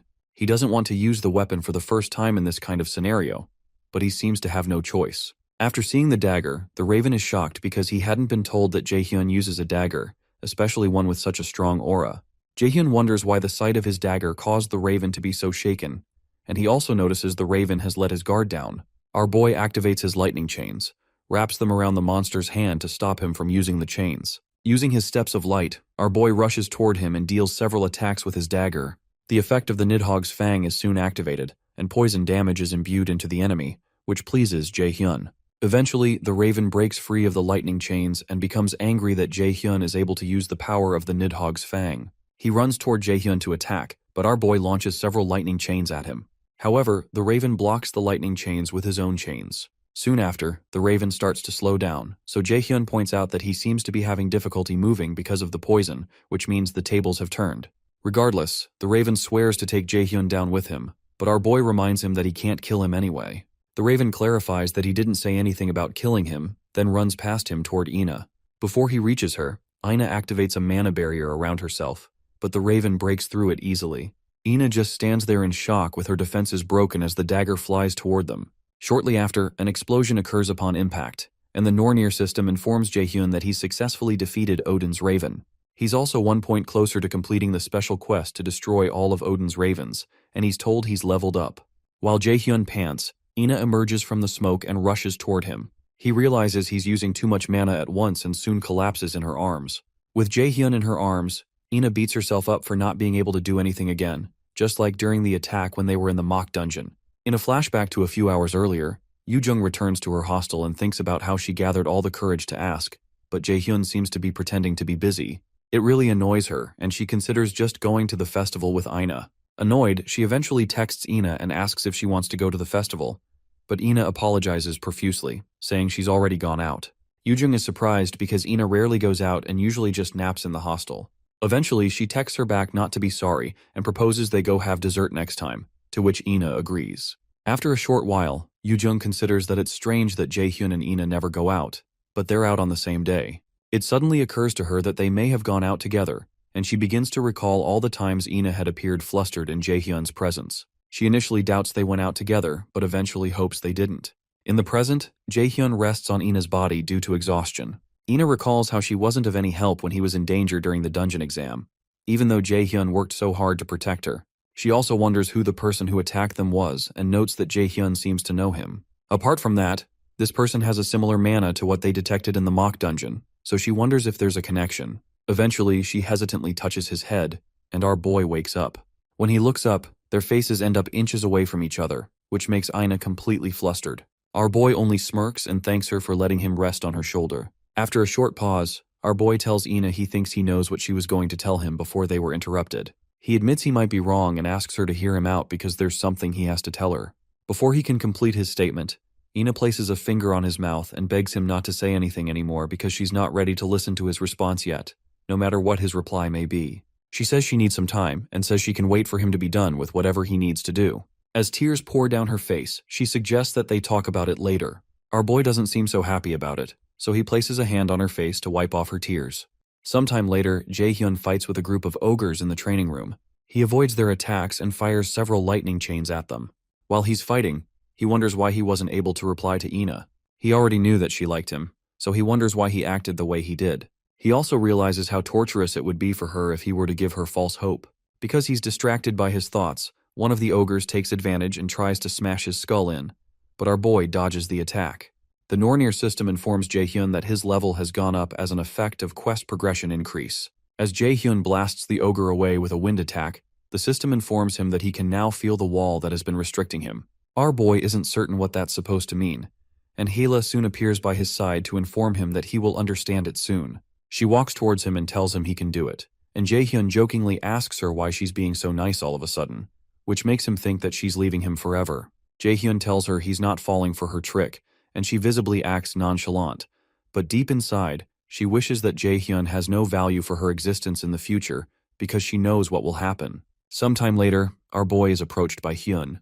When Hyun introduces himself as the leader of the circle called Guardian, Jae-hyun remembers he's heard of the circle before, which is the most powerful circle in the academy when it comes to martial arts. He's impressed that Hyun is the leader, but he still feels he's weak. Hyun tries to tell Jae-hyun that he has a good offer to recruit him into the Guardian Circle, but he's soon interrupted by Jian, who protests that Hyun can't just scout Jae-hyun like that because Jae-hyun is going to join her circle. Shortly after, Joo-hyub appears too and tells her to cut the crap because the Garam Circle is going to take Jae-hyun. Eventually, Jae-hyun tells the leaders to stop it because everyone is watching. As he's about to say something else, Ji-yoon, the leader of the fourth top circle, steps in and introduces herself to Jae-hyun as the leader of the third eye circle. Our boy is surprised to see her because he's heard of the names of the other guys in his past life, but he doesn't know this woman. Ji-yoon informs our boy that she didn't come to scout him and just came to introduce herself, but Jae-hyun tells her she should have come to find him when it was less chaotic. Oddly, Ji-yoon states that it would have been dangerous if she did that.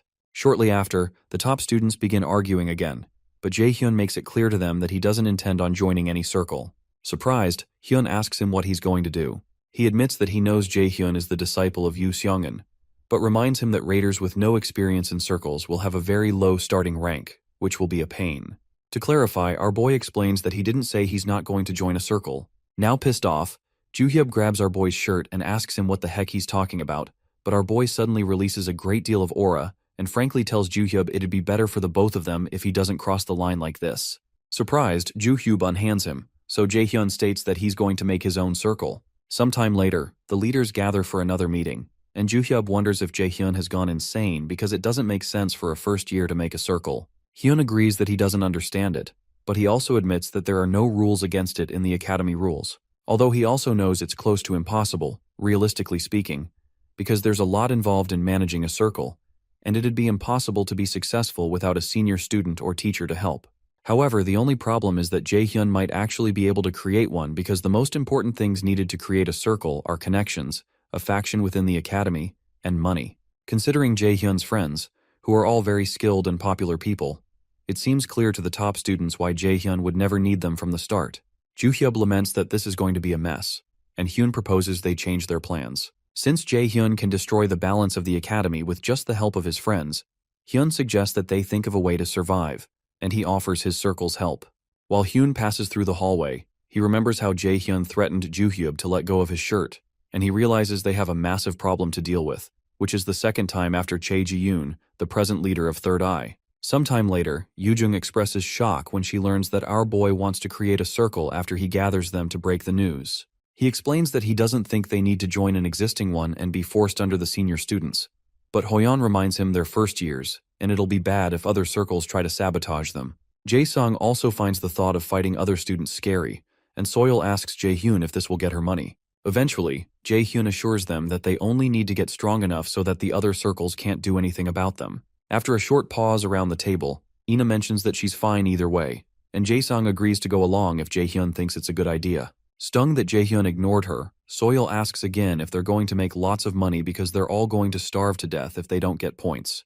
With the points given to the top students for each grade and what our boy got for being scouted by Lotus, he assures them that he has at least a few 100,000 points. It surprises Soil, who calls him a psycho, but Yoo-jung is surprised he's that rich and never treated them to food.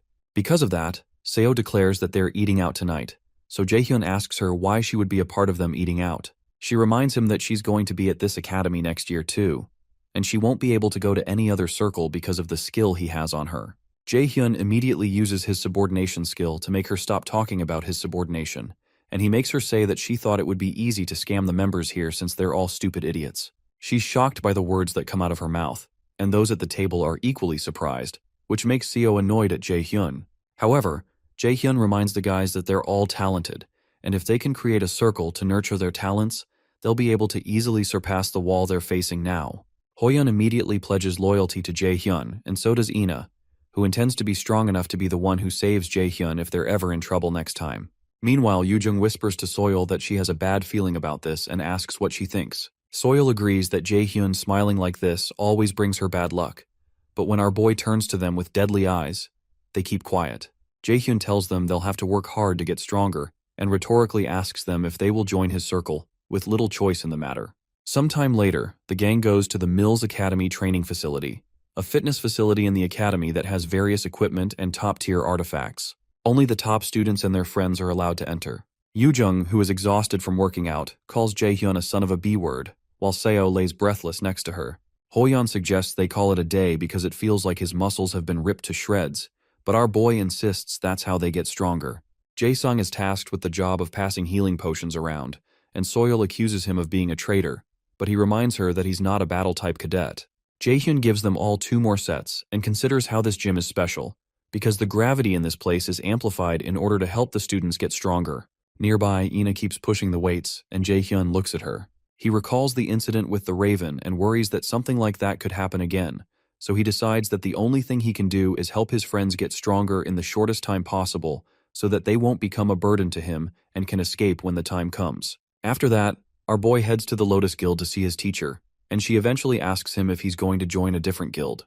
Jae-hyun asks her what she means, so she comes clean that she knows the curator approached him and offered to give him Nidhogg's fang. Eventually, our boy agrees he's been found out and asks her if she'd let him go if he says he wants to go. Seongun says she never will, especially not to the curator guild. Jae-hyun asks why she asked if that's the case, so she says it's to tell him that she will never let anyone take him away from them, and she won't let a rival take her disciple away from her. She gets up and pulls his face closer to hers, then reminds him that he also has no reason to give up the privilege he has now either, even for an S-rank artifact. She admits that it's hard to say it'd make up for an S-rank artifact, but she grants him every favor he asks her, so she doesn't believe he's losing any from being with her. Our boy agrees and confesses that he wasn't planning to leave because there's nowhere to go when she's here. Seongun jokingly accuses him of being a good liar and states she almost fell for his lie, but Jae-hyun jokingly says that's a shame. Shortly after, our boy recalls that Heimdall will attack him in the outdoor camping event, and he needs to prepare himself for every possible scenario. On the day of the outdoor camp, the students are transported to the area for the event. While on the bus, Jae-hyun tells his friends to be good because this is the event that will start their circle off.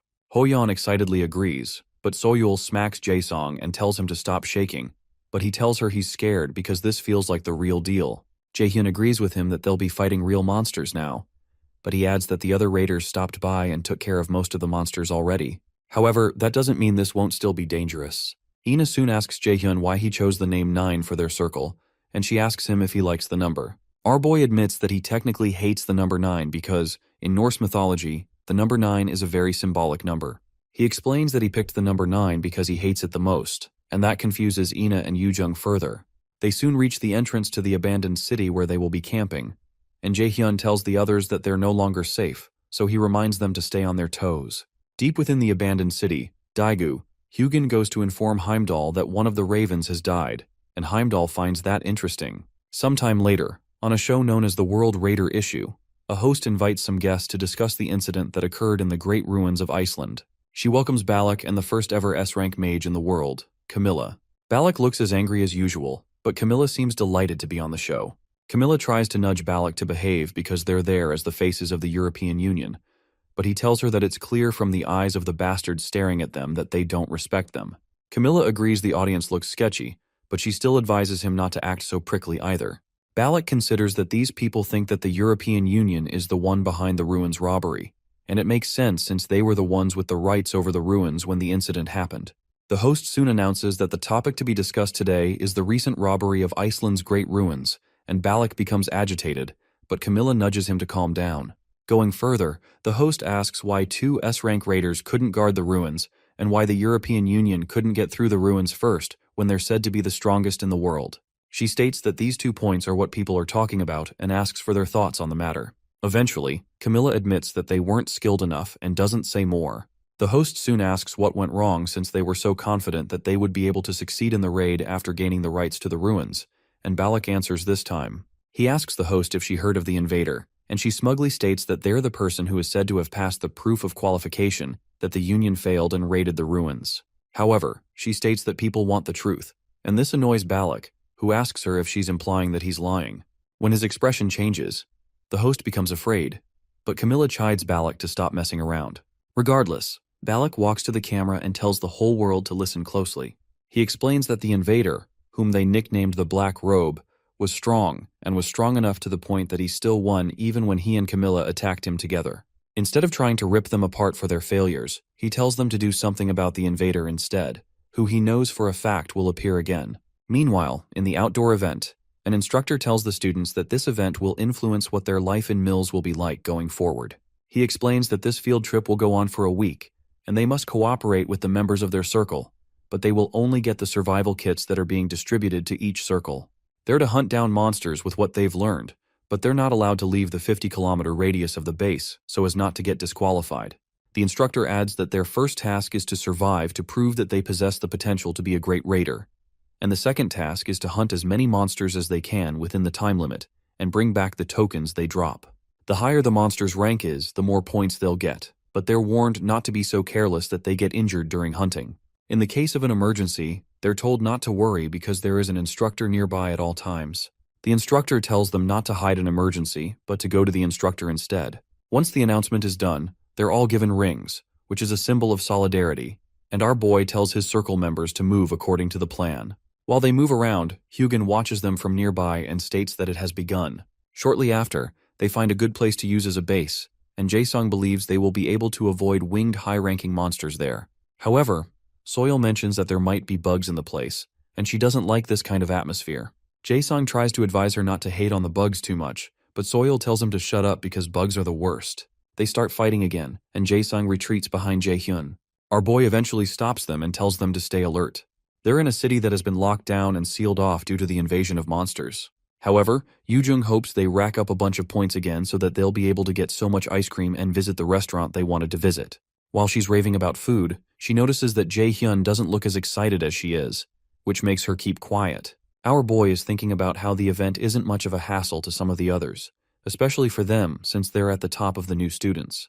However, the most dangerous enemy they'll face here is Heimdall, so our boy decides to keep his head in the game because he's certain Heimdall is coming. Ina also notices he's preoccupied, but he tells her he's fine when she asks. Suddenly, Hoyeon asks Ina and Jae-hyun what's wrong with them because they seem a bit awkward, like they had a fight before this. He asks if something happened over the weekend, but Ina blankly asks him what he means and reveals nothing. Soil soon signals them that some people are coming towards them, and Jae-hyun jokes that they're probably folks that don't like them and have come here for Soil. Soil agrees and reminds Jae-hyun that he had promised to take responsibility for her, so she reminds him to keep his word.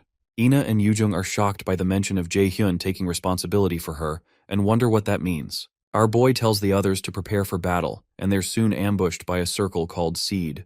Jae-hyun had been expecting them because Soil is from the Seed circle, and he had asked her to leave her circle to join his. Soil had protested that they're still newbies, even though she knows that Jae-hyun is talented.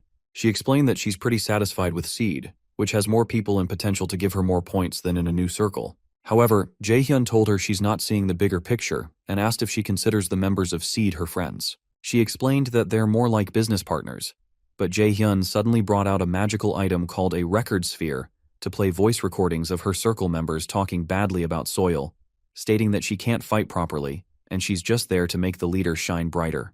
They even start to call dibs on flirting with her to see who can get her first, and the recording makes Soil furious. Regardless, Soil asked Jae-hyun how much he's going to pay her, and he told her that depends on how she performs. In the present, the leader of the Seed Circle, Jushang, asks Jae-hyun if he really thought he could survive after stealing their member, but Jae-hyun asks him if he's forgotten how he got beat up at the freshman hunt. Jushang claims that he only let his guard down and reminds him he can't win against all of them on his own. Jae-hyun creates a ball of light to illuminate the area, and he tells Jushang he's not alone. He also makes it clear that even if they come at them all at once, they won't be able to defeat any one of them. Jae-hyun recognizes that Soil is one of the most talented people possessing scout abilities, and he knew getting her onto their team would come with much risk, but he still considers it nothing. After a moment of hesitation, Jushang tells our boy that he might be strong, but he's still a newbie. Jushang orders his men to kill our boy, so they rush at him with their swords, but he doesn't move an inch. Suddenly, Hoyeon activates his skill called Impervious Defense, which increases his defense power and blocks the warriors. The mage-type members of the Seed Circle immediately attempt to use fire and lightning magic, but Yoo-jung activates her air shield to protect them from the onslaught of the fire and lightning. Our boy is impressed, and he's glad he trained these guys to their bone, so much that Yoo-jung has already learned a wide-range defense spell. After their attacks, the members of the Seed Circle are surprised that their attacks didn't deal any damage at all. One of them begins to lament that he knew this would happen, and he asks why Jushang had even decided to do something to the Lotus Guildmaster's disciple, even if it's a new circle. Ina soon steps on the scene and asks Jae-hyun if she should attack them all. Our boy gladly tells her to spare no one, so she activates her Sword of Alfheimer skill and launches the swords at them. Extremely scared, they try to run away, but they're soon pierced in the back with the swords. Jushang avoids the swords, but he slips over a blue gooey substance that sticks him to the ground. Jae-hyun commends the effectiveness of the liquid because the Seed Circle members can't move after being stuck on it, so Jae-sung explains that he mixed slime with paralysis mushroom spores to make it. While he's talking, Jushang insults Jae-sung by calling him a stuttering F-word, but Jae-hyun tells him to watch his mouth. He asks Jushang if he has any idea how much pain he can put him through before he dies, then steps on his spine. Eventually, he lets the rest of Jushang's teammates go, but keeps Jushang. Jushang pleads with his circle to wait for him, but they only call him a crazy bastard and ask why they should wait for him. After they leave, Jae-hyun tells Soil that he's made up his mind to make Jushang fail this event. Soil calls Jushang a piece of crap, but Jushang tries to convince her that he did all of this for her. She tells him to cut the crap and reminds him how he called her a parasite that has no other use than as a scout. She soon brings out her knife and cuts up Jushang until he's taken out. Shortly after, an instructor shows up, and he's shocked to learn that the 9 Circle took out the guys from the Seed Circle. Jushang and the guys taken out by Ina's sword lay unconscious on the ground, and the instructor wonders how an upper-middle circle with a lot of members was taken out by this circle of newbies. Jae-hyun asks the instructor to make sure the guys don't kick the bucket because they don't deserve to die this early, and the instructor asks him to try to prevent future fights with senior classes before he leaves. When the instructor leaves, our boy turns to Soo-hyuk, who has been standing nearby, and he asks him why he helped him. A while back, Soo-hyuk had approached Jae-hyun to inform him that the entirety of the Seed Circle is after them. Jae-hyun told him it doesn't matter since the Seed Circle are idiots, so Soo-hyuk decided to leave, unsure why he's even siding with Jae-hyun in the first place. While heading out, Jae-hyun advised him to make an exit out of this event since he's playing solo, and when Soo-hyuk decided to stay around the area, Jae-hyun mentions that he didn't expect him to help him since he thought he was only good at starting fights.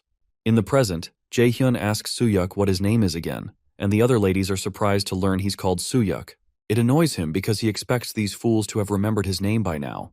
Earlier, in a meeting of the Seed Circle, Soo-hyuk disagrees with the idea of ganging up against Min Jae-hyun, especially since Soyul left on her own. Soo-hyuk suggests they make a better offer, but Jushang insists that he wants Jae-hyun to become an obedient junior. Soo-hyuk wonders when Milas became so political, and why they'd even attempt to beat someone up just because they don't like them. He considers it insane and decides he needs to leave the Seed Circle. In the present, Soo-hyuk leaves Jae-hyun's group, but before he goes, he warns our boy that he'll get revenge the next time he sees him, so he better be prepared. After he leaves, Jae-hyun proposes they get right to work. Soil protests that they just had a fight, but when our boy starts his talk about how great power brings great responsibility, she asks him what he's going to give her in return. By the way, the reason Mills Academy chose Daegu as its location despite it being locked down is that they wanted to reclaim the sealed-off city. Daegu is where the first ever gate in the world opened and also the first city to fall after the appearance of Yggdrasil. As such, The purpose of Meal's camping field trip is to prepare for the reconstruction of the area. Jae-hyun recalls that the disaster at the Daegu Gate was a calamity because his mom was there too. Ina soon calls Jae-hyun out of his thinking to inform him that dinner is ready. She mentions that he looks like he has a lot on his mind and asks if it's because of the unique skill he told her about. He tells her it's something like that. Our boy recalls how Hayla told him he would never be able to defeat Heimdall as he is now, but she has a chance if he awakens his unique skill and transcends his limits. Apparently, a unique skill manifests through the user's will, and Hela mentioned that he'll have to think about what he truly wants and why he needs that power. He wonders how he's supposed to understand what she meant, and Ina confesses that she may not get it either, but she's certain he can do it. Because she's trying to help out, Jae-hyun assures her he'll do his best. Sometime later, Hoyeon cuts up a worm-like monster somewhere else in the area. After he takes down the worm, a bird-like monster attacks Soil, and she defends herself with her blade. After she takes down the monster, Yujung notes that this place is so different from Mila's. Ina agrees that the difference in the amount of mana in the air is pretty significant, and it feels worse than the 10th level of the mana room test. They're in a place called a field, a term for areas taken over by monsters due to a dungeon outbreak, where corrupt energy seeps through and causes even more dangerous monsters to appear. Soil doesn't know what a field is, and when Jae-sung teases her for never paying attention in class, she attempts to murder him. Jae-hyun explains that a field is a place abundant in mana but unfit for human sustenance. They can handle it as raiders, but ordinary people are at risk when exposed to even a little mana. He reminds everyone to be careful because anything could happen here, and when a huge monster appears before them, Soil asks him if he's really going to kill it. He assures her that he will, but reminds her to do her job as the team's scout. She asks him to promise to help her run away if something happens because she doesn't want to die early, and Jae-hyun only smiles at her. She soon calls him a piece of crap for not promising her directly, so our boy suggests she stay back and let them look on their own. Even though it will take more time and give them fewer points since they'll find weaker monsters, Soil calls him master and tells him he has the final say here. While they're looking through the area, Yujung finds it amazing that so much of this sealed-off area has been reclaimed, and she guesses it's thanks to a well-known person. Ina doesn't know who the person is, so Soil teases her for also not listening in class, and then proposes they become friends. Hoyeon points out that Yujung was referring to the first awakened, Ju-won, and Jae-sung mentions that even his father said Ju-won is someone he wouldn't be able to defeat. Daegu is where the first gate opened, and monsters spread. While endless screams of agony echoed through the air and humans were crushed like ants, a human with special powers appeared. Ju-won, the first awakened of Korea. As Jae-hyun takes out the formidable monster Soil was scared of, he thinks about how Ju-won became famous worldwide, and how no one like him has appeared since, but he suddenly disappeared shortly after. When he takes out the monster, Yujung tells Jae-hyun she knows he chose this path because of Ju-won. Ju-won's disappearance was so abrupt that people assumed he died to monsters, and he was also the first person to use the power of the Asir system. Our boy wonders what kind of person Ju-won was, and how he was able to use this power before everybody else. Shortly after, Jae-sung, Soil, and Hoyeon set up a tent for them to stay in. Ina soon returns, and our boy informs her that there are harpies, worms, and goblins, as Soil had said. He says she's really good, and Soil points out that she has to be because he would have abandoned her here if she was wrong. Our boy asks her how she knew he would have abandoned her, and when she attempts to insult him, he reminds her of her payment, so she reverts to calling him master again. While Hoyeon and Jae-sung talk about Soil's impressive skills, Jae-sung says something, and Soil intimidates him again, reminding them not to talk about her because only Jae-hyun is paying her. Jae-hyun asks where Yujung is, so Hoyeon replies that she said she was going to prepare something. When she shows up, Jae-hyun asks her where she's been, and he's surprised to see an eerie-looking pot in her hands.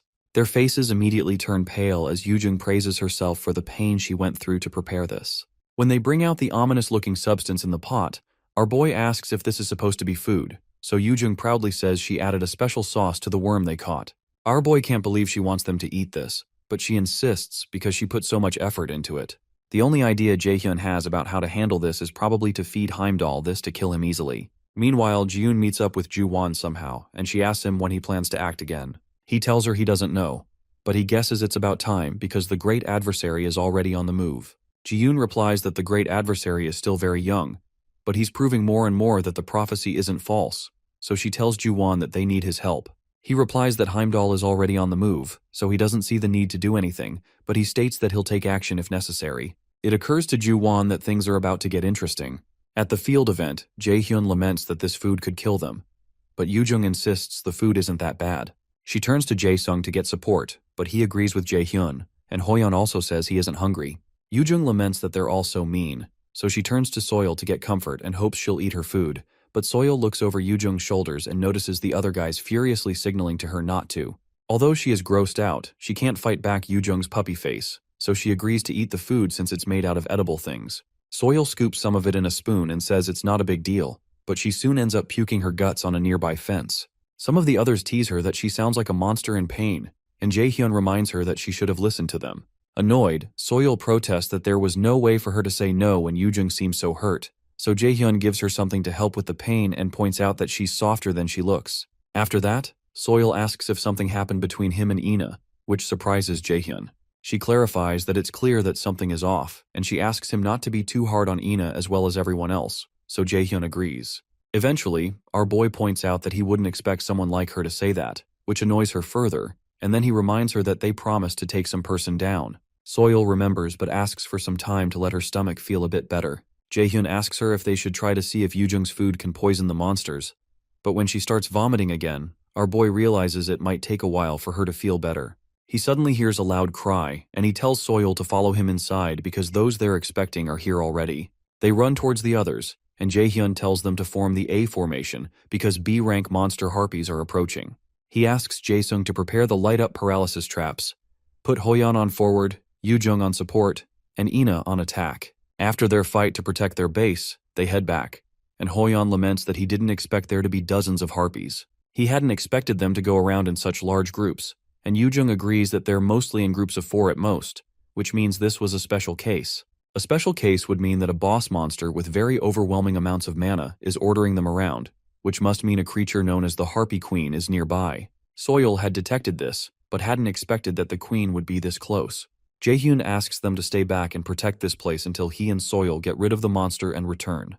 With Soil's unique skill, it shouldn't be an issue to track down the queen, and our boy assures them he can take care of the monsters on his own too, so there's no need to worry. Hoyeon reminds him they're supposed to move together because of unexpected situations, but our boy says there's no need for that, because they'll probably end up hurt, even if they were to tag along, or he'd have to watch out for them. When they look sad, he explains that it's not that he doesn't trust them, but they're needed at the base, and they can always jump in to support the instructors if there's a need to. Eventually, Ina and Yoojung reluctantly agree, and Jaesung gives Jaehyun a truckload of potions to keep him safe. He and Soohyuk soon head out, and our boy tells them to stay safe. Yoojung, who still looks angry, tells him to get in touch if he needs them, but he teases her that it's rare for her to show that she cares. While he's still talking, several harpies storm the tent, and our boy activates his lightning chains to strike them mid-flight without even turning around. He assures the others that there's no need to worry because he only gets into fights he knows he'd win. Shortly after, while Jaehyun and Soil move around to find the Harpy Queen, Soil tells our boy that his group contains solid people, and it's no wonder why they're at the top of the class, even with how competitive Milla's is. She's saying this because of how they just handled the harpies. In a flashback, several other harpies ambush them, and Soil gets her knife to get into action, but Jaehyun blocks her from doing anything. Hoyeon tells Ina and Yoojung that he'll take the front, and he asks them to focus on casting spells. As some of the harpies attack from the front, Hoyeon blocks with the shield and cuts them in half. With the level of skill Hoyeon displayed, Soil is certain that he's reached A rank at this point, and the same goes for the other guys. In the flashback, Yoojung activates a skill called Overflow, which increases the attack power of the party members by 1.3 times. As one of the harpies targets her, she uses a skill called Wind Edge to cover up the monster, as well as 2 others. Jaehyun realizes that Yoojung is able to cast spells faster now, and he also notices Ina pierce almost a dozen harpies around the same time, which really pleases him. Back in the present, Jaehyun gloats that he's still the strongest, and Soil tells him he's annoying. When Soil calls him a genius, our boy reasons that he never expected that word to be used for him, especially when he recalls his past life where his other teammates had used him as a meat shield on the front lines. Jaehyun congratulates Soil for a good job of finding her path and not passing out from Yoojung's food. As they move closer, Jaehyun warns her to be careful not to get killed in this mission, and she starts to lament that she's too young to die. Regardless, they move in deeper, and the Nornir system informs Jaehyun that he has come across the boss monster of Region 1 of the lockdown city field. They soon run into the Queen Harpy, which excites Jaehyun but scares Soil. The boss monster is A+ rank, but Jaehyun is certain he can get a certain artifact if he defeats it, which is a pretty good deal. As Jaehyun approaches the monster, Soil wonders if he's out of his mind, but our boy activates his realization of magical artifact. He soon recreates Nidhogg's Fang again, and Soil realizes that's the item that sold for an insane price at the auction recently. The Harpy Queen immediately fires an attack with her feathers, and Soil frantically jumps out of the way. Our boy soon rushes towards the monster, but he knows the monster is still dangerous, even though it's weaker than he is. He keeps dodging her attacks until he gets up close because the monster can fly and because it's stronger than before his regression. Soon after, he activates several lightning chains, and he realizes that an A+ rank monster wasn't this powerful in his past life, which could only mean that someone has intervened. He soon jumps towards the monster to slash it with his knife, and he hopes the real perpetrator, Heimdall, comes out instead of playing tricks from the shadows. While this is going on, Hugin watches from somewhere, and he says that his prediction is correct and something is imminent, but he's worried about whether Heimdall will be able to do his job properly. Not long after, our boy successfully defeats the Harpy Queen, the boss of Lockdown City's first region, and his reward is put in the nest of the Harpy Queen. Jaehyun is glad that he's finally got the item called Tempest Wings, but when he turns to Soil, who is finding it hard to keep up, she states that Yoojung is right, that our boy is out of his mind. Eventually, our boy finds the Harpy Queen's nest and gets the rank S Tempest Wing item that gives Jaehyun the skill called Mid-Air Leap, more agility, and more strength. The Mid-Air Leap is an A+ rank skill that creates a fake wall of wind, while the user is in mid-air to give another chance to jump and can be used twice in a row. Suddenly, they notice a pair of gloves on the ground, and when they check it out, it turns out to be something called Drigon Gloves, and the system tells them it's updating the information on the first ever awakened in the Nornir system. Sometime later, after fighting a few more harpies, Hoyeon mentions that they seem to be pretty close to the top record set, which means they're pretty awesome, and Yoojung agrees that it's expected since she's there with him. Jaehyun, who is standing nearby, recalls that he gained information on Ju-won, the first to ever awaken in the entire world, and he wonders why the Nornir system is updating information on him. It occurs to him that he probably has something to do with the system, and he knows that he needs to find out why those gloves were there. Shortly after, Yoojung exclaims because she left behind her imbued necklace, which is a bad thing. While she's crying, Jaehyun hands her the same necklace, so she asks him how he knows she left it behind and states it's creepy. Our boy informs her that forgetting things is her habit. Besides, her mom told him to take care of her. Jaehyun soon tells Yoojung to grow up and stop forgetting things, but Yoojung protests that he needs to stop lecturing her. They get into another argument again, and Hoyeon asks them if they're dating. Jaehyun denies it, and Yoojung asks Hoyeon if he wants to die. Oddly, Ina touches Hoyeon with a dangerous look on her face and tells him to let it go since they've already denied it. Meanwhile, in Valhalla, the Great Palace of Aesir, also called the Great House of Warriors and the House of Joy, the Aesir gods gather for a feast. Thor enjoys the celebration because the preparations for the war are going smoothly, and Heimdall said he'll get rid of the great adversary. He believes that the Aesir will become the masters of the 9 realms, and the great Odin will be pleased. Another god, Tyr, calls Thor an insincere bastard for holding a banquet while Odin is gone, and he asks Thor if Ragnarok means nothing to him. Thor can't believe he's bringing this up, and soon reminds Tyr how Fenrir ate his right arm during Ragnarok. Tyr equally reminds Thor of the piece of coal stuck in his forehead by a vile giant, and states that he would have killed himself if he were the one. Annoyed, Thor proposes they fight to see which of them is stronger, but Freya tells them to stop if they don't want to be put on probation. Shortly after, Frigg states that Valhalla's forces have decreased quite a bit, and their soul collecting isn't going too well. Freya interrupts her by saying it's because Ragnarok pushed it too hard, and it's clearly Odin's mistake. Annoyed, Frigg corrects her for saying such things about the Master of Asgard, but Freya explains that she does not intend to kiss Odin's boots. He may have power, but in her eyes he's nothing but garbage. When Frigg asks her how she can dare say that, Freya becomes hostile and reminds Frigg of what Odin did to her. Freya eventually makes an announcement that the preparations for the second end are all complete. Einherjar, the souls of the dead ready to fight for Asgard, are already set. In the field event, Jaehyun realizes that Heimdall will show himself soon, since he intervened in the matter of the Harpy Queen, and he knows he has to awaken his inherent skill as soon as he can. He recalls the conversation he had with his teacher. She joked that he's greedy because he's already strong as is, but now wants an inherent skill too. In the flashback, she explains that she doesn't think she can be of much help with this, because her own case was rather sudden. Apparently, there was despair on the day when a gate opened in the middle of the road and people started dropping like flies. In the midst of the chaos, there was one child running for her life, and Seongan felt helpless. She ran to help the child, but she couldn't save her despite being awakened because she was just too weak.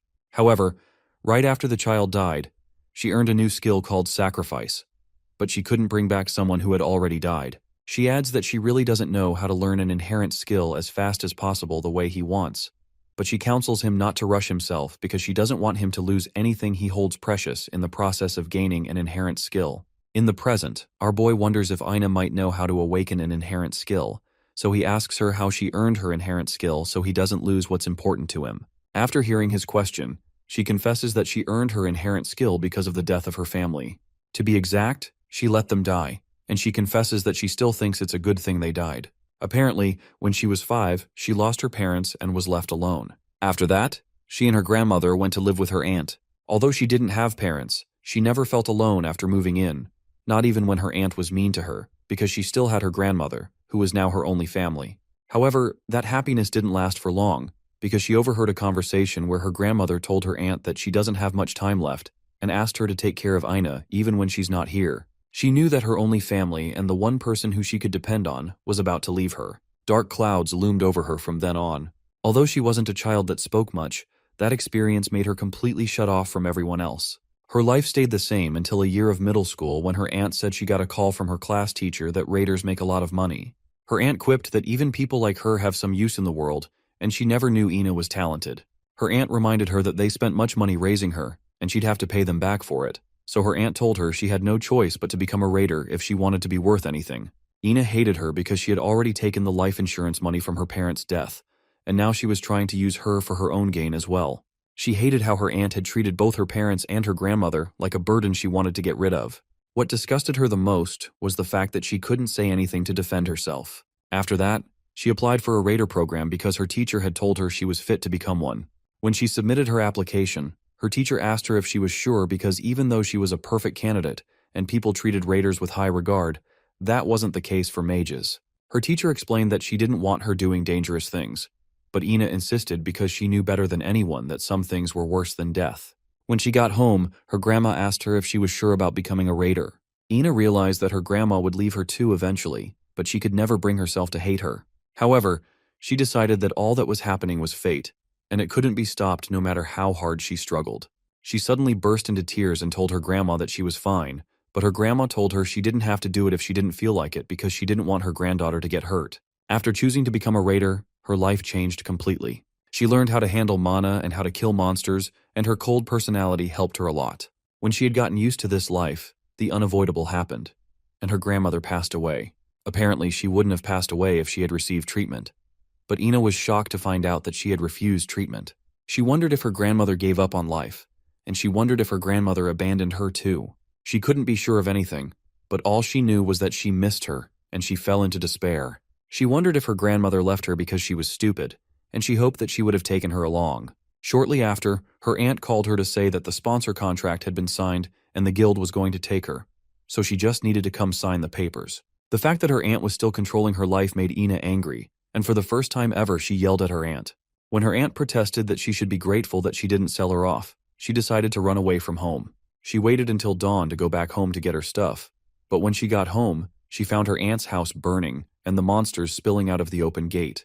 Her aunt called to her from amidst the rubble and asked her to help, and Ina's only thought at the time was why she should help the woman who took everything from her. Eventually, when Ina began to tear up, our boy told her she didn't have to push herself if it was too hard to remember. Meanwhile, Yoojung heard something and assumed Jaehyun was back, but she was surprised to see Heimdall towering over her.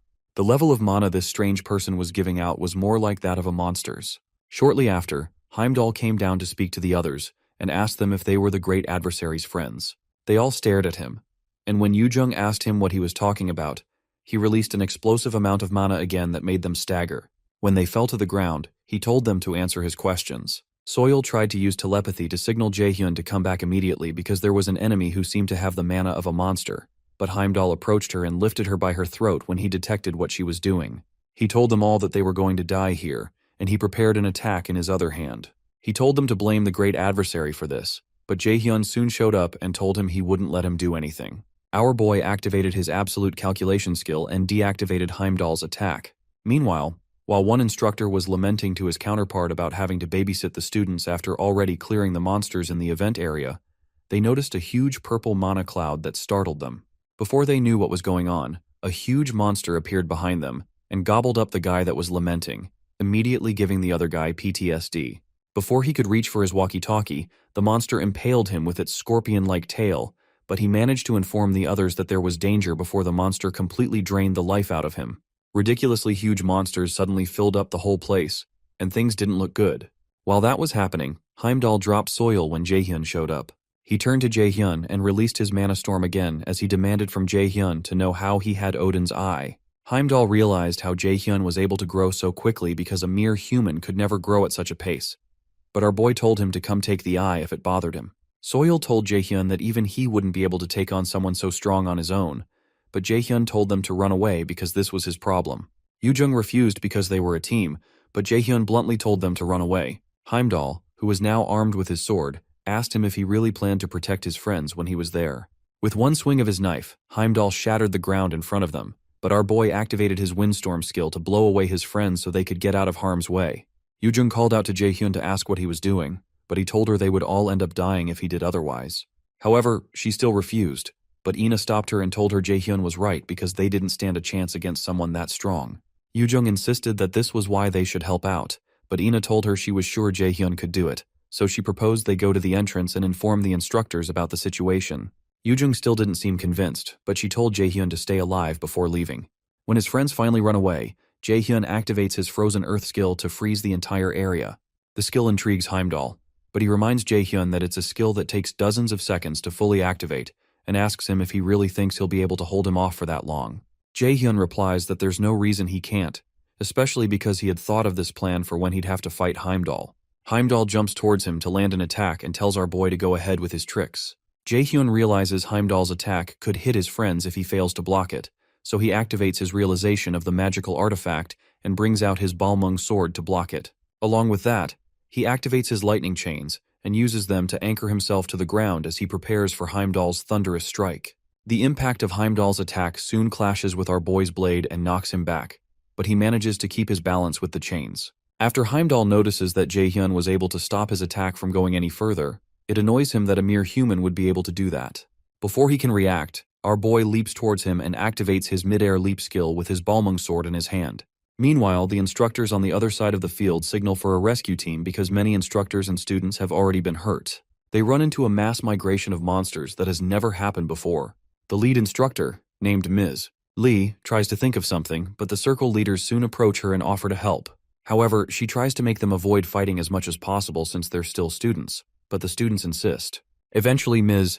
Lee accepts their offer and decides to leave the support roles to the students so she can get the instructors to the front lines to fight the monsters. When she tries to activate her power, she's surprised to find out that she's unable to concentrate her mana. She's soon notified that the Aesir system is down and her connection has been temporarily cut. It's more shocking when the other instructors tell her that they're experiencing the same thing. The system has never been down, and Lee can't understand why this is happening now of all times.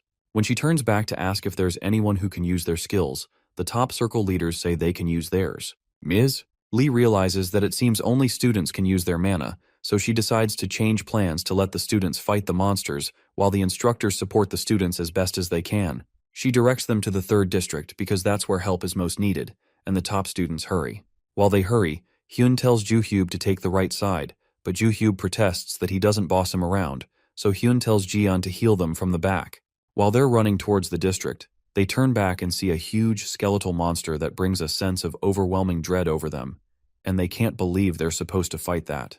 The Aesir system informs them that they've come across the 3rd district's boss monster, Bone Dragon, and Hyun realizes this is going to be hard. While Jaehyun's friends make a run for it, a scheduled message enters the ring assigned to the team. Jaehyun left a message to inform them that there's no need to worry about him, but he needs them to do something. He informs them that the entrance of the city is being attacked by a field boss monster, and he asks them to help the people there before he comes to join them soon. After hearing the message, Yoojung is fairly certain that Jaehyun will be okay, so they decide to go help out the others. Meanwhile, Jaehyun uses his mid-air leap skill to jump towards Heimdall. Heimdall realizes there's a reason Jaehyun is called the Great Adversary, but he tells our boy he'll still lose. The god lifts his sword and releases an attack wave to test Jaehyun's strength. Using his mid-air leap, our boy is able to jump out of the way in mid-air and still goes ahead to land his attack, which Heimdall blocks with his sword. Heimdall knocks him backwards, but our boy tells him he's going to regret this, then jumps right back to close the distance. He tells Heimdall that he scored pretty well on his recent exams. Then he activates his passive skill called Intermediate Greatsword Arts, and an active skill called Spinning Strike. As both of their swords clash, Heimdall tells Jaehyun his skills are not bad for a human, but he immediately tries to impale him with a frontal strike. Jaehyun blocks the hit and suddenly disintegrates his sword, much to Heimdall's surprise. The sword's disappearance causes Heimdall to fall forward momentarily, and our boy uses his realization of magical artifact to create his Nidhogg's Fang. Then he activates an active skill called Dagger Rampage. With that skill, he cuts Heimdall dozens of times in a few seconds and runs past him. The passive skill of the Nidhogg's Fang is activated, and Heimdall is poisoned several times over, and the poisons form layers over one another. Regardless, Heimdall accuses Jaehyun of resorting to petty tricks, but our boy tells him to take a good look at himself before speaking. There are several wounds on Heimdall's body, and the god realizes that a dose like this would usually be nothing. He expects the wound to have healed by now, but even when it doesn't, he decides not to regard it since all he has to do is kill this boy. Heimdall had gotten the power to temporarily interfere with the Aesir system. However, there's a limit to how much he can restrict the powers of the instructors and students using the authority granted to him by Odin. He had thought that restricting the Aesir system for the instructors would be enough to deal with these humans, but he realizes that he has to admit that Jaehyun is too powerful for him to take on when he only has a third of his power restored. Meanwhile, our boy recalls a spar he recently had with Hoyeon, where he was able to learn some swordsmanship skills that included Dagger Rampage and the Spinning Strike skills. He's certain that if he uses those skills with Nidhogg's Fang, even Heimdall won't be able to withstand it for long. Eventually, Heimdall admits to Jaehyun that he's amusing. Although he doesn't know why Asgard is so wary of just one boy, he admits that he's strong enough for him to use his horn. The god brings out the horn, and Jaehyun soon becomes worried because he has no idea what it is, but he doesn't have a good feeling. Before Heimdall can use the horn, our boy rushes towards him with his knife in hand, so he doesn't give him a chance to attack. But Heimdall tells him to consider it an honor that he gets to hear the sound of the Gjallar horn. Before Jaehyun can reach him, Heimdall blows the horn, which releases a wave of energy that knocks Jaehyun back. Just the sound of the horn paralyzes him, and the Nornir system informs him that his physical stats will be decreased by 50%. Moreover, the nearby monsters start reacting to the power of the artifact and gather around Heimdall. Jaehyun is shocked, so Heimdall tells him he doesn't know how to control monsters like Tyr, but he's good at magic. When Heimdall creates a ball of lightning in his hands, our boy tries to cancel it with his absolute calculation skill. But the system notifies him that his level is too low, and it has failed to resist the artifact's effects. The monsters soon gather around him and Heimdall strikes Jaehyun with the lightning attack, causing him to scream in pain. That attack is Heimdall's specialty, and it's called Flow Reversal Spell, and it causes immense pain even though it won't kill. As Jaehyun writhes in pain, Heimdall tells him he's going to rot in Asgard's underground cells for the rest of his life. As he fires another attack at Jaehyun, it's suddenly stopped by some force, which turns out to be a shield created by Hela. Heimdall is surprised to see Hela, and Jaehyun asks Hela what's going on. When Hela notices her body disintegrating, she realizes she can't hold on for long. Heimdall had been wondering where she was hiding, but he can see Hela's divinity hovering over her. Hela creates a wind attack, but our boy tries to stop her because he realizes that she will die if she's using Hela's divinity, just like Heimdall had said. After creating the attack, she fires it at Heimdall, who dodges it and rushes towards her. He tells her that the power is too much for her to handle, and he asks her why she intends to sacrifice herself. He wonders if she believes the great adversary will be able to save the 9 worlds, but Hela tells him it's more of a certainty than mere belief. She's convinced that Jaehyun will kill Odin and put an end to Ragnarok, but Heimdall jumps towards her to finish her off because of her irreverent words. She decides to put an end to this and summons a huge viper that tries to consume Heimdall. Regardless, our boy pleads with Hela to stop what she's doing. Meanwhile, Hyun tears up several monsters, and he also has to endure the blast from the Bone Dragon's mouth. When the Bone Dragon blasts him once more, he has to stop fighting to block the attack. Meanwhile, the other students fight other monsters, and Juhyub fights with them while Jian heals those who are hurt. Some of the students lament that they're all going to get killed by this Bone Dragon. Jian tells the others that they can't hold on for much longer, but Hyun insists they keep fighting since they can't get a connection to the outside world. Eventually, Juhyub runs out of mana, and he starts to curse as usual. Hyun hopes they could get a few more people who could fight, and as if on cue, Jaehyun's friends show up to lend a hand. However, Hyun protests that this is too dangerous for first years, and he adds that an A+ rank Bone Dragon is too difficult. While he's talking, he's ambushed by a wolf-like monster from behind, but Hoyeon activates his 100 Azure Splendor Sword and cuts the monsters into small pieces. The others soon join the action, and they collectively declare that they're here to keep the promise they made to Jaehyun to help the others. Hyun is surprised to see them facing the Bone Dragon and the other monsters head-on. Hoyeon rushes towards them and signals Yujung for support. She activates her Overflow skill and another skill called Mana Field to create support, while Ina activates her Sword of Alfheimer. Hoyeon activates his 100 Azure Splendor Sword. They soon start tearing monsters limb from limb, and the other seniors soon join them. Hyun realizes that he had thought only Jaehyun had insane talent, but it's clear his friends are on a different level too. When Hoyeon runs into a Taurus monster that tries to smash him into the ground, he blocks the monster's axe with his shield, while Ina attacks the monster's limbs, and Hyun gets the chance to attack the monster's head. With the new support, the job of taking out these monsters seems doable. Meanwhile, some students thank Jae-song for saving them with his potions, and Soyeol tries to lead the students to the exit. Eventually, the students are left with the A+ rank boss monster. Hyun and Joohyub rush towards the monster to attack its leg and restrict its movements, and he asks the others to reach its core and kill it. Hoyeon immediately asks Yoojung to use debuffs to reduce the dragon's strength, so she leaps into the air and uses a debuff on the dragon. Meanwhile, Joohyub laments that the newbies are going to be the stars of the show at this rate, but Hyun tells him there's nothing they can do about it because the Circle 9's destructive power is better than theirs. Annoyed by that, Joohyub activates his Wheel-Wind skill, then he breaks the bones on one of the monster's legs. Hyun confirms his suspicions that Joohyub doesn't consider the allies around him when attacking, so he activates his Deadly Pierce skill and cuts through some of the monster's bones. Once that is done, he signals to the other team to act, so Ina activates her Sword of Alfheimer, and Hoyeon activates his 100 Azure Splendor Sword to attack the monster's core.